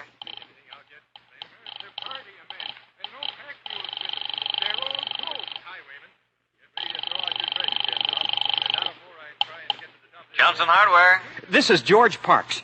I bought some soldering acid last week, and my little girl drank some of it. I need the formula on the label so our doctor can get an antidote. Just a minute, Mr. Parks. Somebody came in earlier today and asked for that acid. We're clean out. You're sure? Positive. Looked all over the store, even after you'd gone. Well, where do you get the stuff? What company? Golly, Mr. Parks, the boss is gone, and I don't know who we buy the acid from. He might know, though. Where is Mr. Johnson? He went out on somebody's fishing schooner, middle of the afternoon. I think it's the Mermaid. Mermaid? Thanks. Operator. This is Parks again. I've got to reach Mr. Johnson of Johnson's Hardware. He's on board the schooner Mermaid. Can the Coast Guard get him? It's urgent, very urgent, you know. I'll try to get Mr. Johnson for you.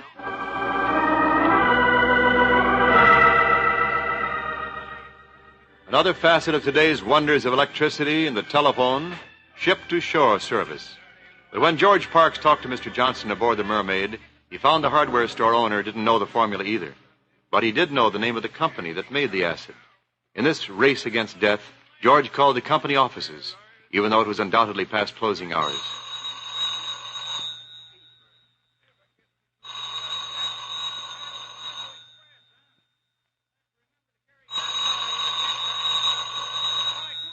Only the watchman was on hand.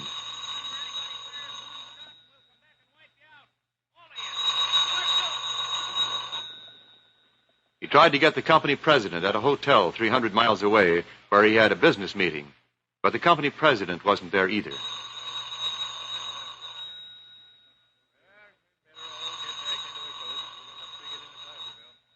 But George did learn that he was flying back from the meeting.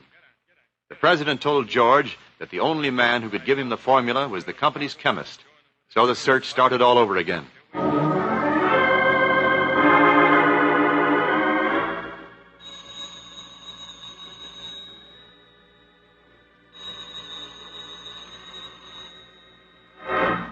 No one answers, operator. Try that other number. All right, Mr. Parks, I will.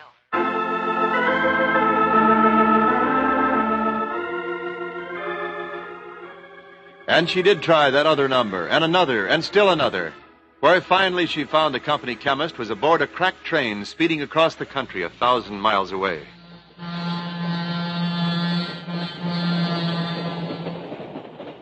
Yes, that's the formula, Doctor. Yes, that should make an effective antidote. Did you reach me in time? Oh, I'm glad, very glad. She ought to be out of danger in no time, huh? Oh, that's fine. And say, I want to meet that young lady sometime. She's the first one who ever drank any of my formula.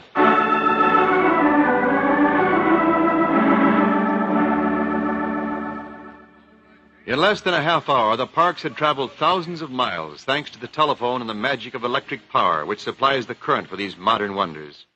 Wherever the telephone goes, there, too, goes electricity. We hope that you and your family will face no such emergency as the parks. But day and night, 24 hours a day, 7 days a week, in all kinds of weather, the telephone and electric power, which you take for granted so readily, are there at your command.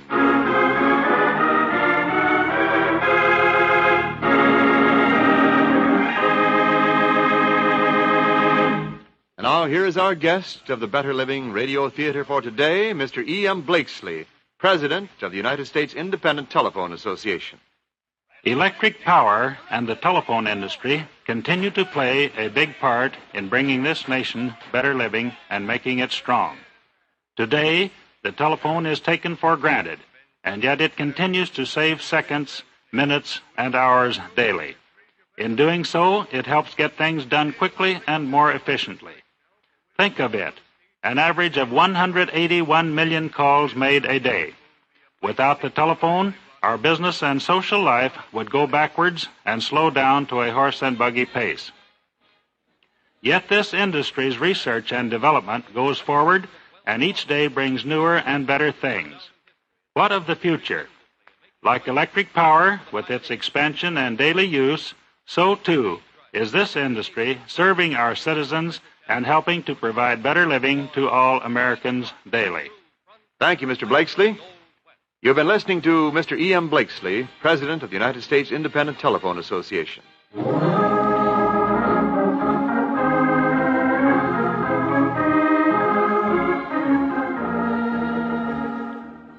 The Better Living Radio Theater has brought you A Half Hour to Death, the sixth in a series of broadcasts at this time, presented by this station and the Electric Company's Public Information Program. Now this is your narrator, Wendell Niles, inviting you to be with us again at the same time next week when the Better Living Radio Theater will present another program in this series. Until then, wishing you better living.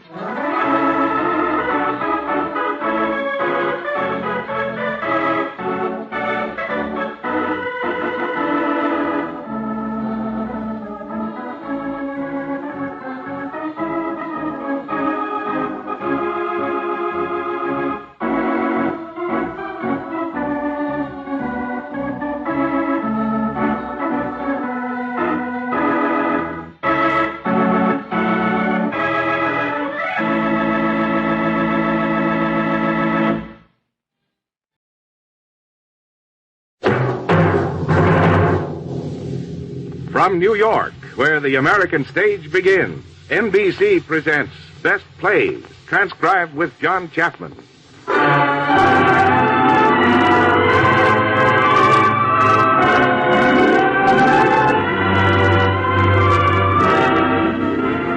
Best Plays, a series of hour-length dramas selected from the outstanding successes of the New York stage. Now John Chapman, editor of the theatrical yearbook Best Plays and drama critic of the New York Daily News, is here to introduce Alfred Drake and Mary Boland in Night Must Fall.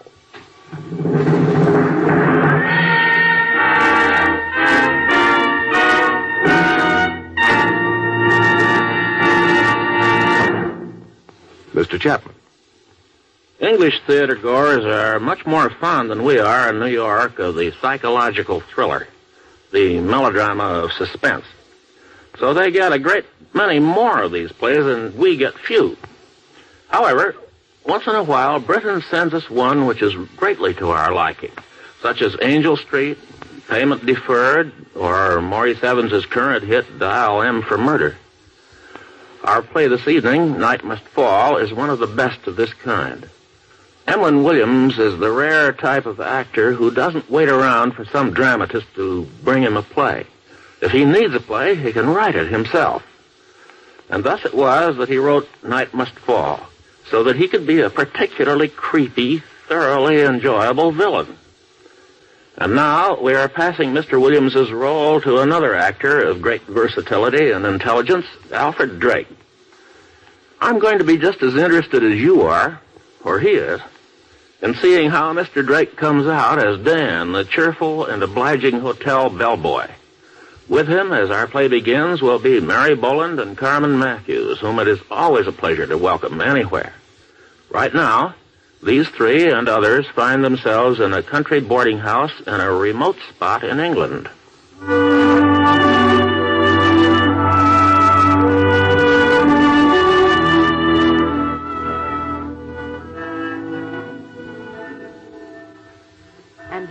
Isabel humbly cross her attenuated hands upon her chest. I am on my way to God, she whispered, to answer for all my sins and sorrows. Child, said Miss Carlyle, had I anything to do with sending you from East Lynne? A beautiful character. Go on reading, Olivia. I want to see Archibald, whispered Lady Isabel. Olivia. Oh, yes, Auntie. You're skipping. Am I? Yes, you missed about Lady Isabel taking up a cross. I may be a fool, but I do know East Lynne.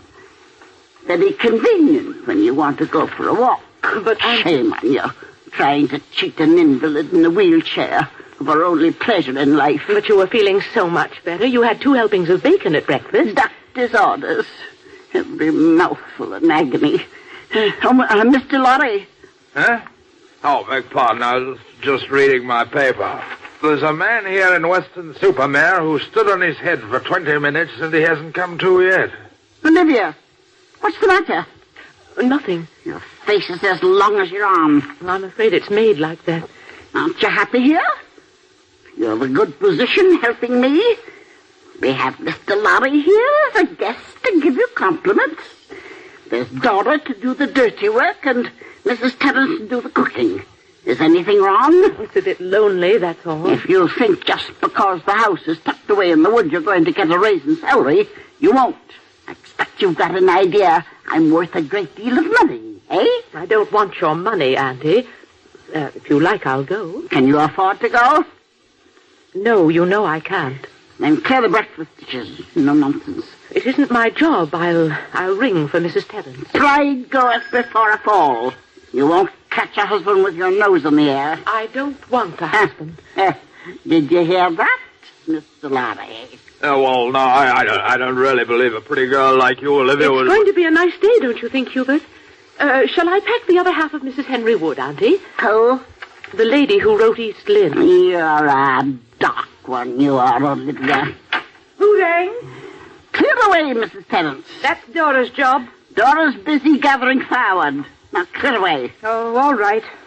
Old sourpuss. Well, what was that, Mrs. Terence? You heard, and so did she. Oh, she has to save her face pretending she hasn't heard. But she knows nobody but me'd stay here a day. Mrs. Terence, you cut the roses too young. Then you come out and cut them yourself. That's a nice way to talk to an invalid. Oh, if you're an invalid, I'm the Prince of Wales. I'll be in the garden if you've a mind to choose some roses. Would you like me to read some more? No. She's upset me for the day now. I've a good mind to bring an action against her. I'd best wheel myself out and see she doesn't hang on my roses. Mrs. Terence, wait for me. Oh. That's the 5th action she's threatened this week. Well, a woman like that is going to be found murdered one of these days. By Jove, it says in the paper here that... Hubert. Oh, sorry. I guess you're all fed up with this place, eh, old girl? Fed up is such an inadequate expression. How bright the sun is today. I haven't even noticed. What are you thinking, huh? I was just wondering what it will be like when darkness falls out there. We never know, do we? And yet, who are those men? Where? Poking about in the brush out there. Well, here's Dora with the firewood. Maybe she knows. Dora? Sir? Who are those men out in the woods? I don't know, sir. They seem to be looking for something. Excuse me. Well, she looks a bit off color, doesn't she? The atmosphere around here. Oh, I don't know why you wish to spend a 2-week holiday here. Well, I wouldn't have, except... Except what? Well, don't you know, Olivia? I suppose I do. Well, I don't want to sound rude, etc., but women don't get men proposing to them every day, right? I really can't think why you want to marry me, Hubert. I suppose you think I'm steady. Well, nothing to be ashamed of in being steady. I'm steady myself. I know. Well, then, why aren't you keen on marrying me, what? Because, Hubert, you're an unmitigated bore. A bore? Me, a bore? Well, upon my word, Olivia, I think you're a bit eccentric. Oh, I'm sorry to be rude and all that, but I've never been called a bore. Bores never are. People are too bored with them to call them anything. I say, You are bored, aren't you?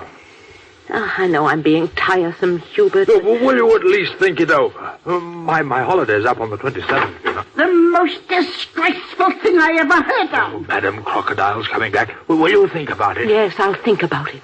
Well, let me hold the door for you, ladies. I was just on my way for a constitutional. Thank you, Mr. Lorry. Right-o. I don't care what you say, Mrs. Terence. Fetch that girl here at once. Oh, leave the child alone. What child? Dora. Broken 3 of my crown derby and thought if she buried them in the rose bed, I wouldn't see them. Well, I've seen them. Dora! Dora! Mum? Crown derby to you, my gal. Beg pardon? Broke 3 of them, just like the one you're carrying now. I suppose you think that china came from the village shop. Now, come, Dora. It isn't as serious as that. Oh, it's worse, Miss Olivia. You can leave. That's all. Leave. Oh, Mama. I'll drop the other one. That does it. Now you'll have to leave. Oh, please, Mama. Well? Mama, I'm not myself. I'm in a terrible prison. What kind of a pizzy? Well, it's a young man. You've gone and made a fool of yourself. You might call it that, Mum. I suppose he told you he'd marry you, and you believed him. Yes, Mum. There is no one of them you can trust. What happened? Well, Mum, I met this young man, after a manner of speaking, and he seemed very nice, and we went for walks and things. Huh.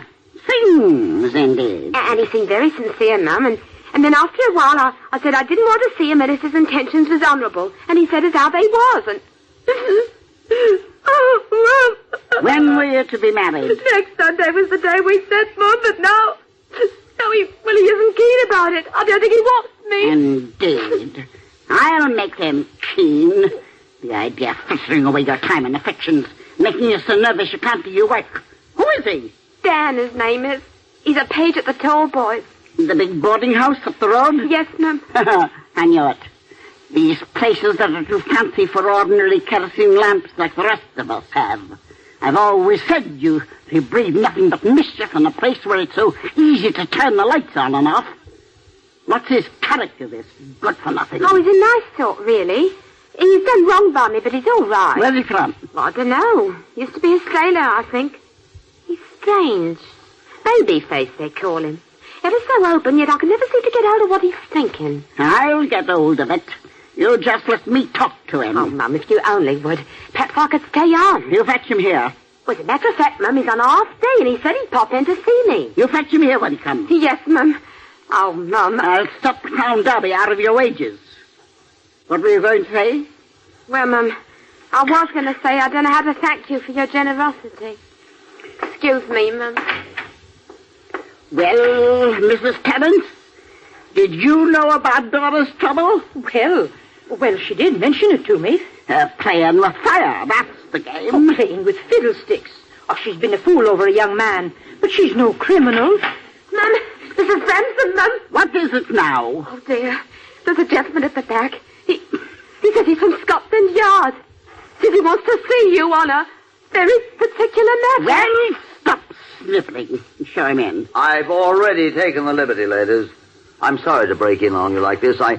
I'm Inspector Belsize, Scotland Yard. I don't like having people in my house, Inspector. Well, I'm afraid the law sometimes makes it necessary, Mrs. Branson. Would you be good enough to introduce me to these people?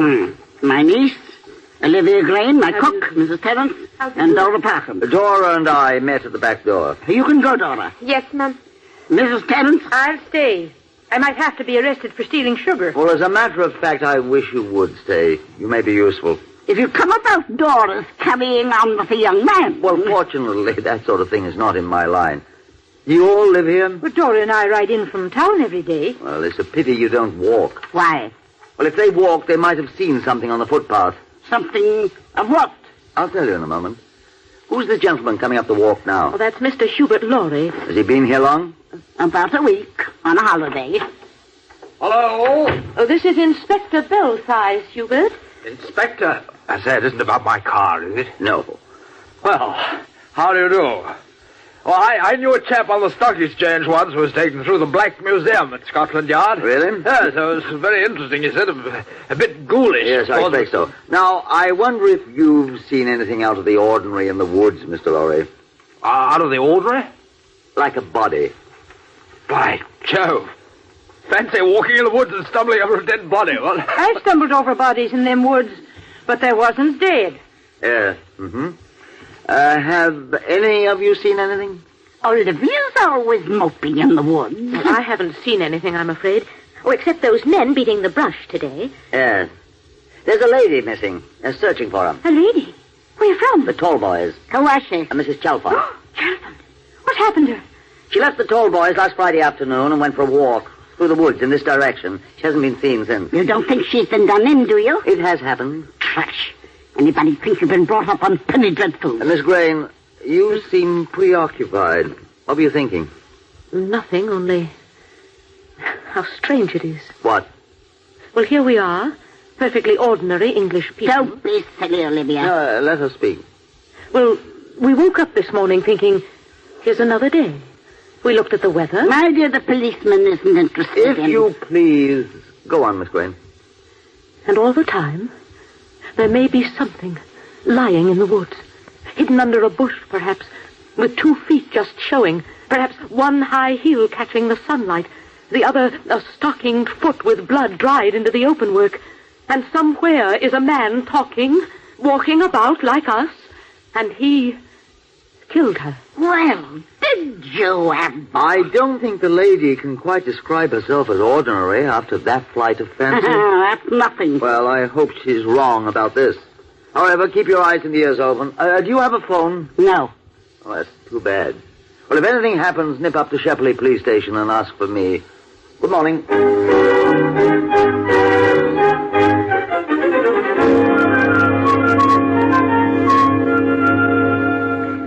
Well, what are you all standing around looking like that for? That's funny, I can't get out of my mind what Olivia said about the man being somewhere who's murdered her. Might even be you, Mr. Lorry. Huh? Oh, come, Mrs. Terrell. Well, he's not going to walk about snarling, is he? Missing woman, indeed. More likely she's in some saloon. Who's there? Please, Mummy's here. Who? My boy, gentleman friend from the Tall Boys. Well, send him in here. I'm ready for him. You stay in the kitchen, daughter. Yes, Mum. What gentleman friend? The maid's in trouble over a young man. By Jove. Mr. Lorry, he's coming. Morning, all. So you're Babyface. Silly name, isn't it? I must apologize to you for these overalls, but I didn't know it was going to be a party. With ladies, I mean. Are you, shy with ladies? Oh, yes. You know my name, Miss Dora Parker, I believe. Well, we have met. Met, indeed. Have you ever heard of a breach of promise, you young man? You know, Ma'am, there's 2 sides to every story. You work at the Tall Boys, don't you? Yes, miss. 24 hours a day. Oh, and then perhaps you can tell us something about the female who's been murdered. Murdered, sir? How do you know? Oh, well, I mean, well, she might have been, mightn't she? Oh, yes. Yes, she might have been. Have you ever seen her? Mrs. Chalfont? Yes. I used to take cigarettes and drinks for her. What's she like? Oh, she's on the tall side. Thin ankles. Fair hair. Go on. Why are you staring at me? I was just admiring your hair, miss. Dark. Not like hers. Go on. Oh, let me see. Thin eyebrows with white marks in them where they was pulled out. To be in fashion, you know. Her mouth, a bit thin, with red stuff painted around it to make it look more. You can rub it off, I suppose. Her neck, rather thick. Laughs a bit loud, then stops. She's very lively. You can't say I don't keep my eyes skinned, can you? I should say you do. You're very observant. Why, thank you, miss. If he weren't so observant, Dora mightn't be in the fix she's in. That's true, Ma'am. You don't sound very repentant. Olivia, why don't you and Herbert go and take a little walk? I want to speak to this young man alone. Well, now, It's a personal matter. Right. Well, then I'll charge off. Olivia? Wait outside. I'll get my coat. She's a nice bit of ice for next summer, isn't she? Now look here, young man. What is it, Mrs. Terrence? The butcher wants paying. And there's some men ferreting at the bottom of the garden. Looking for that Mrs. Charlton. In my garden? Among my roses? Olivia! Where is that girl? You sent her for a walk. I won't have those men out there. Shall I wheel you out? I'll manage myself, thank you. I've no wish to be pushed into the nettles today. Hold the door open. Yes, ma'am. Hi! Hi! Come out of my garden! All of you, this instant! Come out of my garden, I say! Makes a good deal of toot, don't she? Stubborn old fool. Won't even let me pay the butcher.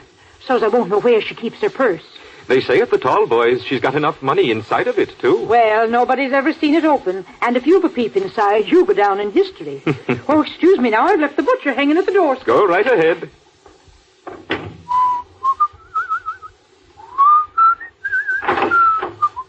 Abby, did you call? Oh, I didn't know you were still here.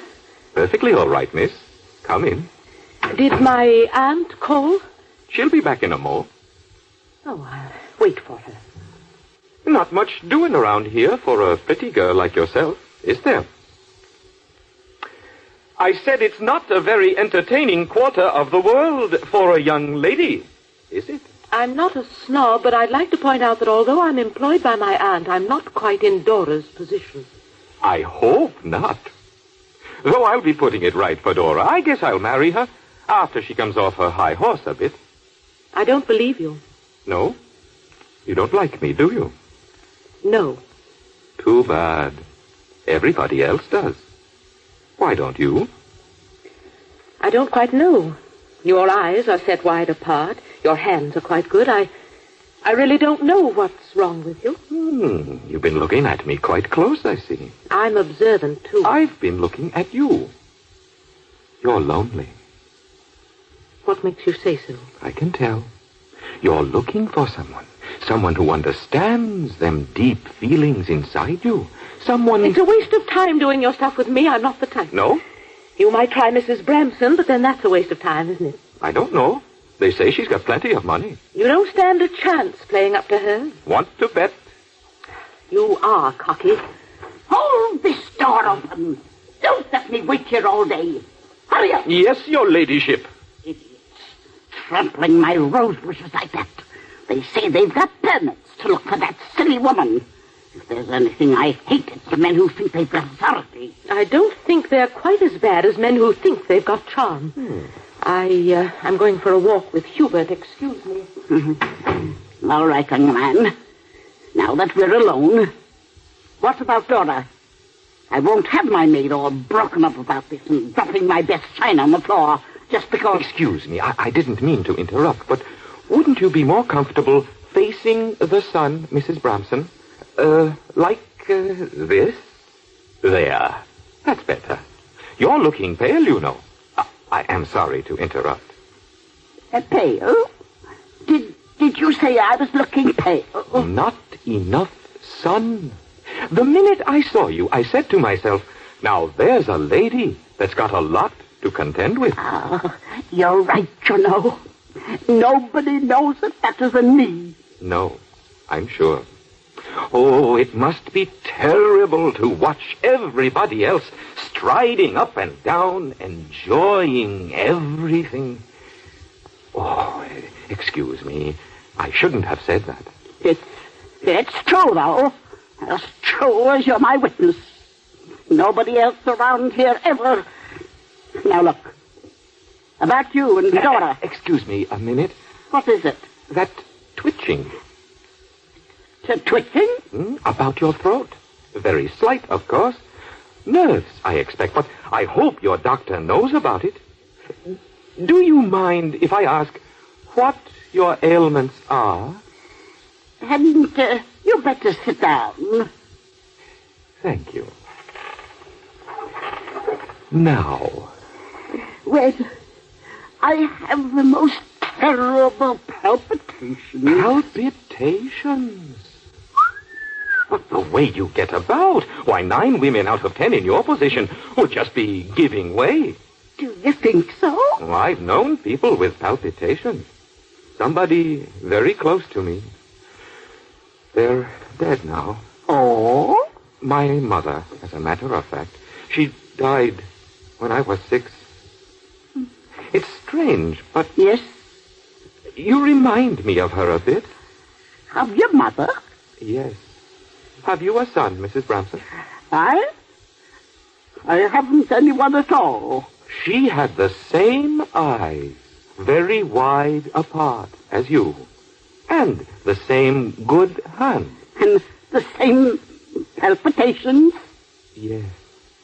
I hope you didn't mind my talking about your health. You know, you ought to get used to letting other people do things for you. Yes. Yes, you're right.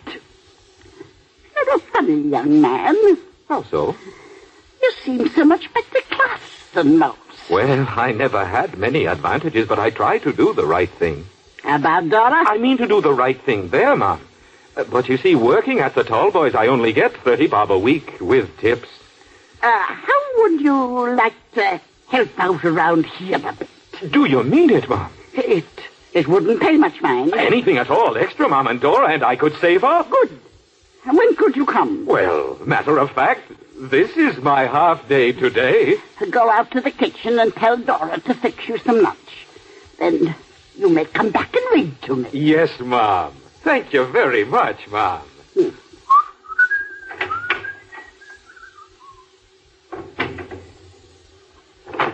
Olivia! I thought you went for a walk. I didn't feel like walking somehow. Has he gone? Who? That smart Alec from the Tallboys.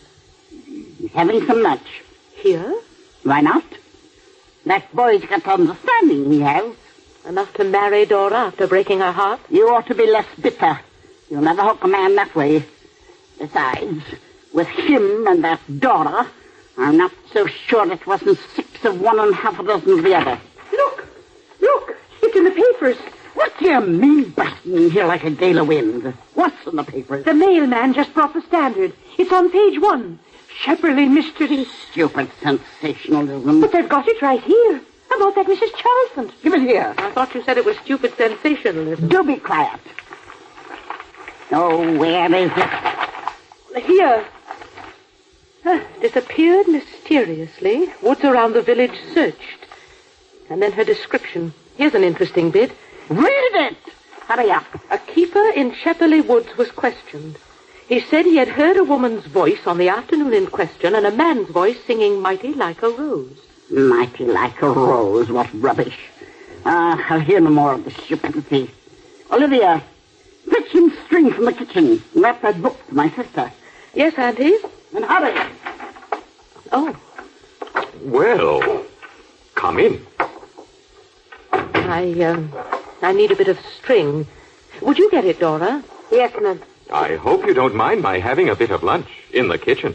It's not for me to say I'm only a servant here. But not a very ordinary one, are you? No. Neither am I. Sit down while you're waiting for Dora. All right. Have some tea. Well, my aunt is waiting. She'll wait. Here.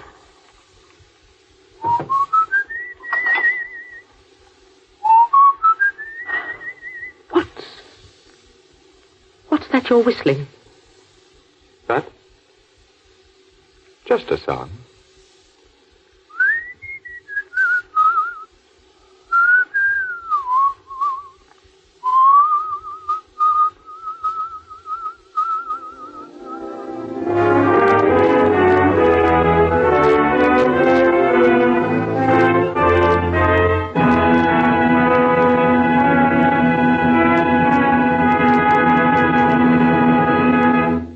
In a moment, Act 2 of Night Must Fall, starring Alfred Drake and Mary Boland with Carmen Matthews. This is NBC, the National Broadcasting Company.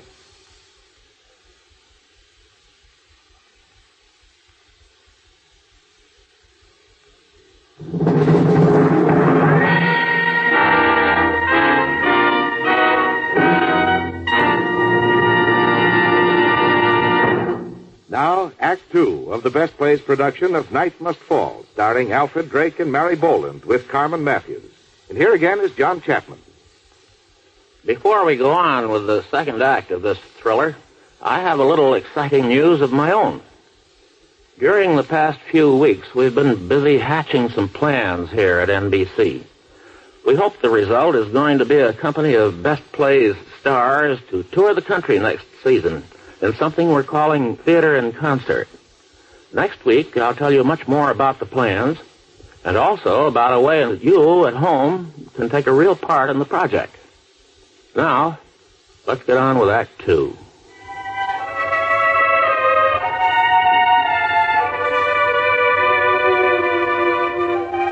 Let's get back to the brooding atmosphere of that English cottage where Dan has made himself so very much at home. 1 week has passed. Here, let me fix a shawl about you. Thank you, dear. Time for our constitutional, you know. A whole week and we haven't missed an afternoon walk. I don't know what I did before you started to take care of me, Danny. Nor I. Ready, old dear? Yes.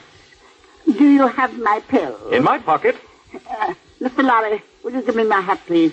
Certainly. Don't bother, Mr. Lorry. I have it. There. And off we go. See you all later. Come on, dear. Through the door.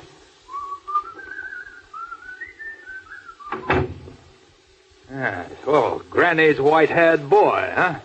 Oh, he certainly managed to ingratiate himself with the old girl. What do you think of him, Hubert? Well, he looks pretty honest. Looks? It's rather frightening to think of what a face can hide. Careful lips, black eyes. And then I find I'm staring at myself in the glass. And I know that we're all strangers. Windows without blinds. And behind them, secrets. What's behind his eyes? You know something, Olivia? What? I think you're infatuated with him. He's common and insolent, and I dislike him intensely. Well, here's Mrs. Terrence. Let's see what she thinks of him. Thinks? Of who? Dan. Him? Oh, he's a terrible liar, of course.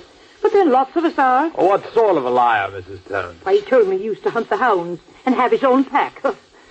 Before he went up in the world and became a page boy, I suppose. You see? Well, still no reason to talk about him as if he'd done something terrible. And what's he done? I don't know, but I feel so strongly. Perhaps Dora knows. Dora? Oh, she won't know anything. She's as half-witted as she is lazy. Cut off her nose to stop the dustbin from smelling, she would. Did you call, Miss Olivia? Dora, has Dan said any more about marrying you? All he's ever said is, how'd you do and beg pardon for a week now. What do you think of him, Dora? Dan? Oh, he's all right. Takes his fun where he finds it. And leaves it. Pretends he doesn't care a tuppenny, but always got his eye on what you're thinking of him. Incredible vanity. They always have it, always. Who? Murderers. Murderers? Oh, he's too ordinary. No. Ever since I heard him whistling that song. Oh, you mean that, Mighty Like a Rose thing? Yes. Well, after all, Mighty Like a Rose is a pretty familiar song. It's more than that. If we could search his luggage. Oh, no, I said, that's a bit thick. With Mrs. Chalfont murdered, why, we may be living with a monster and not even know it. Oh, well, He's gone for a walk with the old woman. I'd like to take a look at some of his things, I can tell you. I'm going into his room. Are you coming? Hubert? Well, perhaps it might not be a bad idea at that, just to be on the safe side.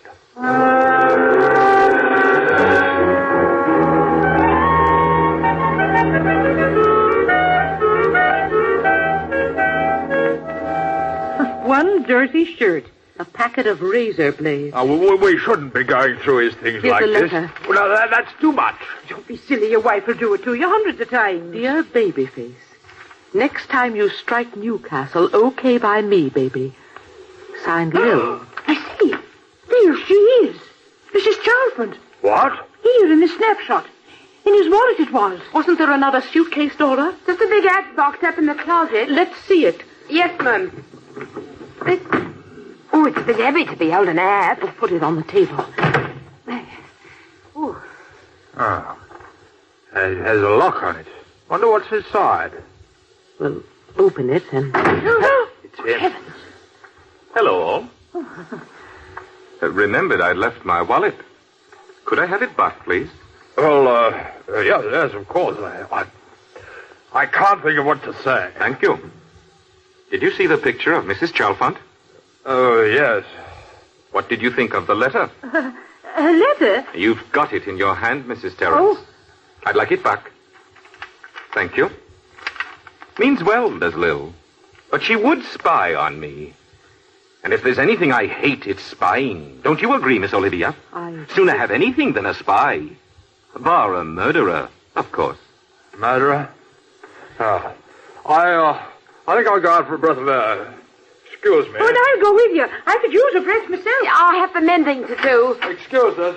You coming, Olivia? I'll stay and help him tidy up. We made rather a mess. Hand me that hat box, would you? I'll just put it back in the closet. Well? Why are you staring at me? You did it, didn't you?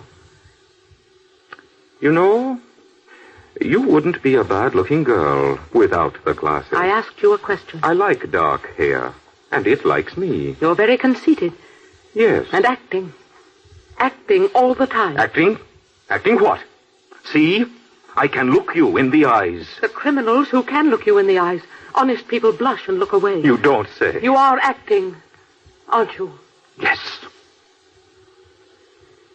What are you like when you're alone? I act more than ever. Why? I don't know. I think I've got your number. Carry on. You haven't any feelings? You live in a world of your own imagination? I don't follow you. Yes, you do. Do you really think there's been a bit of dirty work? I don't know now. I suppose not.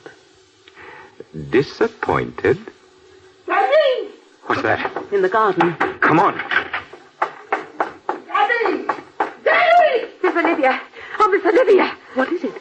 Well, speak up, Dora. Those men. They were digging in the rubbish pit. What about it? There's something sticking out. What? A hand, miss.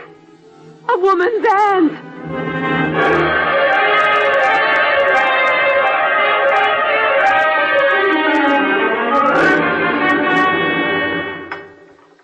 More tea, Mr. Lorry. Thank you. Anything new on the case, Mrs. Tones? Oh, them police was round again. Well, why isn't Auntie here for tea? Oh, she went over to Breckley to be interviewed by the local paper. His Highness took her over. I wonder if they'll ever nab him. Who? Oh, the fellow that did in Mrs. Chalfant. It's a clever job, you know. Of course, that was a rum touch, mangling her like that. The fact is, they still haven't the faintest idea where the poor woman's head is. Oh, don't. Oh, I'm sorry. It's a bit of a strain, you know. Well, why don't you get away? I can't afford it. Oh, you could, if you married me. Last chance, you know. I'm catching the 5 o'clock for London today. And I'm sorry, Hubert, I can't. I shan't be back till my next holiday. I shall miss you. It isn't another man, is it? Don't be ridiculous. What man could I possibly meet here? There we are, back home again.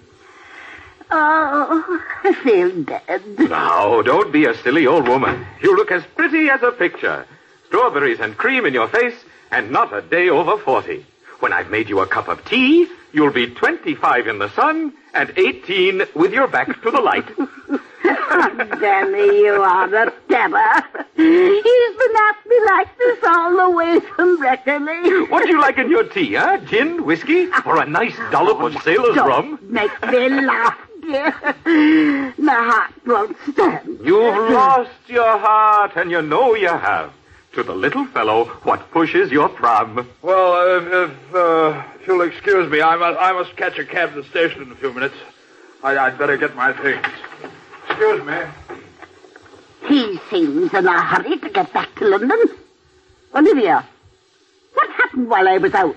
Nothing. They're still looking for the head. Oh. And your name is in the Evening Telegram again. Did you buy one? Right here. Give it here. Well, where is it? Shall I read it to you? Yes, dear. Do. Yes. The murderer committed the crime in the forest most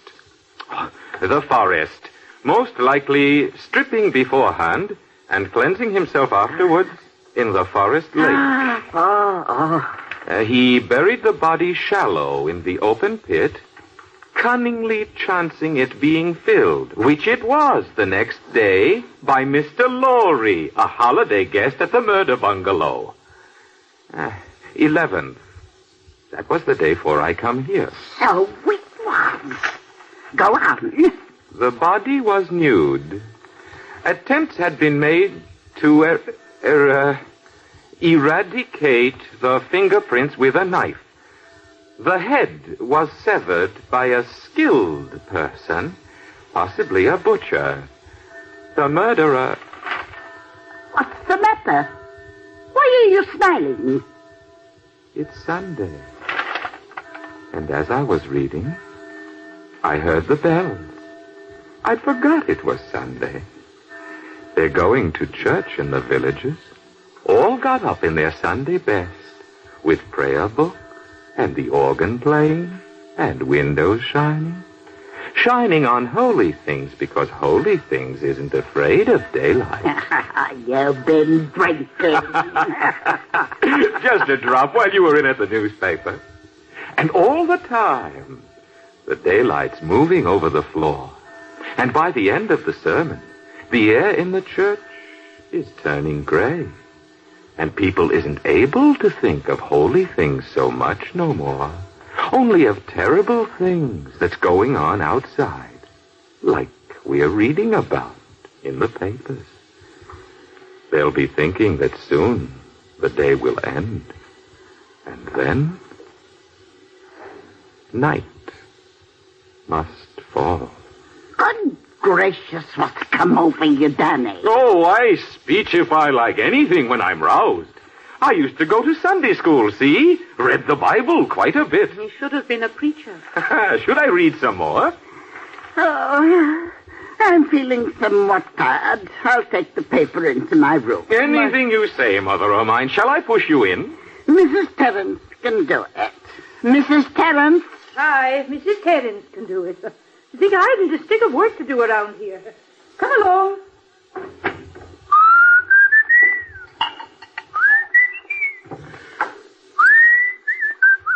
Does she know you drink her brandy? Maybe you've had enough. Maybe I have, and I feel fine. You do live in your imagination, don't you? Only way to bear with the awful things you have to do. What awful things? Well, I haven't had as much to drink as all that. You know, you're a dark horse, you are. This life, it isn't for you, is it? What's there to it, eh? What's there to it? Well, what was your life like at the Tallboys? My life? Well, the day don't start so good. With a lot of stuck-up boots to clean and a lot of silly high heels to polish and spoons that's been in the mouths of gaping fools that looks through me like I was a dirty window. Orders, orders, orders! Do this, don't do that, you idiot! I was never meant to take orders, never. Waiter, my tea is cold. Just when I think I got a bit of peace, there's somebody locking the bedroom door. Won't let me out. Won't give me no money. Just screams and screams so there's nothing keeps her silly mouth shut. But... oh, Lord, I wish I could hear a bit of music. Ah, there. Hear it? Hmm? Now I do. And I have a drop of drink. And everything is fine. And you're beautiful. Beautiful. And when it's night... Go on. Like to know, wouldn't you? That's why you lie awake nights, isn't it? Thinking. You know I lie awake at night. I know. Yes. And shall I tell you why? Because you're awake yourself. You can't sleep, can you? Because there's one thing you've pushed into the back of your mind, and you can't do any more about it, and you never will. And you know what that is? A box. A hat box with a lock in it. Only a little thing, but it's rather heavy. And inside it... Stop it! I'm right. I knew it. But it's the only thing. Nothing worries me. Nothing. I live by myself inside, here. And the rest of you can go hang. Nothing's going to stop me. I'll manage. Who's there? Who's it? You better answer it. I'm going into the kitchen. Go ahead. Hello there, Dan. How are things? Oh, hello, Inspector. Not bad. Come in. We haven't scared you all out of the house, I see. Not a chance. You mind if I sit down? Go ahead, sir. How's the case coming, sir? Well, I don't mind telling you the fellow that did this job was a bloodstained chap. You don't say. I've seen the remains. No matter, they'll nab him in time. Oh, if he's as clever as you say, though. Any self-respecting murderer would have taken care to mutilate the body to such a degree that nobody could recognize it. And here, we identify it first clip. You call that clever? Well, sir, I'm a slow thinker, but it seems to me that it's even more clever to have a body identified and still not be caught. Is that why you didn't sleep in your bed on the night of the 10th? Sir? I said you didn't sleep in your bed on the night of the murder. Oh, but I did. Oh, that is, except for about half an hour. I couldn't sleep and went up the fire escape to smoke. What time was that? Oh, about... Why, you know how you wake up and don't know what time it is? You feeling warm? No. Your shirt's wet through. Oh, I've been sawing some wood. I see. All right, Dan. That'll be all. Oh, thank you, sir. Will you be going now? Yes. After just one thing more. Sir? Let's have a look at your luggage, shall we?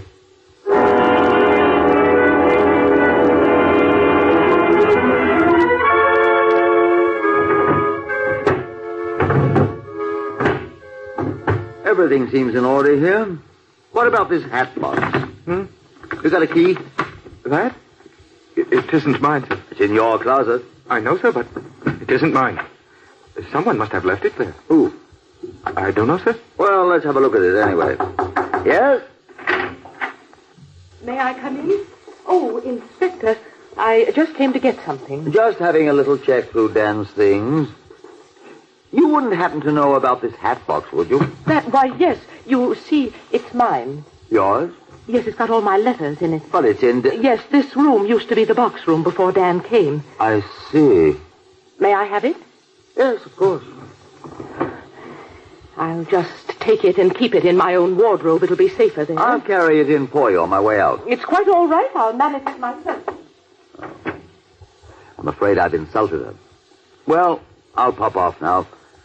Sorry to have upset you. Thank you, sir. And good day, sir. You do look a bit pale, you know. I'm all right, sir. Good day. Sweetest little fellow, everybody knows. Don't know what to call him, but he's...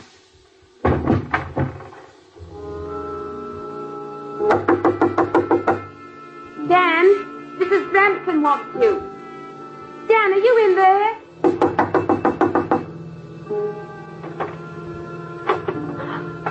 Dan! Mrs. Terrence! Mrs. Terrence, come quick! Something's wrong! There now, drink this, Dan. Well, welcome back to the land of the living. What happened? Think you passed out, that's what. A bit too much drink, I expect. Daughter came to get you, and... I know right away what it is. The monster's lurking ourselves and dancing. I'll give you a lurk. Get back and tend to supper. I will, but when you leave for tonight, I'm leaving with you. Don't be an idiot. Now go on. Dan, how are you feeling? All right. Drink this now. Yeah. There. Better? Yes. Proper girl's trick. Passing out like that. Oh. The light's going. It's almost dark out. Daddy! Does she know about it? No, she's been asleep herself. Good. Let's say no more, shall we? As you please. Daddy! Well, you'd best go in. And some Madam Crocodile. All right. Coming. Well, there you are, mother of mine. What is it your highness is after? I'm cold. I need my shawl. And bring a can of kerosene for the lamp. A shawl and some kerosene. No sooner said than done. 1, 2, 3. What a silly young man. Olivia, is that you? Oh, yes. Where are you going with that suitcase? I thought you were asleep. I didn't want to bother you. Why are you sneaking off? Because I'm afraid. Nonsense. Is it? Listen to me. I've never known what it is before to be terrified. But when I saw today beginning to end and tonight getting nearer and nearer, I could feel my fingertips getting cold. You might say goodbye to Dan. No, I don't want to see him. Well, who just ran out the door? My niece. Down for the night, if you please. For the night? Yes. And Mr. Lorry gone, and Dora, and Mrs. Terence going home. It'll be just you and me. Let me put your shawl about you. There. How's that? Ah, fine.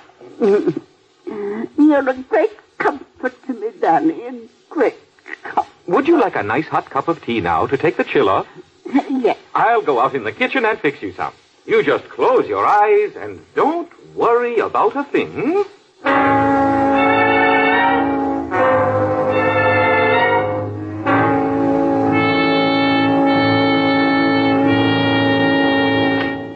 Dora, you ready? It's me, Dan. Oh, you've got your coat. Yes, I'm going over Paley Hill way. And leaving her here alone? She'll be all right. I have to see the doctor. I'm still feeling kind of queasy. I'm ready. Where is his lordship going with us? Just to the gate. Then I go the other way. Leaving the old woman? Oh, she'll scream the place down. I asked her this minute, and she don't seem to mind. Said she wouldn't hear of my staying. It's not good to argue with her. Don't we know it? Ah, you wait on her too much anyway. Well, come along. Oh, it's blowing up a bit. I'm glad to be going with you, Mrs. Terence. I couldn't walk a step in those woods alone. Have you got the flashlight? Right here. Oh, it's black as pitch in them woods. I'd be frightened to be by myself, I can tell you. Oh, it's a pity you're not coming our way, Dan. I turn off here. See you in the morning. Toodaloo. Night, Dora. Maybe we can step out one night this week, eh? If you ask nice like. Good night. Good night. Good night.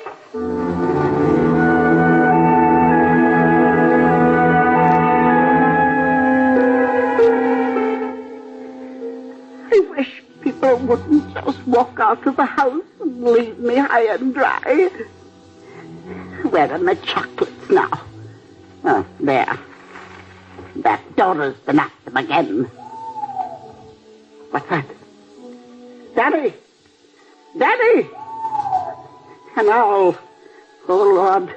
Oh, what is that boy doing in the kitchen? I've got the chickens. Daddy! Good God, has he gone and left me too? Oh, Lord, help a poor woman. They've left me. I'm going to be murdered. Daddy! Daddy! Where are you? What's that? Someone's out there. Someone. Oh, Lord, help me, help me.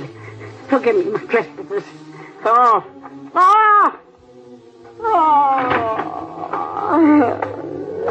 Damn me. Daddy! There, that's all. There now. Thank God. Oh, thank God you didn't leave me. Oh, my heart. Here, have a drop of this.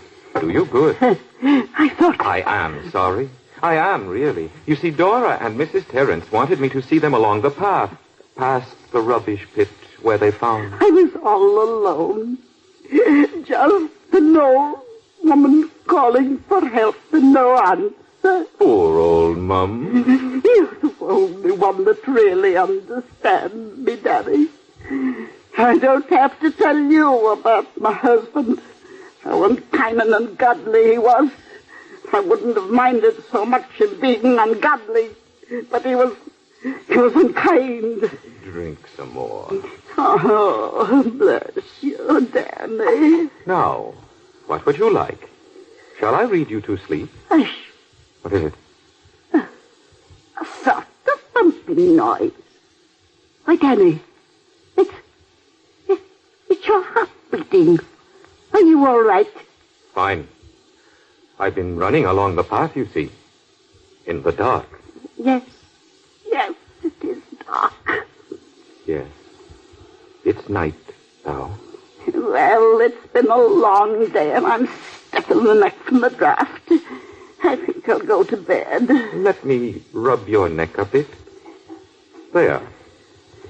Shut your eyes. Oh, Danny, you're the only one. There. What strong hands they are. You're a pet, my little chubby feet. My baby face, my Danny.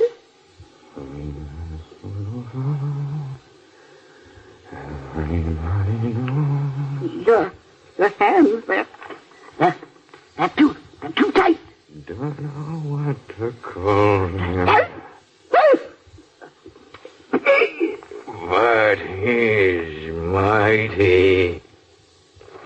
Like a rose.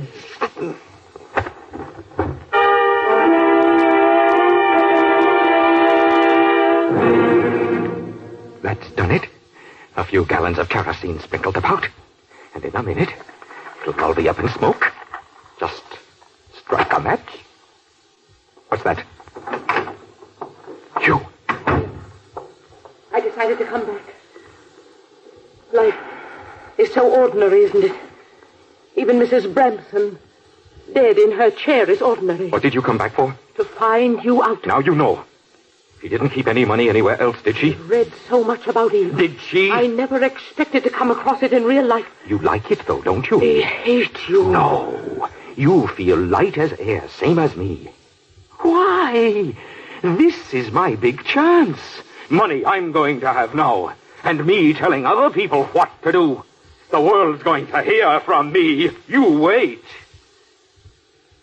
Oh, but then, you can't wait. What do you mean? When I say I'll never be found out, I mean that no living soul will be able to tell another living soul about me. You won't? Oh, yes. That's what I am, see? I make up my mind and do it. Don't. Stay away from me. What's that? What? That light? Out the window?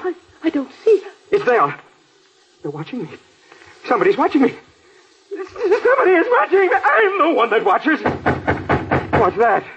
A sound like a big wall falling over into the sea. Stop acting at last. You're real. You're frightened. But everything is slipping away from underneath our feet. Can't you feel it? Starting slow and then hundreds of miles an hour. I'm going backwards. Back to the day I was born. I can see it coming. The day I was born. I'm going to die. No use to run. What are you doing in this, Miss Grain? I belong here, and She did nothing. I'm the fella, see? Anything I run all by myself. I don't believe you. Let me see your hands, old boy. Why, sure. Take off these handcuffs. Take them off! Now, come along quietly. I have a couple of men outside, Miss Crane. I'll send them in. Come along. Inspector. 1 minute, please. Well? Would you mind straightening my tie, Miss Olivia?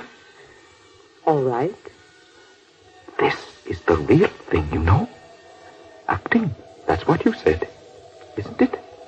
You was right. But now, this is the real thing. Got a cigarette? Oh. You are. You aren't going to believe what she said about helping me? No. Plenty of women get a bit hysterical about a lad in your position. You'll find them queuing up all right when the time comes. Proposals of marriage by the score. Oh, they will? Come along, Dan. Dan? Oh, yes. I forgot about him. Poor little chap. You know, I'd like something now I never wanted before. A long walk. All by myself. And just when I can't have it. That's contrary, isn't it? Coming? Righto. Bye, girl. Bye, Dan. Well, I'm going to be hanged. But they'll get their money's worth at the trial. You wait.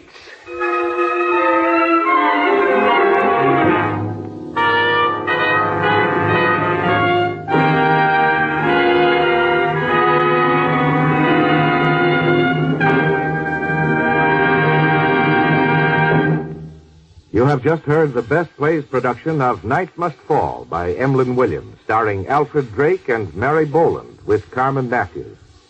And here again is your host, drama critic John Chapman. Would you like to join me in congratulating Mr. Drake, Miss Boland, Miss Matthews, and company for giving us such a pleasantly horrifying hour? I hope you'll join us next week when we'll have a fine comedy drama, A Bell for Adano. This is Paul Osborne's Best Plays adaptation of John Hersey's novel, and our leading roles will be played by Arthur Kennedy and Myron McCormick. This is Chapman saying goodbye until next week.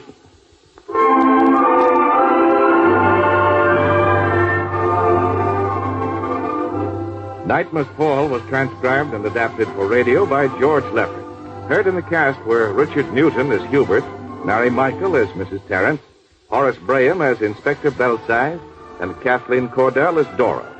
Best Plays is an NBC production, supervised by William Welch and directed by Fred Wade. Your announcer is Robert Dent.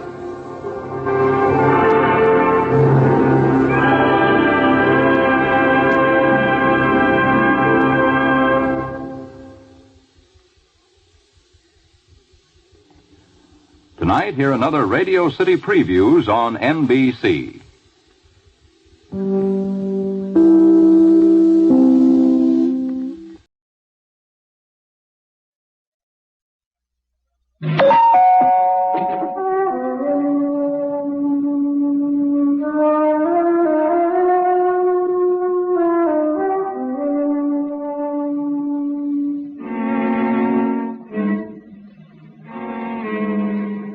I was in my 22nd year, and had just left college. I was free to choose a career, and I chose it too quickly. Afterwards, I abandoned it with great speed. But I've never regretted the 2 years I spent in Cambridge as a student of divinity. Cambridge, for the lovers of woods and trees, has changed for the worse since those days, of course. But I remember the Cambridge I want to remember. One grey December afternoon, I went to the town of Medford. I was late in starting back for my lodgings, and as dusk was falling, I came to a narrow road I did not recognize. I was about 3 miles away from home, and I reckoned the road offered me as good a shortcut as any. The road was obviously seldom used. The wheel ruts looked old, and after 10 minutes walking, I came to the house. And so began one of the strangest, and for a time, one of the most terrifying episodes in the whole of my life. Biotex, the new soak and pre-wash powder, presents Beyond Midnight by Michael McCabe. Just soak in Biotex. Just soak in Biotex. Just soak in Biotex. If you have wondered how to get your washing really stain-free, understand this. Biotex removes the stains and dirt washing won't. Just soak in Biotex. Stains, grass stains, tiresome collar and cut stains, ingrained dirt, soil and grime. Out they all come, and you don't stir a finger. Just soak in Biotex. Biotex with natural enzymes is the pre-wash powder with the most enzymes to give you extra pre-wash power. Absolutely no rubbing, no color loss, no fabric wear. Use it for cottons, silks, woolens, synthetics. Use it to make new again. Soaking in Biotex removes the stains and dirt, but washing won't. Just soak in Biotex.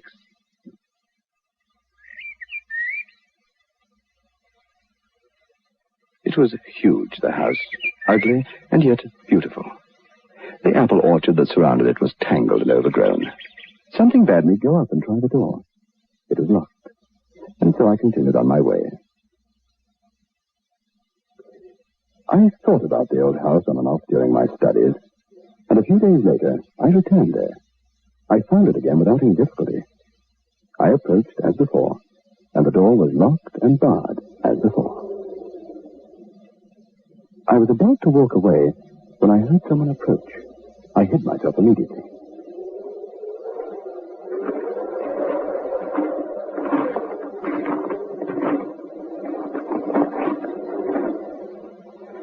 It was a little old man. He wore a cloak.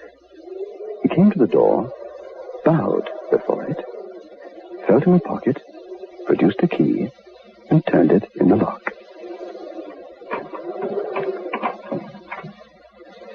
After a moment, he applied pressure to one of the door panels, and the door opened, and he went in.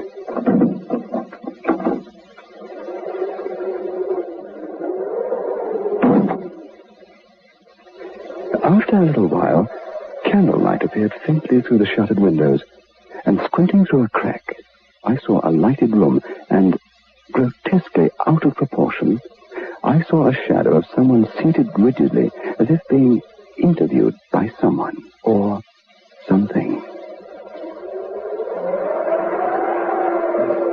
After a while, the candlelight went, and the little old man came out, locked the door, bowed in the same strange way, and hobbled away again down the road without a backward glance. I went home that night strangely disturbed. Why? I could not then think. I was disturbed, but fascinated too. However, I tried to put all thoughts of the house and the old gentleman out of my mind, for I had a lot of study to occupy me. Some days later, I took a stroll through Mount Auburn Cemetery, and it was here that I saw my little old gentleman again. He was sitting upon a seat, staring straight in front of him, with a kind of terrific dignity, mixed with a strange, inexplicable sorrow. I watched him for a long time, and then I slowly approached.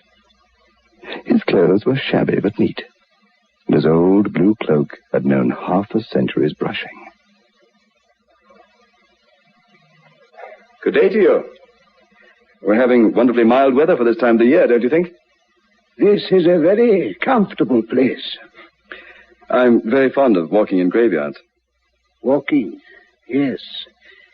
Take your exercise now. Someday you'll have to settle down in a graveyard in a fixed position. Very true. May I sit down? Of course. Thank you. Yes, very true, but there are some people who are said to take exercise even after that day. He stared at me, as if I'd said something odd or profound, and then he looked away. You don't understand? Well, some people, walk after death. I don't know why I was talking like this. I suppose being a student of divinity is bad for some of us, makes us morbid. You don't believe that? How do you know I don't? Because you are young and foolish. I'm young, certainly, but on the whole, I don't think I'm foolish. Look, I don't believe in ghosts or anything, and most people would be on my side in that. Most people are fools. Are you a student? Yes, of divinity. Of divinity? Theology. I'm studying for the ministry. There are certain things you ought to know, then. Well, what things do you mean? I have a great desire for knowledge. I like your appearance. You seem to me sober enough. I'm perfectly sober, all right. You seem fair-minded. I no longer strike you as foolish, then? I stick to what I said about people who deny the power of departed spirits to return. They are fools. You have seen a ghost? I have not had to pry into old books to learn what to believe. I know. With these eyes, I have beheld the departed spirit standing before me, as close as you are now. And was it very terrible? I am an old soldier. I am not afraid. When was it? Where was it? You must forgive me for not going into details. Just remember that you've met an honest old man who has seen a ghost. More I cannot tell you now. Let me mention my name. It is Captain Diamond, sir. I have seen service. I hope I may have the pleasure of meeting you again. The same to you, sir. And brandishing his stick, he marched stiffly away. I asked several people if they knew the history of a Captain Diamond, but I could find no one had even heard of him.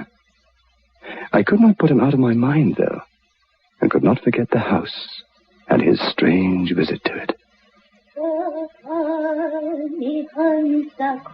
I am the bee. And then I thought of Miss Deborah, the tiny, deformed sister of my landlady, with whom I'd enjoyed many an enlightening conversation. She sat all day by the window, between a bird cage and a flower pot. Sewing small linen articles was her passion. Lovely, you are the honeysuckle. I am your bee. Good morning, Mr. Morning, Miss Deborah. No study today. How are you? Oh, well, thank you very well. You know, you sit here all day sewing. You never go out, and yet you're so full of knowledge, and so you observe so much, know so much. Sometimes I feel quite ashamed. Tell me, have you heard of a Captain Diamond? Of course. Oh, he was much talked about many years ago. I haven't seen him for a long time, but one supposes he survived all the scandal. Scandal? He killed his daughter. Killed her? But how? I mean... Oh, not with a pistol or a dagger or a dose of arsenic. With his tongue. He cursed her, and she died. Cursed her? Oh, what on earth had she done? She had received a visit from a young man who loved her, and whom he had forbidden into the house. The captain, that is. The house? Oh, yes. The house out in the country, 2 or 3 miles from here, near the crossroad. Oh, you know about the house, then? A little. I've seen it. Will you tell me more? The captain and his daughter? He was a very high-tempered old man. He loved her very much, but his word was law.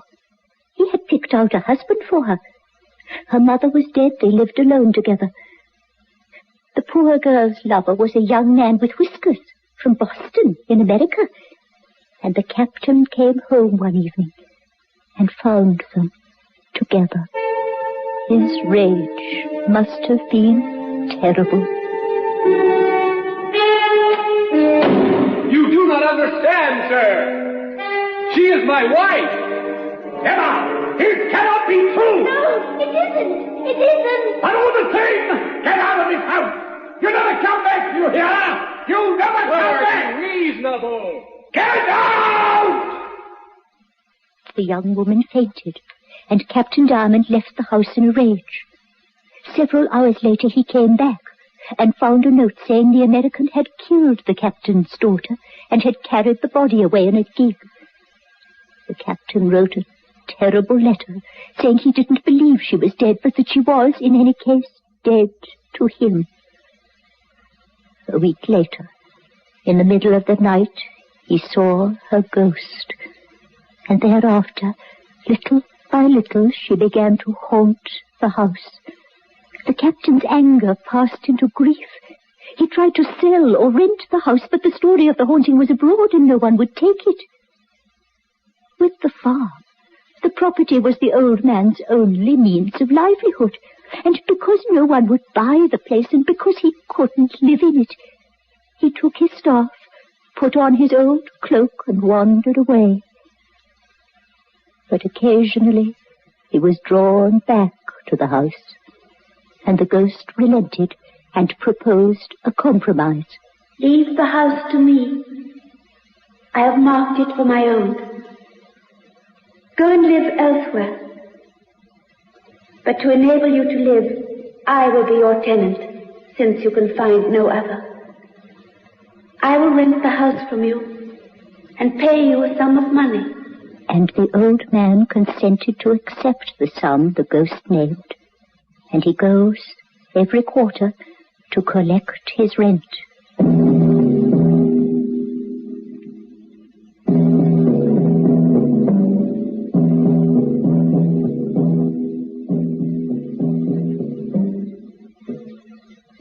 I feel like a new man. It's a lovely day today. I thought you had flu. I took a Grandpa headache powder, and I'm worlds better. When colds and flu are about, Grandpa headache powders are what you need. Grandpa headache powders work fast because they dissolve almost immediately. Grandpa makes all those dreadful flu symptoms disappear quickly. So, whenever you're in pain, get fast relief. Get Grandpa headache powders. Ah, Grandpa. Just soak in Biotex. Stains, grass stains, collar and cuff stains, ingrained dirt, soil and grime. Out they come and you don't stir a finger. Just soak in Biotex. Biotex with natural enzymes is the pre-wash powder with the most enzymes to give you extra pre-wash power. Absolutely no rubbing, no color loss, no fabric wear. Soaking in Biotex removes the stains and dirt that washing won't. Just soak in Biotex.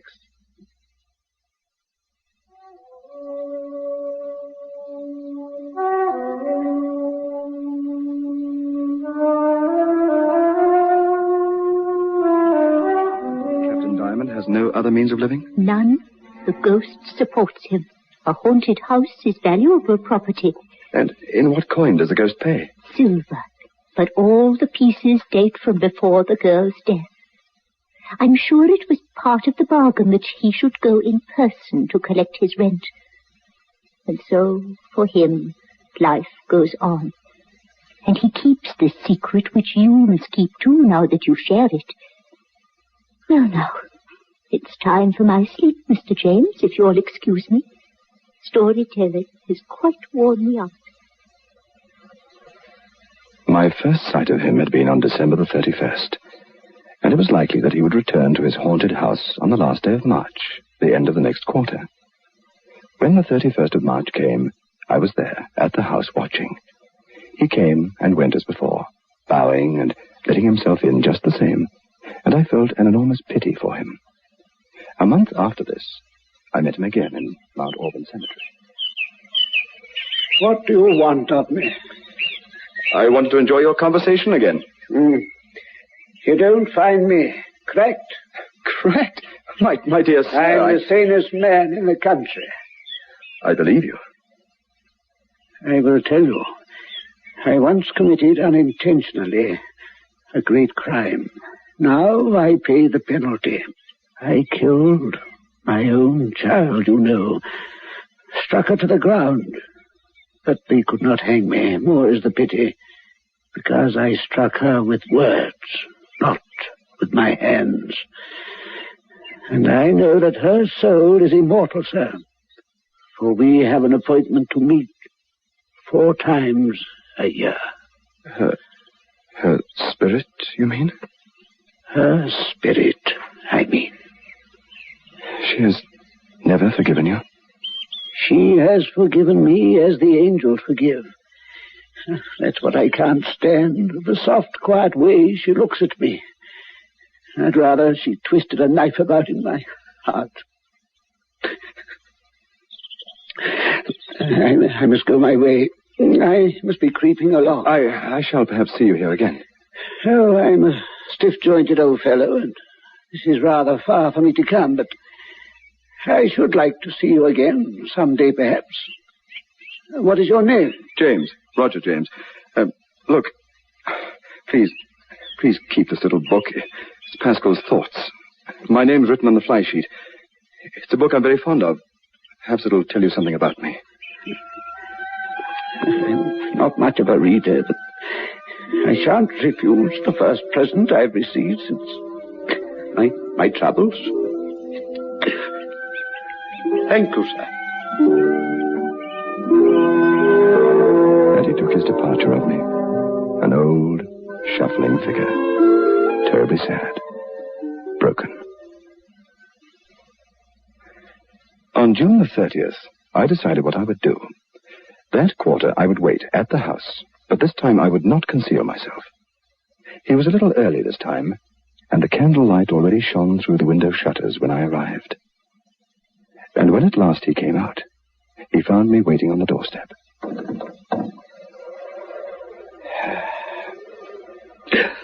I knew you were here. I came on purpose.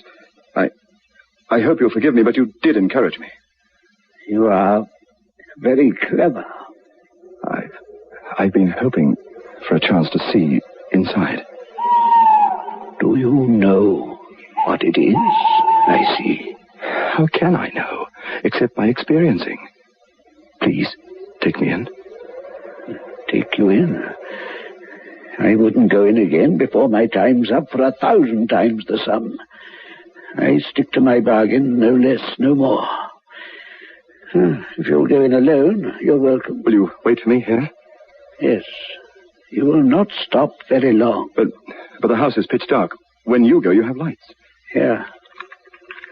Take these. Thank you. You'll find 2 candlesticks with candles on the table in the hall. Light them, take one in each hand, and go ahead.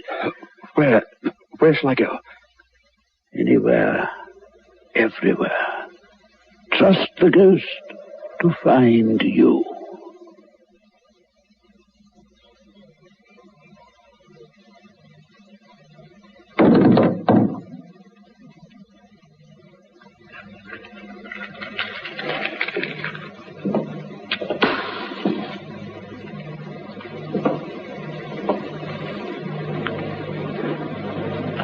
A wide staircase. Old-fashioned parlor. Empty chairs. Blank walls. A dining room where I might have written my name in the deep dust upon the furniture. Kitchen beyond. Pots and pans, eternally cold. Deep darkness.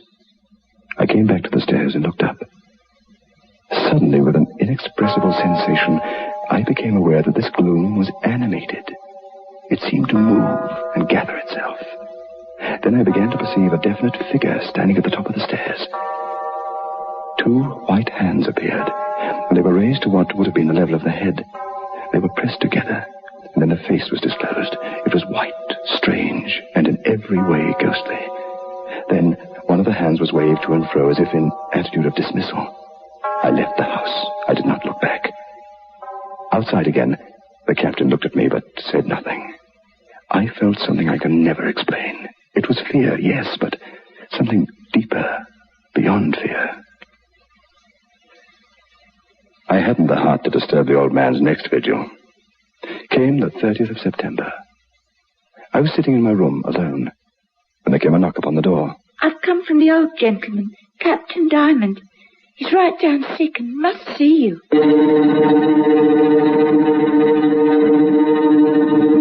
I'm dying. But never mind that. I'm due at the house. This is rent day. But you can't go. I can't go. I shall lose my money. I'm dying. I want to pay the doctor. I want to be buried like a respectable man. It's this evening? At sunset. Sharp. I can't go. I'll lose my money. Would the money be paid to another person? Look, I'm dying. Tell her that and she might trust you. Are you afraid? It's £50. She'll see your face. She'll see there's no harm in you. You'll have your money by 9 o'clock tonight. I'll go. I trust you. Goodbye, for the moment.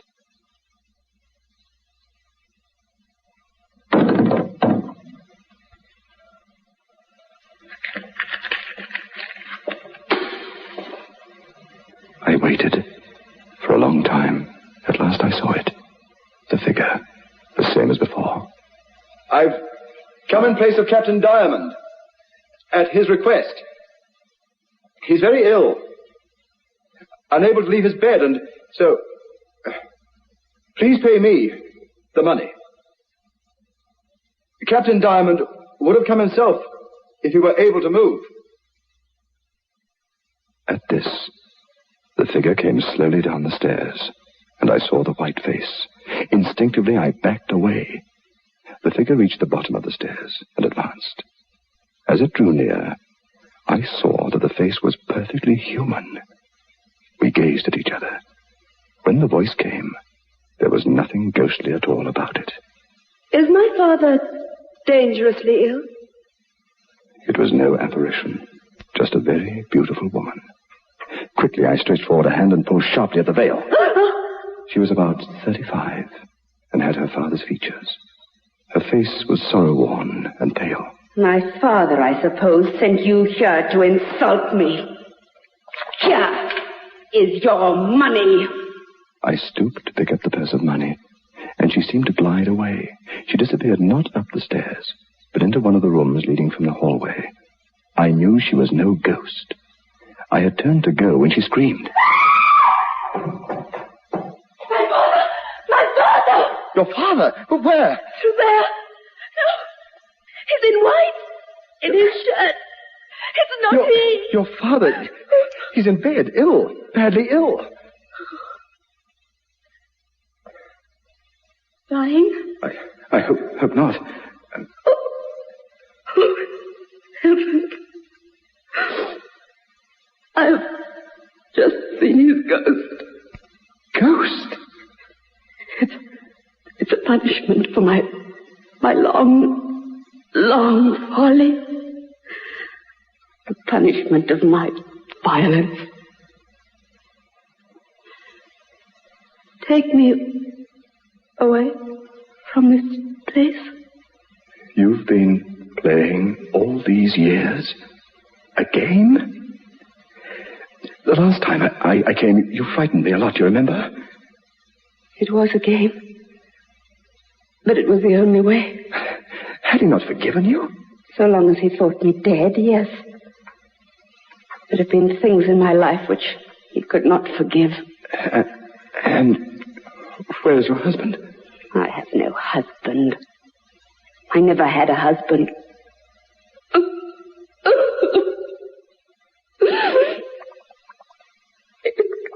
It was he. My father. I saw him.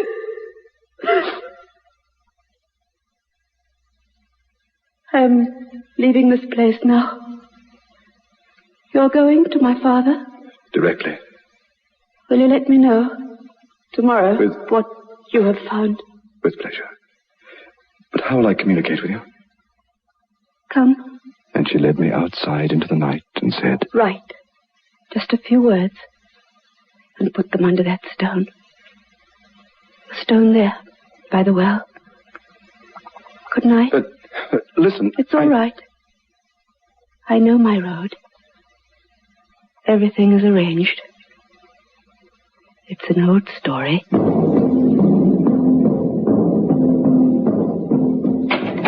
Nancy, how is he? He's gone. To glory.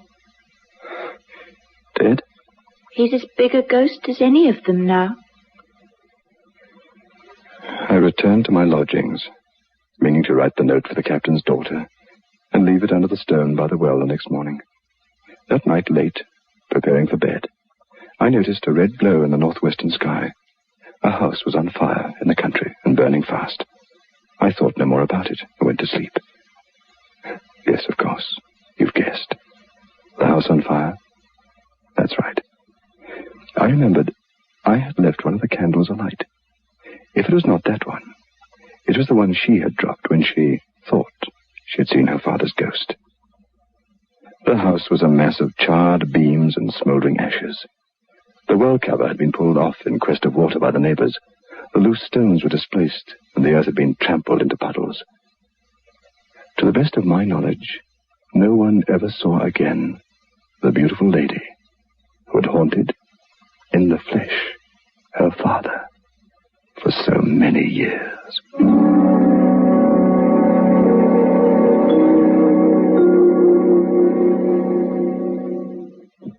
Just soak in Biotex. Just soak in Biotex. Just soak in Biotex. If you have wondered how to get your washing really stain-free, understand this. Biotex removes the stains and dirt washing won't. Just soak in Biotex. Stains, grass stains, tiresome collar and cup stains, ingrained dirt, soil and grime. Out they all come, and you don't stir a finger. Just soak in Biotex. Biotex with natural enzymes is the pre-wash powder with the most enzymes to give you extra pre-wash power. Absolutely no rubbing, no color loss, no fabric wear. Use it for cottons, silks, woolens, synthetics. Use it to make new again.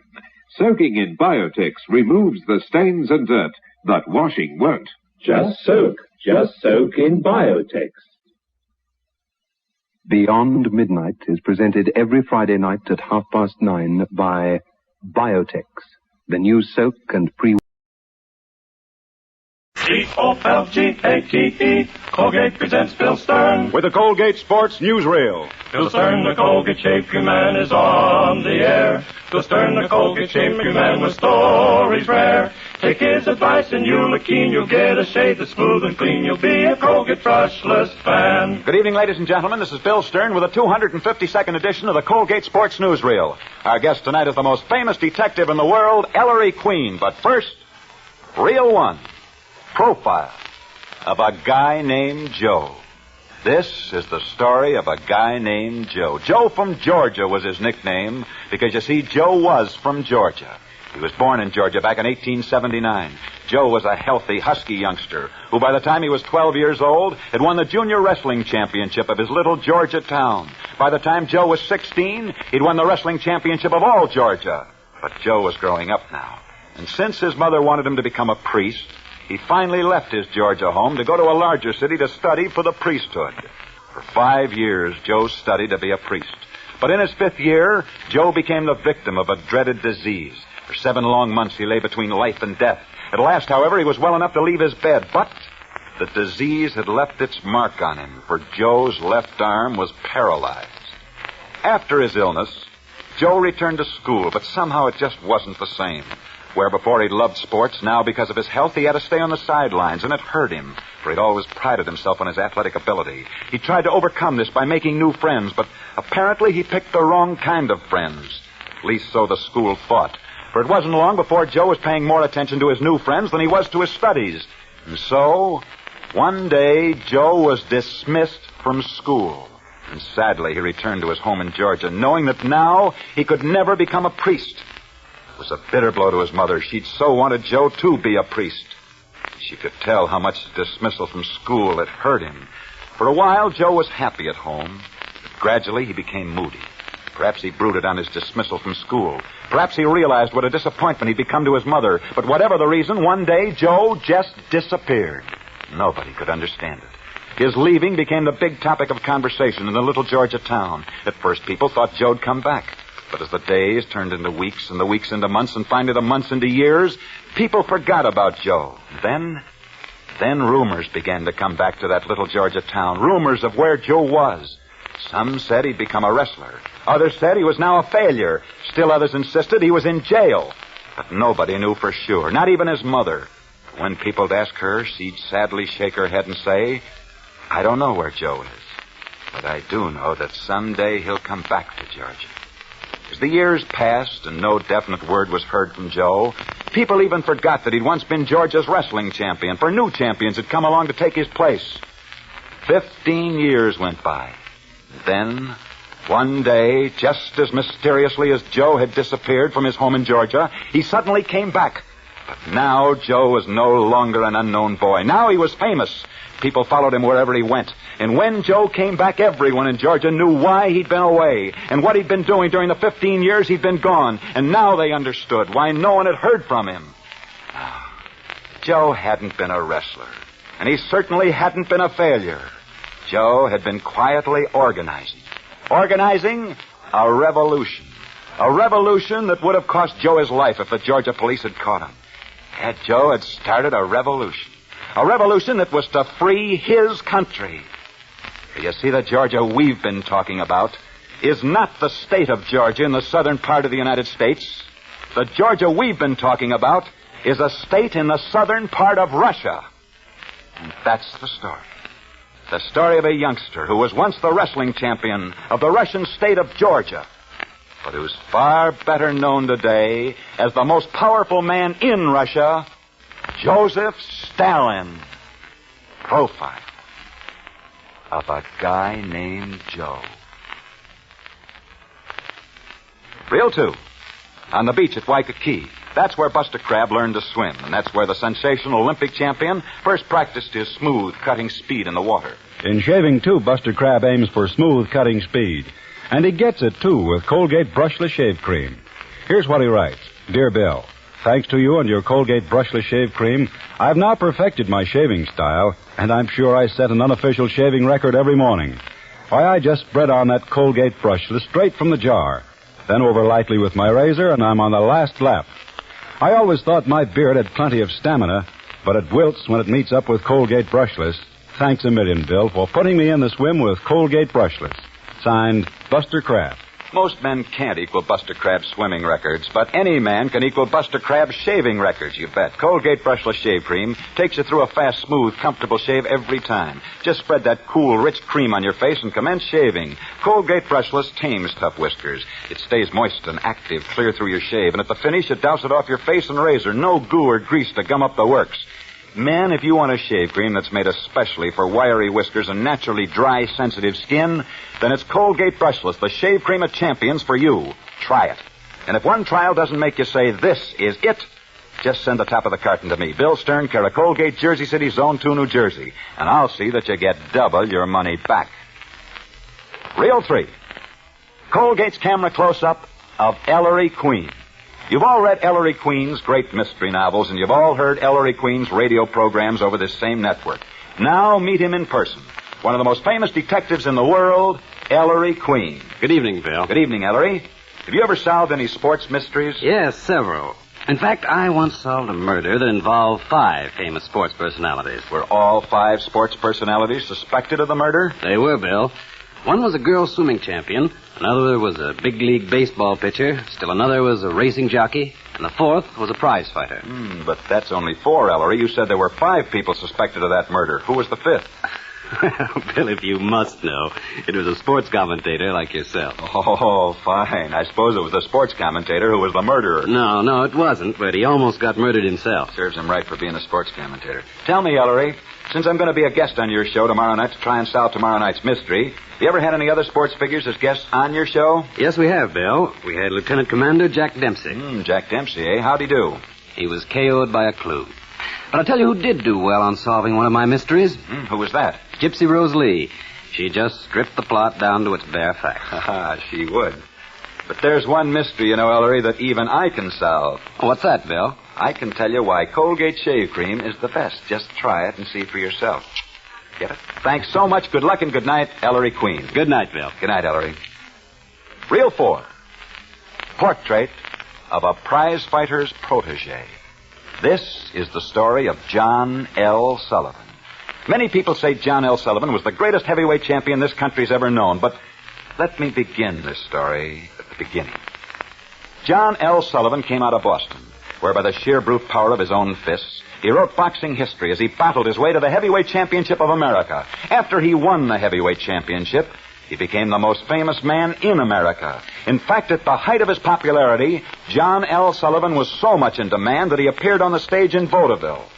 One day, during his vaudeville engagement, he stopped on the street to buy a newspaper from a ragged little newsboy. The newsboy immediately recognized the famous John L. Sullivan, for it was the newsboy who said, "Gee, mister, you're the great John L. Sullivan, ain't you?" That I am, my lad. Listen, Mr. Sullivan, I never saw you fight, but I did see you in vaudeville the other day. Would you do me a big favor? Well, sonny, it depends on what it is. Look, Mr. Sullivan, I know I'm only a newsboy, but I can sing, honest I can. Only nobody'll give me a chance. Now, if you'd go to the manager of the theater where you're playing now, maybe if you asked him to, he'd listen to me sing and give me a job. John L. Sullivan liked the little newsboy, and he did take the youngster back to the theater with him. And the little newsboy really could sing. In fact, that little newsboy sang so well that John L. Sullivan hired that youngster himself to sing in his act. And so it was that a young newsboy went on the vaudeville stage with the great John L. Sullivan. After a while, though, John L. Sullivan's popularity began to wane. He lost his championship, and he stopped appearing in vaudeville. But what of the little newsboy that John L. Sullivan had started on the stage?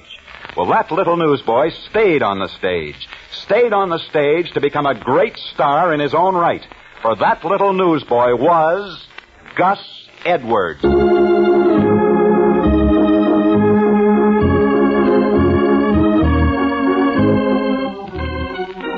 Gus Edwards did become a really great star. The greatest star in vaudeville of some 30 long years ago. But he never forgot how he'd once been given his chance when he was an unknown youngster, and he promised to repay this debt by giving other youngsters the same chance he'd had. It was Gus Edwards who found just such a youngster and gave him the chance. The youngster was named George Jessel. And it was Gus Edwards who found another unknown youngster named Eddie Cantor. And it was Gus Edwards who found still another unknown youngster named Walter Winchell. But Gus Edwards was only beginning. It was he who found Ray Bolger, Rosemary and Priscilla Lane, Bitsy Mayfair, Hildegard, and Joan Edwards. In fact, of all the stars Gus Edwards discovered, I think he's proudest of Joan Edwards. You know her as the great singing star of the hit parade. But Gus Edwards knows her as his own flesh and blood, for she's his niece. And she's in the studio right here with us now. Ladies and gentlemen, here she is, the lovely singing star of the hit parade, Miss Joan Edwards. Thank you, Bill. And thanks for the splendid tribute to my Uncle Gus Edwards. It's true, he did discover Eddie Cantor, George Jessel, Walter Winchell, and all the other stars you named, too. But in telling the story of the great Gus Edwards, there's one thing you forgot, Bill. You forgot that tonight is his birthday.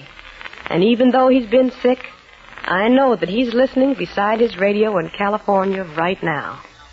Ah, gee, California may be a long way from Broadway, but believe me, back here on Broadway, a whole host of friends wish this grand showman many happy returns of the day and a very, very speedy recovery. Good night.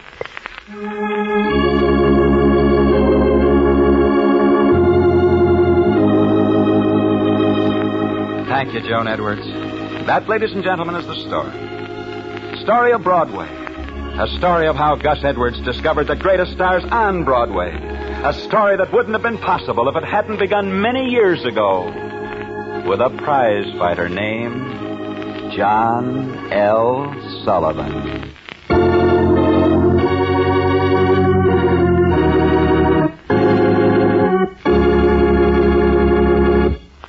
Portrait of a prize fighter's protege.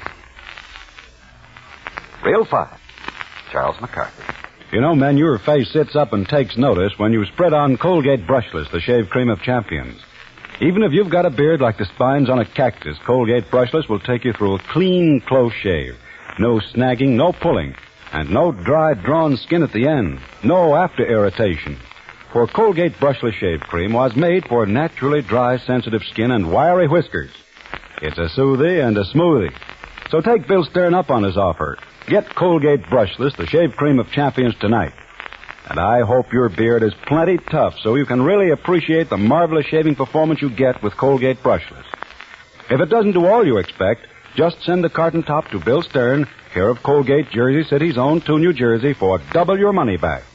And now, back to Bill Stern. Reel 6, Colgate Candid Camera catches the story behind the story. New York City. The New York Sun is tonight featuring on its front page a sensational sports story. This story states that Lou Jenkins, the former lightweight champion, now in France with our invasion forces, today publicly accused both Billy Conn and Joe Louis of shirking their duty. He says the only thing they're talking about is fighting each other. But never do you hear either one of them talking about fighting the war.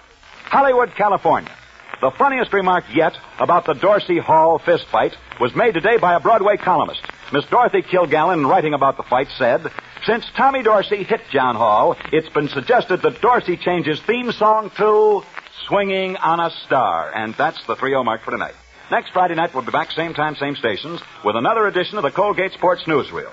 We're moving the entire show to the windy city of Chicago for our next Friday night show. And in Chicago, as our guest, we'll have one of the most famous golfers of all times, Gene Sarazen. So be sure and be with us next Friday evening at our usual time when we come to you from Chicago with our special guest, the former national golf champion, Gene Sarazen. Until then, I'll be seeing you on the screen in the News of the Day newsreel at your favorite Lowe's or Associated Theaters. Now, until the same time next Friday night, this is Bill Stern wishing you all a good night. Bill Stern, the Colgate Shaving Man, is on his way. Bill Stern, the Colgate Shaving Man, has lots to say. He tells you tales of sports heroes, the inside dope he really knows. So listen in next Friday night. COLGATE. This is the National Broadcasting Company. I have another story to tell you today. This one is about a crime in which a murderer is trapped by one of the most powerful forces of nature. Do you want to hear it?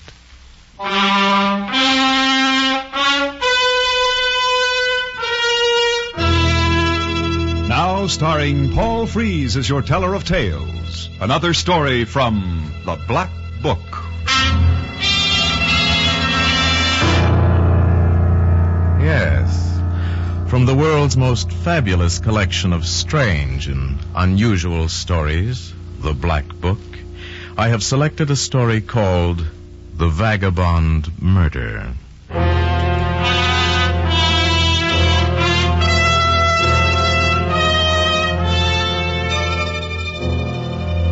Eric Patterson was growing desperate. He'd been there for over 2 hours, waiting with less and less patience for the door in front of him to open. He listened intently for the warning sound of the key in the door. Eric needed to be warned because when the man he was waiting for entered the room, Eric was going to kill him.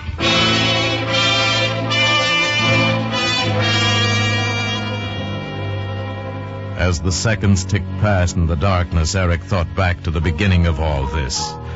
It was in New York. He had taken his wife, Karen, along on a business trip. It had been quite successful, and one of the best contacts he'd made was Henry Drucker. Drucker, the richest, most influential man in the whole investment business. And he seemed to like Eric from the start. And with Karen, they made a gay trio the last few days.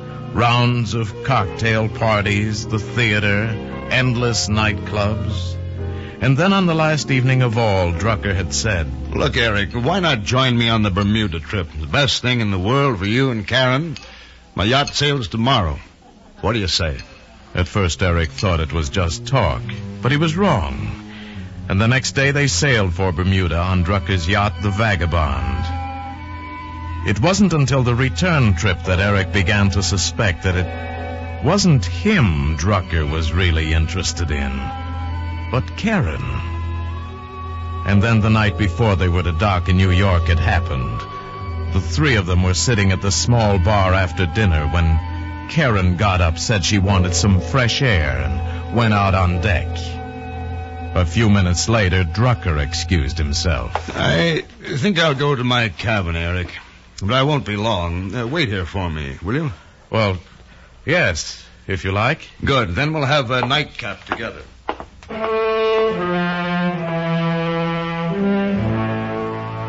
And so Eric was left alone. As he sat there, disturbing images began to form in Eric's mind. Pictures of Drucker, handsome, virile, wealthy, and of Karen, young, beautiful, and oh so impressionable. With a suddenness that overturned the bar stool, Eric was on his feet, and half running, he crossed the room and went down the corridor to Drucker's stateroom. Drucker, open the door. Drucker, do you hear me? Open this door, I'll break it down. Just a minute, Eric. I'll be right there. Just take it easy. I'll take it easy till I count to 5, then I'm coming in. 1, 2... All right, Eric. Where's she? Where's my wife? Well, you must be drunk, Eric. Karen isn't in here. Was she in here, Drucker? Tell me the truth. Don't be a fool, Eric. Of course she wasn't. Then why was your door... I guess I have made a fool of myself. I'm sorry, Drucker. Forget it. I'll tell you why I locked the door. You see, Eric, I'm diabetic and have to give myself an insulin shot about this time every night. Naturally, I don't talk about it, nor do I like anyone barging in while I'm at it. Eric stood there feeling like a fool while Drucker washed the hypodermic needle and put it away in a box. Eric watched him place the box next to a packet of insulin capsules in the drawer of the night table by his bunk. I can understand your jealousy, old man, with a wife as lovely as Karen. But I know women, Eric, and Karen is in love with you. She always will be. Look, I'm terribly sorry about this, Drucker. Oh, now, let's just forget all about it. Matter of fact, I've been wanting to talk to you about something I've already told Karen. And it should prove how I feel about you, Eric. Here, pour yourself a drink. Thanks, I need it. You know anything about uranium? Oh, it's expensive. Know anything about Peru?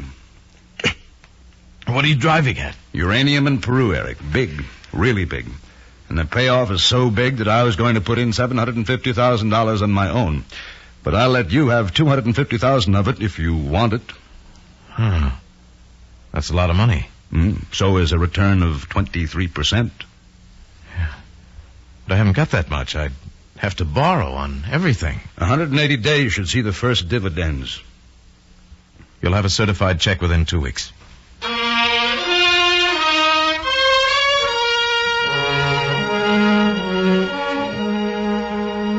Back in New York, Eric and Drucker spent hours poring over graphs, reports, charts, surveys to make certain their investment was sound, and they could find no flaw.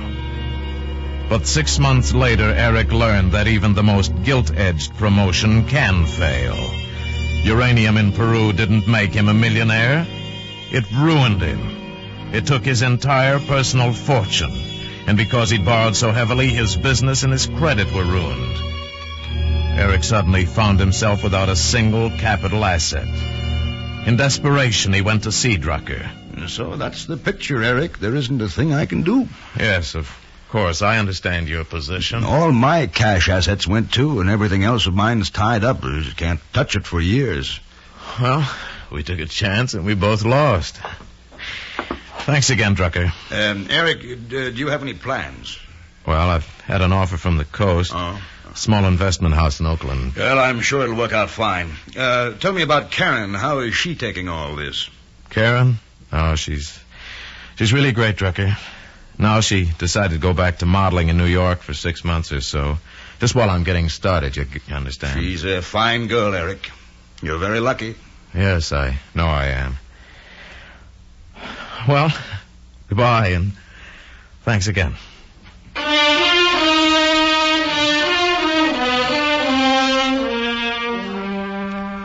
Out in California, Eric thought often of Drucker. After all, it was part of the game. They'd missed this time, but maybe the next. More often, however, he thought about Karen in New York. He'd heard from her regularly at first, and then the letters stopped. For 6 weeks, he heard nothing. He phoned long distance again and again, but nothing was able to find her.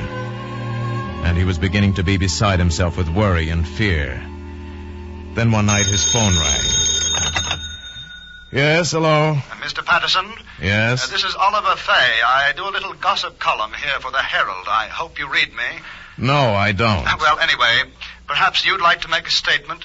Statement? What are you talking about? Well, it's about the marriage of Karen, your perfectly lovely ex-wife, and Henry Drucker.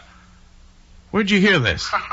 I never reveal my sources, Mr. Patterson, but they're driving Mr. Drucker's Nash Healy out from Reno tomorrow. They'll be married aboard the Vagabond. Oh, it'll be terribly romantic, sailing off to the 7 seas in search of happiness, nursing their newfound love under the Southern Cross.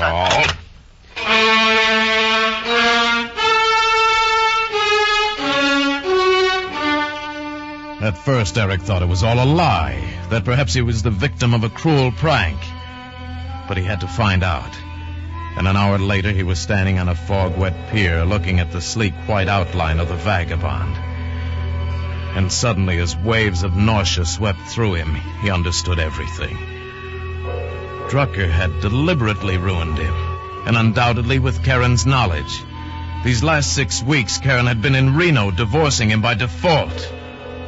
Everything had been taken from him. His money, his wife, his pride, and he hated them for it. Eric stood there raging, his eyes fixed on the porthole he knew to be that of Drucker's own cabin. And suddenly he realized that he was going to kill Drucker. And a second later he knew how he was going to kill him. He returned to his rooms and dialed the number of the Herald, asking for Oliver Fay. Fay speaking. Mr. Fay, this is Eric Patterson. Oh, yes. Look, I want to apologize for my rudeness earlier this evening. Oh, that's all right, Mr. Patterson. People are often harsh. Yes, well, I'm sorry. I would like to give you a statement now. It's simply that Henry Drucker and I are close friends, and, well, there's no ill feeling between any of us. You understand. I certainly wish them the best of everything. Well, good. I'll print that, and I'll show it to them tomorrow night. And, you know, there's a pre-wedding party aboard the Vagabond. Oh? What time are they sailing? I might want to send them a wire. Well, I have my little notes right here. Let me see now. Cocktails at 5:30, then dinner at about 8, and finally the sailing around 2 a.m., I think. You know, it's going to be such fun. I'm the only one of the literary crowd they've included. Oliver Fay gushed on, but Eric wasn't listening now. He had all the information he needed. Henry Drucker was as good as dead right now.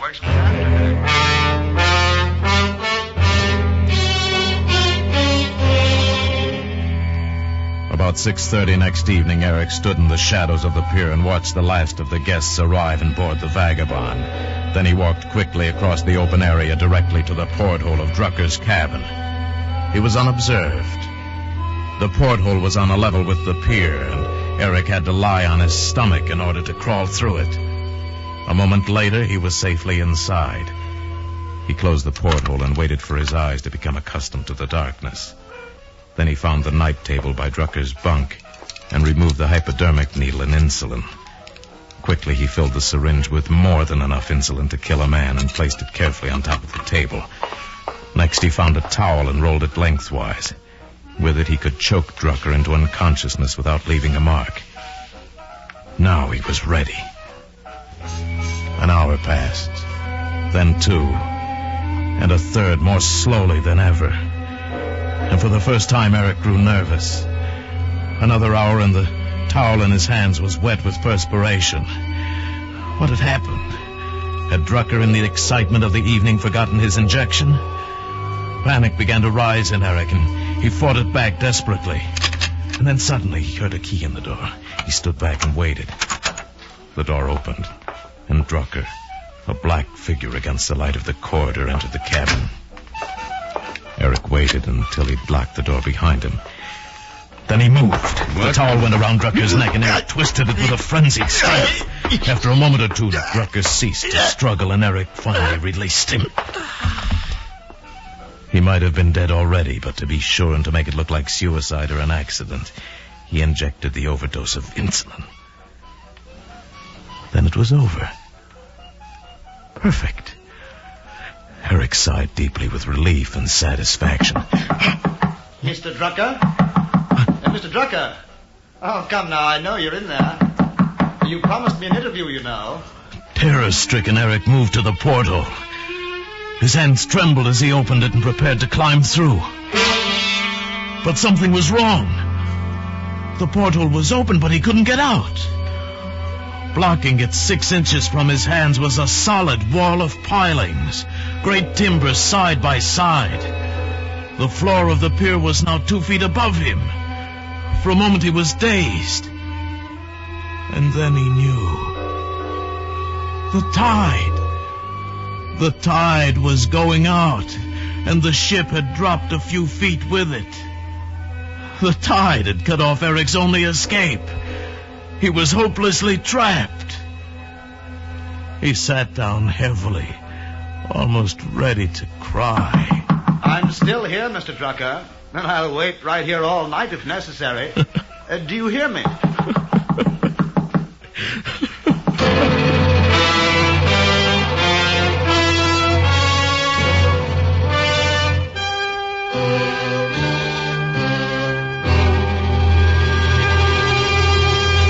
The Black Book stars Paul Frees as your teller of tales, assisted today by the noted Hollywood actor John Dehner. The Vagabond Murder was written by Norman MacDonald and John Meston and directed by Mr. MacDonald. The special music is composed and conducted by Leith Stevens.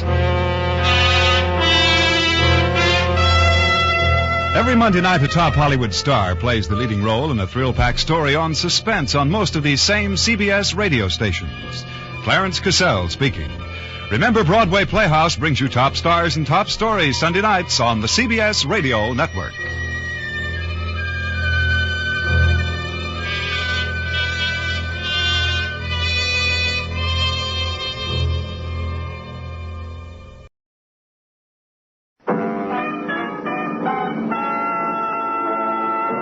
Broadway's My Beat, with Larry Thor as Detective Danny Clover.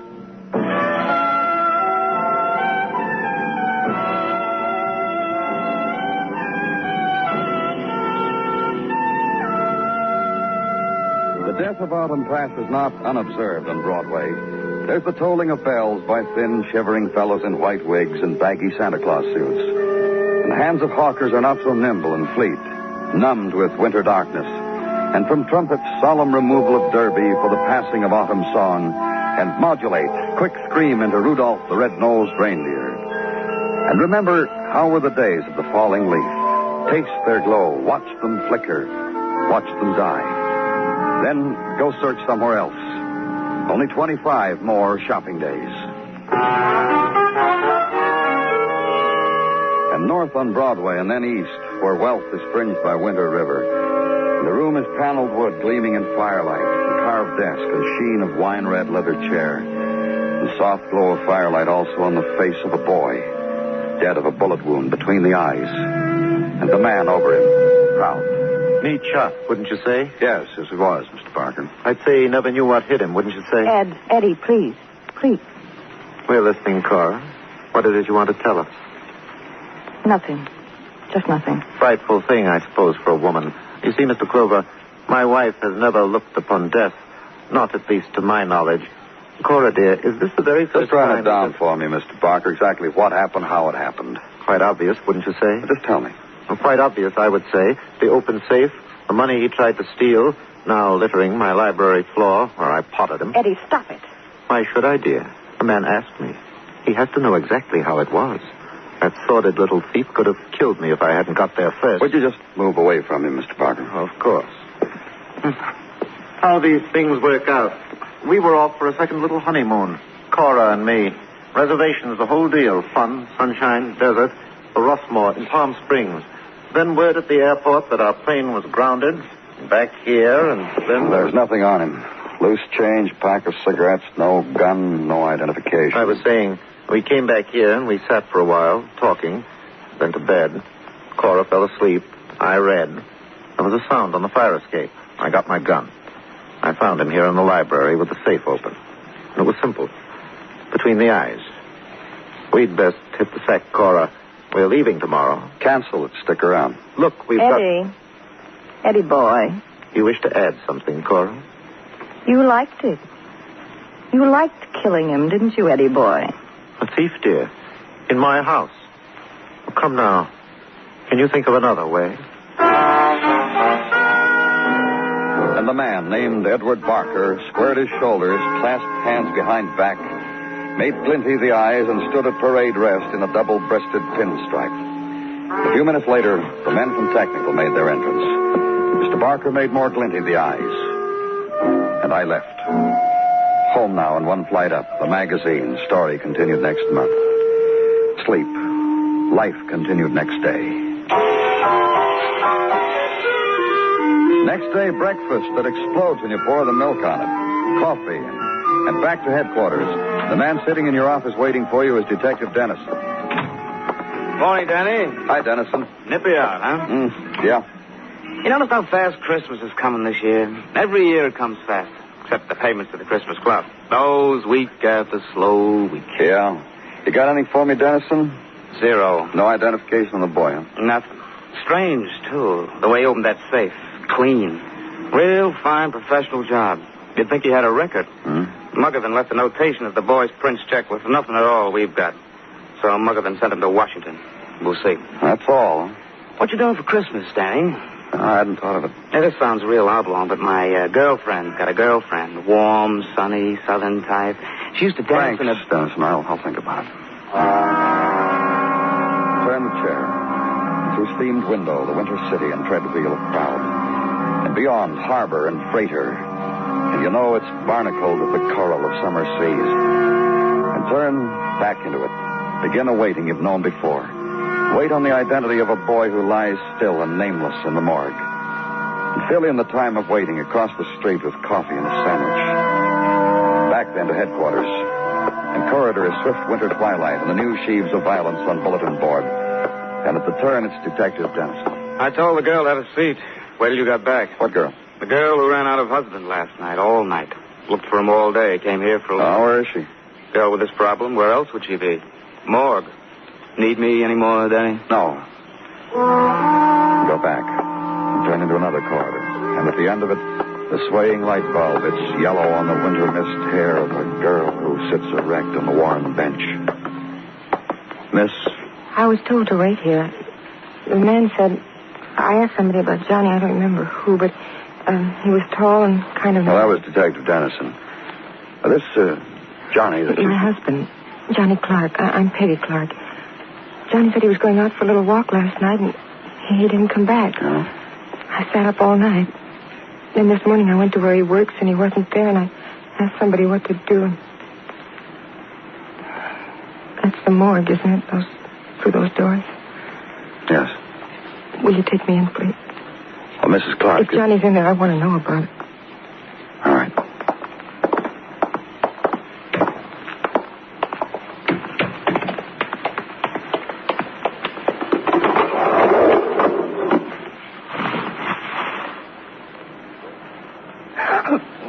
Johnny! Mrs. Clark, Please don't know. May I touch my husband? I'm going to touch him. I wish to thank you. All of you have been very considerate. No, wait. I could talk to you later, Mrs. Clark, at your home, wherever you... Talk? About Johnny. About why this happened to him. He was a good husband. He worked very hard. They told him at the warehouse they had their eye on him. He was killed while he was robbing a place on the East River. We live in a 2-room flat, and we were saving for a house in Queens or Pelham Bay. I have a girlfriend lives in Pelham. She has a kid. I guess I nagged Johnny about the house. Your husband never do a thing like that before. Steal, rob. Johnny and I went to movies or walked in a park, and I knew where he was every minute. Every minute. We lived quietly. We had a very good friend who said he'd help Johnny buy the house if only I'd stop nagging in his presence. Drove him crazy, he said. What friend? What? Well, who was the friend who was going to help you buy that house? That's Frank Grunner, a man Johnny met at lunch near where he works. He said he'd help Johnny about the house. He knew an angle. I'll just have to tell him it's no use. You know where I can find Frank Grunner? Mm-hmm. We've been to his room for beer some night, Johnny and I. It's a boarding house, 1227 East 28th. I'm just going to tell him to forget about the house. I'm just thinking about it. May I go now?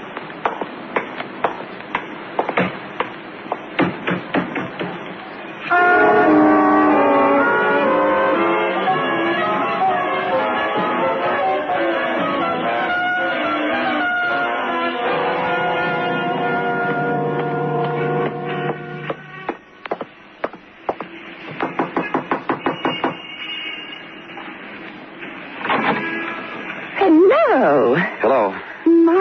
My name's... Come in. Let me take your coat. Well, Please. All right. Now, let me look at you. My, you've changed. Was it awful? Huh? Yes, it must have been.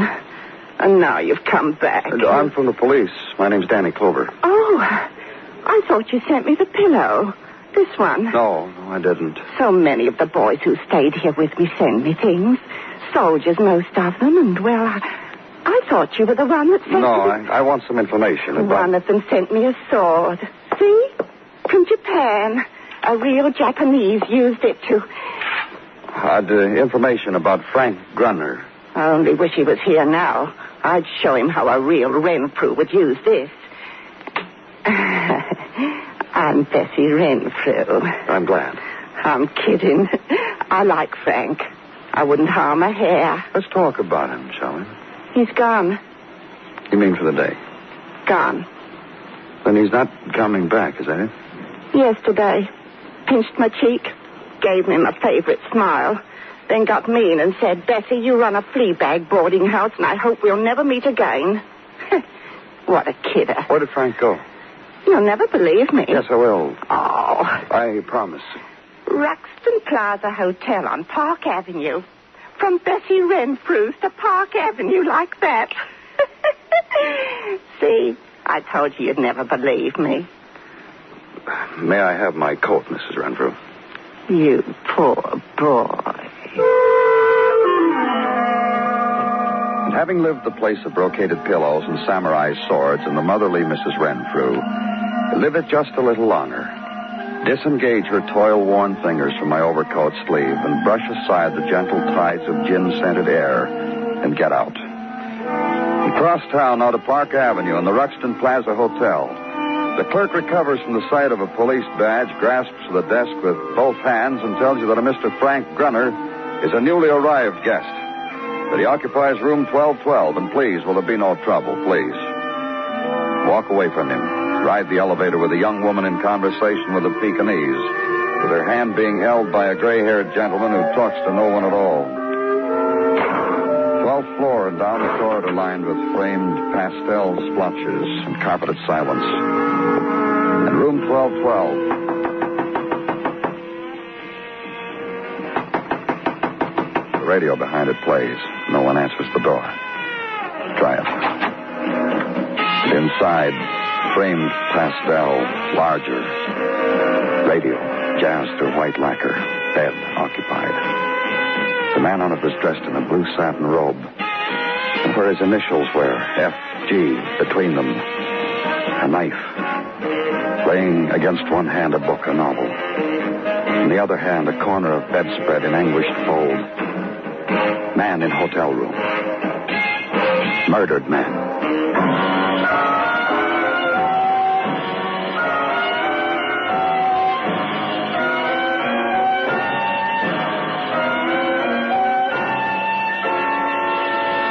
You are listening to Broadway's My Beat, written by Morton Fine and David Friedkin, and starring Larry Thor as Detective Danny Clover.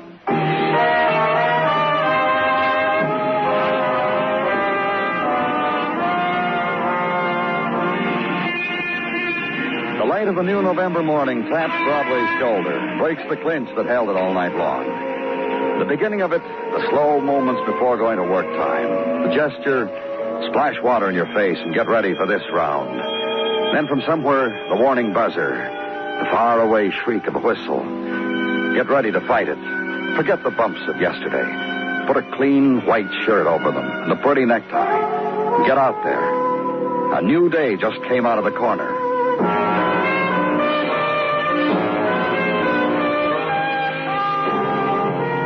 And for me, the day began when the office lights shone on the plump head of Sergeant Gino Tartaglia. Good morning, Danny. Hi, Gino. Come on in. Oh, what have you got there? I brought them in today in case you haven't done it yet. Pick and choose. They're very nice, Gino. So, if you haven't bought your Christmas cards yet, I'm taking orders. My neighbor, Mrs. Renbaum, has a home hobby with a paintbrush and scissors.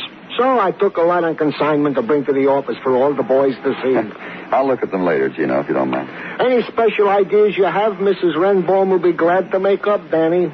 For instance, this one, ordered by Officer Wendelkin. Read it, Danny. To my wife. The best to you this Christmas time, darling second cousin of mine. Gino. Poems like that come to Mrs. Renbaum in flashes, Danny. Your work, Gino, please. Indeed. From fingerprints found on the deceased at the Ruxton Plaza Hotel, the deceased is an ex-con by the name of Frank Grunner. What kind of record? Cracked safes. Was out on a parole. For how long? About a year. Assignment to probation officer Harry Blaine. Harry, huh? Well, he'll know what Grunner's been doing since he's been out. I go take a walk down. Annie? Just leave the Christmas cards on my desk, you know. And you'll give me an order? Oh, I'm sure we'll be able to work out something.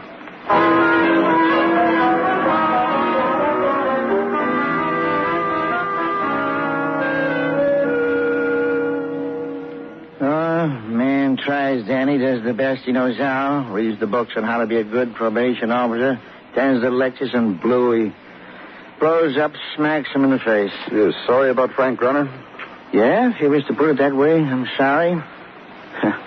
Ought to be accustomed to it by now. Best years of my life I spent being sorry. About Grunner, Harry. Good boy, I think. On his way to being a good boy. You want to tell me about it? Year out of state prison, reported to me regular. Did the right things, said the right things. Go on. You know what he said to me? He said, Harry, you don't bother me. I can't chum with the Denimore alumni. Who raised them? What bothers me, Harry, is I can't vote. A thing like that is very painful, said to me. Harry. Yes, Danny? Grunner was murdered. I'm sorry, Danny. Didn't mean to take up so much of your time. Grunner moved out of a flea bag into a Park Avenue hotel. Oh, Frank was a boy with taste for nice things. You going to hold that against him? But just tell me how he did it. Oh, he had a fine job. I arranged it for him. He's doing real fine. Good reports on him. I'm sure. Where was his job, Harry? Shoe salesman at Andrea's department store. Very high-class merchandise. High-class customers, too. Frank developed a knack with shoes in occupational therapy class at state prison. He's doing real fine. Thanks, Harry. You're very welcome, Danny. Another thing Frank told me. Yeah, what?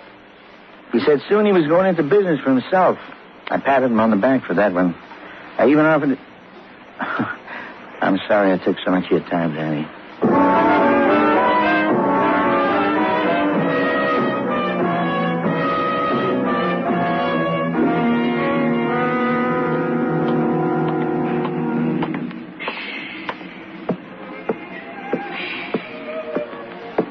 I beg your pardon. Of course. But we're for ladies, you know. Only. Police. Oh. Then Mrs. Cliff will have to wait, won't she? Off my perch. And here we are. Now we'll talk about Frank Grunner. Delighted. Mr. Van, take Mrs. Cliff, 4AAA, blue sandals, gold trim. You know the one. Show her the one she returned last week first. She'll never know. Now, to Frank Grunner, shall we? Let's indeed. Talk about your AAA. There was one for you. There was? As a salesman, I mean.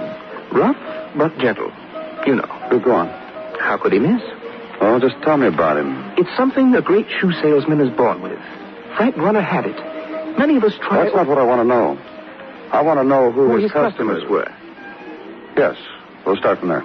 His favorite one? All right. A toss-up. Now, look. Between Mrs. Barker and... Mrs. who? Mrs. Barker, Cora Barker. And Frank Grunner always waited on her?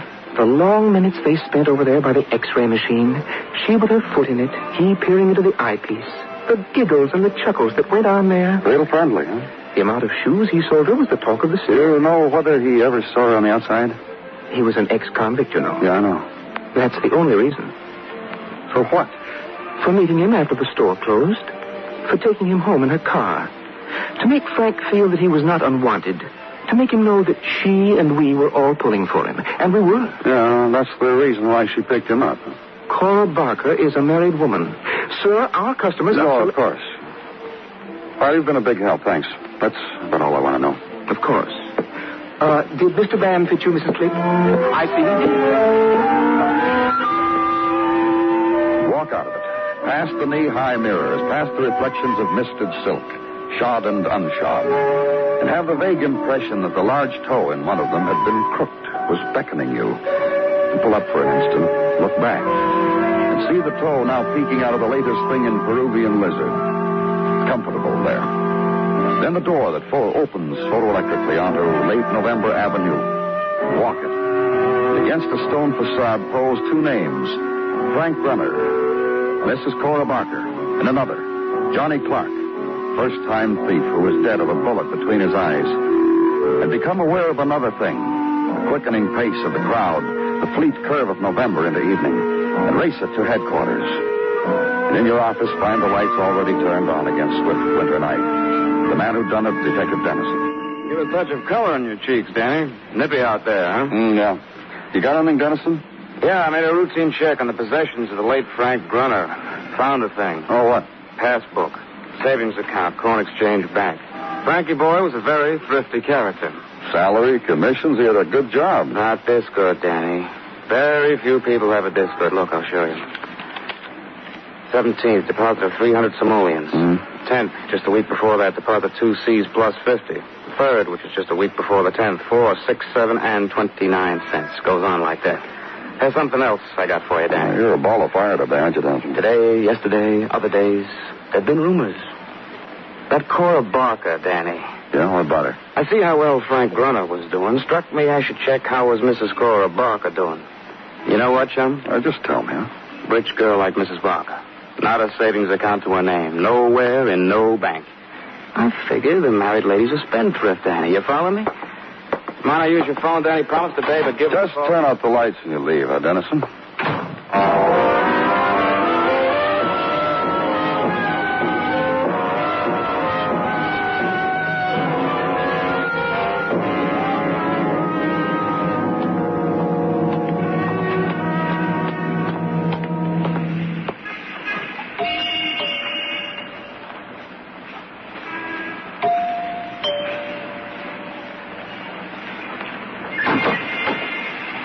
Oh, hello.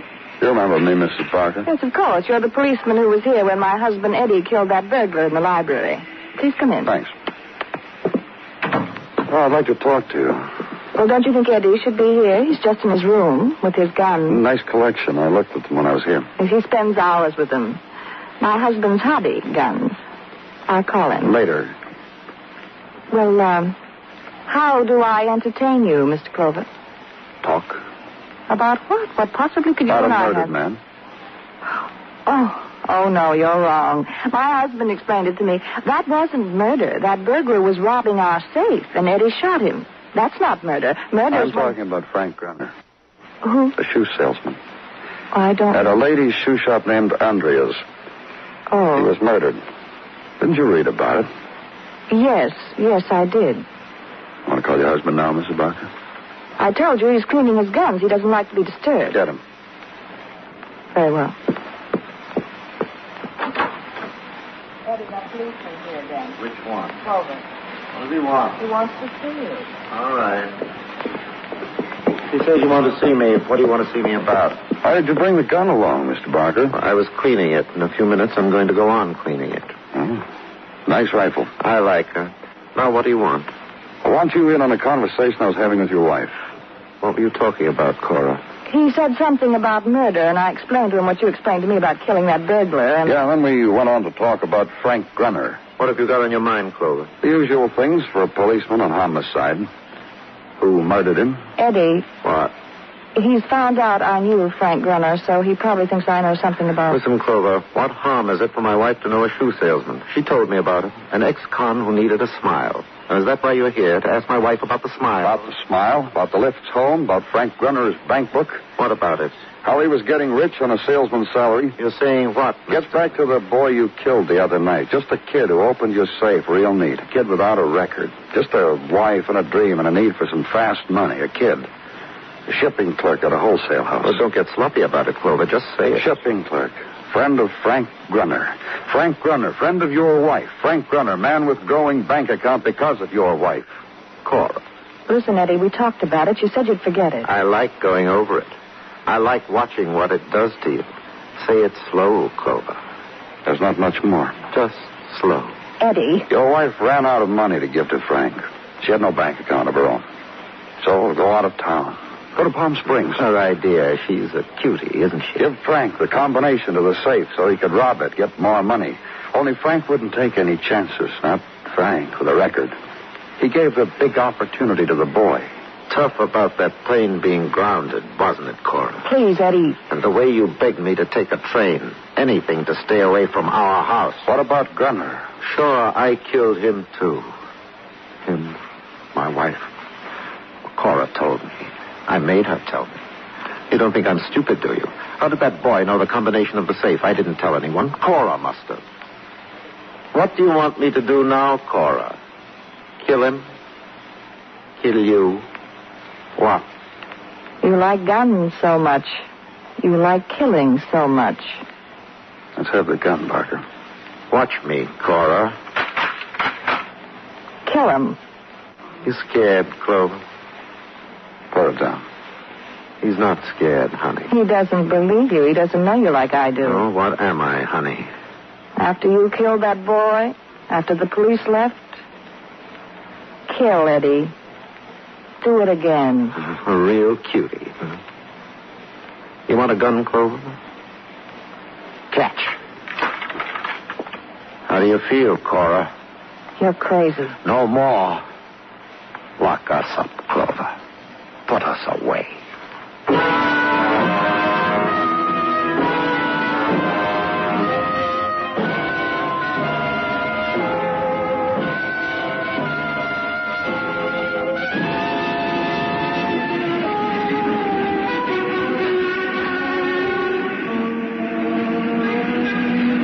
It's an enchanted island, this Broadway, or a desert of dust.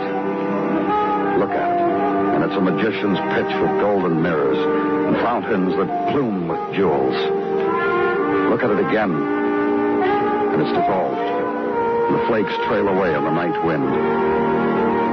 It's Broadway, the gaudiest, the most violent, the lonesomest mile in the world. Broadway, my beat.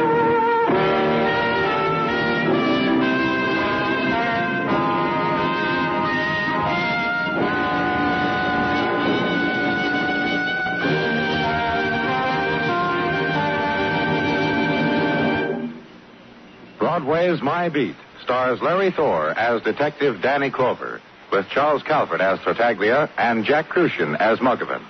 The program is produced and directed by Elliott Lewis, with music composed and conducted by Alexander Courage. In tonight's story, Mary Jane Croft was heard as Cora and Edgar Barrier as Eddie Barker. Featured in the cast were James McCallion, Lillian Bayef, Norma Varden, Leo Cleary, and Byron Kane. Bill Anders speaking.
My Beat has come to you through the worldwide facilities of the United States Armed Forces Radio and Television Service.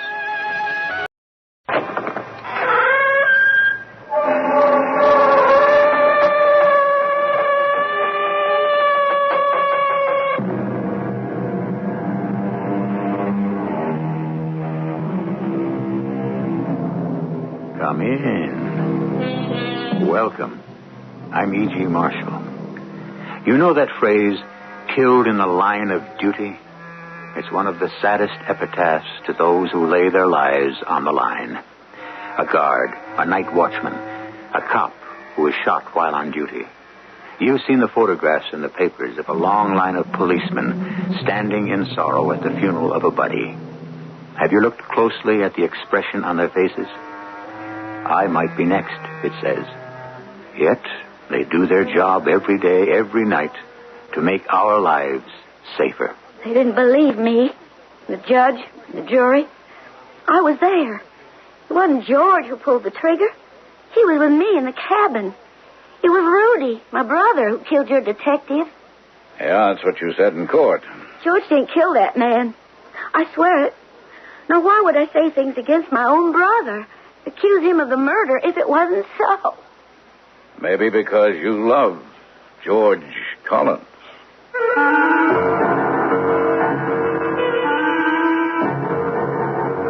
Our mystery drama, The Missouri Kid, based on an actual documented historic case, was dramatized especially for Mystery Theater by James Agate Jr. and stars Lloyd Battista. It is sponsored in part by Buick Motor Division and Contact, the 12-hour cold capsule. I'll be back shortly with Act One.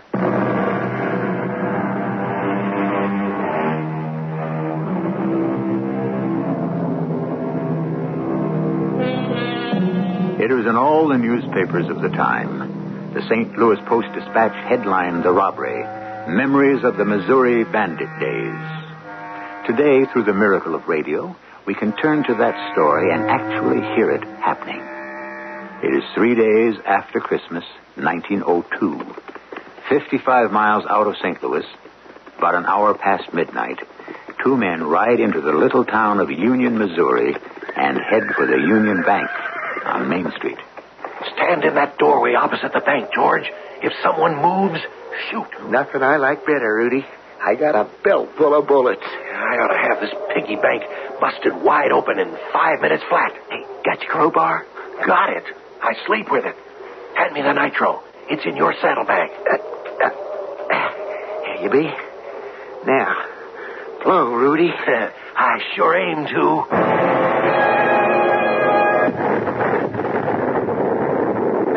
What's going on down there, Sheriff? Someone's just blown up the bank. Well, I'm going to give him a blast. Come on, Rudy. Hurry, will you? The whole town's waking up. Hold the horses still. Those hicks can't hit anything. Help me load these money bags on the horses. Hey, someone just put 2 holes in my hat. There's the second bag. Keep shooting back, George. Do I have to tell you everything? Grab this bag, will you? Hey, now how many hands you think I got? Lucky. Most of the money's in bills, not silver. That's it. 5 bags full. Now let's get out of here before their aim gets better. Come on, get out there.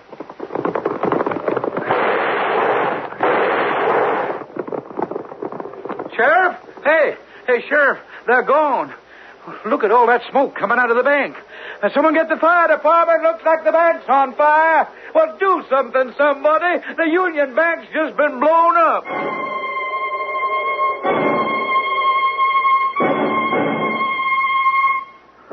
Mr. Pinkerton, we just got a wire from the American Bankers Association.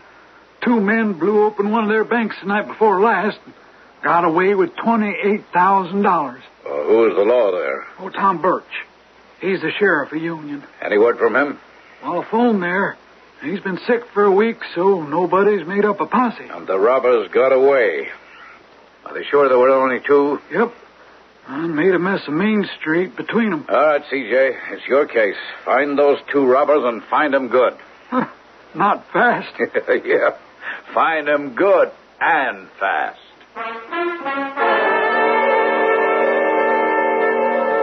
Sheriff Tom Birch. You're looking at him. Well, I'm C.J. Schumacher. The Pinkertons have assigned me to the Union Bank robbery. Oh, glad to hear it. We're still cleaning up the glass and picking bullets off Main Street. Yeah, we heard in St. Louis there was quite an exchange of gunshots hereabouts. They rode out of here like there was hellfire behind them. Anybody in town see them? Oh, sure. Let me see now. Well, there was Frank. You know where I can locate him? Oh, I expect he's at work. He's the blacksmith, Frank Tilley. Oh, yeah. Yeah, I spoke with him on the telephone. Well, he'll help you. He's a good man. I brought a passel of pictures of known bank robbers who operate around these parts, and identification is essential. Sure is. So you You think it was the work of professionals? Oh, without a doubt, Sheriff. Only pros know how to handle nitroglycerin. Yeah. You go see Frank Tilley. Tell him I said he'd better cooperate with you Pinkerton fellas.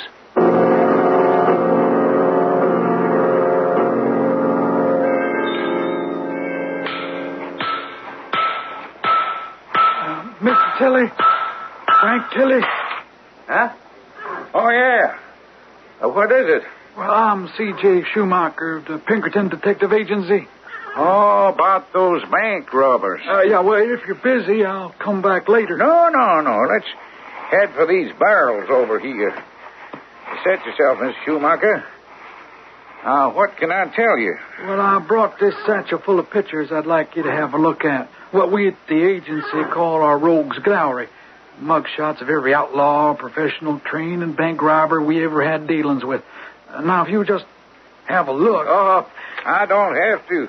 The man was wearing a mask. I never did get a good gander at him. But the other one, I saw him right clear. Oh, that's fine. There's a gas lamp right outside the bank where they had the horses hitched. And son of a gun, if it just didn't blow out. I seen him come out of the bank and all that smoke blown, and he's loading up the horses with the bags of money. I recognize him straight off. Well, who was he? Bill Rudy Rudolph. Know him anywhere. Rudy Rudolph. The Missouri Kid. That's the one. The Missouri Kid. Yeah, he could pull a job like this. Well, you don't happen to know where he's been living these days? Up in the Standings, as far as I know. He's got a cabin there. His sister's place, actually. She's a real nice girl, Nellie Rudolph. But she could never do anything with him. You know, Rudy's a real tough hombre. You don't aim to go there and take him alone, do you? Well, that's what I aim to do. You Pinkerton fellas have all the excitement. Well, sir, I hope you get Rudy. He sure has been needing the comeuppance for many a year. So I hear tell. Well, it's about time somebody laid a hand on his shoulder and cuffs on his wrist.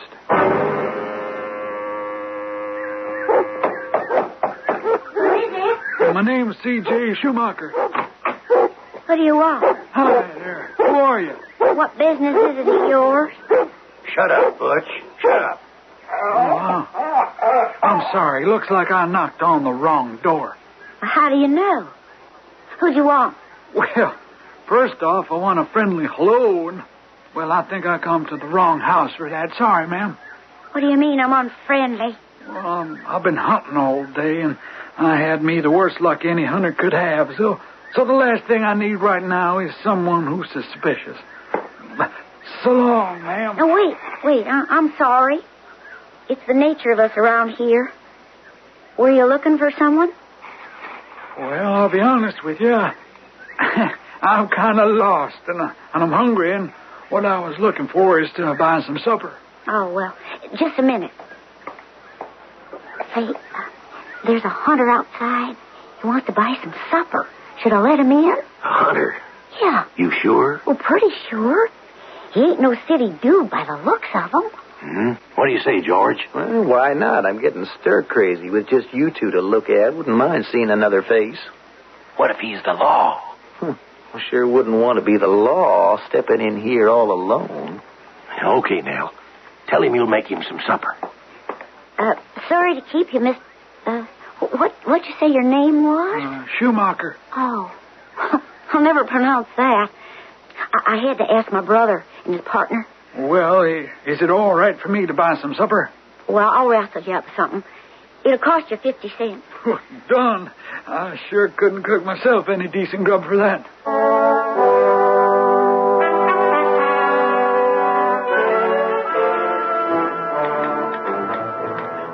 Ma'am, that was mighty good. I'm always partial to a stew made of a ham knucklebone. Mighty tasty. Would you oblige me one more thing? Well, that's all we got. Except... Oh, no. I don't mean any more food, ma'am. I'd like to know your name, that's all. What for, mister? Well, if this is your wife, no harm meant. Only when folks treat me right, I want to thank them by their name. Well, she ain't my wife. She's my sister. And her name's Nellie. Wife or sister, She's a mighty fine cook. Mind if I sit a while? I've been 20 miles today with no luck. Hold on now. Well, what are you reaching for your gun for? Well, force of habit, I guess. Are you the brother of this gentleman? He wants to know a lot about us, doesn't he? Oh, just trying to be friendly, to make conversation. We don't make much conversation out here, and if you really want to be friendly, mister, I suggest you take those shells out of your shotgun. Oh, why, sure. It makes me nervous. Oh, glad to oblige. Those shells didn't do me much good today, I tell you. Would you like some canned fruit? We got some canned peaches. Sure would round things off to have something sweet. Mighty good of you, Miss Nell. I appreciate that. So the hunting's not too good today, huh? The whole day's been a bust. I fired this jackrabbit, see? And I go up and take a look for it. And there's this trail of blood. And I think to myself, well, now there's too much blood for a jackrabbit. Maybe I hit a bear. Ain't no bears in these parts. Well, maybe a deer. Could be a deer. Here's your fruit. Oh, thanks, miss. Well, sir, I hadn't shot no animal. Somebody been making a campfire. Left this canned tomatoes, and I plugged it. Scored a bullseye. Knocked it clear off the ground 50 feet, leaving a trail of tomatoes. Well, well, I think I'll be moseying along now. And, well, thanks very much for the meal. Hold on, mister. You just sit back and relax. Why, you ain't touched those peaches Nellie brought you. Now, that's not nice. Not friendly-like. Eat up. I've got a few questions I'd like to ask you myself. George, hand me that pistol. I'd just like to have it in my hands here while I'm talking to this here gentleman. C.J. Schumacher, the Pinkerton operative, sat back in the kitchen chair in that out-of-the-way cabin, his own shotgun empty, the bullets jingling ineffectively in his pocket. He faced a loaded pistol and two of the most wanted outlaws in America, the Missouri Kid and his partner, George Collins. C.J. wasn't sure the other man was George Collins, but he was pretty certain that if he didn't come up with the right answers, they'd kill him without a second thought. I'll be back shortly with what happened in Act 2.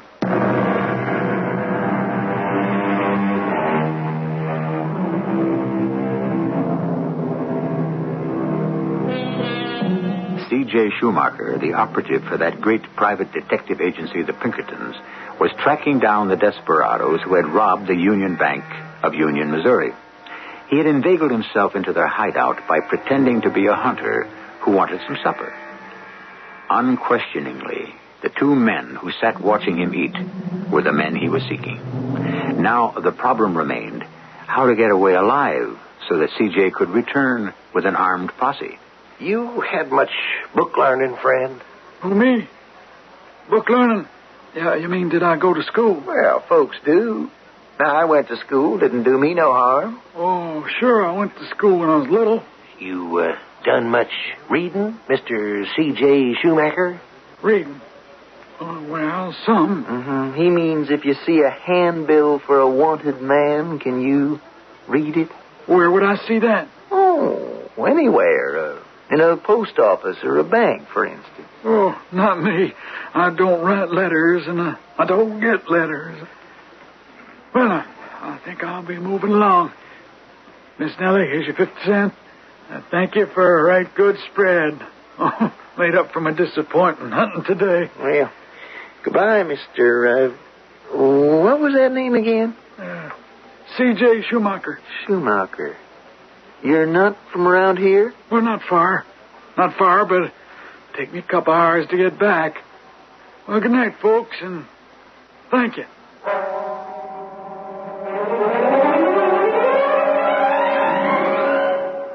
Mr. Pinkerton, I came just as fast as my horse could get me here to St. Louis. Welcome back, C.J. Your brother Danny was getting a little worried about you. It's about time Dan learned worrying is something an operative just doesn't have time to do. Yeah, but I have to admit to you, I was a little fussed a while back.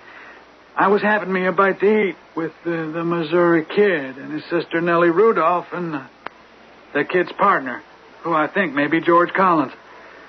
I'm sure it's them who did that Union Bank job. So I'm planning to go back to Union tonight. Get up a posse and haul them in. I wish we could, C.J., but we've got no prima facie evidence against Rudy. One man recognizing him across the street under a gas lamp is not enough. I read your report. Yeah, what about that old torture robbery charge? Remember that old couple, the Hollises? Rudy and some other gun boy tortured the old man and woman with hot pokers to make them tell where they'd stashed money. Turned out there wasn't any. Ah, that's the answer, C.J. You find your sheriff, swear out the warrant, and get going. Oh, by the way, your brother Danny wants to know if he can go along with you. Well, tell him he'd better stay in St. Louis and help mind the store. Who knows? Maybe someday you'll find him more useful than me.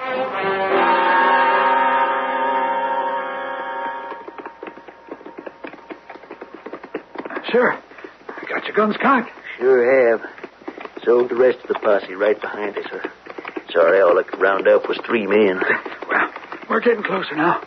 Tell the boys to slow up. Hey, take it easy, boys. Now, around the back of this clump of trees, there's a shack. It's the Missouri Kids. I'm hit, C.J.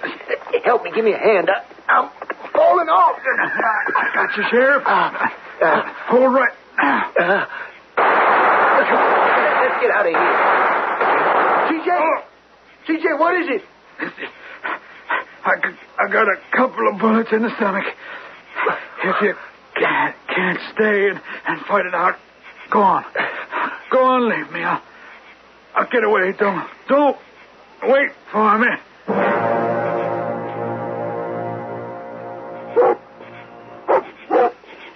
Shut up, Butch. You heard me. Shut up. Well, what have we here? Our old friend, the jackrabbit hunter. Riding up here with a sheriff and a posse? Ah, that wasn't a very nice thing to do, friend. After all that good grub you ate at our table? Well, I tell you what I'll do. You seem to be hurt bad and in lots of pain. Why don't I make it easy for you and put you out of your misery?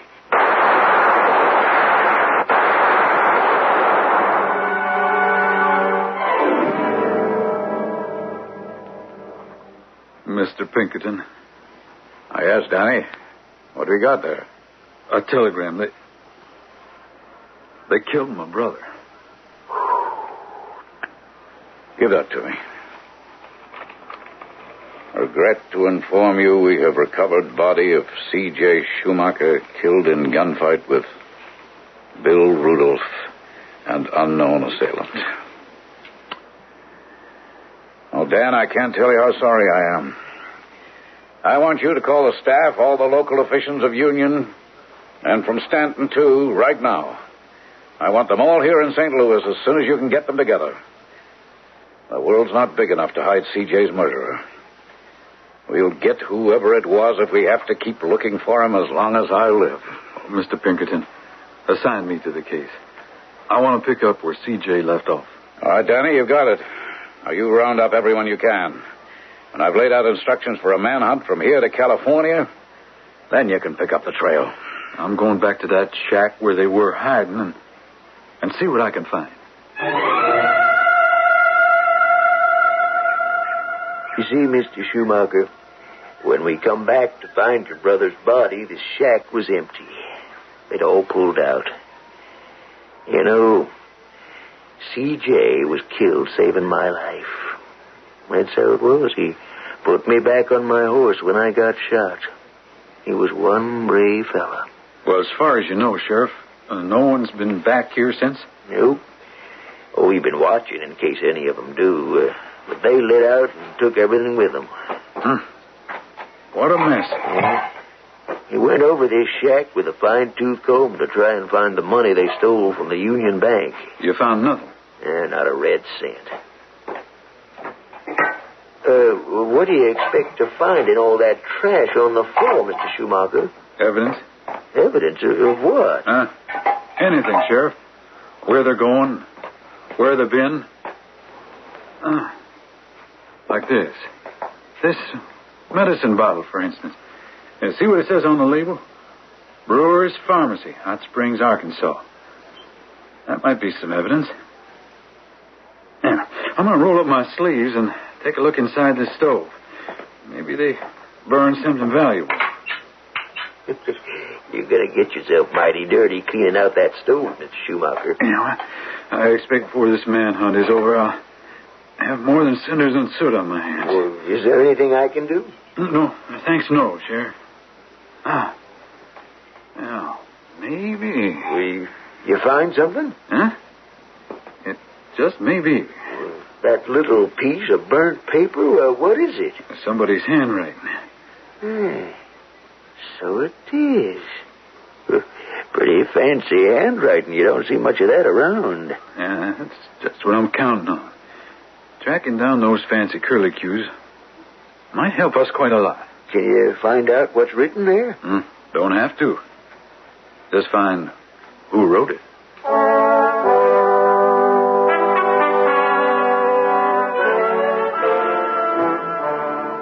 I don't care what you say, Danny. Evidence that'll stand up in court, that's what you must have, proof. If I could have my way, Mr. Pinkerton, those two would be hanging from a lamppost, not hanging around in court. Danny, that's not the way our operatives should think, and you know it. I'm sorry, I just don't feel like a lecture now. Who brought in the evidence? Good evidence. The pharmacist in Hot Springs made positive identification. There were two men who went in for that prescription. One was Rudy, and the other George Collins. Now, I myself checked every boarding house in Hot Springs and come up with a name on a boarding house register that matched exactly the fancy handwriting on that piece in the stove. Well, look at this. Army records. Description. Collins was a company clerk with Company M, 35th Infantry. Now, his handwriting was so good. Look, samples. Now, don't tell me I don't have enough evidence and reports. Where do they say Collins is now? Hartford, Connecticut. Now, I've got our Connecticut operative trailing him right now. But where's Bill Rudolph, the Missouri kid? That I don't know. Can't you see, Danny, it's better if we wait until the two join up and then haul them in together. Now, you take Collins alone with that slim handwriting evidence, he'll get himself a smart lawyer and be out before you can say mouse. So you're saying wait, is that it? Wait? Well, I ain't going to. I'll take my chances and pick them off one by one. That's vigilante talk, Danny, not law and order. Well, maybe so. Due process of law is too slow for me. So, Mr. Pinkerton, I ask you to accept my resignation. Whatever I do, I'll do on my own hook. Well, I'm sorry you want to quit us, Danny. You don't seem to understand. This is not just another case to me. Those two murdered my brother. I know that, Danny. But are you talking about justice? Or revenge?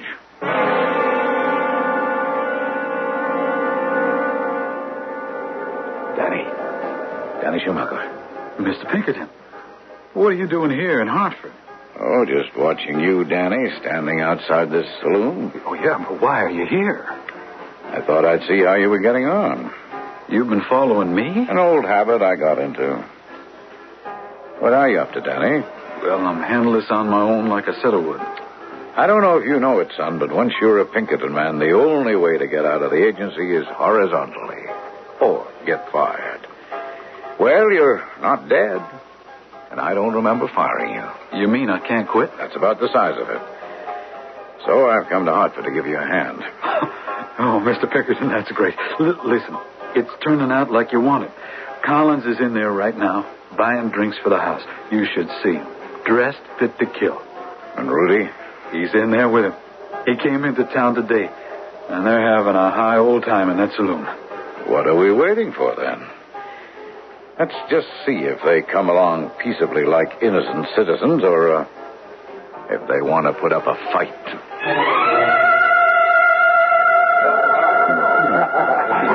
Let me hear that sound of popping corks. Yeah. Who wants some some champagne. Anybody wants whiskey, step up to the bar. It's on me. Sure were right, Danny. I'd never recognized those two by their clothes. Like city swells. All right, you whiskey bums. Champagne first and then a chaser. You ready, Danny? You take him now? When Rudy reaches into his pocket and starts counting money, you aim a couple of times at the ceiling. Yeah, how about some more champagne, Rudy? Yeah, bartender, bring us another case of it. Here's $100.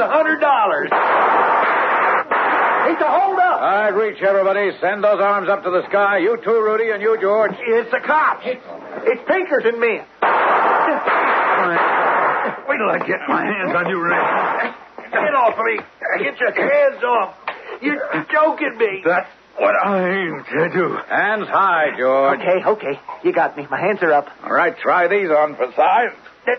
You don't have to handcuff me. I said I'd go quietly. Just in case you get any fancy ideas, George Collins, you're under arrest. Hey, will somebody get this big lug off my chest? Nice work, Danny. Pull the kid's hands up over his head. Let me get up, will you, somebody? By all means. Let him up, Danny. All right, everybody. Back to the bar. We've got the only two we came for. I don't know what you think you're doing. You got nothing on us. Well, we'll see. Oh, Danny, I don't believe you two have been formally introduced. Danny, this is Rudy Rudolph, otherwise known as the Missouri Kid. We have a little torture robbery warrant outstanding for him. And George Collins, I think you know. And my partner, gentlemen, is Dan Schumacher. That last name mean anything to you? Nope. Schumacher. Shut up, George. You don't know nothing. Dan Schumacher is C.J. Schumacher's brother. C.J., Rudy. The man you shot in cold blood. Do you remember now, Rudy? In a Hartford boarding house where Rudolph and Collins were staying, they found almost $9,000 from the Union Bank. The bank robbers were taken back to the town of Union, Missouri, arraigned on murder and robbery charges, and held without bail. But these two lawless men had not given up, as we shall find out when I return shortly with Act 3.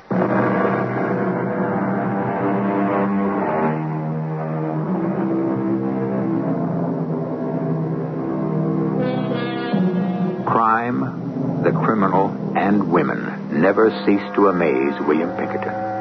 In writing about the case of the Missouri Kid, he says that once Rudy Rudolph was in prison, women, not only in St. Louis, but all over America, made him their hero, wrote him letters, sent gifts, stood outside the prison walls just to be near him.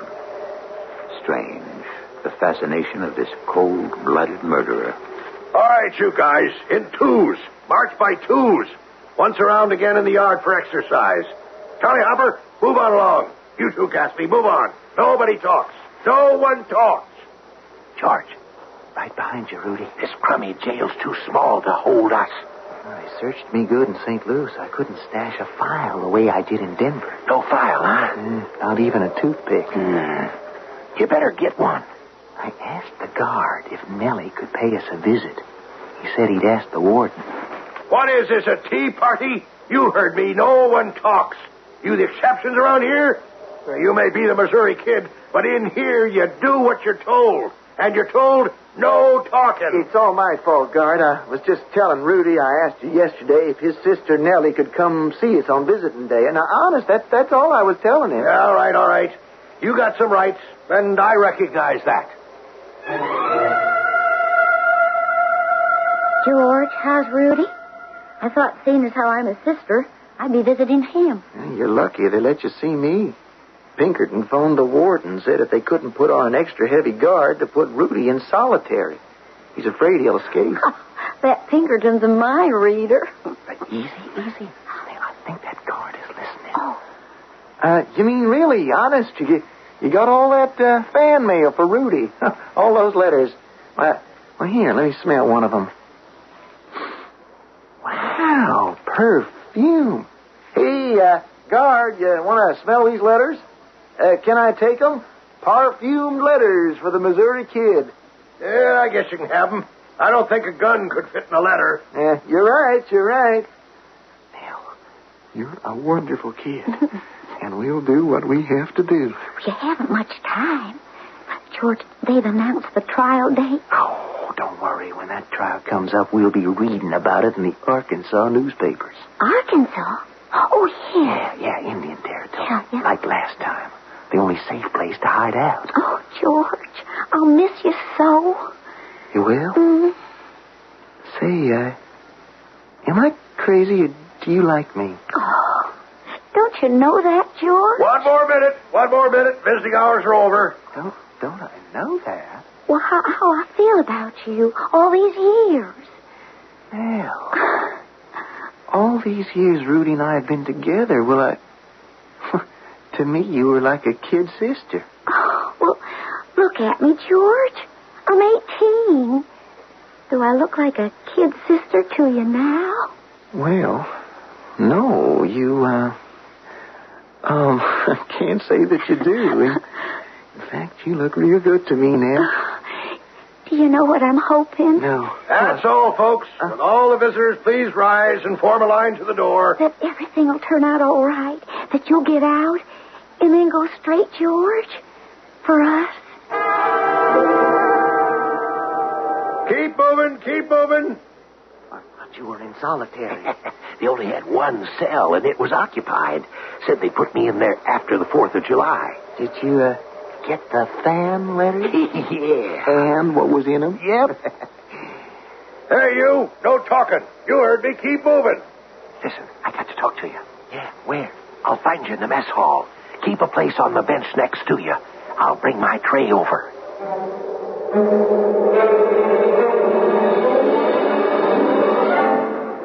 No kidding, Rudy. You got it all cased out? You know that top tier? There's a skylight over it. Now, it's up through the skylight, over the roof, and out. Cassidy, he works in the warden's garden. He gave me the angle of the roof slant.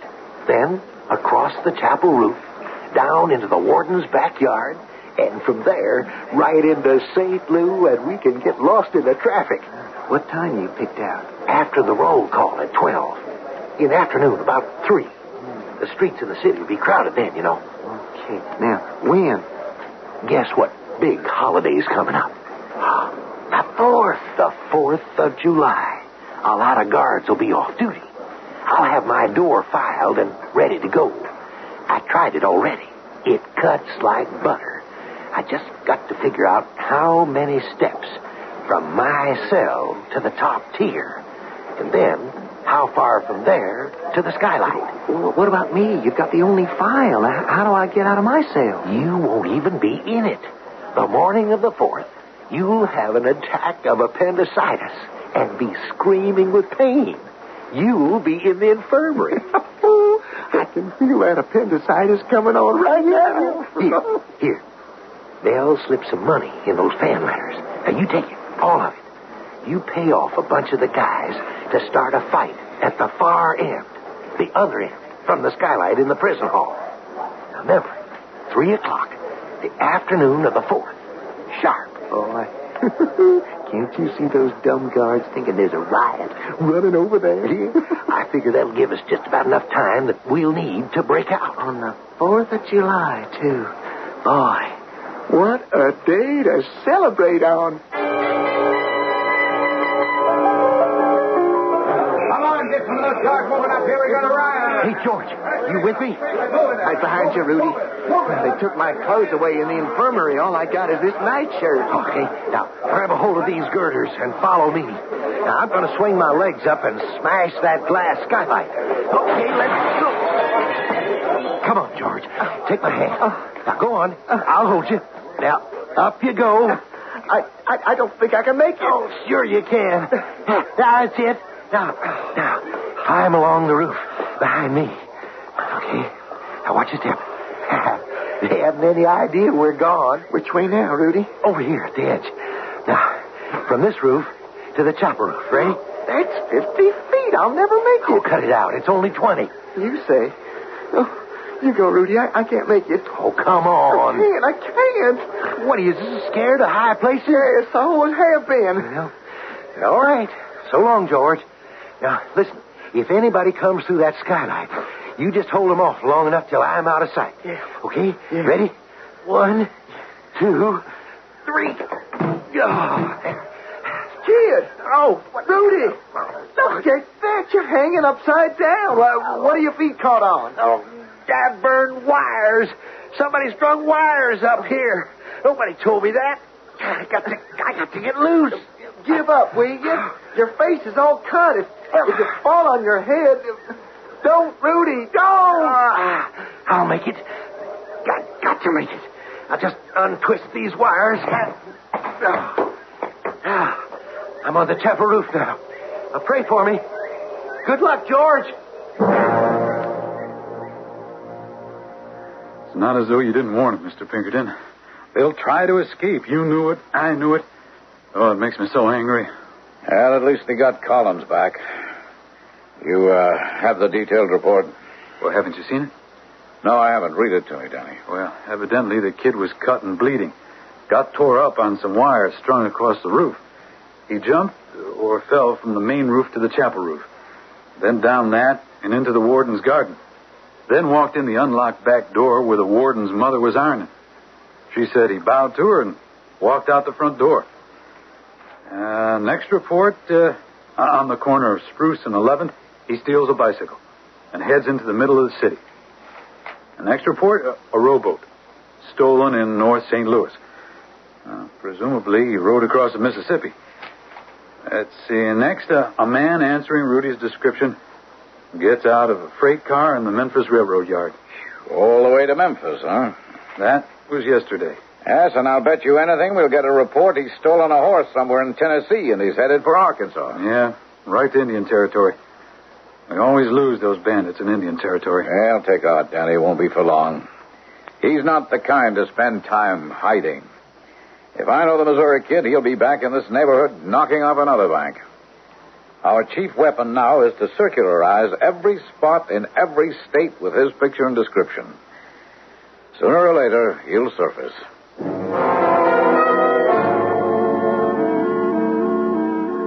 Mr. Pinkerton, Rudy's sister's outside. Nellie? Yeah, she wants to see you. She's pretty wrought up. Well, I don't know what she thinks I can do for George Collins. The jury's still out. Shall I send her in? Yeah, all right. Oh, and I guess you'd better leave us alone, Dan. Miss Rudolph, Mr. Pinkerton will see you. Oh, come in, Nellie. Why, you look much younger than you did up there on the witness stand. They didn't believe me. The judge, the jury. They didn't believe anything I said. I'm afraid they had possession of certain facts and certain witnesses. What witness? I was there. It wasn't George who pulled the trigger. He was with me in the cabin. It was Rudy who done it. He walked right up to your man and killed him. I know, Nellie. That's what you said in court. Well, what can I do? I know George has done a lot of wrong things, but he didn't kill that man.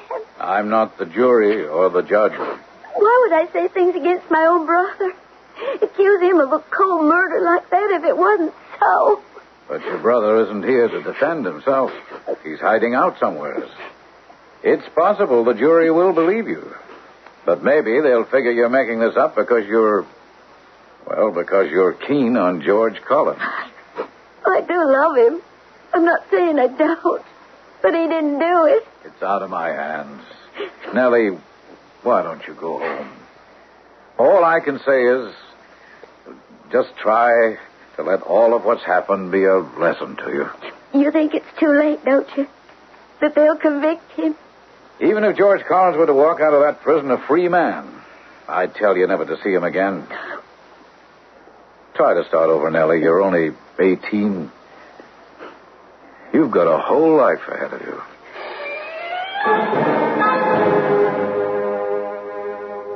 Good morning, Mr. Pinkerton. What are you so bright and cheery about?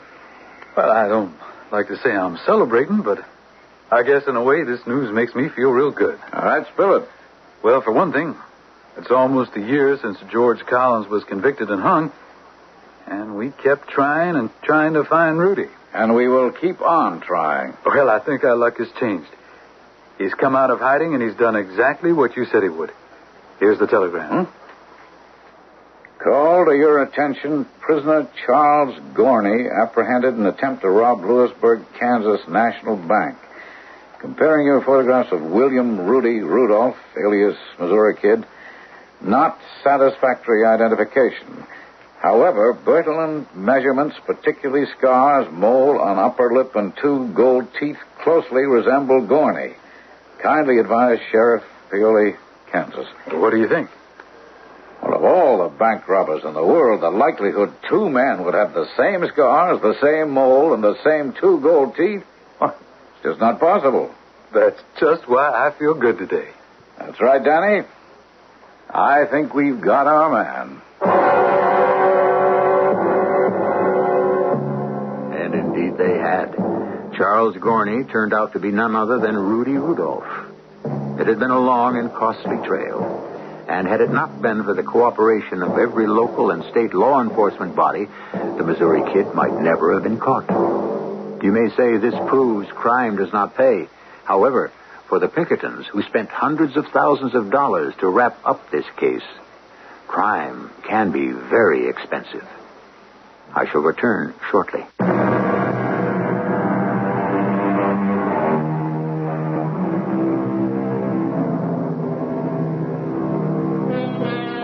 It was May 1905, 52 months after the cowardly murder of Detective C.J. Schumacher, that the second outlaw, the Missouri Kid, died at the end of a rope. It was also the beginning of a tradition followed to this day. If a lawman is killed in the line of duty, none of his brothers will rest until the criminal is brought to justice. Our cast included Lloyd Batista, Ian Martin, Robert Maxwell, E.V. Juster, and Russell Horton. The entire production was under the direction of Hyman Brown. This is E.G. Marshall inviting you to return to our Mystery Theater for another adventure in the macabre. Until next time, pleasant dreams.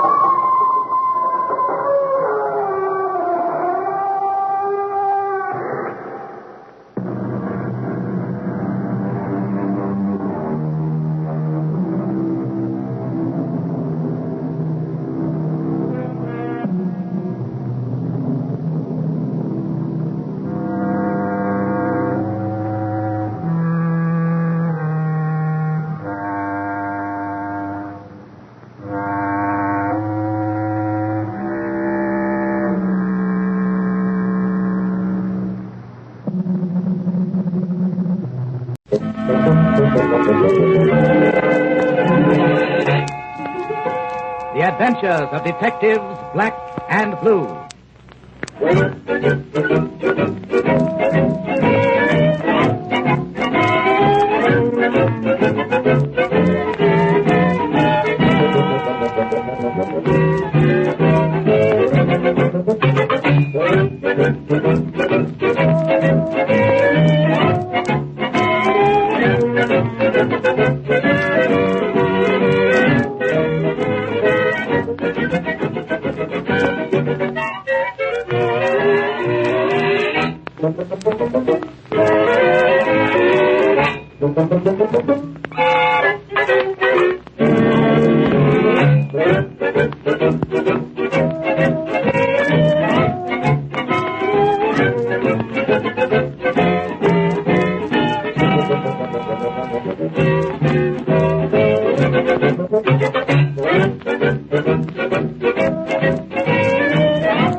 Black and Blue in Canada, on a mission for the Canadian police, are in the hands of a party of Indians led by a half-breed desperado.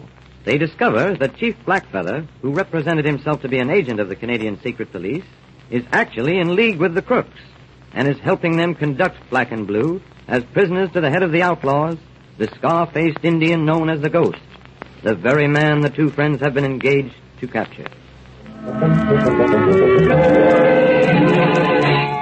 The The Adventures of Detectives Black and Blue. Get up. Get up.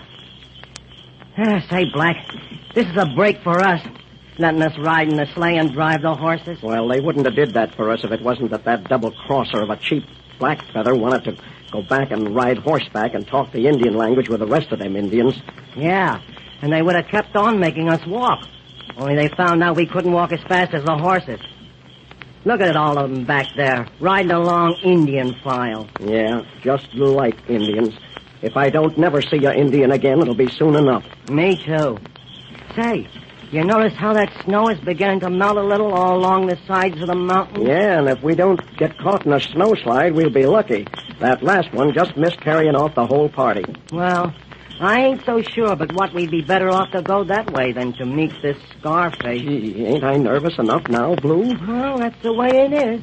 I heard that half-breed leader back there, Charlie LaPlante, tell Chief Blackfeather a while ago that we was almost there. Yeah, but almost where?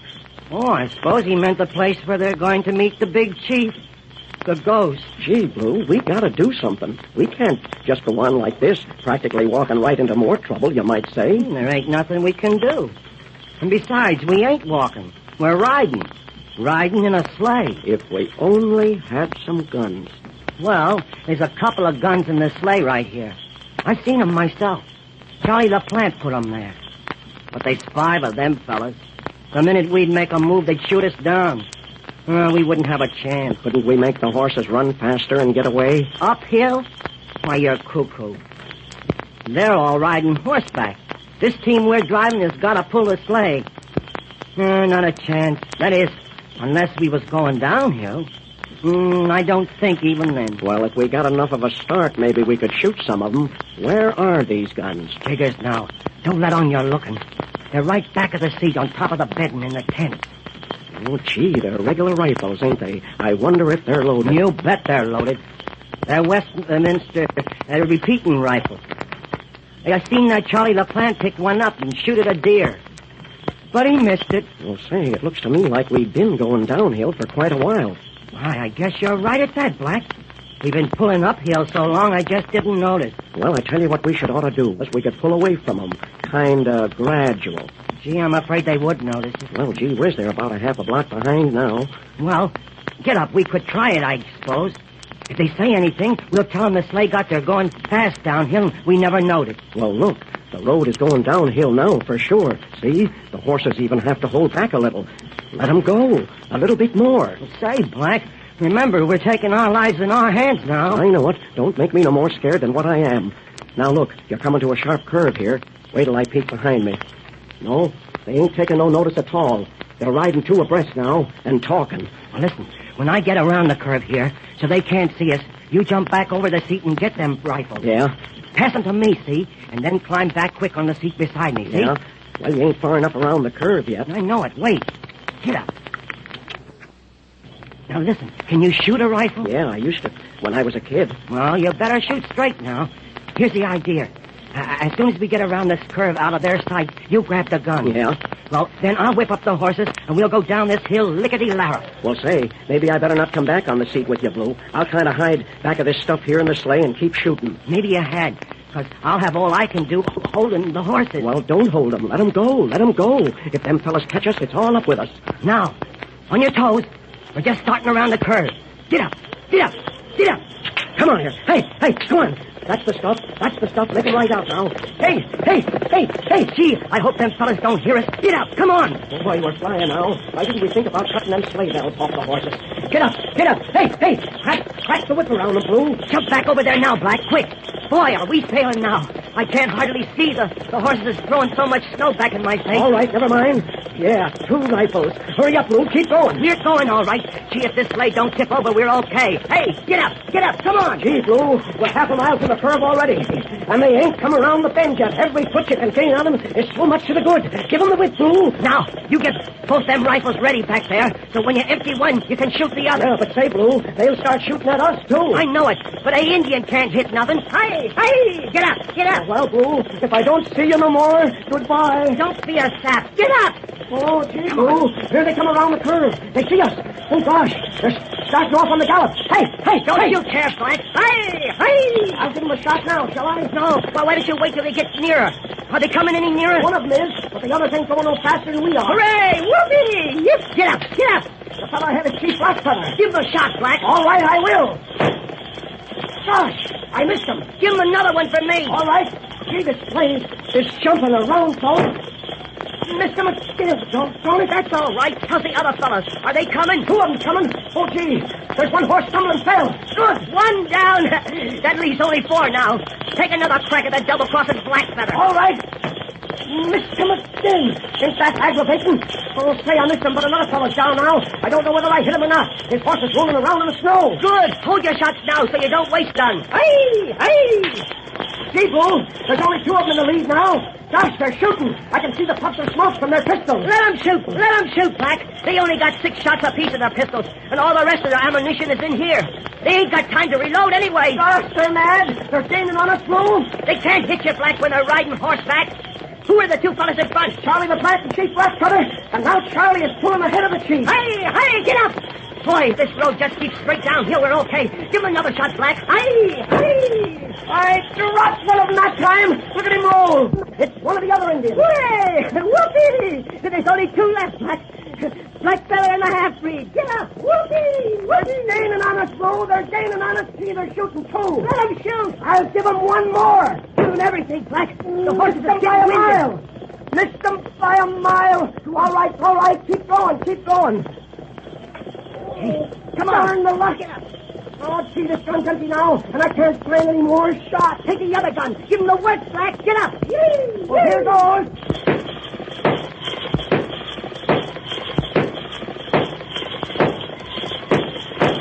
Oh, gosh, Blue. All my cartridges are gone. See if you can find some more in the sleigh. Gosh, I can't find them. Blue, what'll I do? They're getting close. We'll fight them hand to hand if we have to. Don't give up, Black. They're getting close. Ow! That one nearly got him, Blue. It busted a can of soup here in the sleigh. Get up! Hey! Oh, gee, Blue, we're sunk. They're almost here. Don't give up! Oh, gee, Blue, gee! Look up the mountain. Give him a whip. Hurry for your life. Whoopee! Here comes a snowslide. Boy, and it's a big one. Whip up the horses or we're gone, Blue. Boy. 3 stones. Snow and everything. Get up! What? Why?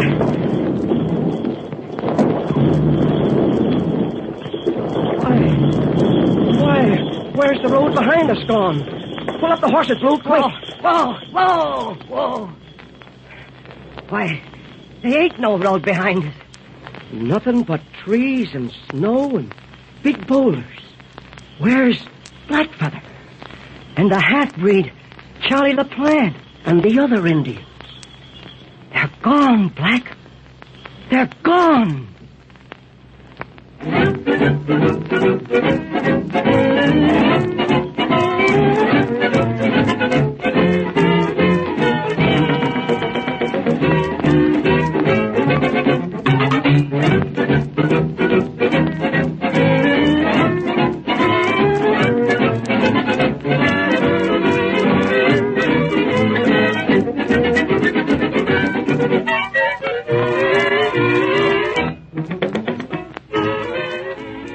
Be sure to listen to the next episode in the thrilling and amusing adventures of Detectives Black and Blue over this station. This is an Earnshaw Morgan production.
Colgate, Colgate presents Bill Stern. With a Colgate Sports Newsreel. Bill Stern, the Colgate Shave Cream Man, is on the air. Bill Stern, the Colgate Shave Cream Man, with stories rare. Take his advice and you'll look keen. You'll get a shave that's smooth and clean. You'll be a Colgate brushless fan. Good evening, ladies and gentlemen. This is Bill Stern bringing you the 279th edition of the Colgate Sports Newsreel. Our guest tonight is the very famous singing star Lawrence Tibbet. But first, Reel 1.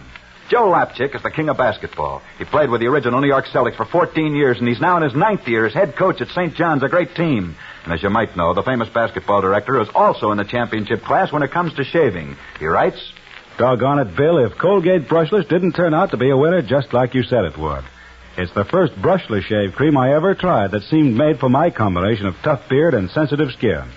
Signed, Joe Lapchick. Well, it's my guess that 4 out of 5 men have the same kind of stubble trouble as has Mr. Joe Lapchick, so why not enjoy the same kind of shaving satisfaction? Spread Colgate Brushless Shave Cream over your skin. Softens your tough whiskers down to the skin line. Stays moist clear through your shave. Gives your razor active support for a close, clean, smooth finish. Without a single snag or pull. And score another hit for Colgate Brushless Shave Cream. The shave cream of champions. It doesn't gum up your razor. Rinses off your blade and your face as easy as soap suds. I wish you'd try it. And if you're not 100% satisfied with Colgate Brushless Shave Cream, just send the top of the carton to me, Bill Stern, care of Colgate, Jersey City, Zone 2, New Jersey. And I'll see that you get double your money back. Now, could anything be fairer? Get the big 9-ounce economy jar of Colgate Brushless tonight. Reel 2. Portrait of a Fighter. This is the story of a curious incident that changed a man's life. Quite a few years ago, a big, husky, happy-go-lucky youngster came out of Bakersfield, California, to join the United States Navy. This California youngster soon became one of the best heavyweight boxers in the United States Pacific Fleet. One day, long before this war, the United States ship that this youngster was on anchored at the Japanese port of Nagasaki, and early the next morning, this California youngster decided to go ashore and to see a bit of Japan. By mid-afternoon, this boy was fed up with Japan and with Japanese customs. It seemed that no matter what he wanted to do, there was always a grinning Japanese policeman to tell him, "So, Sally, no can do." The California youngster became bored. And after a while, he decided to buy a little camera and to try and take some pictures of the port of Nagasaki. However, no sooner had he started taking pictures than another grinning Japanese policeman again said, "So, Sally, no can do."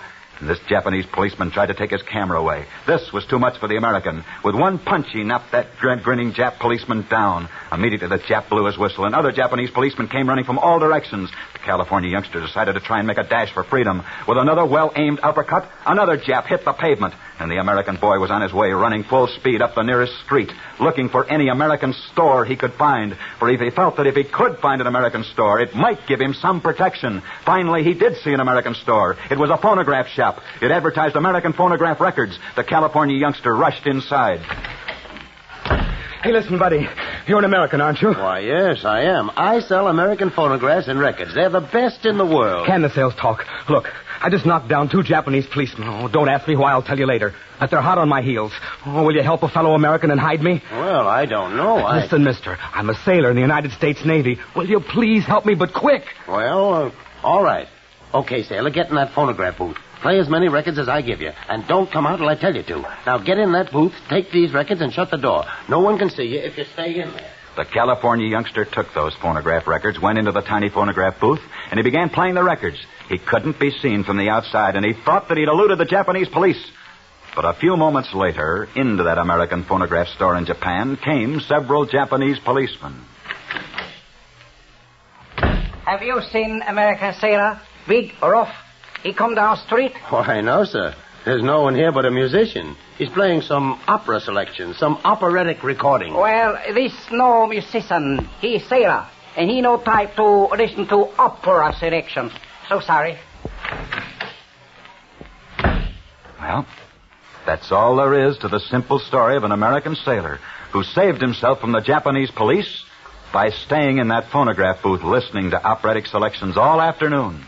And only when darkness fell did this California youngster dare to go back out on the streets. But that 4.5 hours this California youngster had to remain in that phonograph booth listening to operatic records had a curious effect. For sitting there in that phonograph booth listening to operatic selections for 4 hours for the first time, he decided he liked this music, liked it so much that when he left the Navy, he decided that music was going to be his career. And he did make music his career. And that's the story. The story of a boxer who began his fighting in the United States Navy, but one day while in the Navy, he slugged 2 Japanese policemen. And to get away from them, he wound up listening to serious music in a phonograph booth. And he liked that music so well that he decided to study music. But I don't think he's ever been sorry. For even though a fist fight may have gotten him interested in music, he's done mighty well at it. For today, the whole world knows this former fighter as America's most famous opera star, Lawrence Tibbet. And here he is in person, the singing star of stage, screen, and radio, Mr. Lawrence Tibbet. Thank you, Bill. You know, that brought back old memories to hear you tell that story. Not only did boxing get me started on my career, but it helped to keep me in good physical condition. Larry, what other sports do you enjoy? Most all of the outdoor sports, like hiking and swimming, tennis and golfing. And I like fencing. You know, in fact, once I saw the greatest fencer in the world, Bill. Oh, well, who was that, Larry? A guy by the name of Lawrence Tibbet. Huh? Yeah. You know, he was such a great fencer that he killed about 10 people. I love to watch him fence. Come on now, what's the gag? How could you watch Lawrence Tibbet fence? Oh, take it easy, Bill. You see, I made a movie out in Hollywood once called The Rogue Song, in which they taught me how to fence, or at least they tried to. Of course, you know, trick photography helped a bit. And then my opponents had to let me win. But I sure did enjoy going into the movie theater afterwards and watching myself win every duel. Now I understand. But, Larry, speaking of pictures, haven't you got a famous collection of autographed pictures? Oh, yes. I have autographed pictures of many famous people. But I have one in particular that should be of interest to you, Bill. Oh? Why's that? Well, because the inscription on that picture reads, "To Lawrence Tibbet, who can use his fists as well as his voice, as 2 Japanese policemen once found out." And that picture is signed, "Affectionately yours, Marie Dressler." Thank you very much. Good luck and good night, Lawrence Tibbet. Good night, Bill. Good night, Larry. Reel 3, Profile of a Song. Tell me, may I always dance the anniversary waltz with you? Hear that song? That's the Anniversary Waltz. It's one of America's most popular songs today, and yet behind that song, there's a sports story. But let's stop the song and begin the story. Not so many years ago in Philadelphia, there lived a youngster named Al Dubin. As a young schoolboy, Al Dubin was quite a track star. In fact, he was faster than almost any other schoolboy in Philadelphia. For in 1912, Al Dubin set a new schoolboy record in the 100-yard dash. And not only won the Philadelphia Public School Championship, but as Philadelphia's champion, Al Dubin was naturally selected to represent Philadelphia in the Middle Atlantic State Championships against champions from every other eastern city. And young Al Dubin was able to beat them all. One of these boys whom Al Dubin was able to beat was a youngster from New York City, a lad named Lou Gehrig. But after that race was over, Al Dubin and Lou Gehrig became friends, good friends. And their friendship lasted for several years until Lou Gehrig went into professional baseball and became one of the most famous baseball players in America. After that, Al Dubin didn't see very much of his friend Lou Gehrig. It wasn't that he didn't want to. It was just that Lou Gehrig was now so famous that Al Dubin felt he might be intruding. But those were great years for Lou Gehrig. He was riding high, wide, and handsome as one of the most famous members of the mighty New York Yankees. And then one day, Lou Gehrig was married. He married a lovely girl, and they were very, very happy. The years were passing now. But one day, Lou Gehrig once again heard from his old friend Al Dubin, for Al Dubin came to see Lou Gehrig. Gosh, it's great to see you again, Lou. It's good to see you, Al. I've heard that you've become a songwriter. Congratulations, Al. Thanks, Lou. And that's partly why I came to see you today. What do you mean? Well, I happen to know that today is your 4th wedding anniversary, Lou. And I also know how happy you and your wife are. So I've had a little song written for your anniversary. I've tried to make the words fit the occasion. I've even called it the Anniversary Waltz. It's just for you and your wife. Here it is, Lou. Give it to Mrs. Gehrig with my compliments. Lou Gehrig and his wife loved that song. It was their own song, and on each succeeding anniversary, they always sang that song as best they could. And they were very, very happy and very much in love until that day in 1941 when Lou Gehrig died a tragic death. Shortly after that, Mrs. Lou Gehrig sat down and wrote a letter to Al Dubin, a letter that read, "Dear Mr. Dubin, Lou often told me what a good friend you were to him. He used to tell me how you two first became friends when you ran against each other long ago in a track meet. And I know that the song you sent us on our anniversary several years ago pleased Lou very much. And thank you for calling it the anniversary waltz. We loved our song. But now, as you know, Lou is gone. And there'll be no more anniversaries for us. But it's such a lovely song that I'd hate to think it'll never be played again. And so I'm sending it back to you. Why not publish it? And let the whole world share in its lovely sentiment. Thank you so much. Signed, Mrs. Lou Gehrig. P.S.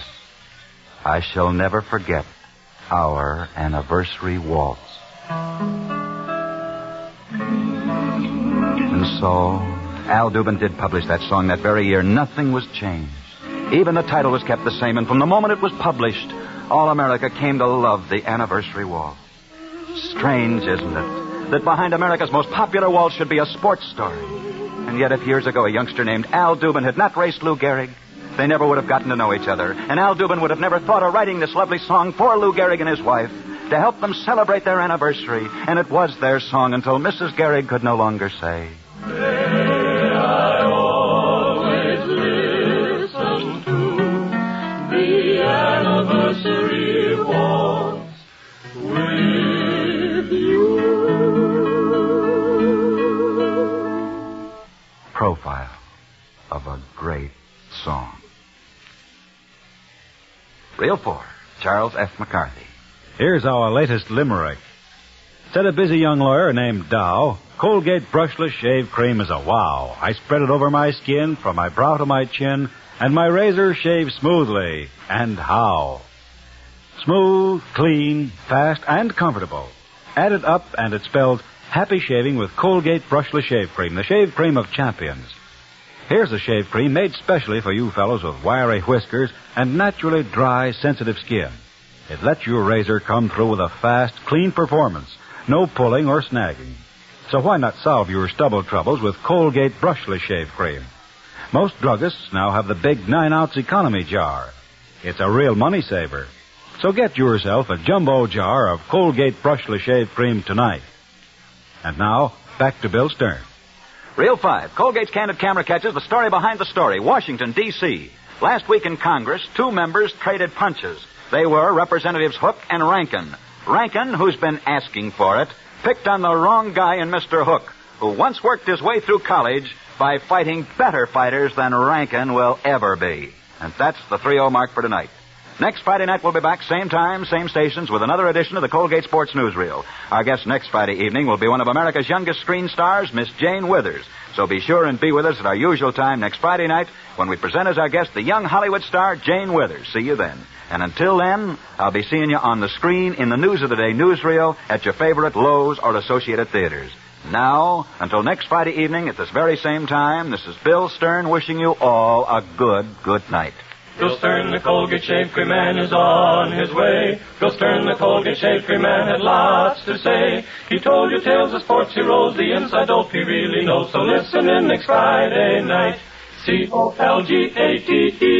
Just a minute, Mr. and Mrs. America. Pardon the personal question, but did you earn $500 or more in 1944? If you did, you must file an income tax return by March the 15th. And that means everyone. Even when a withholding tax was deducted from your income, and please get your tax returns in early. Yeah, I know, taxes are high, but so's the cost of war. And it doesn't hurt you half as much to pay with cash as it does some others who are now paying in blood. Good night. Lawrence Tibbet, star of the Lucky Strike Hit Parade, appeared on this program through the courtesy of the American Tobacco Company. This is the National Broadcasting Company.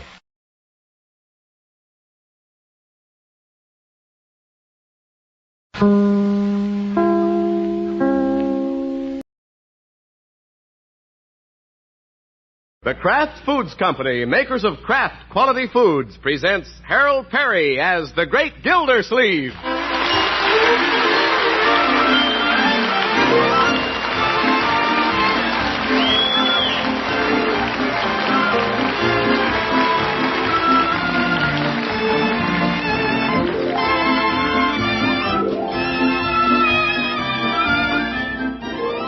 The Great Gildersleeve is brought to you by the Kraft Foods Company, makers of the famous cheese food Velveeta.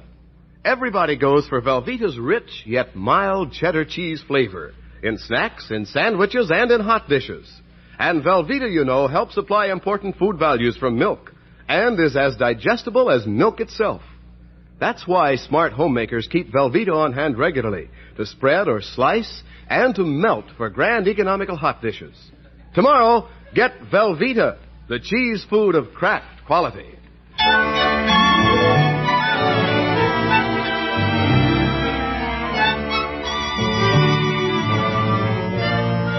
Well, for a long time now, the Great Gildersleeve's doorbell has been ringing every evening at the same time.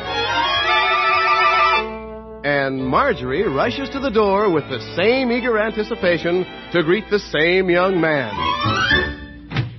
Hello, Bronco. Hiya, Marge.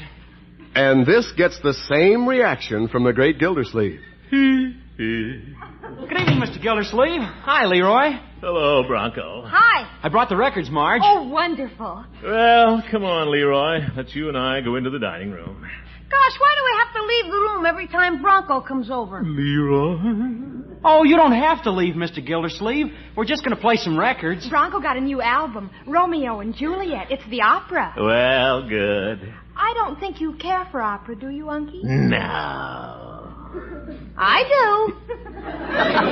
do. Leroy, you don't even know what it's about. The heck I don't. It's about love. Young man, come into the dining room. Okay. Close those doors. I want to have a little talk with you.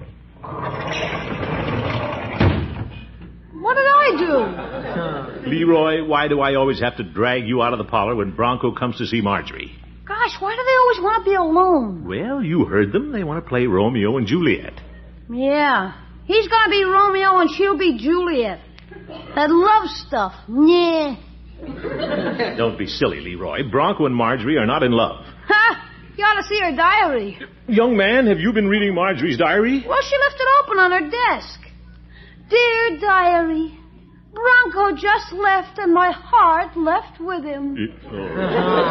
Leroy, I don't want to know what's in it. And you know how she signs off, Unc? No, and I don't... How does she? Good night, my one and only.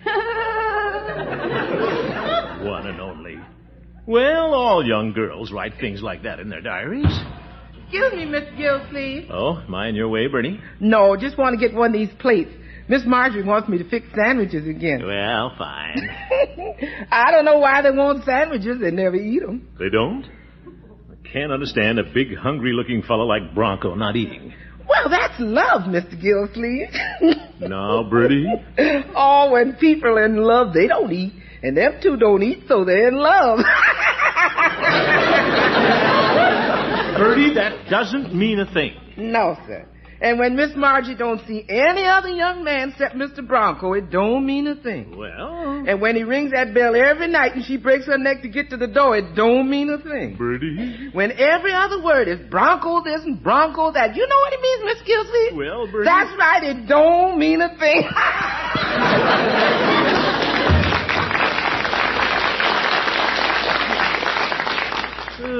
It might mean something at that.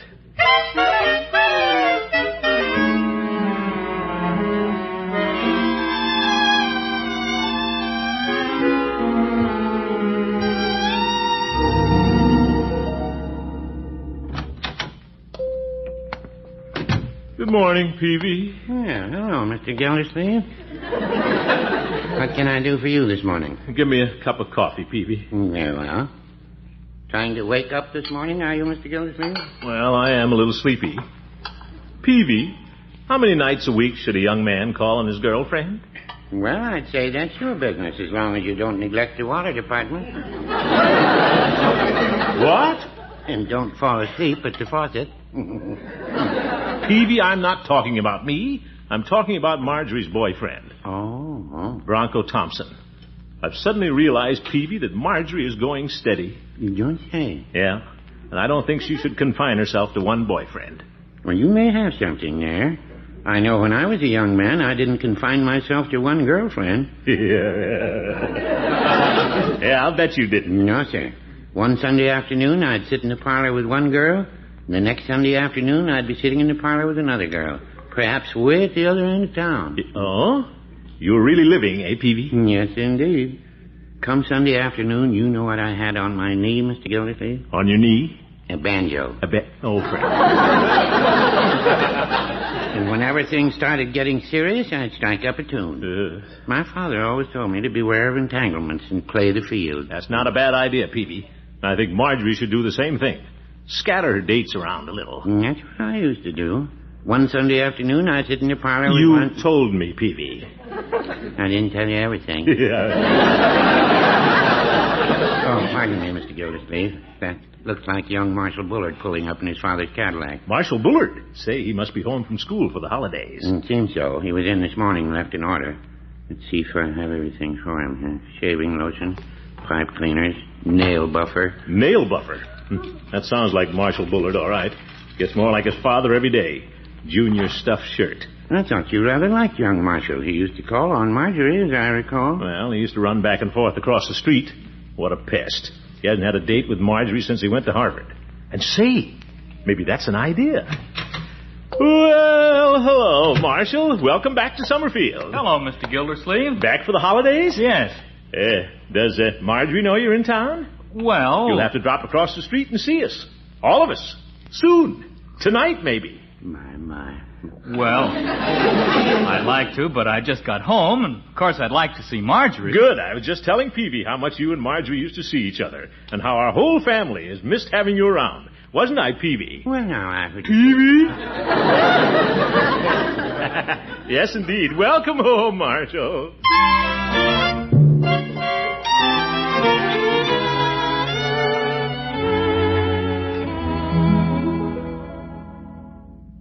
Marjorie. Yes, Unky? Isn't it about time you powdered your little nose and prettied up a bit?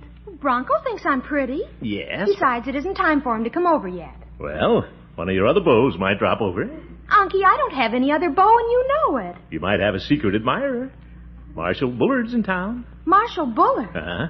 I saw him today in Peavy's, and they said he might drop over tonight. Uncle Mort, what have you been up to? Oh, Marjorie, don't you get excited. He used to come over a lot before he went to Harvard. But I have a date with Bronco. Well, you and Bronco just sit around and listen to records. Why can't the three of you sit around and listen to records? Honestly, Uncle Mort, I'm not going to the door for Marshal Bullard. You answer it. All right, but you be nice to him, Marjorie. Well, come in, Marshal. Marshal? Oh, Bronco. Come in. Did I say Marshal? Slip of the tongue. Oh, hi, Marge. Hello, Bronco. I'm a little early. Did I surprise you? I thought it was somebody else. Somebody else? Who else would it be? Well, you see, Bronco, Marjorie's a pretty popular girl, and, pardon me, I'm the doorman tonight. Well, come in, Marshal. Thank you. Good evening, Mr. Gildersleeve. Who's this Marshal? Well, Bronco, he's just home from Harvard. And Harvard? Marjorie, how nice to see you. Hello, Marshal. Here, let me look at you. Why, you're even prettier than when I left for school. Oh, Marshal.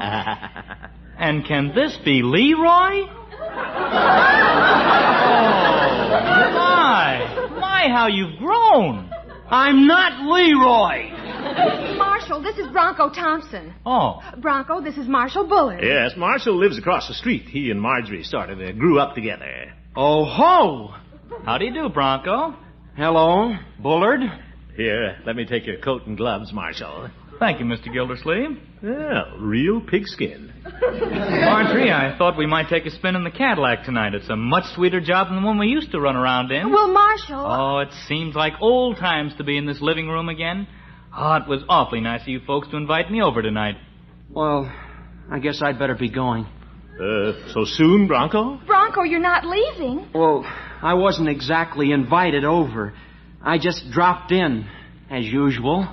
No need to leave, Bronco. Oh, of course not, old man. All three of us can take a drive in the cad. No, thanks. I have things to do. Oh, Bronco, please, don't go. I think I'd better... Good night, Marge. Good night. Well, perhaps you can come over tomorrow night, Bronco. You're welcome any time, and so is Marshal. Thanks, Mr. Gildersleeve. Good night. Good night. Marjorie, Come inside with me now. You left Marshall in the parlor. Uncle Mort, look what you've done. What? Now Bronco's all upset. He's not upset.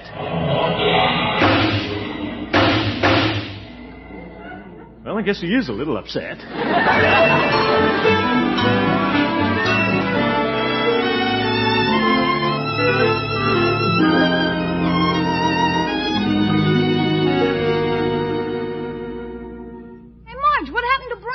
Haven't seen him around for 2 nights in a row. You might ask Uncle Mort about that, Leroy. No, my dear. Dear Diary, Bronco didn't call tonight, and am I blue? Oh, stop it.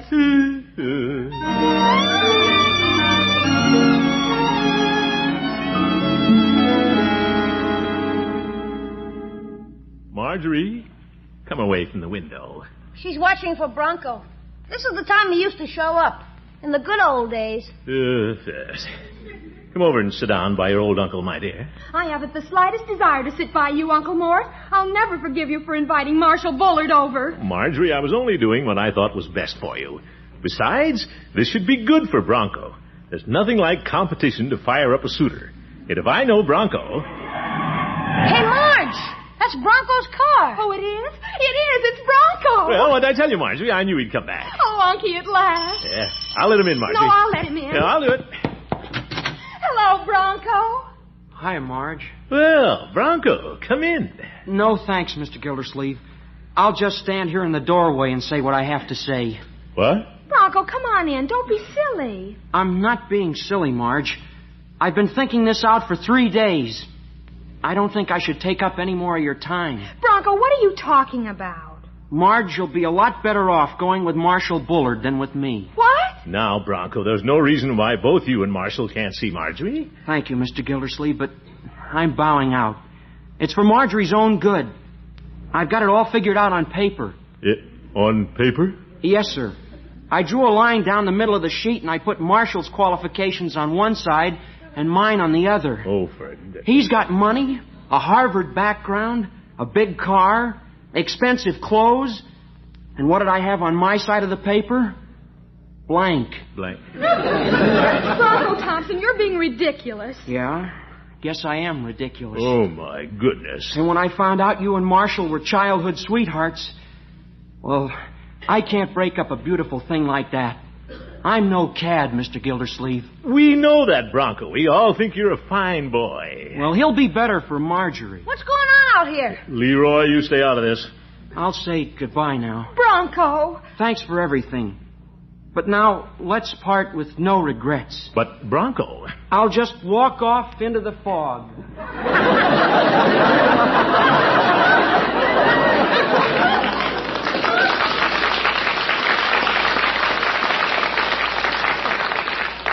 Uncle Mort, I want to have a talk with you. Now, Marjorie... There's no fog out there. What a character.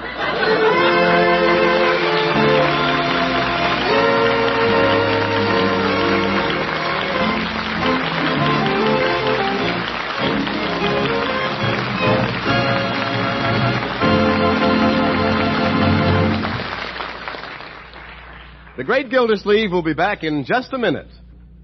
Remember the saying, a man may work from sun to sun, but a woman's work is never done.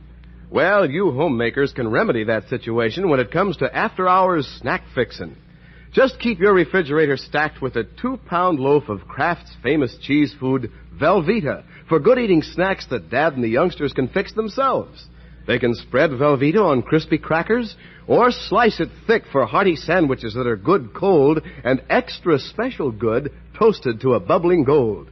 But no matter how they fix swell-tasting Velveeta, they'll be mighty pleased with its grand, rich, yet mild cheddar cheese flavor. And you'll be pleased because Velveeta is good for the folks. You see, Velveeta is rich in important food values from milk. For instance, it helps supply protein for strong muscles, minerals that help build sound teeth and bones, vitamins needed for normal growth. And you know, Velveeta snacks are perfect anytime because this cheese food is as digestible as milk itself.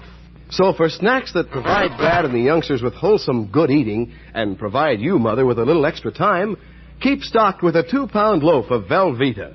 Just be sure you get the cheese food of top quality when you buy. Genuine Velveeta. Made only by Kraft.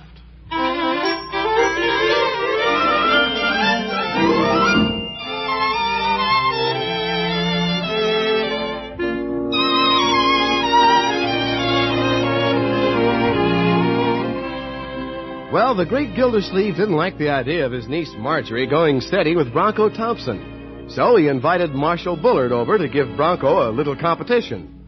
How's it working out? It isn't. Isn't Marjorie having any dinner, Bertie? No, sir. Have another hot biscuit, Leroy? Yeah, I'll take those two that are stuck together. Gosh, imagine Marge not eating dinner for 2 nights. Yeah, I don't know what to do about that girl.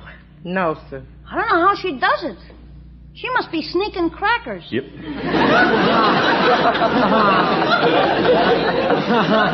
All right, Leroy. I'll handle this thing. Maybe she's living on love. Never mind. I did what I thought was best, Bertie. A girl owes it to herself to look around a little. Yes, sir. I didn't know Bronco would act this way. Run off like a scared jackrabbit the minute a Harvard boy in a Cadillac came around. No, sir. After all, I'm not the smartest man in the world, Bertie. No, sir.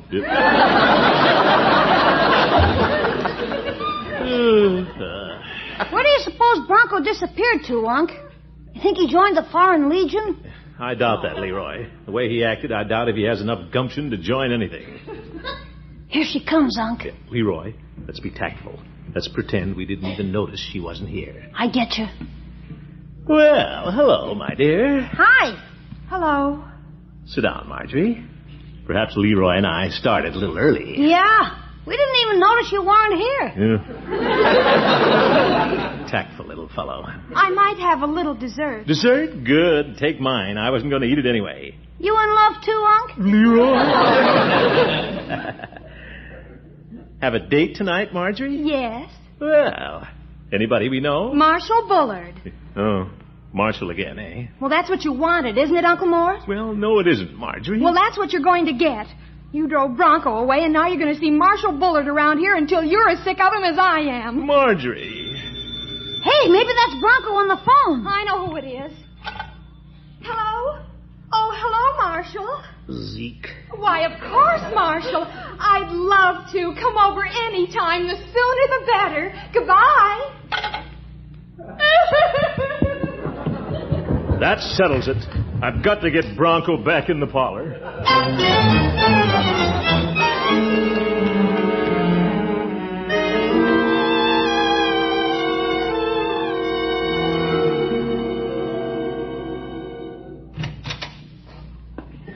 Good morning, Mr. Gildersleeve. Well, Bronco, come on into my office. I got your phone call, but I didn't want to come to your house. I thought it better if we met down here. Yeah, good idea. Put your little packages on the desk and sit down, my boy. Thank you, Mr. Gildersleeve. Where you been keeping yourself these evenings, Bronco? I've been sitting in the park feeding the pigeons.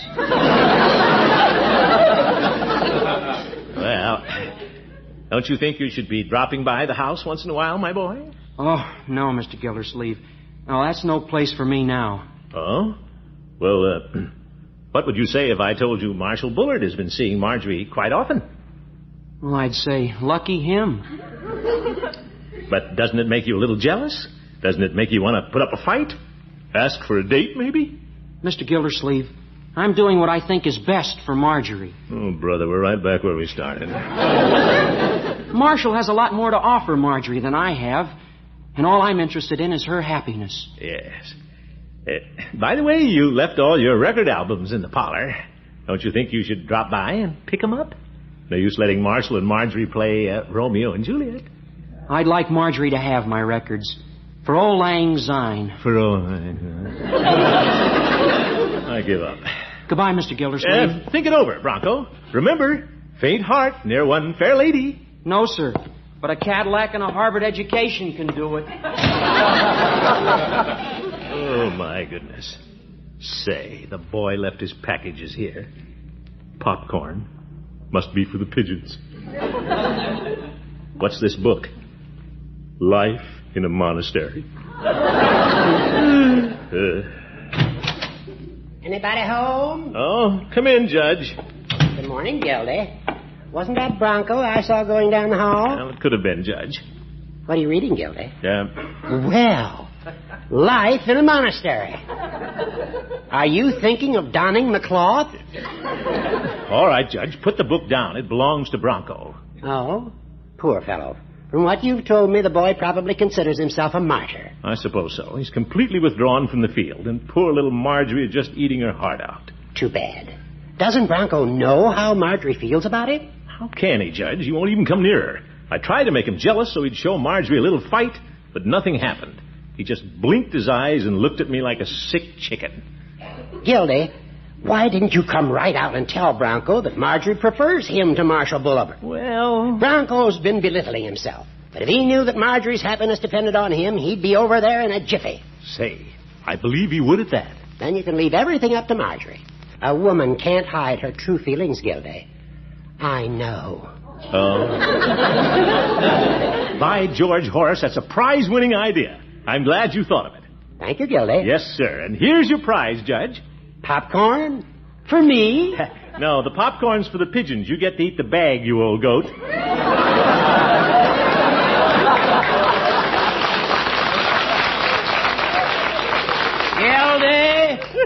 I feel better already, Judge.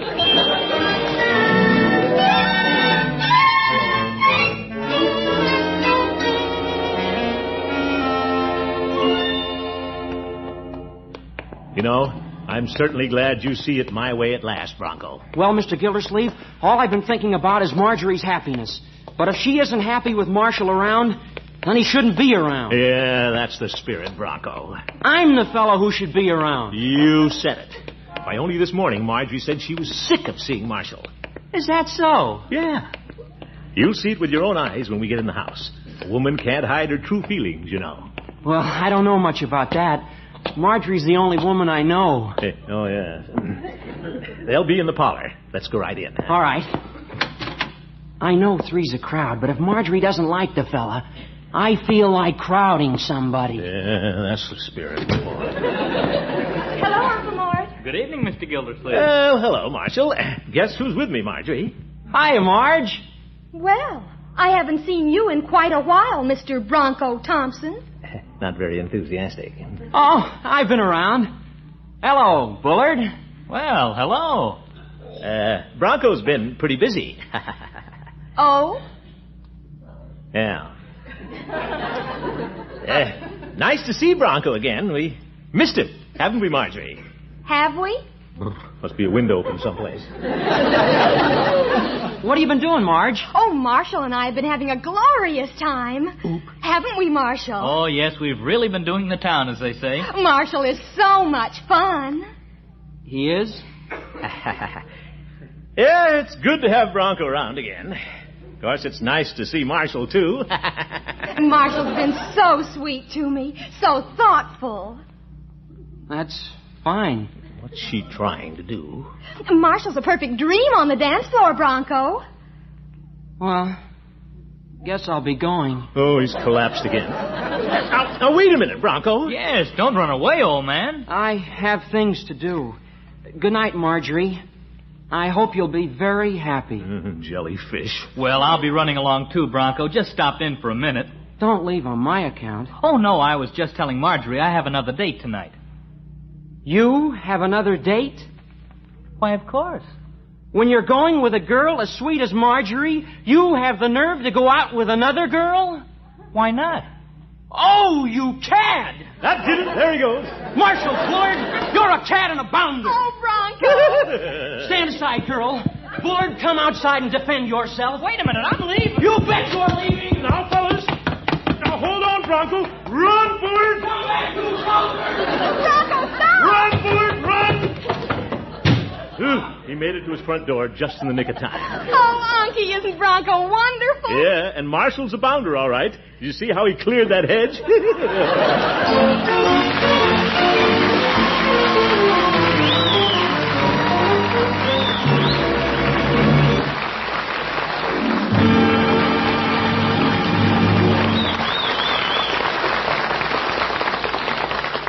We'll hear from the great Gildersleeve again very shortly. Lady, if all the menu planning talk you hear about making use of leftovers leaves you a little skeptical, here's an idea that's bound to make you a believer. It's the glorious golden cheese sauce you can make the easy way with Kraft's smooth-melting cheese food Velveeta. With this Velveeta sauce, you can positively transform fish or ham or chicken or veal into a main dish that makes a really triumphant second appearance. You see, Velveeta has such a wonderful, rich, yet mild cheddar cheese flavor. And Velveeta has a lot of fine nourishment, too, the kind you expect from a main dish. To make this easy sauce, just melt 1/2 pound of Velveeta in the top of your double boiler. Stir in 1/4 cup of milk and season. Glamorize your leftovers with this golden good sauce of wholesome Velveeta real soon. Get a 2-pound loaf tomorrow, so you'll have plenty for both cooking and snacks. Get genuine Velveeta, the cheese food of Kraft quality.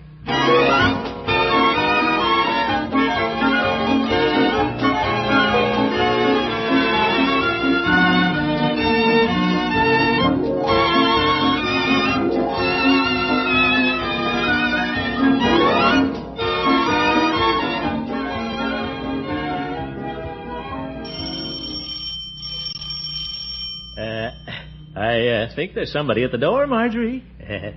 Probably Bronco. Oh, I'll let him in, Unky. Well, here we go again. Back to the dining room. Leroy? Hello, Marge. Hello, Bronco. Romeo and Juliet. Good evening, Mr. Gildersleeve. Well, hello, Bronco. I stopped in at the telegraph office on my way over, and I brought some news for you. News? Oh, what is it? They got the winning title for your song. It's Tug of My Heart. Tug of My Heart? Well, good. Thank you, Bronco. Come on, Leroy. Well, Unky, you don't have to go in the dining room. No, you don't have to, Mr. Gildersleeve. Well, you know what they say. 2's company. 3's a crowd. And 4 is a... Well, good night, little children.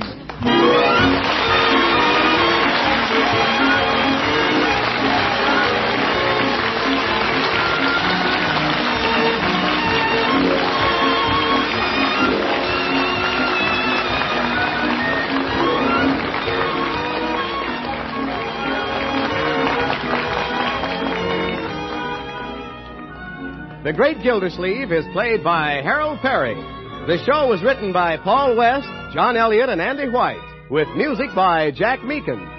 Included in the cast are Walter Tetley, Mary Lee Robb, Lillian Randolph, Earl Ross, Dick LeGrand, Dick Crenna, and Gil Stratton. This is Jay Stewart saying goodnight for the Kraft Foods Company, makers of the famous line of Kraft quality food products. Good night for me, too. Be sure to listen in next Wednesday and every Wednesday for the further adventures of the Great Gildersleeve.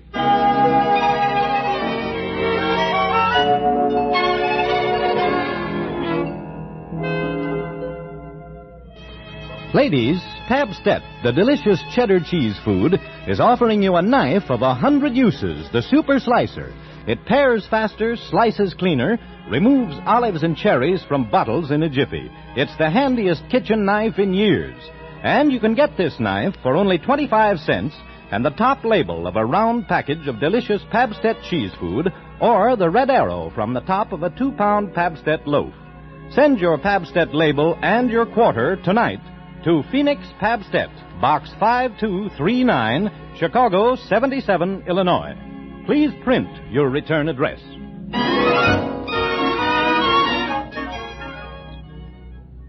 Break the Bank, radio's biggest money-paying show, is next on NBC.